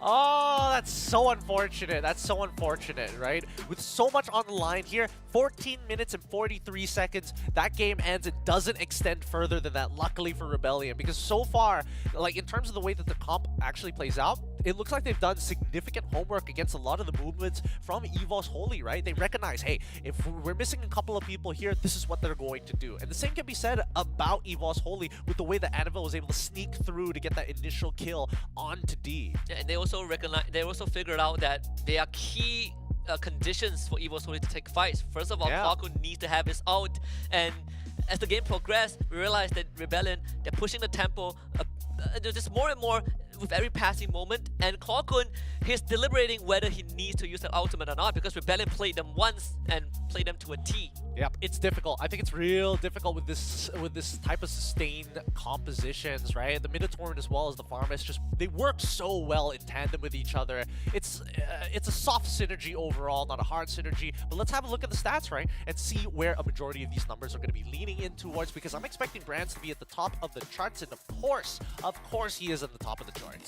Just with the most net worth, even at the end of the game, right? Only going down once at the very... Didn't even go down at the very end, I think. He went down at the fight in the top of jungle, but still, Rebellion pulling out the stops at the very end, winning both Lord fights. The second Lord, though, was kind of what allowed them to end the game. And for me, I think that it really just boils down to Clockwood having been given this Angela. This Angela does not do enough in these types of situations, especially if you have like no clear targets to use it on. As much as they're waiting for Brands to hit that timing, with a full hard card, you could see that even with a pretty much a full tank build other than the War Axe from Cars, he is very susceptible to dying to just random chip damage from Swalo, sometimes even D, and even AudiTZ gets into the mix. Yeah, and even for Fluffy on the other hand, the fact that Clockwood is on Angela means that you're putting that weight on someone else. I feel like Fluffy, he has been given the short end of the stick. A lot of times he is forced to make that counter engage with the penalty zone, and it's up to EVOS Holy to decide whether to give him away to Rebellion Esports or to kind of fight for the win. And unfortunately, it's just not enough to win. You know, Fluffy ends up going down, and EVOS Holy could not put up a fight. Yeah, all thanks to just Cars just pulling them out of position with the I'm Offended, right? Some really good I'm Offendeds change the game, especially when you have Flicker. And when you're good at that one mechanic, you've basically mastered the hero. At least for Brands, he still earns a spot on that Hall of Fame. Highest GPM, highest damage per minute. And then AudiTZ on the other hand, just the most resilient guy, and also with the most assists. Yep. No surprises here. 12 to 14. A very tight game between the two. The damage dealt. Oh, only differential is going to be about like 20. That's so that's 22,000 damage worth of differential between the two in favor of EVOS Holy. But in terms of damage taken, we're getting completely separate numbers. Even D didn't really have the best time as well, right? Getting first blooded by Annabelle in the early game and becoming prime target for Brands in that mid game. Overall, you look at the tower damage, it's very apparent that Annabelle and Brands had the same idea. While losing a fight, we start taking structures, but they just couldn't set it up well enough thanks to losing the Lord. Yeah, I mean, honestly, some really scrappy situations. It's really coming down to the micro between these two teams because they play so similar against each other. And you can see how reactive they are to certain signals across the map. Someone shows mid, oh, we got to start moving up towards the top side of the map and give up Bot's pressure down by Bot River. And now we look at the gold graph in EXP, and this tells us a bit of a different story, right? It shows us that EVOS Holy was maintaining this lead for a long period of time, but could never break that 10K mark, right? The most that they ever got was roughly around 4,000, barely breaking 5. Yeah, and that 4,000 came from that very first Lord fight. Lost the objective, got a team wipe, but they could not push it forward. We even see a dip about kind of an ascension just a little bit back towards EVO's Holy side, and I think that is enough to give, not EVO's Holy, Rebellion Esports side, and that gave Rebellion Esports kind of better confidence, kind of push on forward. MVP for game 1 is going to be D, this time on the Natan, 2, 3, and 9. Very defensive build, but just hung on long enough to scale. Hey man, he respects Brands as a laner, he respects him as a marksman, but at the end of the day, it's about who scales harder, and unfortunately, it's going to be Natan in this case, right? Especially once he has that Divine Glaive, all these Radiant Armors don't mean much to him. He can burst anybody down when he has Entropy available, and that's the only condition, right? As long as Rebellion Esports can wait out that hard guard, then he doesn't have to expand that many auto attacks to find the kills. Yeah, if D is the first person to fire, you basically die. Yep. I mean, look at this, right? D is able, with the help of the Netherrealm, he's able to stand in people's faces and dish out a good amount of damage, right, on the hit forward as well as when the auto attack pulls back. But still, I do feel like Vincent in this game, his job was basically to play like Annabelle, like an assassin, right? Yeah, and if the moment they get engaged, he just follows up, right? You get the perfect lockdown. If you catch Annabelle in the mix, Annabelle just straight up dies. Yes, that is very, very true. Very, very true. And I think that even for Annabelle, right, his Hayabusa didn't have as much impact in this game as he wanted to. There was a good situation up on the top side lower of the pit where they found that initial lead. But afterwards, you see him in this clip, right? It's just, what is he supposed to do with 4 people all on top of each other? 5 people even. The Lord tanked up half his ultimate as well. Yeah. So really unfortunate for Annabelle. And at that point, this is where I think Brands made the decision. They took the mid inhibitor. It was the right call. But unfortunately, this one, Fluffy, thinking that maybe they could turn it around. The hard guard committed fully onto Brands, thinking that he is the linchpin. But I feel like Fluffy needed to stay alive instead of Brands. I mean, even Annabelle making a mistake as well, right? He quad shadows forward, gets hit by the top by cars, ends up dying because of it. So that's just a 1-0 victory for the side of Rebellion. We still have one more game to go. And I mean, it's tough to say, right? Who's going to win this one? I mean, even in that very first match, it was already pretty 50-50 between the two. But now, after seeing everything that has kind of been put on the table, it feels like Rebellion might have the advantage. I think Rebellion Esports, I think the fans, especially if they're going to have champagnes in their hand, ready to pop it to celebrate. This is sweet, sweet revenge for what happened in the regular season. But we're going to go for a short break, give these two teams a break. When we come back, it will be Game 2 between Rebellion Esports and EVO's Holy.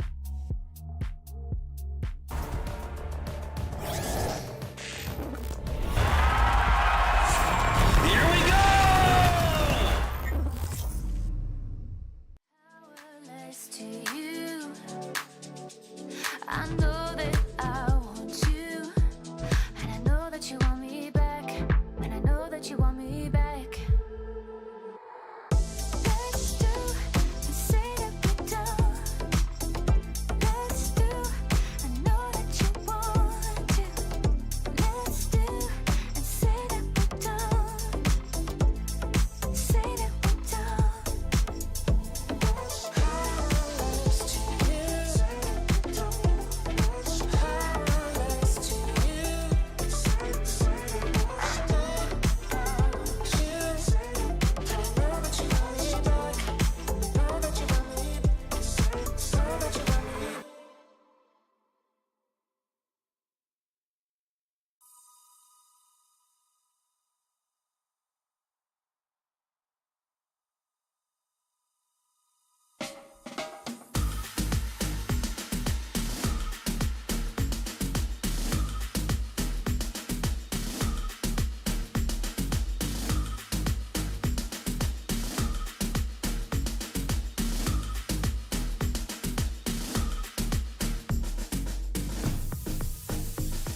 It's match point, ladies and gentlemen, here at the Snapdragon Pro Series MLBB Season 5 with me, Getting Q, as well as Husky here. Guys, this match, it's going to be tight, right? EVOS Holy, they've taken a very marginal loss against Rebellion, considering how close the match was. It was 12-14 as the final kill score. Could be a minor bump down in terms of the morale for EVOS Holy, considering that they had successful games on Hayabusa, and then the first game they picked it third. That didn't work out. So we'll see if there's going to be some adjustments. For the first time today, EVOS Holy will be on that blue side. We'll see what changes would that be. First of all, no more Angela. Yep, I love it. Unlock Claw Kun. Don't let him play a utility mage. Make him play a scaling mage. Allow him to make the plays, but they got to think about the Roger and as well as the Harith. Interestingly enough, Rebellion, last time they only banned the Roger in the second phase. So keep that in mind because EVOS Holy, they can first pick this. Even EVOS Holy, they themselves banned out the Faramis, right, which was a hero that Rebellion did take first pick in the previous game. But now that they're on that blue side, that Edith priority, I think, will be shifted a little bit. You don't really want, not much teams go for Edith first pick on the blue side. Is this a Moskov ban coming up for EVOS Holy so that Rebellion is forced to ban out the Roger, or do they not care? Or do they like, you know what, Brands? You're kind of okay on the Roger at best. Unless Brands takes the Natan instead. I'll show you how to really play Natan this time. I've been nerfed to the ground, but I can still make it work. 33 more seconds before Rebellion needs to make a decision here. And I think a lot of tough decisions to honestly make, because as much as you want to give a lane advantage to D, there's so many other areas of the draft that you have to worry about. It could be an Arlet ban or I think for EVOS Holy, who has been really flexing that draft. Yeah. It might not be too bad of a choice, so Loi has to go. Yeah, I was about to mention it. I was looking through the previous bans and I noticed that the Loi hasn't been touched on that blue side, surprisingly enough. So this is a pretty good setup for EVOS Holy if they wanted that first pick for the Roger. Yeah, plenty of options. I mean, Roger, Arlet, what else do we have? Valentina, yeah. A lot of good stuff here. A lot of good stuff. But I think for me, what I'm most curious about is whether or not we're going to see a Carmilla show up for Rebellion. I think they did pick it up once, right? Against TLPH. THPL, yeah. And they put it in the jungle as well. I don't know if that's going to come out again considering the performance on that game, but there's definitely a lot of use cases there. Yeah, they paired up with a Claude that game as well, right? To kind of make use of the Curse of Blood. It could be an option. But it also comes down to where this Roger goes. It still could be Annabelle. Yeah, it's true. It still could be Annabelle, right? See that Rebellion, they're really taking their time on this one. There's too many things to worry about, really. But now that at least they know that EVOS Holy is going to be playing towards the gold side of the map, they could get a Swiss Army knife in the gold lane as well. Edith, Valentina, really good start coming in for Rebellion. They can set up for a double flex pick. Yeah. Take EVOS Holy's comfort hero away and at the same time solve a Faramis problem if EVOS Holy wants to opt for the dive, right? And in fact, now EVOS Holy doesn't feel too good about having a NetherRealm on their side because it hinders the Roger in fights. Oh wait, Faramis actually banned out. Yeah, as much as we want to theory craft more about this Faramis, even when FCAP isn't playing, sorry, FCON isn't playing, it still feels like PX7 is watching us. Yeah. Just through the walls, he's like, oh. Go sleep. This does changes it. What they did. So no Angela as well, no Edith. Oh wait, was there? Yeah, the export ban did come from Rebellion initially as their final ban of the first phase. Do you want to pick it up early for EVOS Holy? I feel like there's no reason to just yet. Yeah, no, the Novaria and as well as the Minotaur, much better options. Unlocking Claw Kun. Give him utility, give him damage. It's the best of both worlds. And also overloading Suelo with ultimates. Like, what do you want to take? Which begs the question whether or not Arlet might be the pickup here. It's scary though. It's quite scary to give it over to EVOS Holy. Then again, or you could pick Natan here because if there's no Arlet, there's still Ruby to find pickoffs. That's what I was thinking about. I was thinking about maybe the Ruby at some point of time, but considering the previous draft pattern, yeah, I think the Natan is going to be the option for Rebellion. We've got 10 more seconds. It looks like they're discussing the rest of the draft. Oh, Exborg. So basically taking a page out of EVOS' Holy playbook. I like this. I Double like this flex. a lot. Yeah, double flex it. We're not sure where exactly this jungler is going. Potential jungler, potential EXP laner. Regardless, as long as you're tanky, we will melt you down. Start locking Annabelle out of Assassin. So Nolan, first to go. be The the Ling was Ling, banned right? out in game 1 by Yeah. Rebellion. Yeah. They get rid of the Ling, force him back on Hayabusa, pick up the Ruby, and then after that, you predetermine what it is after the ban phase? I suppose, yeah, even when they pick up the Ruby, you still don't know which is which. Oh, well, Yeah. actually, I mean, unless they play a Ruby gold lane. Well... I don't think it's an MPL. At least not in the new meta. Well... Haven't discovered that tech yet. Who knows? Who knows? You never really know some of these professional players, right? Sometimes gold laners get bored of playing the traditional marksmen. It's like, give me Ruby, right? Just sandbag them. That could be true. You know, even so, they are starting to ban out the utility roamers. Interesting enough, they banned out the Florian, so probably will want to kind of mitigate the regen that Rebellion has. I mean, this draft could start running at them. It definitely could. I think EVOS Holy needs to take away more scaling from Rebellion, right? Like, it makes sense if they want to ban out Natan. Yep, as expected, Rebellion get rid of the Ling. They want, because Hayabusa is just way more punishable in these cases. I think that EVOS Holy, if they ban on the Natan, it's really going to pinch down on the marksman draft. But they instead get rid of the Matilda. Are they expecting fast rotations from Rebellion's side? I mean, this draft doesn't really reveal too much based on their first 3 picks. EVOS only has a leverage with the Roger pick. If this is going to be a Claude pick for Rebellion, then there's incentive to put Roger in the gold lane, right? Just run the Benny QT, Sky Piercer, Warcry build. The moment you tag the Claude once, the lane is basically over. Yeah, 20 more seconds. And it looks like they're going to go with the carry on this one. I respect it, right? Because they're expecting EVOS Holy to maybe consider picking up some of the thicker tanks, because right now there's not many, like, value targets. Like, as much as you want to believe that this X-Borg is going to go into the jungle, there's a good chance that he doesn't. It's a double layer defense, Right? honestly. If you pick tank junglers, then there's X-Borg. But if you don't, then it's okay. I mean, Rebellion, they can still pick up the jungle last. Is it worth even going for something like Famos in this case, just so you can like frontline and have some form of control over the EXP lane? CC? CC, Benedetta even arguably would be not that bad as well. Or you could play the other role. You play the Paquito, right? Paquito, Benedetta. Right, you're right. To prep for a potential X-Borg or Edith lane.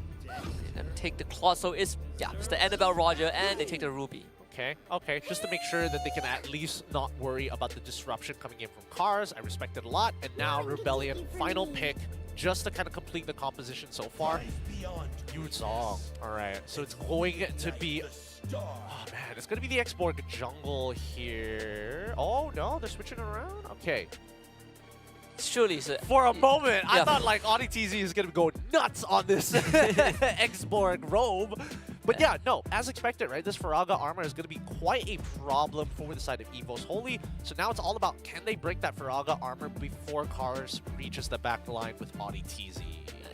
And also, Cars, he's going to have Petrify. So it's another layer that both Annabelle and Brands have to be aware of. You don't want to get caught by the Yuzong.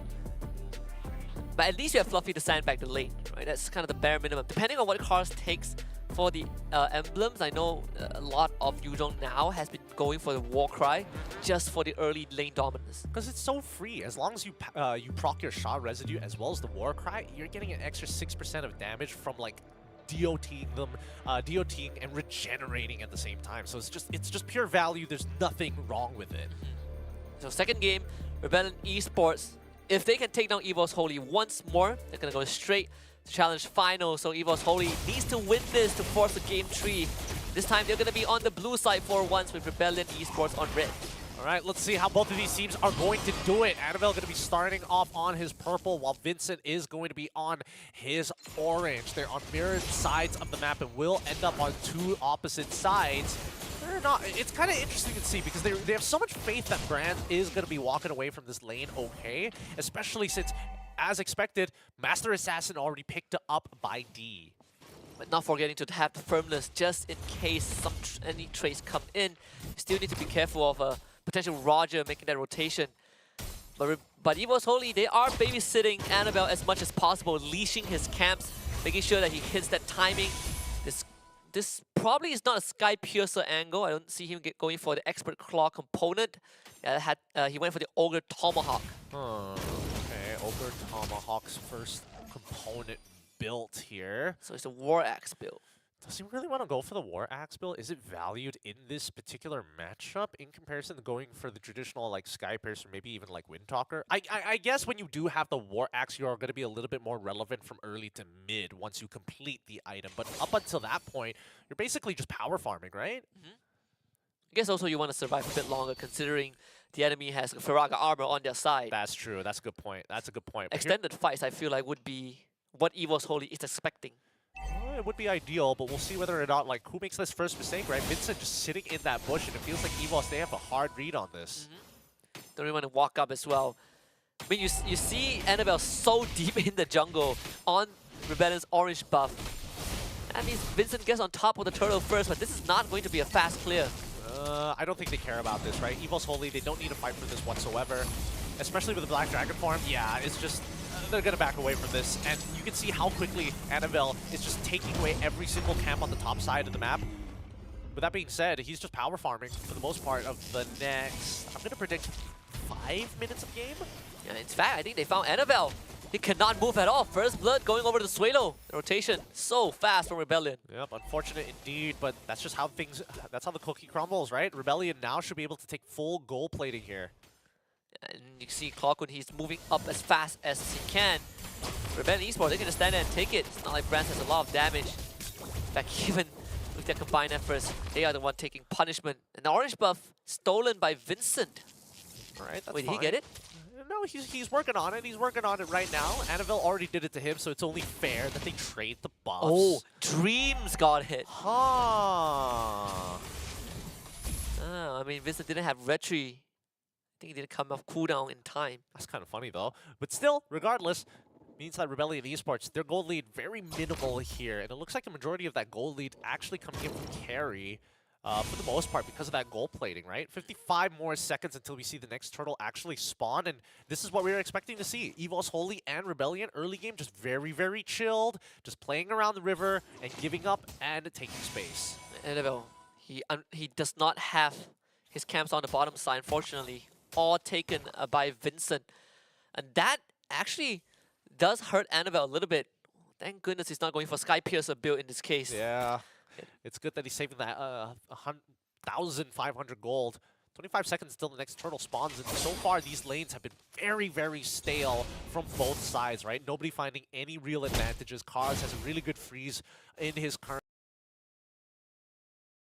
That they even make it to the mid wave. Second turtle up though. Not sure if EVOS Holy wants to consider contesting this. It does feel tough. Clockwood just got his glowing wand. There's some damage reduction. Vincent straight up, first item immo. He doesn't want to be going down anytime soon, but let's see when the Astral Echo is actually going to get laid, when he's going to lay down the carpet for this, because that gives us an idea of where they want to be, and it looks like Turtle is not where they want to be. Finally, the War Axe completed by Annabelle, and Vincent secures the Turtle. Yeah, it seems like EVOS Holy don't even want to bother with the objective. They just want Annabelle and Brands to farm and skill up, and then they think about the fight. Yeah. Man, this is a very stale game. Both Fluffy and Cars are just like, man, this is our lives now, huh? Yeah, can't really blame them. Yeah. Especially, they see Export on the map.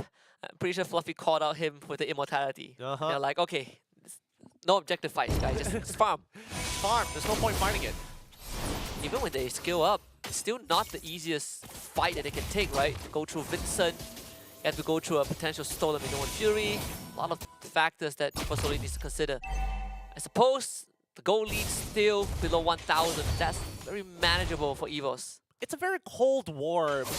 Both EVOS Holy as well as Rebellion Esports are playing right now, right? It's all about who has priority, who can clear the waves, and how much information can you get while walking into the river, right? Yeah. Rebellion definitely has that priority locked down. The only lane that is pushing back is on that bottom side, but that's because Cars purposely frees the wave in front of his turret. So both top and mid turret have already been chunked, especially the mid one. I mean, we're already seeing like cracks in Evo's Holy's play because. Oh wait! Wow, that's a long pull. I don't think it can do much. Annabelle dodges the middle infield with the iframe. Cars goes back in with the Petrify. Warcry stacked up. Fluffy continues to fight. They do not have the damage. The attempt was good, but it's just not going to work. Yeah, it's just not worth the effort, right? They have to start backing off, and it looks like Fluffy is going to go for a very tanky build. No War Axe purchased by Fluffy. Instead, first item, Brute Force Breastplate. You know, GTC, the purple buff respawn. Annabelle is going to show up. But Evo's Holy making sure that the entire team is on that mid side. Make sure that Annabelle doesn't get disrupted. Third turtle spawning, but I feel like Evo's Holy will probably opt to give it up. He currently in a good spot, currently Corrosive Siphon as well as the Golden Staff already built, but it looks like Evos might be able to secure this third objective if they rush it down. Too late. Black Dragon used first. Waiting for the GTSD to show up. All the GT is there. Minoan Fury instantly used. Dreams knocks two people up. Turtle for Rebellion. Stolen Minoan Fury from Suelo. Hits the back instantly, and Brad has to purify out, but Fluffy not so lucky. Rebellion Esports finding 2 kills. A huge Earth Shatter coming in from ODTZ, catching 2 people off there, not allowing Fluffy or even Annabelle to get remotely close to the turtle to disrupt it. Some good stuff coming in from Rebellion Esports, right? Small advantages getting stretched a very long way through the mid lane, and now everybody has a lane advantage, right? Suelo currently is up in gold. D is definitely a full level ahead of Brands. They got a 3,000 go injection just off of that one sequence, and Rebellion Esports now finally in the driver's seat. Right now, Evo's Holy, they need a tempo breaker. They need to find a significant Minoan Fury coming out from Dreams to really turn the tides. But so far, Rebellion Esports, half these fights are basically done before they even start. Credit to Suelo. He steals the Minoan Fury, but only uses it after Dreams. So this has become a minor battle, a pseudo battle of who presses that ult first. And most of the time, Evo's Holy are forced to do it. The sequencing is going to be really, really tough here, especially since everybody's starting to fall behind. I think that Rebellion Esports, their next objective here is just to take away structures. They've already taken tier 1s from top end as well as mid. You might as well break the bottom one while you're at it. Maybe set up an ambush in enemy orange buff jungle just to cut off supply lines. Winston has the War Axe, so working towards the Brute Force Breastplate next. At least for Evo's Holy, Annabelle will be able to get the top tier 1, the first turret of the game. All things considered, Rebellion Esports have basically unlocked the map. All tier 1s on Evo's Holy side down. Yeah, but they're not really putting Annabelle too far behind because of how the early game actually went. Vincent is level 12 to Annabelle's level 12, despite Annabelle dying 2 times in this game. Just goes to show how much the early game really impacts the later stages. Where it gets pretty dicey. Rebellion working on the Lord is down a half already. Are they gonna make it there in time though? It seems like Ping will be out as 4-man detected. Black Dragon Pro will expire in a bit. Rebellion looking to turn. Unfortunately, Cars does not find a mark. This could be a way to fall off. ODTZ gets the knockup in the flip. They still want to fight this, but Minoan Fury only onto 1, and that's not good enough. Unfortunately for Brass, he got hit by the stolen Minoan Fury on his way in and ended up dying in the process. Rebellion Esports finds 2 kills, and this is Lord for them. That's really unfortunate. I think Fluffy did not see the angle that he could have flickered forward on top of D, because D was forced to flicker out of there because of the blazing duet from Brands. Had Fluffy just engaged onto D, he was basically going to die anyways. I think he would have been more valued to die in comparison to Brands in this thing. So, tough angle to see with how much chaos is happening across the map, but it just goes to show that Rebellion Esports are the more decisive ones in these fights. In the sequencing, despite everything, right? The Black Dragon expiring, and props to ODTZ for making a call to still take on the fight, understanding that they are strong enough.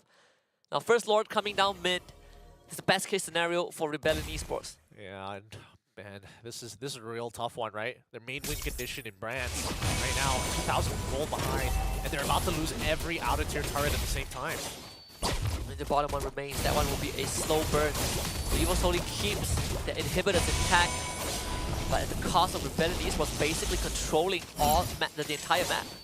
I'm looking at Clawhood and I'm thinking whether or not this glowing wand first item might have been a mistake, right? Maybe he should have gone for Enchanted Talisman first, just so that he can like maintain the pressure with the Star Shatters for information. I don't know. It's a very small thing, but it's too late to really consider it impactful factor now that he has both the items. Surprised that he wasn't considering Lightning Truncheon. That's what I was thinking as well. That's why I'm really surprised that he opted to go for a build that's definitely like it's slower, of course, and it builds up over time. But wouldn't it be better just to go for the Enchanted Talisman first, just so that you can poke out for information without having to recall as often? Because we saw Clockwood like recall how many times? What, like 2, 3 times? One wasn't his fault. The other 2 he ran out of mana in the first 6 minutes of the game. There's an interesting solution to that. I think Izanami, he would buy the Elegant Gem and then he would sell it. But I think that slows down your item progression a lot more. I mean, that does go a little deeper into what the patch offers right now, because Elegant Gem can only build into Clock of Destiny, right? Yeah. And not and because they combined Necklace of Durance as well as Golden Staff, we don't have that build order no longer. The glowing wand. Yeah, the glowing one. Ah. Maybe one day we'll have Golden Staff. One day. Combine. You know what? Combine the Holy Trinity. Make it into one yes, item. Make it into one. One super item. But it's like 3 times the price. Then it opens up slot for Sky Piercer, you know, crit item, Task Claw. Bring back Scarlet Phantom. Yeah, bring back Scarlet Phantom, man. We missed that. It was good. It was a fun item when you're ahead. But boy, this is real slow between the two, and Rebellion Esports playing like EVOS Holy, very similarly to how they took out Falcons, right? Nice and slow, build up a lead, hold that lead, and make sure that you keep that gun cocked and loaded. And stocks are increasing still, gradually. Almost hitting the 7k mark. Clockun just got the Divine Glaive. Suelo actually went for 3rd item, Lightning Truncheon. I'm expecting a Blood Wings to come out next. But this 2nd Lord, if you're EVOS Holy, how do you deal with this? I have zero clue, right? You're hoping that Annabelle just is able to out-retreat, right? Against Vincent and maybe the last Insanity. There's too many things to consider. And I think the biggest problem initially is Carl's with the Black Dragon form. It looks like the call has been made by EVOS Holy's side. I'm glad that they don't use the in-game chant. They're just like waving over the zipper. Yeah, I thought it's like they're trying to test the cameras to make sure that it's not like a static image. They're like, okay, let's get this ready for interviews. So it's going to be a pause. I assume it's called by EVOS Holy side. Very important pause as well, because this Lord is definitely going over to Rebellion Esports. It could be the one that sends EVOS Holy packing. It could be. It could be. But let's talk about a couple of interesting facts. Number 1, Annabelle opts to go for one of the newer items in the game. Well, has been in the game, but now revamped a little bit. And he's opted to go for Thunderbelt.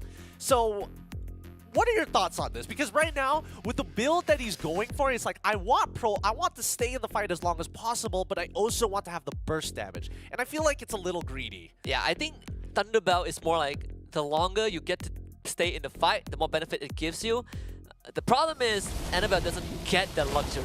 Yeah. I feel like you jump in, you get hit, and then you just disappear. And then Suelo is just like, oh, no MR, pew! Just blow you up before you get enough stacks on that Thunderbelt. She's just not active. You are not allowed to be active enough to benefit from it. Yeah. That's why I was looking at like maybe Fredrin, Esmeralda. That's what I was thinking as well, right? Because those are supposed to be the snowbally type of items for both Esmeralda and as well as Fredrin when they're ahead. Especially, I mean, you're behind right now. Even the Endless Battle feels bad. And that was the 3rd item. I thought it would be Endless Battle 2nd item, and then he would opt for Sea Halberd or BOD. Yeah, at this point, you might have considered going for the crit build. Sure, yeah. You can go for Wind Talker, some best to it. I'm sure you're going to have the luxury though. May hit it down already. There's just no angle. With Fluffy, he really wants to go for a pull, but there's no good target. Don't want to go for Vincent. RDTZ has Immortality as his 3rd core item. And Suelo will make it impossible, right, if you're deep in. You pull him, he minimum furies your team, and you could go for Winter Crown, now that I think of it. Oh, you're right! Because it goes off. It will go off 100% in that case. Oh, that's so dirty. Brands with Winds of Nature.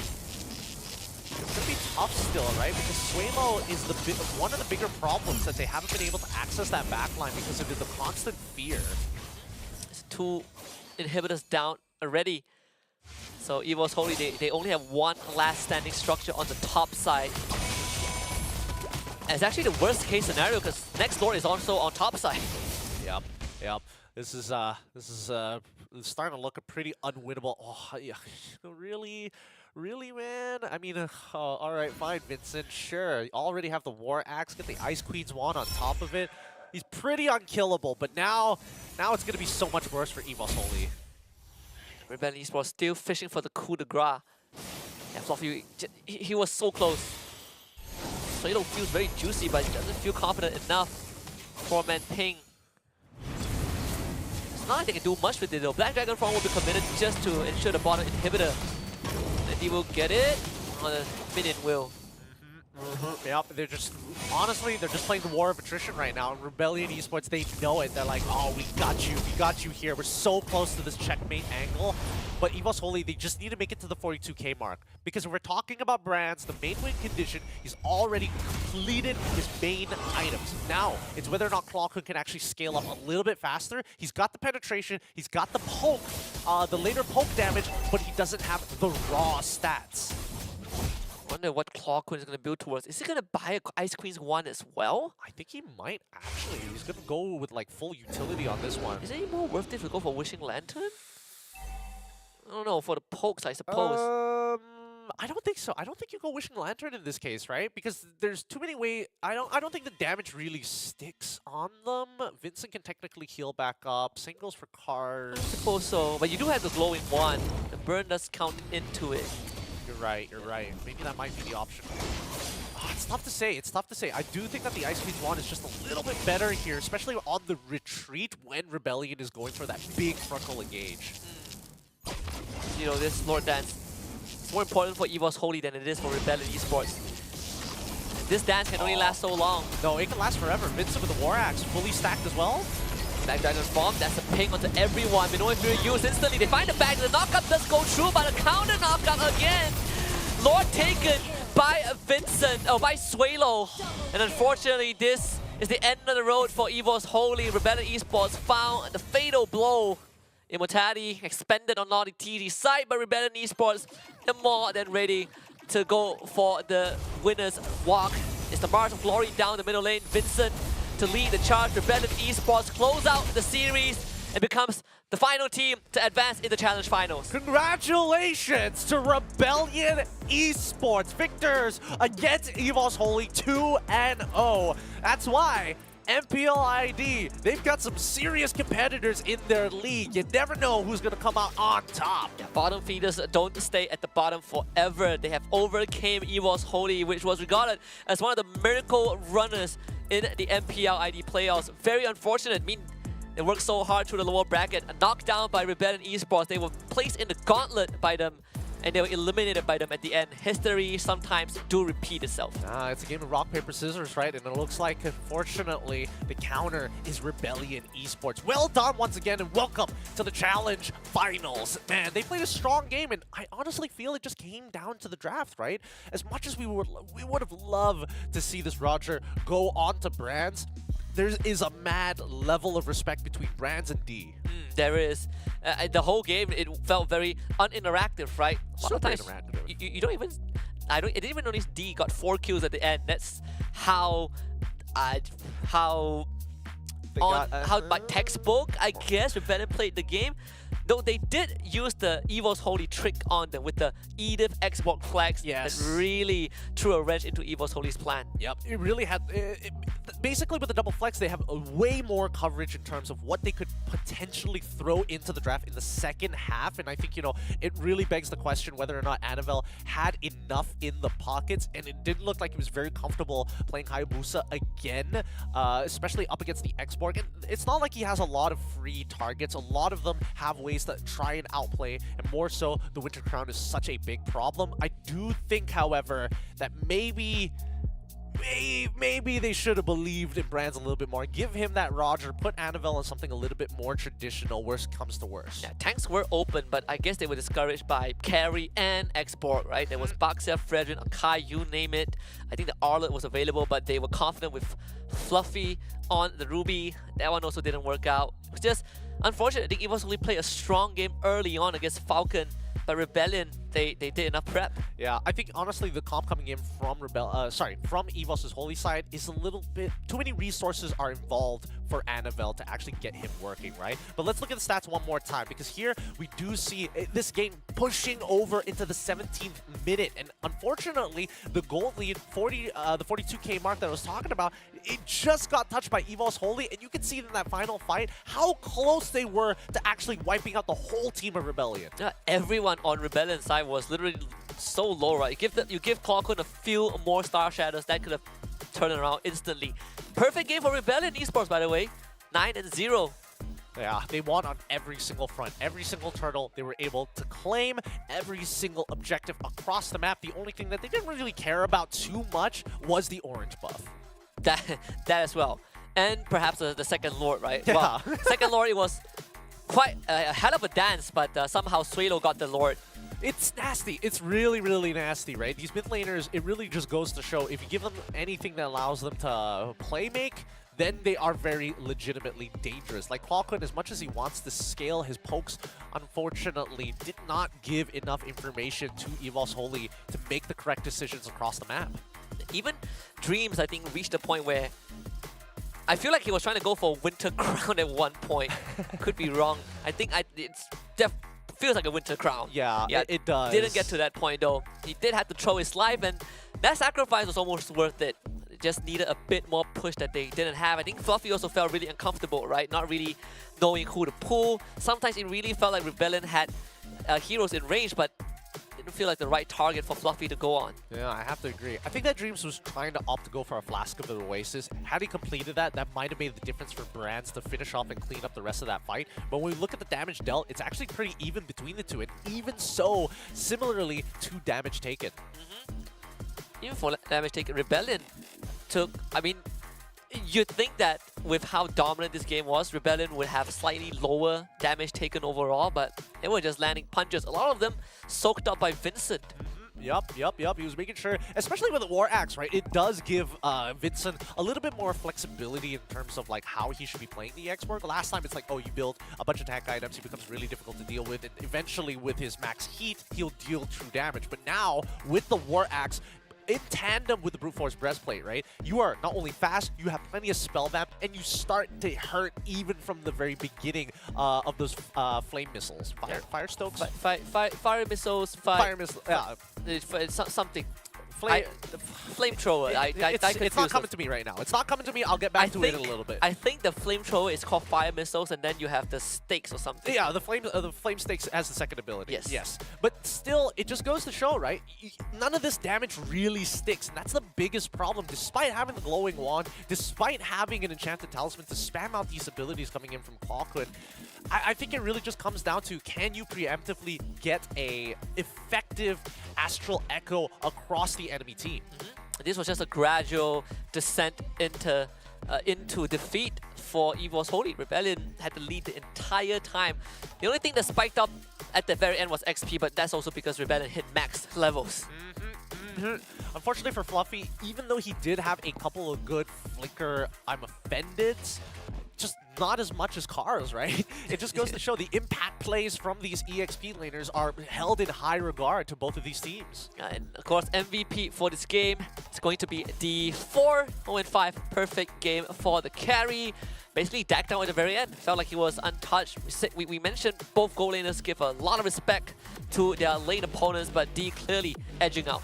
Yep. In these situations, he had way more space to play with, a lot more follow-up to a lot of these fights, and you can just see that Rebellion Esports as 5 have the capabilities with cars on that use Zong to start running down their targets when it turns into a 4v5. This was kind of close to the Hail Mary incident, and we saw Brands, he really was about to make the hero play, just got hit by a Hero Fury and went down. Yep, I mean, he again, we mimicked the exact same situation once more, maybe from a slightly different angle from Brands, but you can just see how low everybody was, right? Even Clawhood just looking for angles, being chased by Carls the entire time. So many things, so many little things that could have been different to maybe have a different team here. But once again, GG well played to Rebellion Esports. Yeah, we're going to see them in the Challenge Finals where they have basically entered the arena of the true champions, because that's where other 11 other teams will be waiting to take them on. But let's get a recap of today's bracket on the LCQ, because it's a heck of a journey for some of these teams. Team Liquid Philippines, the first one to go through to the Challenge Finals, followed by Rebellion Esports. Oh boy, both of them, they played such hard games here at the LCQ, but it just goes to show, right? Even though you could be coming from the Open Finals, it might not be enough if the brackets are just not in your favor. Absolutely. I think even a team like Monster Vicious, right, historically the first Malaysian team to make it all the way from Open Finals to here would kind of fell short at the very end. But still, we appreciate the teams that have competed. Even though they did not make it, they were what? They gave life to the competition. They gave us the best of the best at the very end, even though it might not be them. Yeah, and honestly, I think that these teams have shown us really good tech. Personally, for me, I don't enjoy when a patch comes down during a tournament, right? Yeah, it always changes too many things for these players who have worked so hard to try and win the tournament. But I think this time around, I'm pretty thankful that this big patch actually dropped down here on the SPS, because we've seen a lot of different techs coming up from each and every region. That's also, I feel like that's also because a lot of patches don't feel big enough, right? Oh, yeah. It doesn't feel like the changes, they trickle to towards, well, down to all the elements in the game. But this one affects your macro, affects Lord Dance, new items, your new item builds, hero number tweaks. We're seeing people who adapt quicker, who figure out how to play this macro game, generally come on top. And I think TLPH is a very good example, right? They've been struggling with Lord Dancers on the very first day of the new patch, but I think right now they've slowly figured it out. Roger now becomes a staple for them in the gold lane, for example. Well, we haven't seen teams really like turn a full 180 in terms of like how they should approach this patch. And I think, you know, TLPH, as you mentioned, they are good at adapting their current game plan to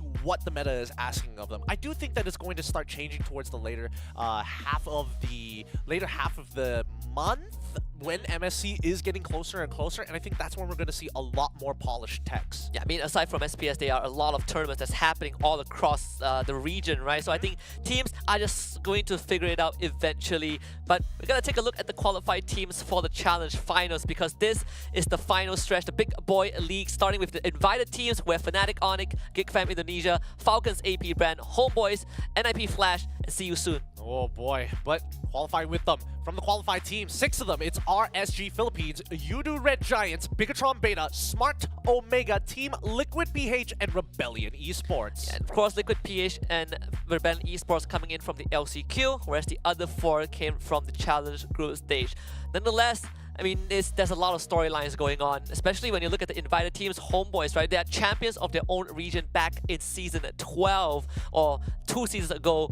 But we still have to decide who goes up against who in Challenge Finals, and that's why we're gonna have a group draw in a bit. Before that, we gotta talk about how the draw works. Now, we've heard all of your complaints online about why the group draws, how do we predetermine it? Don't worry, for the Challenge Finals, here are the rules. Now, for invited teams, there is a country limit rule. So, if 2 of these teams are from the same region, they will be put into a separate group. And remember, there are only 2 groups this time round, A and as well as B. Now, those are for the invited teams. For the Challenge Season teams, they will be drawn after the invited teams, and there is no invited team country limit rule. You can be from the same region, doesn't matter. You can get paired up together. Yeah, and so you don't have to worry too much, because the only time you have 2 teams from the same region drawn coincidentally into the same group is Fnatic Onyx and GigFam Indonesia. Everyone else is from a different region, so don't get too angsty about it. We are gonna have a fair bracket,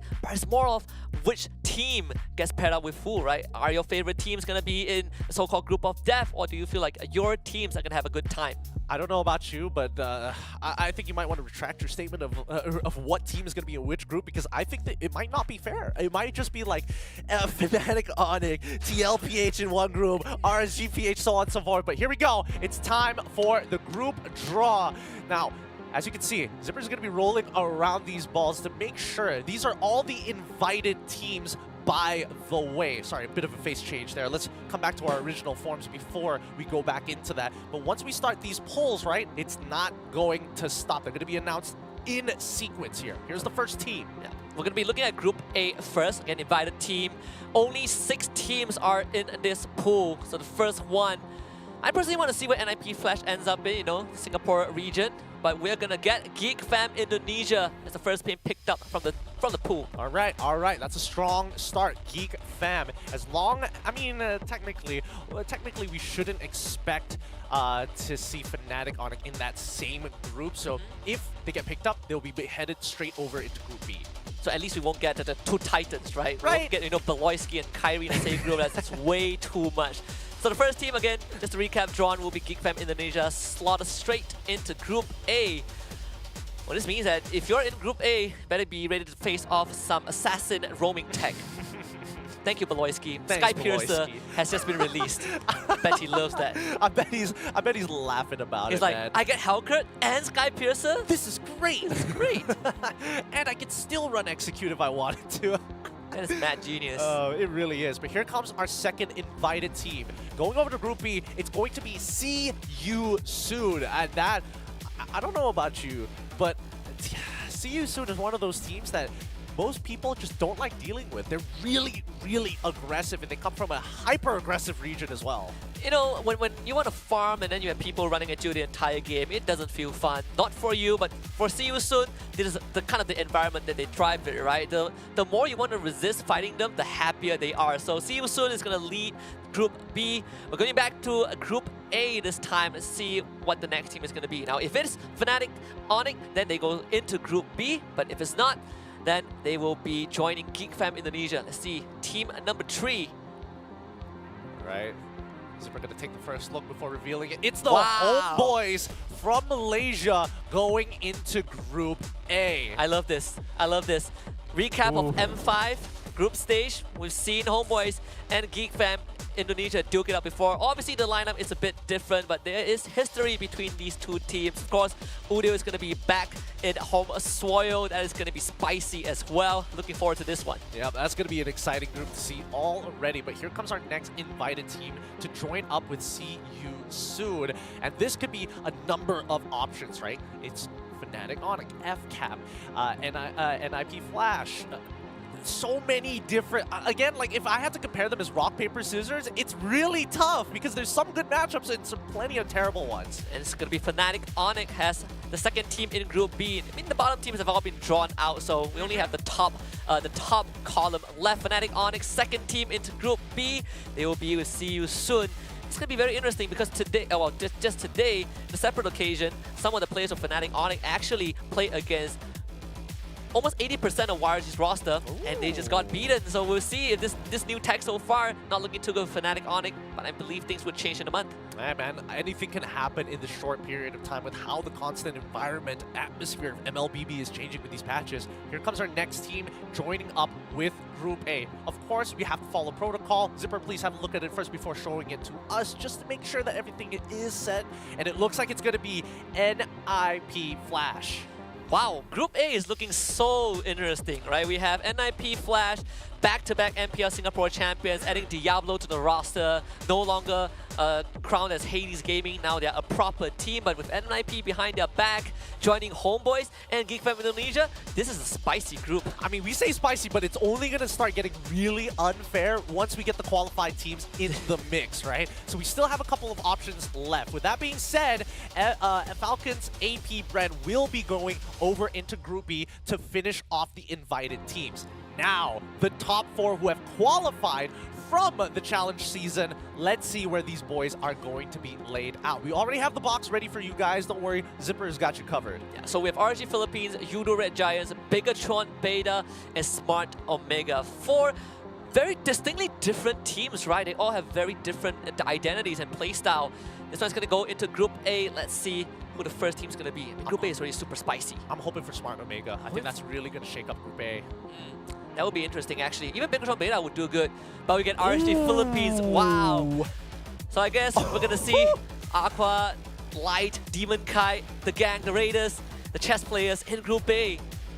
This is going to be fun. This is going to be fun. I mean, I'm looking at Group A, and all I'm thinking about is like, God, all the gold laders are going to have such a interesting time. I mean, Nets is going to have a fun time as well. That's facing true. off against, teammates, well, players from his former region. This one's going to go to Group B. So we have YRG, Bigatron Beta, Smart Omega left. Who's the next team that's going to be joining up against Group B? Is it going to be from the Open Finals, Bigatron Beta, or from the Challenge season, YRG, or even Smart Omega? And it looks like YRG is going to be joining Group B this time around.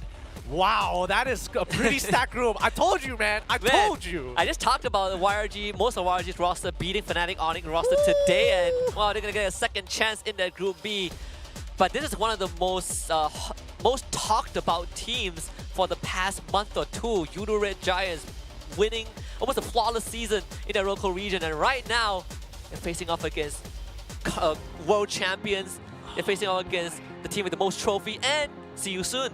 Dude, I feel so bad for any one of these teams who's going to be finally picked to go into Group B. I'm going to be honest, because Group B is now about to turn into the Group of Death once we include the LCQ teams, right? Let's finish this off from the Challenge Season teams. The next one that's going to be joining Group A is going to be Bigatron Beta. That's the shakeup. Oh. That's the shakeup, right? We were looking for Smart Omega, but we got Bigatron Beta. But that means Smart Omega goes to Group B. Yeah, we get exactly what we want here. And I think that Bigatron Beta might be like wiping the sweat. They're like, thank God we got Group A. Thank God. So you'd rather deal with... To be fair, I agree. Right? I was trying to come up with something, but now that I look at it, Bigatron Beta just breathe a sigh of relief. But with Smart Omega, this is the true test. Smart Omega really got to show us what they've got here in Group B. But here comes the last two. Dude, at this point, we're already so deep in it. Just put TLPH in Group B. Like, no, we need to shake up TLPH Group A, and then we put Rebellion in Group B. Look, there are too many powerhouses in one place. We got to stock all our nuclear missiles in one place. It's gonna be a lot of fans will be heartbroken, right? Because there's only so many teams that would go through Group B. That's the problem. I'm so stressed. I'm so stressed. Oh, let's oh see my this God, one. please. Oh, TLPH in Group A. Saved. Oh. Saved. Oh. At least it's sort of saved in a way. Okay. This is probably the better outcome. I think so. Yeah. I really think so. Because now we're having some of the top tier teams being reasonably distributed amongst Wait, the no, that's Group B. Wait, it's going to wait. Group B straight away? Oh, you're right, because Smart Omega got put into the next in the sequence. No, okay, it's a heart attack. Gotcha. Woo! Thank you, Zipper, playing along with the jokes here. God dang it. I bet some of you, I swear some of the Clippers are freaking out. They're like, oh, yes, I really got the clip. Gotcha this time. Those are for the Clippers, but besides that, Group A with TLPH will be going into Group A, and Rebellion Esports from Indonesia going into Group B. Yeah, this is the craziest thing is that you have TLPH, current MPLPH champions, former world champions, kind of being at the top of the food chain, just in terms of power rankings. And then you have Group B, where everyone else is champions in their own region. All right. Thank you, Zipper, once again. Wave off to him as we come back. Man, what do you think about... I mean, we were already giving a couple of thoughts here, but you think Malaysia could make it out of groups this time? Do I think? I think... I still stand by what I said before the season started. I think this is our best chance. I think it's our best chance too, but God, Group B looks stressful. This is proving grounds, right? This is the actual proving grounds. Like we want a stage where the Malaysian teams can really prove themselves, where YRG can really show that they're not just some local dominators. We got our wish, but it is a dang hard group. It could have been even harder. And to be fair, this is the same sentiment that we feel about some of the other teams out there, right? Smart Omega, for an example. Bigatron Beta as well. And Rebellion Esports. We're hoping that these teams do well in their groups to really shake it up. But here is the final group listing for the Challenge Finals of Asia Pacific. In Group A, we have Geek Fam, Homeboys from Malaysia, NIP Flash from Singapore, RSG Philippines, as well as Bigatron Beta from Indonesia, TLPH or Team Liquid PH. Group B, see you soon from Cambodia, Fnatic Onyx from Indonesia, Falcons AP Brand from Philippines, Yudo Red Giants from Malaysia, Smart Omega from Philippines, and Rebellion Esports from Indonesia. I gotta say, Bigatron Beta also made history, right? The first team that went from the Open Finals all the way to Challenge Finals, a feat that has not been done by any teams throughout SPS for MLBB, and at the same time, when people compare, well, people have been comparing Bigatron Alpha and Bigatron Beta. I think right now the spotlight is definitely on BTRB to perform. Yeah, absolutely. I mean, considering previous iterations and previous teams who have attempted to make that run, Game Lab in particular, right, from the Open Finals, they ended up not making it because of Euphoria, who only came in during the challenge season. So, hey man, it's anybody's game. Good luck to all of these teams in Groups A and as well as Groups B. With that being said, that wraps things up here at the ESL studio for the Snapdragon Pro Series. My name is Gideon Q. This is Husky. You can follow us at our social medias individually, and also don't forget to follow ESL, man. The Snapdragon Pro Series cannot have been done without their help for the MLBB of Asia Pacific. With that being said, any final words, Husky, before we close things out? I mean, MSC is coming up, and right after that is SPS, MLBB action. It's just gonna keep on going. In the new meta, I'm looking forward to see what these teams have to offer. So keep on grinding out there. Everybody get better and keep your eyes for the competitive scene. We'll see you next time. We're closing it out here at the SPS. See you later.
The Snapdragon Pro Series is brought to you by Snapdragon Elite Gaming, Monster Energy, and DHL.